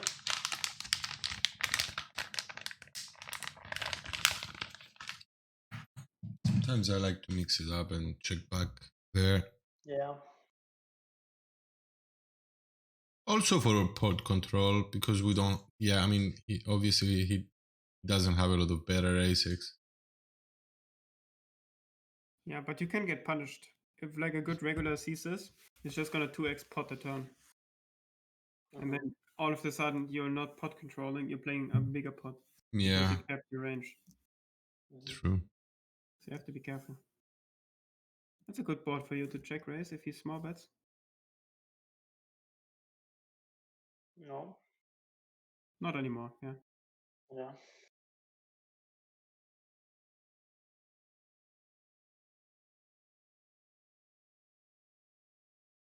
Yeah, I fold this. I think that's okay. That's good. You open like ace 5 plus. Yeah, and I think we are like last 15 or something. It's big. And I fold this again.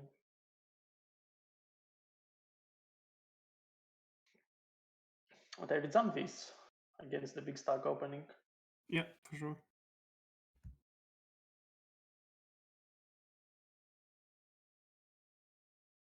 Final table bubble, I guess.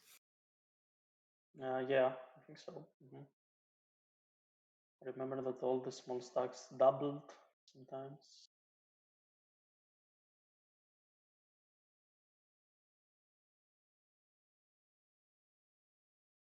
A lot of bad hands now. Yeah. What a Yeah. time to be card dead, right?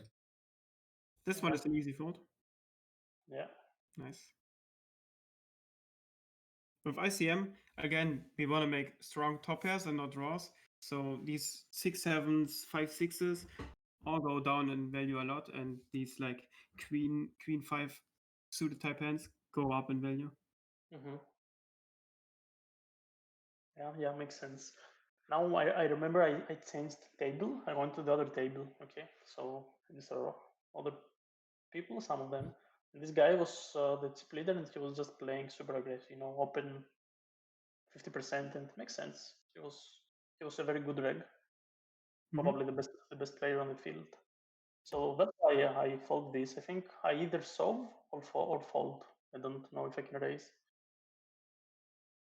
So You can definitely raise. sorry. You can definitely raise, I would say. Okay. Yeah. It was also final table bubble, so maybe I was a bit more scared, indeed. Okay.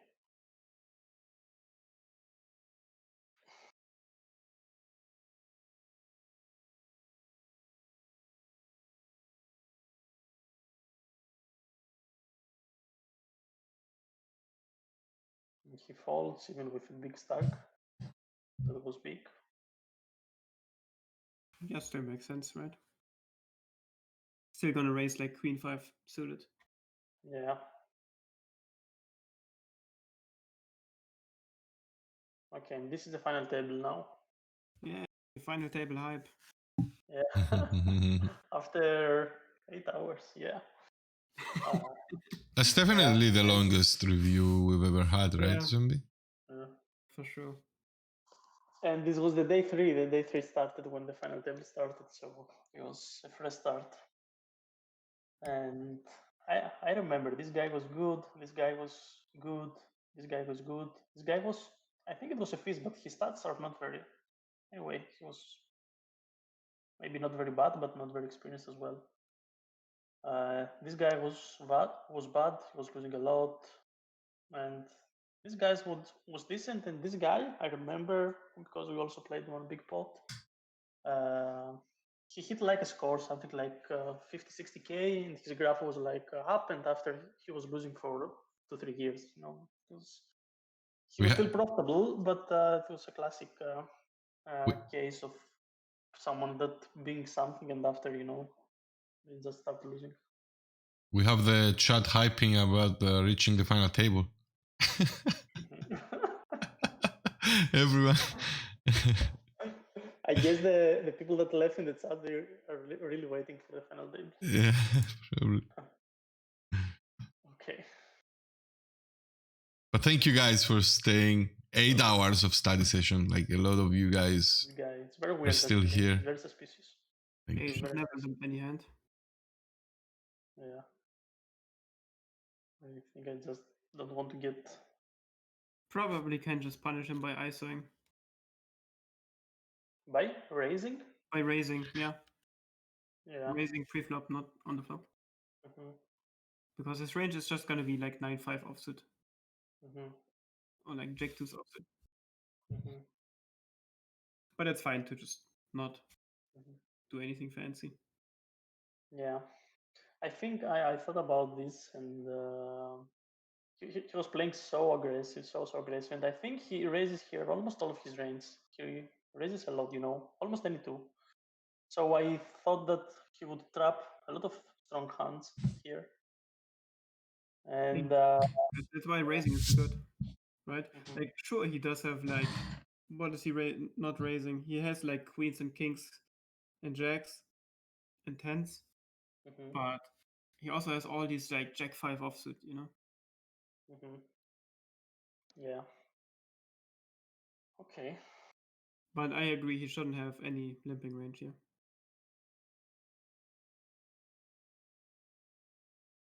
Yes. Fold. Fold.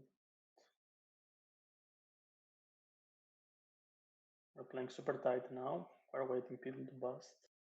Yeah, makes sense. I defend this. I don't know if this is correct, though. Yeah, you're super last, basically. Right? Like there's one guy that has 22 blinds. The rest Yeah. 30 blinds. Mm-hmm. So yeah, I think this is reasonable. Yeah. Very good flop. Yeah, indeed. I don't know if that's correct. I just soft. Maybe. Yeah, just call. Yeah.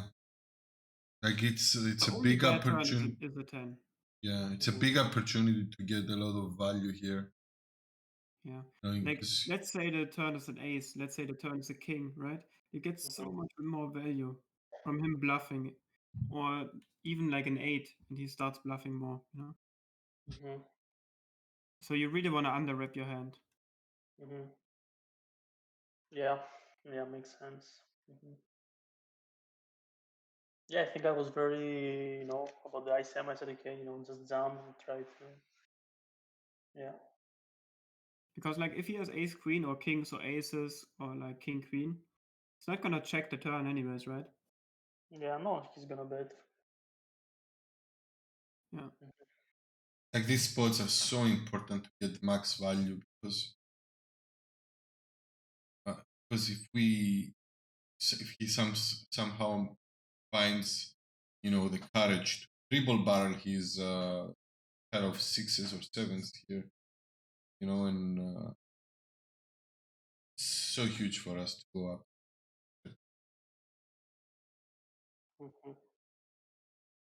We just check call, like pretty much anything.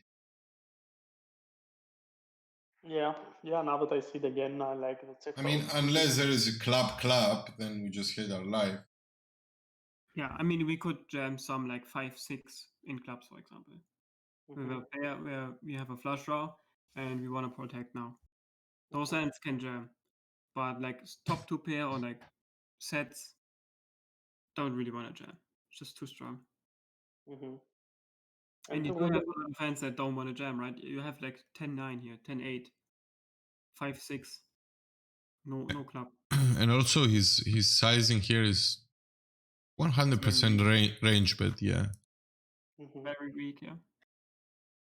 Yeah, and we can always check raise the turn, right? Which makes more sense. Well, depends. If the turn is a queen, we just check call again. Yeah. Like if it's a 5, we also check call. If it's a blank, like a 7 of hearts or 6 of hearts, we just check call again. Okay, yeah, I see. If it's a club, he's gonna probably check back. There are some, cards that are gonna be scary for him as well, but just want him to. Okay, yeah, it's a bit scary on my side.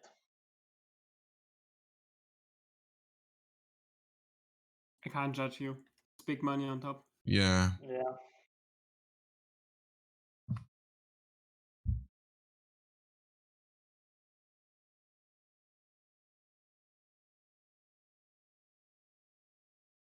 Okay, so this one is very don't judge me very hard, guys.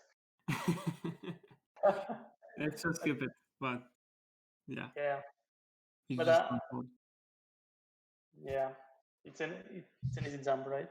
But this guy opens with 14 big blinds, and I thought that I don't know. It's his range should be very, very, very, very tight, right? Yeah, but it's also polarized. It's not like ace king, so it's like aces, kings, queens, jacks, but then also his bluff. So we just have to jam this. It's just like way too strong, right? It's ace queen suited. So yeah. Yeah. What you could also Yeah. do is like go to like 7.5 blinds, and if someone jams and he calls, you fold. Mm. That's also Mhm. kind of cool. And if he calls for some reason, you just jam any flop. I don't think you have to make it to 7. Like you can even make it to 5.5. It accomplishes the same thing. And how insanely strong does it look to make it 5.5 with this chip stack where you should be Never know if jamming? they make a mistake though. And you don't want them to make mistakes. Like you don't want him to call Jack 10s now. You don't want him to call Ace Jacks now. Or like pocket 8s, 9s, 10s. Mhm. I mean, it makes sense to go like 6 blinds here, yeah. So But you you're like in so the you super basically tough want to situation. put him in an all-in or fold situation, right? Yeah, but it sucks if you go like 6 blinds and now the big blind jams and he folds. Yeah, Like, what do you do then, right? you have to fold, right? But then we invested too much, so then we just rather jam. Because these opponents still gonna have like jacks and 10s. And Yeah, versus kings, we still have 30%, 33%. And doubling up is huge for us. Like, if you have like 35 blinds, or this whole final table changes for us, right? Yeah, yeah, indeed. But if you want to, we can also run this spot. Yeah, If I you think have the payouts. yeah, it's interesting. It's really yeah, it's, interesting. it's very interesting, and I really thought about this spot. Yeah, I don't blame you for folding there, and I'm pretty sure you time bank folded there. Yeah, yeah, it was. Like it's very difficult to make these folds, but these folds sometimes make you more money than. Do you have the lobby from this tournament?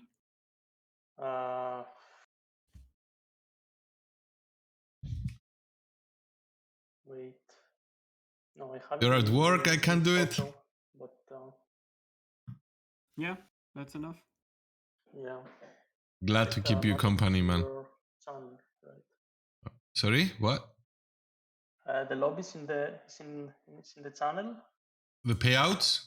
Yeah. Let me find them. Yeah. Wait. I just need the payouts without the bounties, basically. That's Yeah, what I need. I have them. If you check the screen right now, let me try and.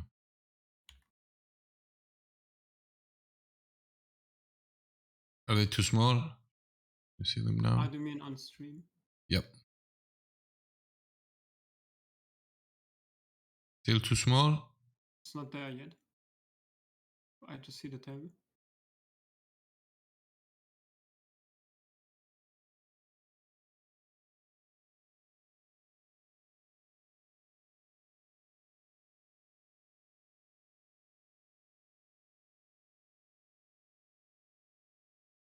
There we go. 5,000, 7, 9, 13. Fifth place, we don't have them. And fourth, and then 37, 61, 61. So I assume it's 17, 25-ish.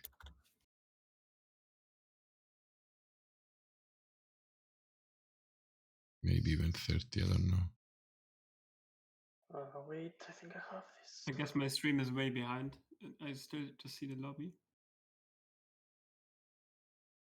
The lobby? Yeah, I just see to third place, basically. So Yeah. Because I can't open okay. it. It's a screenshot. You won't be. Okay. I assume that for like. Fourth place is like, okay, never mind.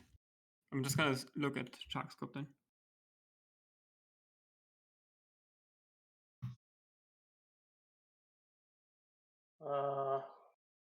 It's like 26.50. Yeah, I have this here, but it's with the bounties. Yeah.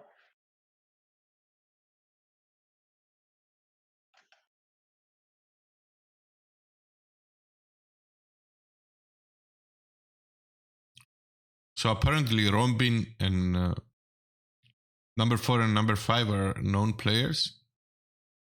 because they have them with their real name and then their Yeah. nickname, No, right? they are. PokerStars is sending an email when you're making the final table, asking if they can release your real name or something. And apparently they replied and say yes.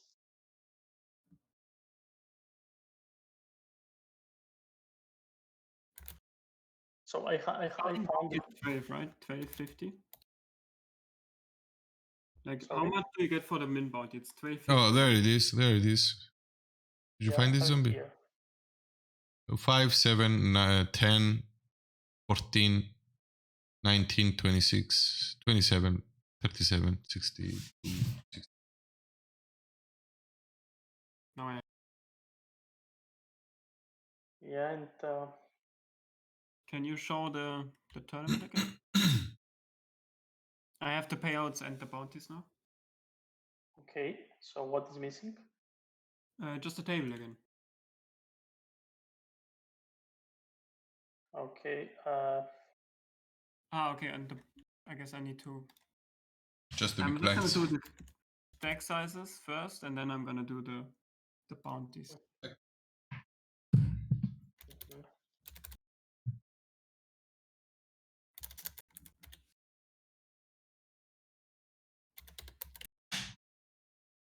It's gonna be difficult to know the bounties. Huh? Yeah, I have the bounties. It's here. You can see in 5 seconds. But is this the correct position? How they are now? Yeah, it's like this. If you want to, it's exactly like this. Is because it's when the final table started. But still 9 players. The problem here is now I don't know what position the players are, right? I don't know, like.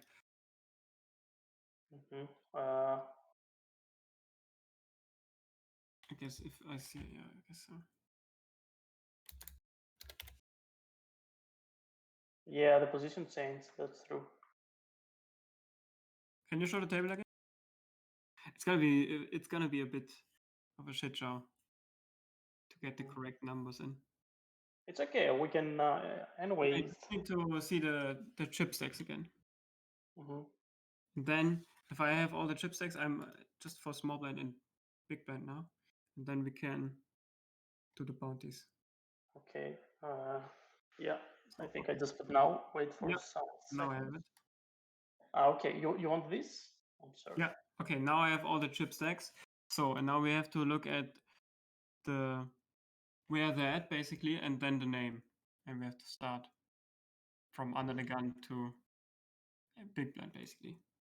I don't know if you can make this a little bit smaller and put it right beside the other one. Or I'm just going to screenshot the other one and then put it on my third screen. Actually, don't move it. It's fine. I just screenshotted it and now I have it on my third screen.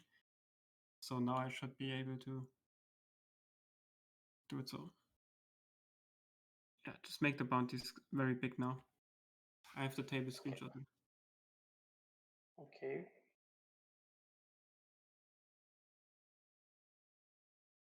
Okay. Give it I got it. seconds.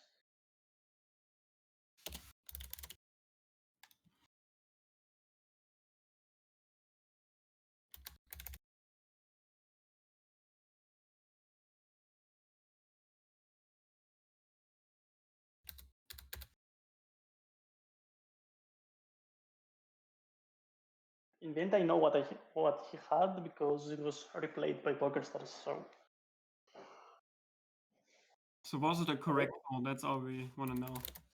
No, I was really fighting outplayed. Damn it. Yeah, fuck.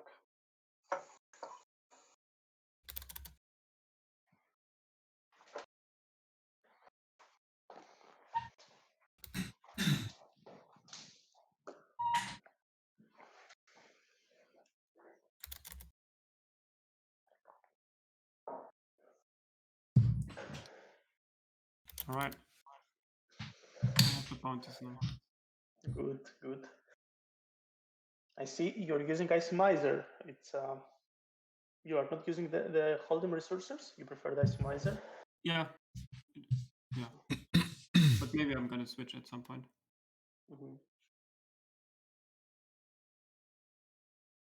I guess it's the best if I share my screen and you can look at it. Yeah, sure. Let me try and see if I can. Okay, it's good.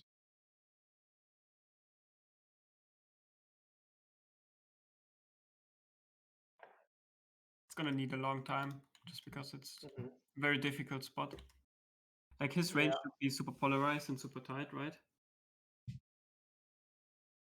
Yeah.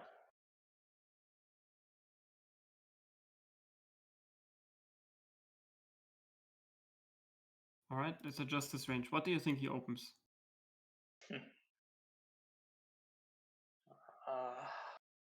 What was your read? I think definitely eights plus. Sevens as well. He does open off like 12 blinds, right? Like 14 blinds. Yeah, 14 blinds from under the gun +1. He doesn't want to fold sevens, but he's gonna raise fold them. All right, I guess we can do one aggressive range, which would be like this, right? So I'm gonna give him some aggressive hands like these, and then some bluffs that he just raise folds. So this is like a pretty aggressive range, right, on the final table? I don't know. What do you think? Do you guys think he's gonna open jam ace king, or do you think he's gonna mid-raise call? I think he's jamming, in my opinion. What about ace queen? I think he's jamming as well, in my opinion. Would you open the other hands here as well, or do you think this is a decent range? What about king queen suited, for example? Could be. King queen could be, yeah. All right, let's make an aggressive. So he's gonna open all these broadways and gonna open this sometimes. This sounds about right. Yeah. And he's gonna call your jam.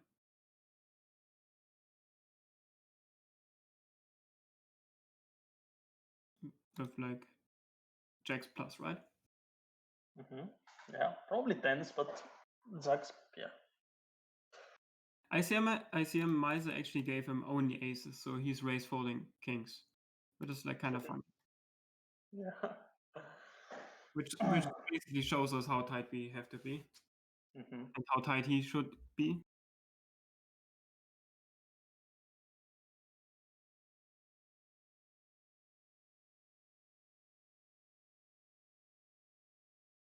Again, this is like not the perfect model again. Like it doesn't really know the future game. So like if he double up, it's massive for us, right?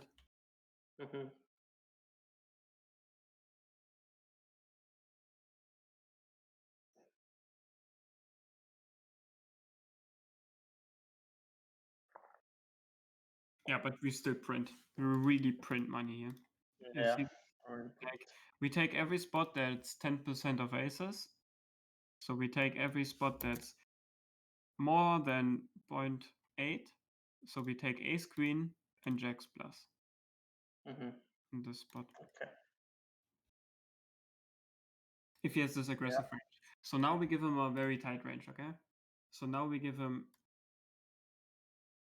jacks plus. Okay. Even jacks plus, sometimes jacks probably just jam because it's a final table, right? And then we give him some bluffs. Probably something like this. I wouldn't give him bluffs. Yeah, or maybe ace 10 off. I don't think he opens ace 10 off. If you give him this range, ace queen is just fucking losing. Like no, I would give him probably ace king suited. Would open. I think he jumps also. Yeah. And he jumps in. So. Yeah, I think he probably opens something like this. Jams ace king ace queen, opens ace jack because ace jack is not strong enough to jam in his mind. So you guys think he's gonna open jam jacks and tens? Yeah. It's only 14 blinds for him in a bounty. Yeah. The same is with ace king. So I think his range is gonna be like these hands are gonna be too strong in his mind to fold. So he's gonna open something like this, I would say. Seems reasonable to me. Like I would take out ace 5 suited. Okay. Yeah. Yeah, I mean, we just have to be. Maybe he rather opens these two instead of ace 10 offsuit. Yeah. But let's run it like this. Let's see. We can run it different times, right? Like we can run it multiple times. But the first solution was it was a crushing jam for us if he opens all these small pairs. Which is like probably not happening.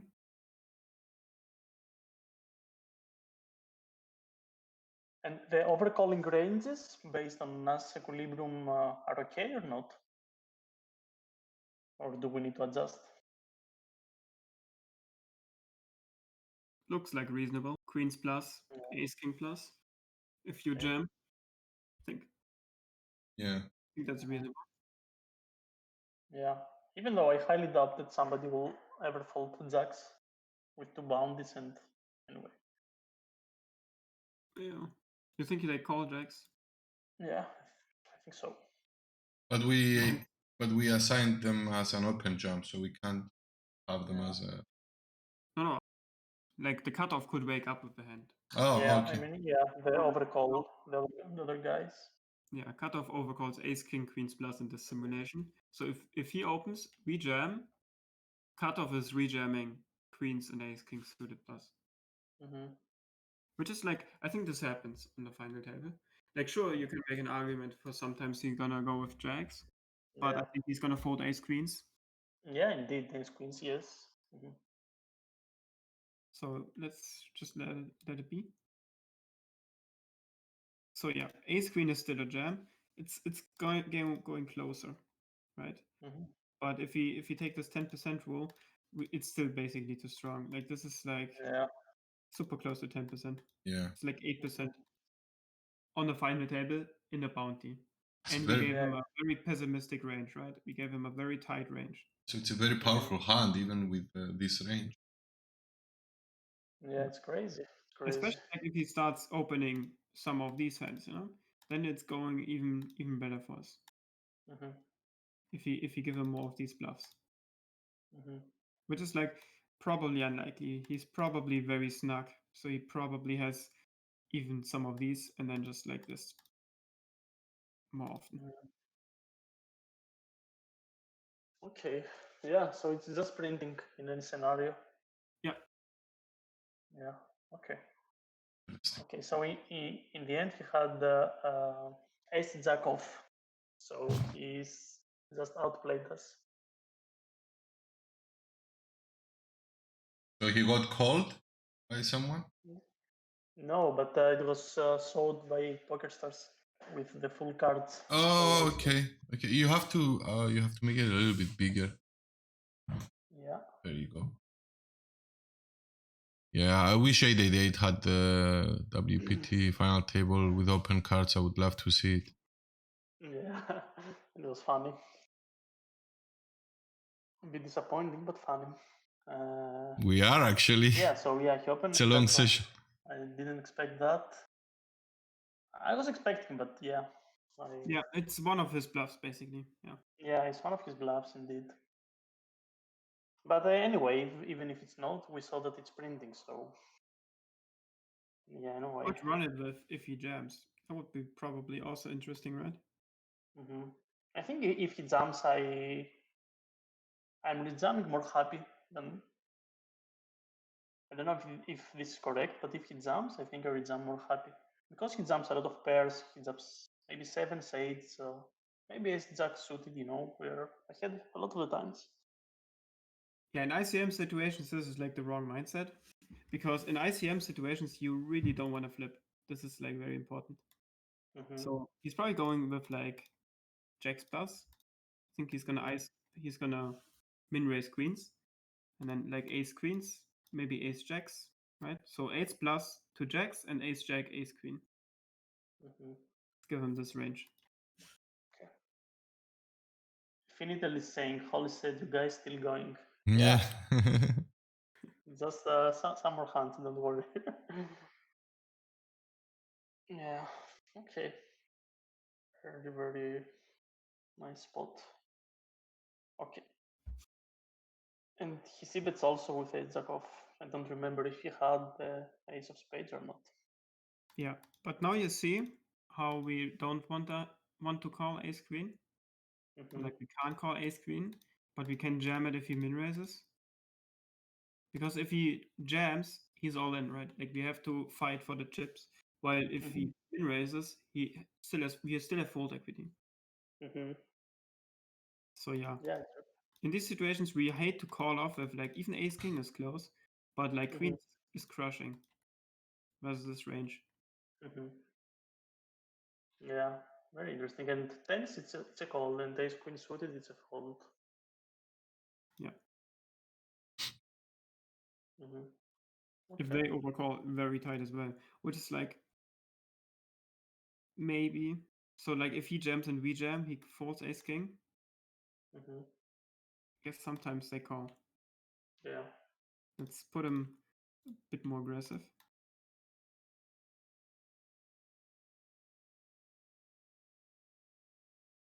Should be a lot worse for ace queen now, even because now he also calls ace king, right?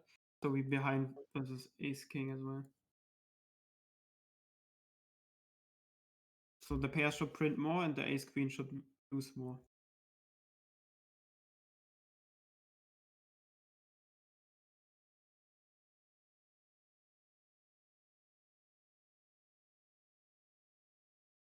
Yeah. Ace king gets even closer and jacks plus is a call. Yeah. Okay, makes sense. Makes sense. Okay, good. Very interesting.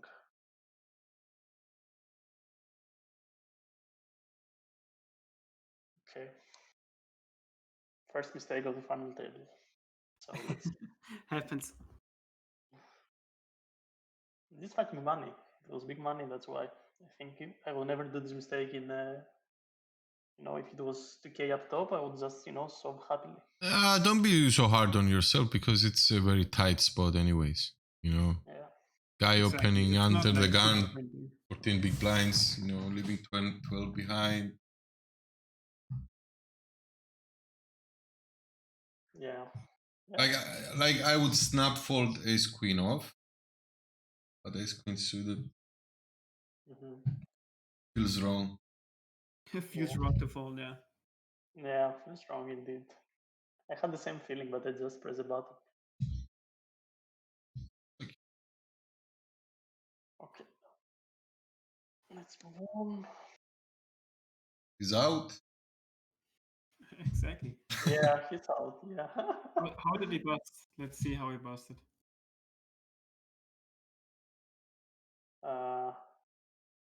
He resolved from a small blind against the cutoff. He got called. He resolved. What a turn, man. What a turn. What a tease on the flop. Yeah. I was very happy about this turn. The page jumps, even the first page jumps were pretty big. Okay. I don't think I'm jamming. Yeah. Yeah. Easy fold. Again, you want to have good blockers and not bad blockers. Yeah. This for 16. I don't know if I can raise. Maybe I could try. Folding is good, yeah. Okay. Because the small blind, this is like collision effect. Because small blind is going to be aggressive. So big blind has to be kind of aggressive back. Otherwise, he just stone loses his chips, basically. And if that happens, he can bust sometimes. Even if it's only like 10% busting range is for you great, right? If he busts 1 in 10 times. Yeah, 1 in 10 sounds okay. Yeah. Collision. Yeah. It's very interesting. Okay. Can min raise this one though. Yeah. Yeah, I should win raise. But folding is not bad. Yeah, it's a similar spot like the other guy before. Yeah. Like Yeah. They like fold, they can collide, but like we didn't have it on his range, but we have it on our range. You know, like it's so different when you see it from our Yeah. perspective. Yeah, indeed. But I don't mind the fold.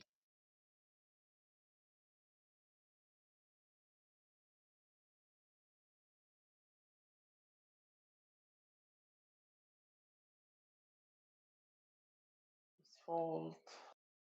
Fold. Fold.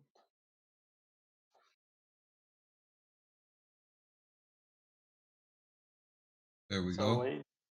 yeah, for 12.8, I think just solving, right? yeah. Although I think Zombie would raise this one for sure. No, not in ICM situations, but if it's like normal poker, I would raise. Mm-hmm. Yeah, in normal, I don't think I'm solving 13 big blinds under the It's gun. not bad. Like 13 blinds is fine to jam, but I would definitely open it for 14. Yeah, indeed.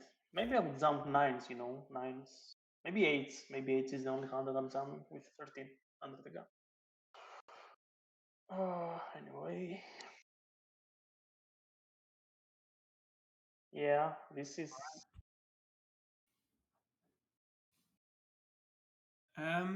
Let's think about it. Yeah, it's like the thing you said before that if you think you are flipping or whatever, probably it's a fold. So yeah, I don't know. It's gonna be difficult to run again because now the bounty and situation changes. Mhm. But I guess we have to run it, right? Like this is way too interesting to not. Yeah, indeed. I think the bounties are irrelevant. Just put a bit more to this guy, to Nino, that he took the other bounty, and that's it. I don't have the names here, you know. Yeah. But this guy is out, the under the gun guy. Yeah, it's 8 players left, right? Yeah. Yes. So let's put the stacks. It's like 93 here.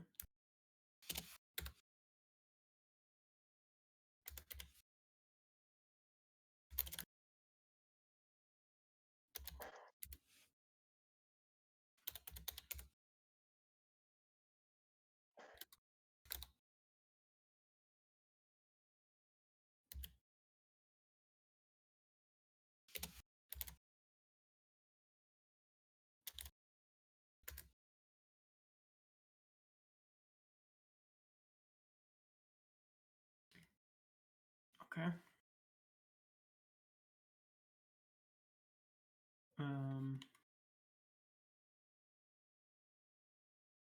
Can you send me the screenshot on from the bounties on Discord?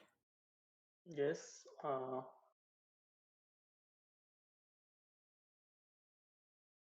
Where I saw like the player name plus bounty. Yeah. I guess this is fine too, yeah.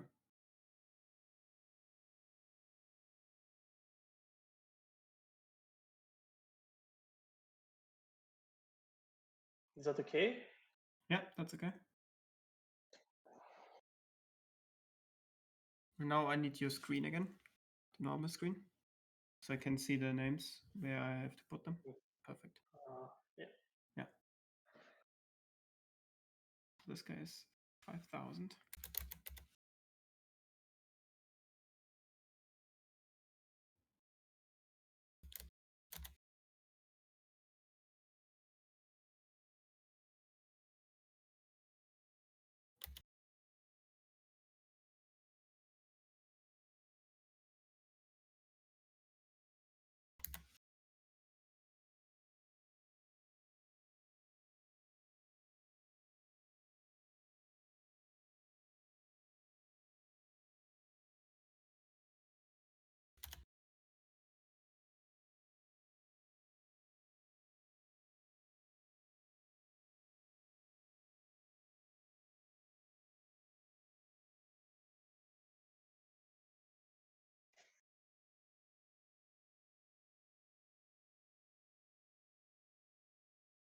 Is this the total bounty, by the way? I think this is wrong, right? I think you only got half of this bounty. No,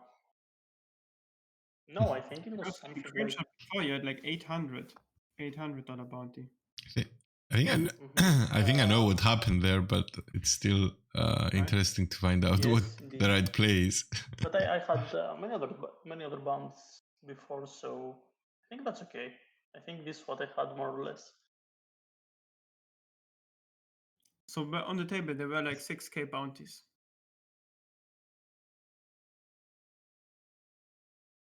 No, if you can see, Yeah. yes, 6K, yeah, sounds okay to me. Seems Yeah. okay. Yeah. Okay. Yeah. Let's run it. We have to adjust the ranges, of course. Yes.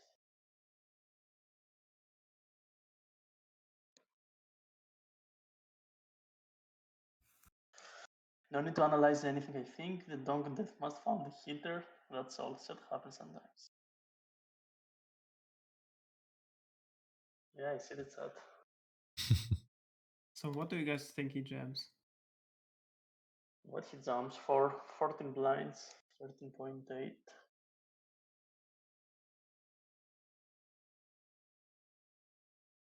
Yeah.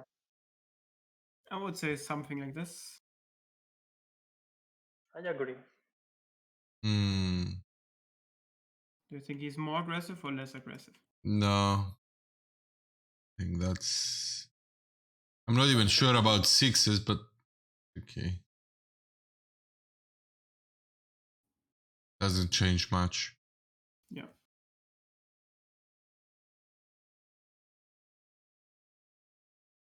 Before we see the result, by the way, what do you guys think?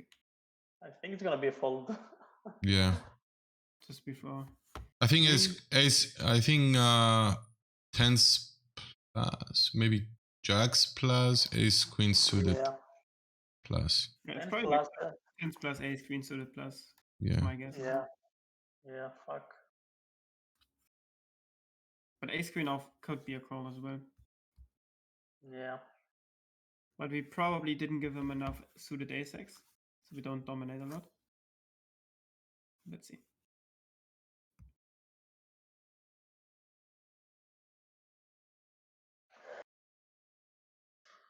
Okay, we're in somehow. We're in. Yeah. Because I guess we cover him, and this 1.6k is worth a lot.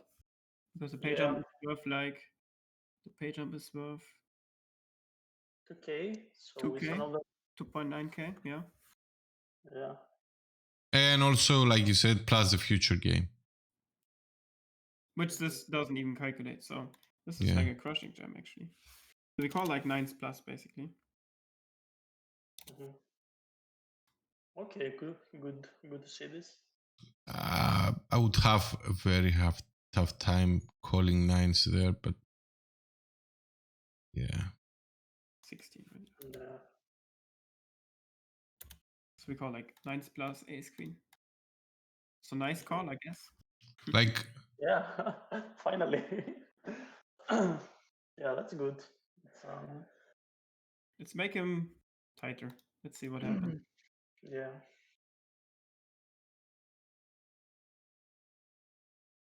Yeah, I think this is like the tightest range he would be.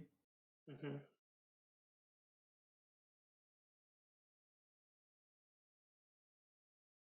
Okay, maybe with this range we're not supposed to call. I think this range is gonna take us to tens plus, ace queen suited plus. Yeah. Indeed. Okay. It's still fine. Still fine. Marginal, It's but getting fine. closer, but it's still fine. Yeah. Yeah. Basically the same range. Ace queen 9s plus spot. Good to know. Mm-hmm. Good to know. Yeah, indeed. But in game, I have a hard time there with nines from that spot. Like if he was cut, he's hijack, isn't he? Yes. Mm-hmm. It's hijack, yeah. Like cutoff, I'm more than happy to call nines, but hijack. I don't know. I think I will. I can't fold nines, but I'm gonna head my life call. Let's say. Yeah. I don't know. For some reason, I like calling with nines more than ace queen. You know, nines are nines. I don't know. Maybe it's I know it's doesn't have a rationale behind, but I like calling with nines. I mean, Tens, you know. I mean, ace queen off. Yeah, I'm not so happy about it either, to be honest. But like ace queen suited, I'm obviously I'm happy to call with ace queen suited. Okay. Very nice spot. Yeah, interesting, for sure. Let's hope he doesn't have ace queen as well, and we just did it for the memes. But let's hope we win. I have a good feeling.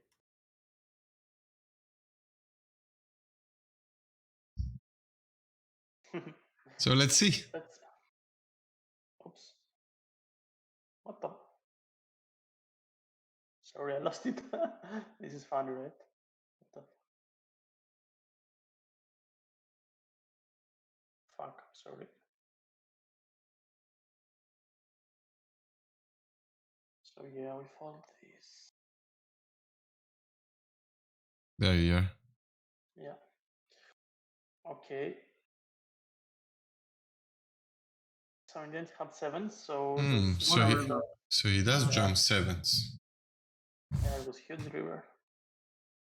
Big pay jump like it was 4K, something like this. 2.9K. And look at us now. We Yeah. have 30 big blinds. Suddenly Yeah. We're in the game, yeah. And have a bounty. 1.6K bounty. So nice. It's massive. Yeah, it was massive. It was massive. Ace queen again. Let's go. Yeah. 3 in a row. Yeah, and this guy was very aggressive, I think. I saw him playing with, and he's also has a lot, so I went for the limb jump. I don't know if that's okay. Yeah. For 30, Yeah. 30 big blinds. That's cool. So yeah. Would be sad if he just snaps you off with aces after doubling, but yeah. Yeah. This would be sad. Okay. Now I think we still need to be a bit cautious because this guy has 20 big blinds, 28 big blinds. Yeah. So I mean, especially if the blinds change, it's gonna go really short. Yeah. And Marjanov there should be putting pressure. Yeah, he was. We really have a bad spot here. Like we are between both the big stacks, right? So they're gonna open a lot. Yeah. We're gonna 3-bet us a lot. So we have like the worst table position. Yeah. True. But at the same time, maybe they are protecting us as well. Maybe. Yeah. It's like bodyguard. In a weird sense. In a weird sense. Yeah. I was thinking about this hand as well, and in the end I folded. Probably it's an open though. Nah, always folding. Yeah. You open into the big stack, into the other aggressive guy, basically. So Yeah. Be super tight here. Yeah, this is what I had in my mind. Okay, good. We busted. Let's see the hand. Yeah, and it was a kind of. Was it a punt? Was it like ace king versus queens? Yeah, it was something like. Yeah. It was crazy, and again a queen on the turn. Yeah. Yeah. What a life, man! What a life. Yeah. So I defended this. I don't know if this is defend. I guess so, but no. It's like one of the easy folds. Yeah, I wouldn't defend this one either. Yeah. Because like you have like the middling stack. You are 4th place right now. Like 2 players are shorter than you, and the pay jumps are massive in this stage, right? Like 4th place is 26K. 6th place is 13K. So you have a 13K pay jump if you just ladder up these 2 places, which for a $55 buy-in is like massive. It's massive indeed. Uh, Yeah, even on these boards, like you hate your whole life, basically. mhm. Yeah, they call the c-bet. Then fold the turn. No, it was check, and we took this down. Nice. Yeah, but now that I see, yes, the IC pressure is huge, so maybe we just fold Yeah. pre-flop. Like he could put a lot of pressure on you. Mhm. Just Yeah, he was also very passive, very bad player. and he should also bluff the river Mhm. and get you to fold a lot better. Yeah.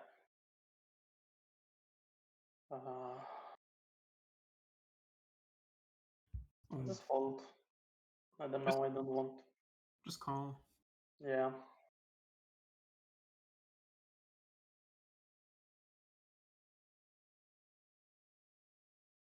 Yeah, but still. Yeah. Just go. Like So saying, how about three bet fold in this situation? Probably he said about the king 6. Yeah, I don't think I will ever three bet here. Maybe, but I don't think so. you have to be I would ever- tight. You have to be tight. Yeah. So you have to be careful with these plays. Yeah. Yeah, indeed. But it's in general, this is like one of the best 3-betting hands, big blind versus button. For the same reasons, like we block the strong king X, we unblock some of these like snap folds. So these are not bad 3-bets. But on final tables, the value goes down with bluffing. Mm-hmm. Okay. And queen jack, we just limp call because he has so much trash, right? He has like all these like, jack 5 offsuits, queen 5 offsuits, you know. Our hand plays pretty well. Like we still have to be careful. But if this guy loses 40 blinds to us, right, devastating for him as well. So we do hurt him if we win in double. Mm-hmm. Okay. Yeah, I had in my mind that because of these two stacks, I had to be super tight because we have also double stack of these two guys here, and yeah, and this guy was capable of barreling and put a lot of pressure. But yeah, You have to. If you start Jack. holding these hands and he sees this on stream, he's just gonna pure raise you. He's just never gonna check, right?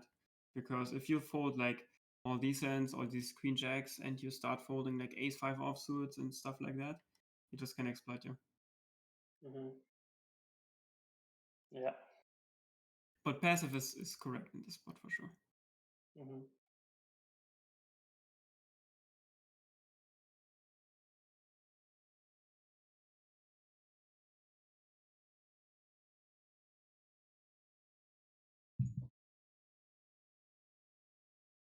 Just fold deuces.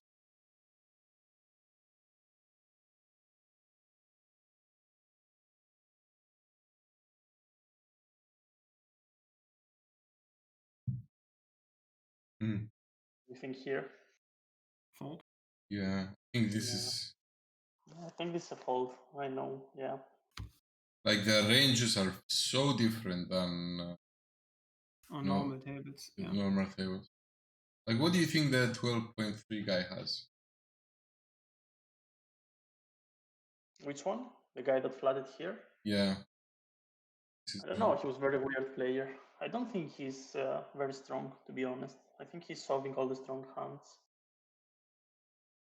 Yeah, Trap maybe. 8 kings, but yeah, he does jam a lot. He should jam a lot. Yeah. So he's on these like king jack type hands, king queen type hands, and then like aces and kings. And some smaller pairs. Yeah, and sometimes like ace jack that is super afraid on the final table and wants to see a flop. That is like, of course, the wrong strategy to use, but recreations like to do that. Like to see flops and make top pairs and stack off. Yeah, indeed. Yeah, in the end I call, yeah, but I think it's very bad. The ice pressure is very big, and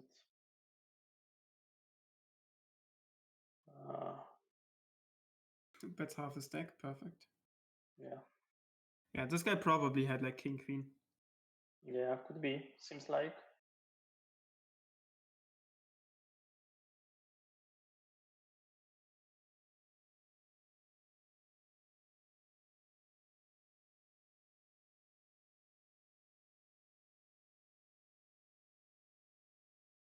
Okay.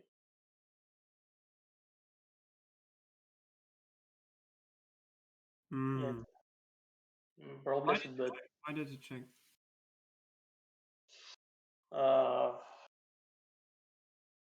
What did I check?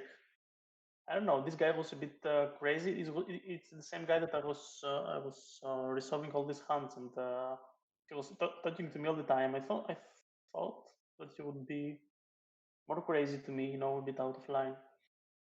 I don't know. Now that I see it, I think he flat called hands like 8-7 suited preflop or like king 5 suited preflop. Do you think he calls those hands or do you think he folds? I think he calls. Yes, king 5 suited for sure. He calls. He defends. Yeah. Yeah. So if we can make king 5 suited fold, if we can make 8-7 in clubs fold, if you can make him fold jack 10, if you can make him fold like king 10, isn't that amazing for queen jack to just see bet for 1.3 blinds? Yeah, indeed. It's amazing. And we can also turn a lot of equity, right? Like we can turn a heart, we can turn a 10, a queen, a jack is fine. Like we have some barrel potentials, plus we have a good hand then. So that's why we just see that. And we make him fold hands like 5, 6 in spades, but if he check and he hits a 5, we start losing the hand all of a sudden. While for 1/3 or like you don't even have to go like 33%, you can go like 1.2 blinds. Mm. And just take it down. Like, do you win like 1 in 6 times by c betting? Like 100%, right? Yeah, indeed. You probably win even like more than 50% by c betting. Oh, This is just like pure c bet. Zombie. By the way, can you stop sharing your screen for because the camera went a little bit. Oh, there you go. Thank you. I just noticed.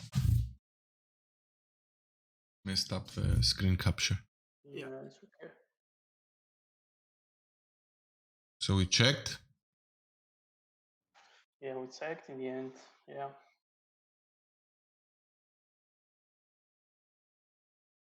Because now it's gonna be tough for us to win. Like if you now lose versus like 6-7, I'm just gonna cry a little bit. All right, here's the end. Fair enough. Yeah, in the end. But yeah, it's a clear c bet.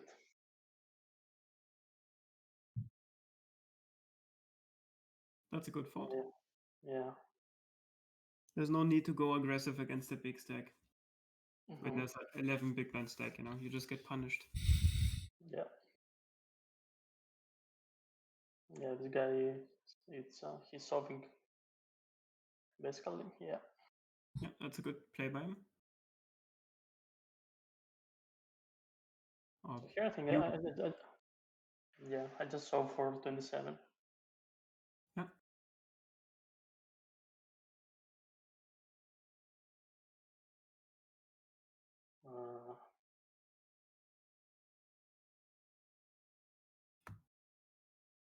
It's funny, this one you could check. Yeah, you could check back.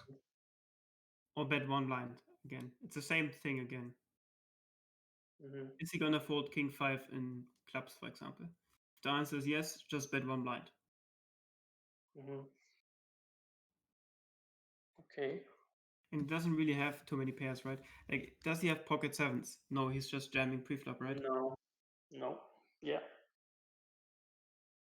And does he have a lot of deuce-X? No, because he's not going to defend like jack deuce offsuit, right? He's not even defending 8 deuce suited. So he doesn't really have a lot of deuce-X. So we basically have the nuts here. And also, he's going to jam a lot of ace-X preflop as well. Like, if he has like ace-9 offsuit, he's going to jam preflop, right? He's not going to call. So you can take out a lot of ace-X as well. So the only bad card is the king. while there's a lot of good cards like a 6, a 9, a 10, a jack, where he turns a pair and loses his deck. Mm-hmm. That's why we check or small bet. Mm-hmm. I actually like checking the most here. Okay, yeah.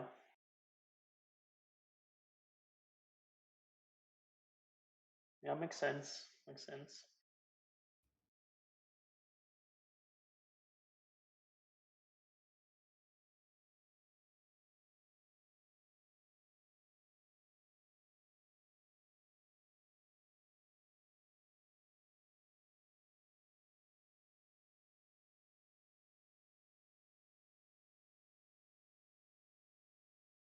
We'll just start folding these pre-flop. Okay. It's like 20 blinds, 20 blinds, 33 blinds, 33 blinds. This guy did ISO you a lot, right? So this is Yeah. not gonna win money. Yeah. On the float wide on the flop.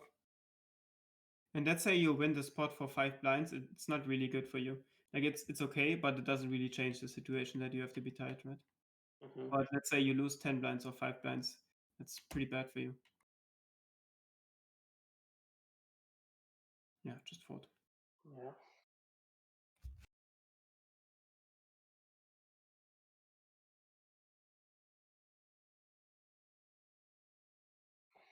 So I bet here. Maybe, yeah. I don't know if I could check to this guy. I would also start checking to him. Mm-hmm. Yeah, because he would be very aggressive against us. Yeah. And just protect your range, basically. Mm-hmm. You can also bet, but I think we do want to pot control a little bit. Yeah, I think I bet again half pot. And he just folded. Yeah, fair play. Mm-hmm. If you want to bet bigger, though, you do want to jam the river then. Mm-hmm. And the 6 is actually pretty good. Like he doesn't have too much 6x, and he's less likely to have a set. And yeah, let's break it. Yeah, and he continues calling all the kings that he flats pre-flop, like king queens, king jacks. All of these things are easier calls for him as well. But checking is also good because now he start bluffing like queen jack in hearts, for example. Right? Yeah. Or like jack 10 and hearts that he floats. And you don't get more value out of like pocket eights. Okay.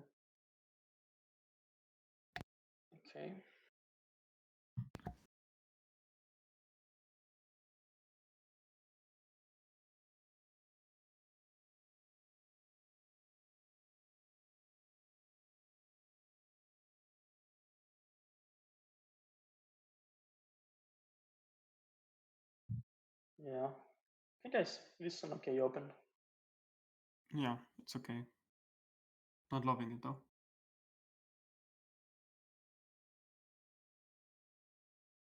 Yeah, reasonable fold. Sure, I limp against this guy because he will play very aggressive, so.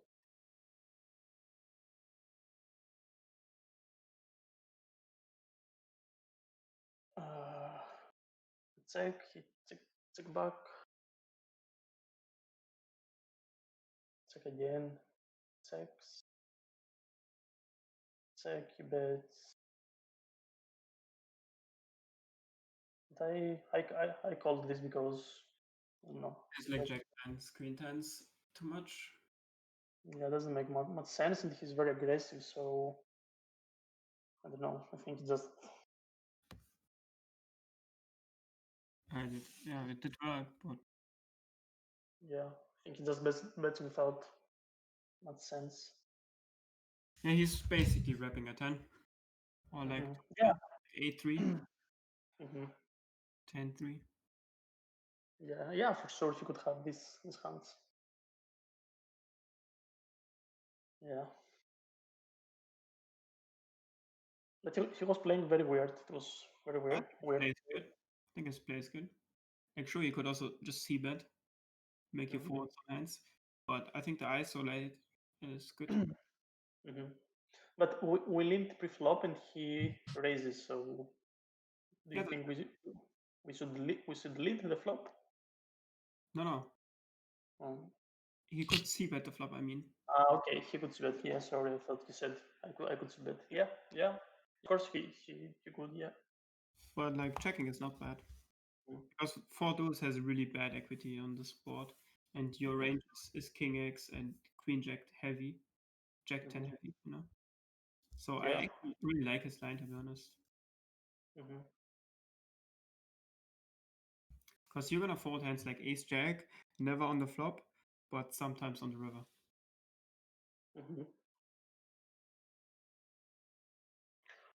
Okay.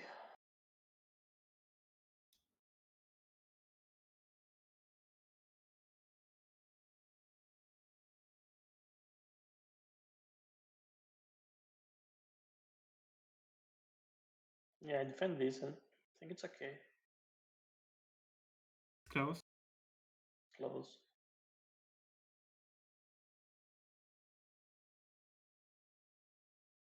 That's the reason why it's close. Yeah. Like even though we made second pair, we just don't love life. Yeah.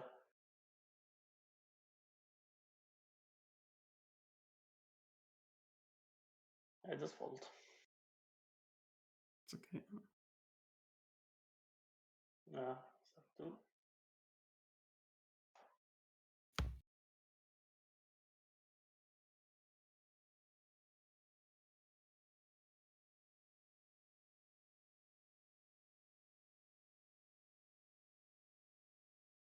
Yeah, I don't know if I could maybe bluff the river, but it's only 2.75 big blinds in the middle, so Yeah.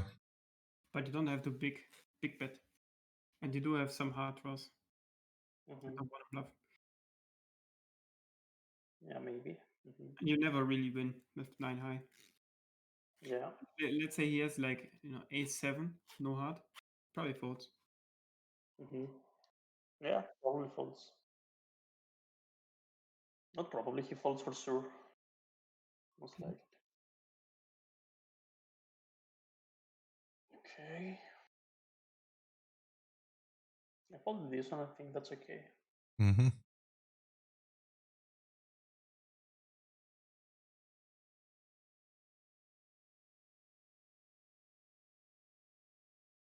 Why this? Oh, sorry, this finished from the pocket tracker.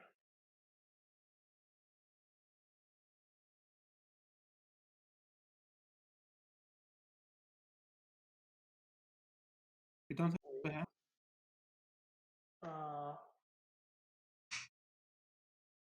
Wait, I have to. That would be a bummer.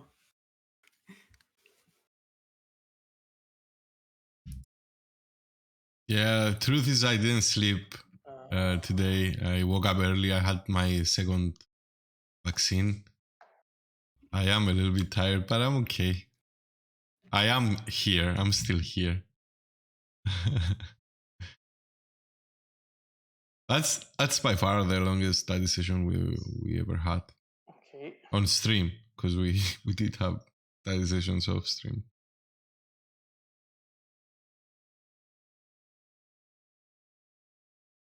But we are going back or not? Yeah.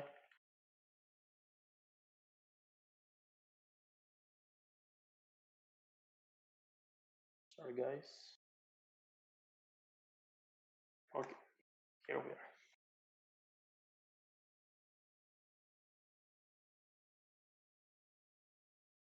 It's a good fold. Because like small blind is going to jam a lot and then big blind has to call a lot. While if you're open, big blind is not going to go broke that often. And even if small blind jams and big blind calls and wins, then the small blind is short,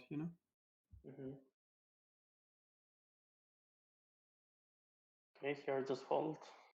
Just fold or 3-bet. Okay, so this is a interesting spot. I just limp.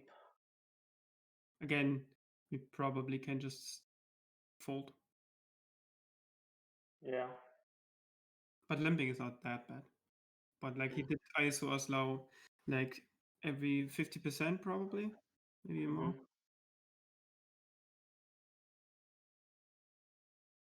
Okay, and I don't know. I'm very concerned about this hand.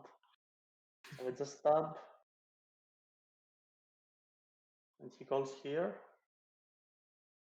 And I chose to barrel this because I think his range is very wide, and we could have a reasonable fold equity here.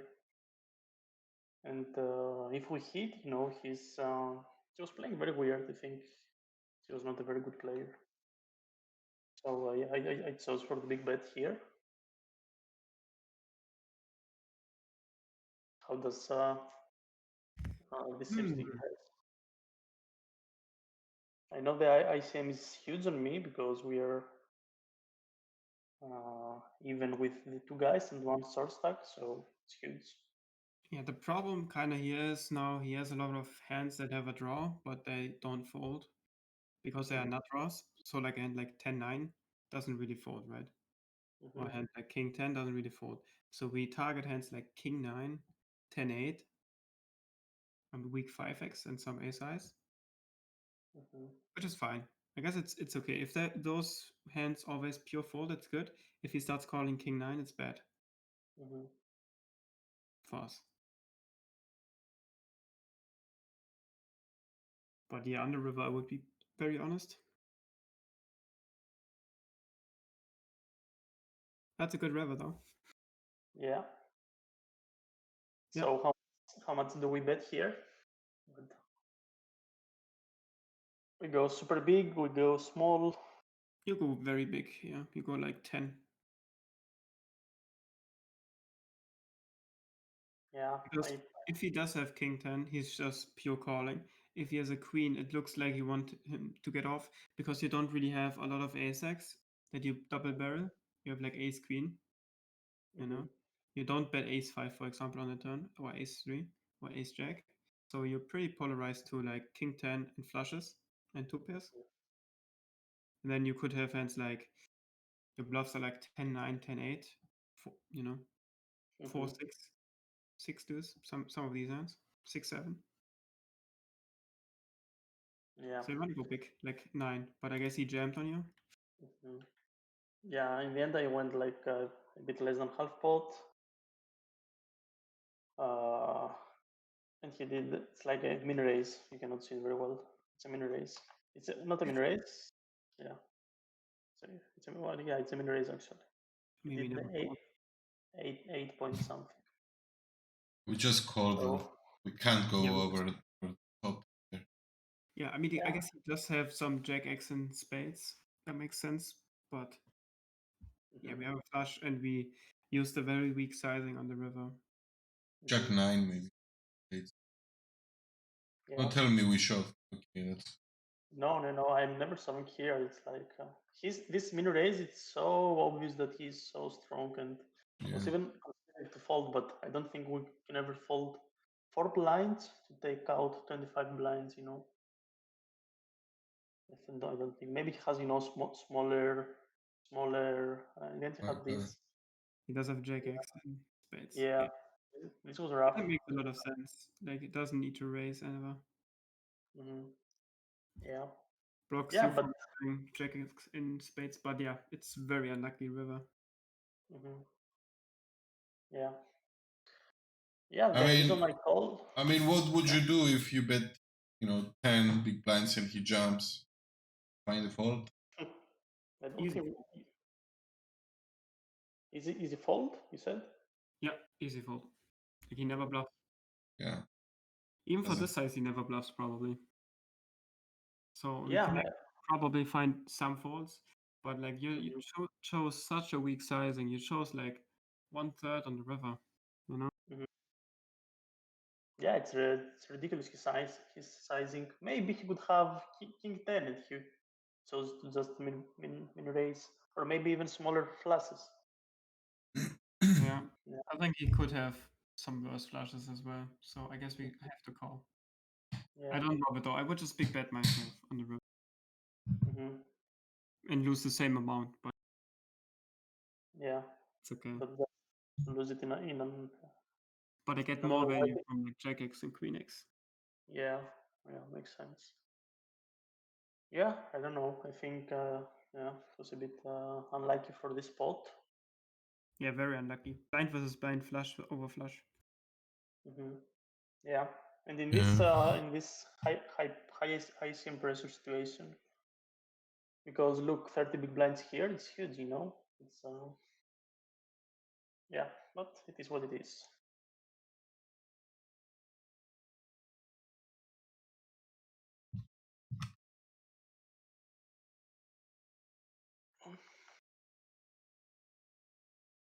Yeah, now we are a bit shorter.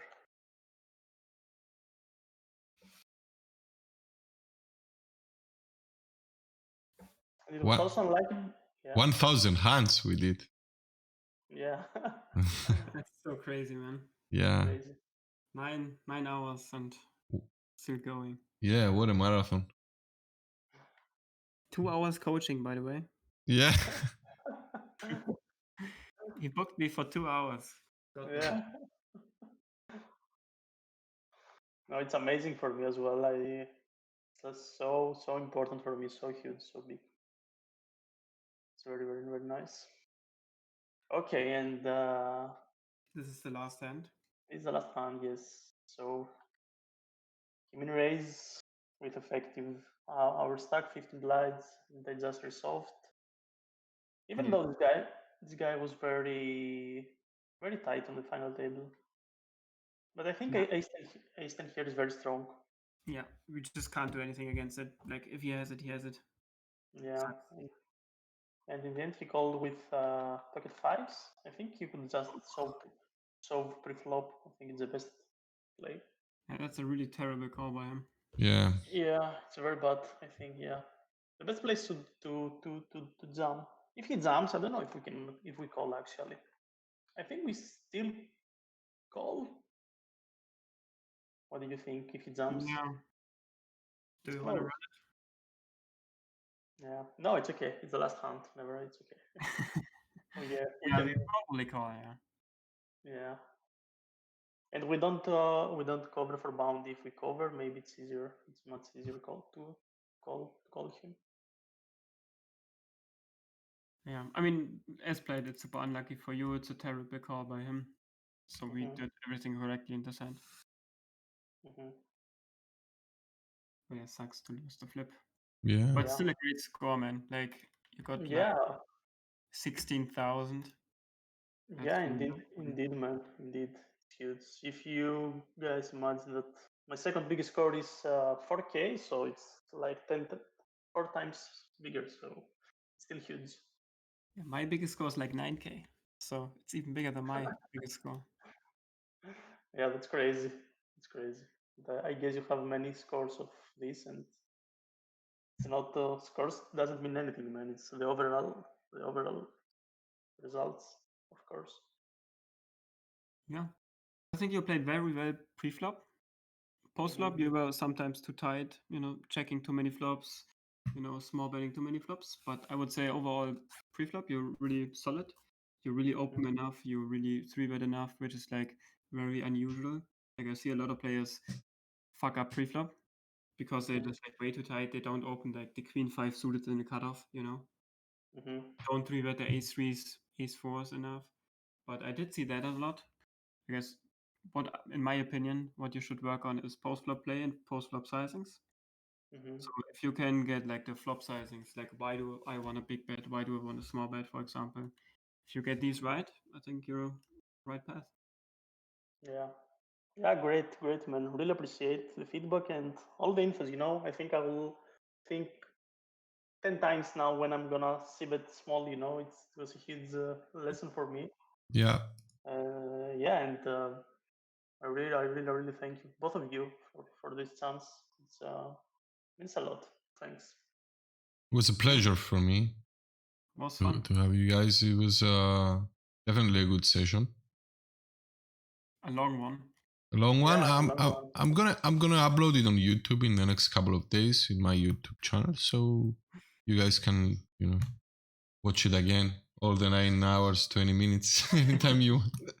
Could Every you time I upload? go to sleep, I'm just gonna watch it. Yeah. Could you upload in 9 hours on YouTube? I think Yeah. it's gonna be a problem. No, it's not. I actually have all the study sessions we did. Like, and they're kind of big, like 4 hours, 5 hours, 6 hours. Mm-hmm. So yeah. Okay. Great. Great. All right, guys, Okay. let's call it a night. Yeah, let's call it. Thank you for, first of all, thank you, Zombie, for being here, for, Yeah, it was a pleasure. for doing this. And also, DeathMaster, thank you for, opening up your game in front of, everyone on the stream and the camera as well, turning it on. Yeah, no. Thanks for sharing, and I wish you all the best. In the future, hoping to hear some more of you. Yeah, yeah. Thanks, guys. I really hope the best for you. Well, I'm pretty sure both of you, you're gonna be very, very well. So I don't, I'm not worried about this. You're gonna do great. Thank you, man. Especially Zombie. I think I am waiting Yeah. to see this guy lifting up a main event. I'm ready. He's a star. He's a star ready to shine in the world poker, scenes. I can't wait for him to get all this success. Yeah, I would be very happy to see him as well. It was, I think I never did the study session so detailed. It's all the coaching and courses I did. It was like things like raise your edge, but never like discuss and do an analysis like this. So it's amazing. It's the next level. It's very important. It is, and I'm glad you realized that. Well, you have Zombies Discord. You can, text him anytime if you ever want to, book him. Also, I will. Anyone who wants coaching from Zombie can fill up this form, and he'll get back to you. Yeah. All right, guys. Good night. It's been a long one, guys. and we will. And good luck at the tables to both of you. Yeah. Good night. Bye. Bye. Bye, guys. All right, guys, we're done. Thank you for staying all this time with us. We will. Let's rate Kaspav. He's playing the final table of 66, 30,000 guaranteed. And I'll see you guys tomorrow on the grind. Thanks again and good night.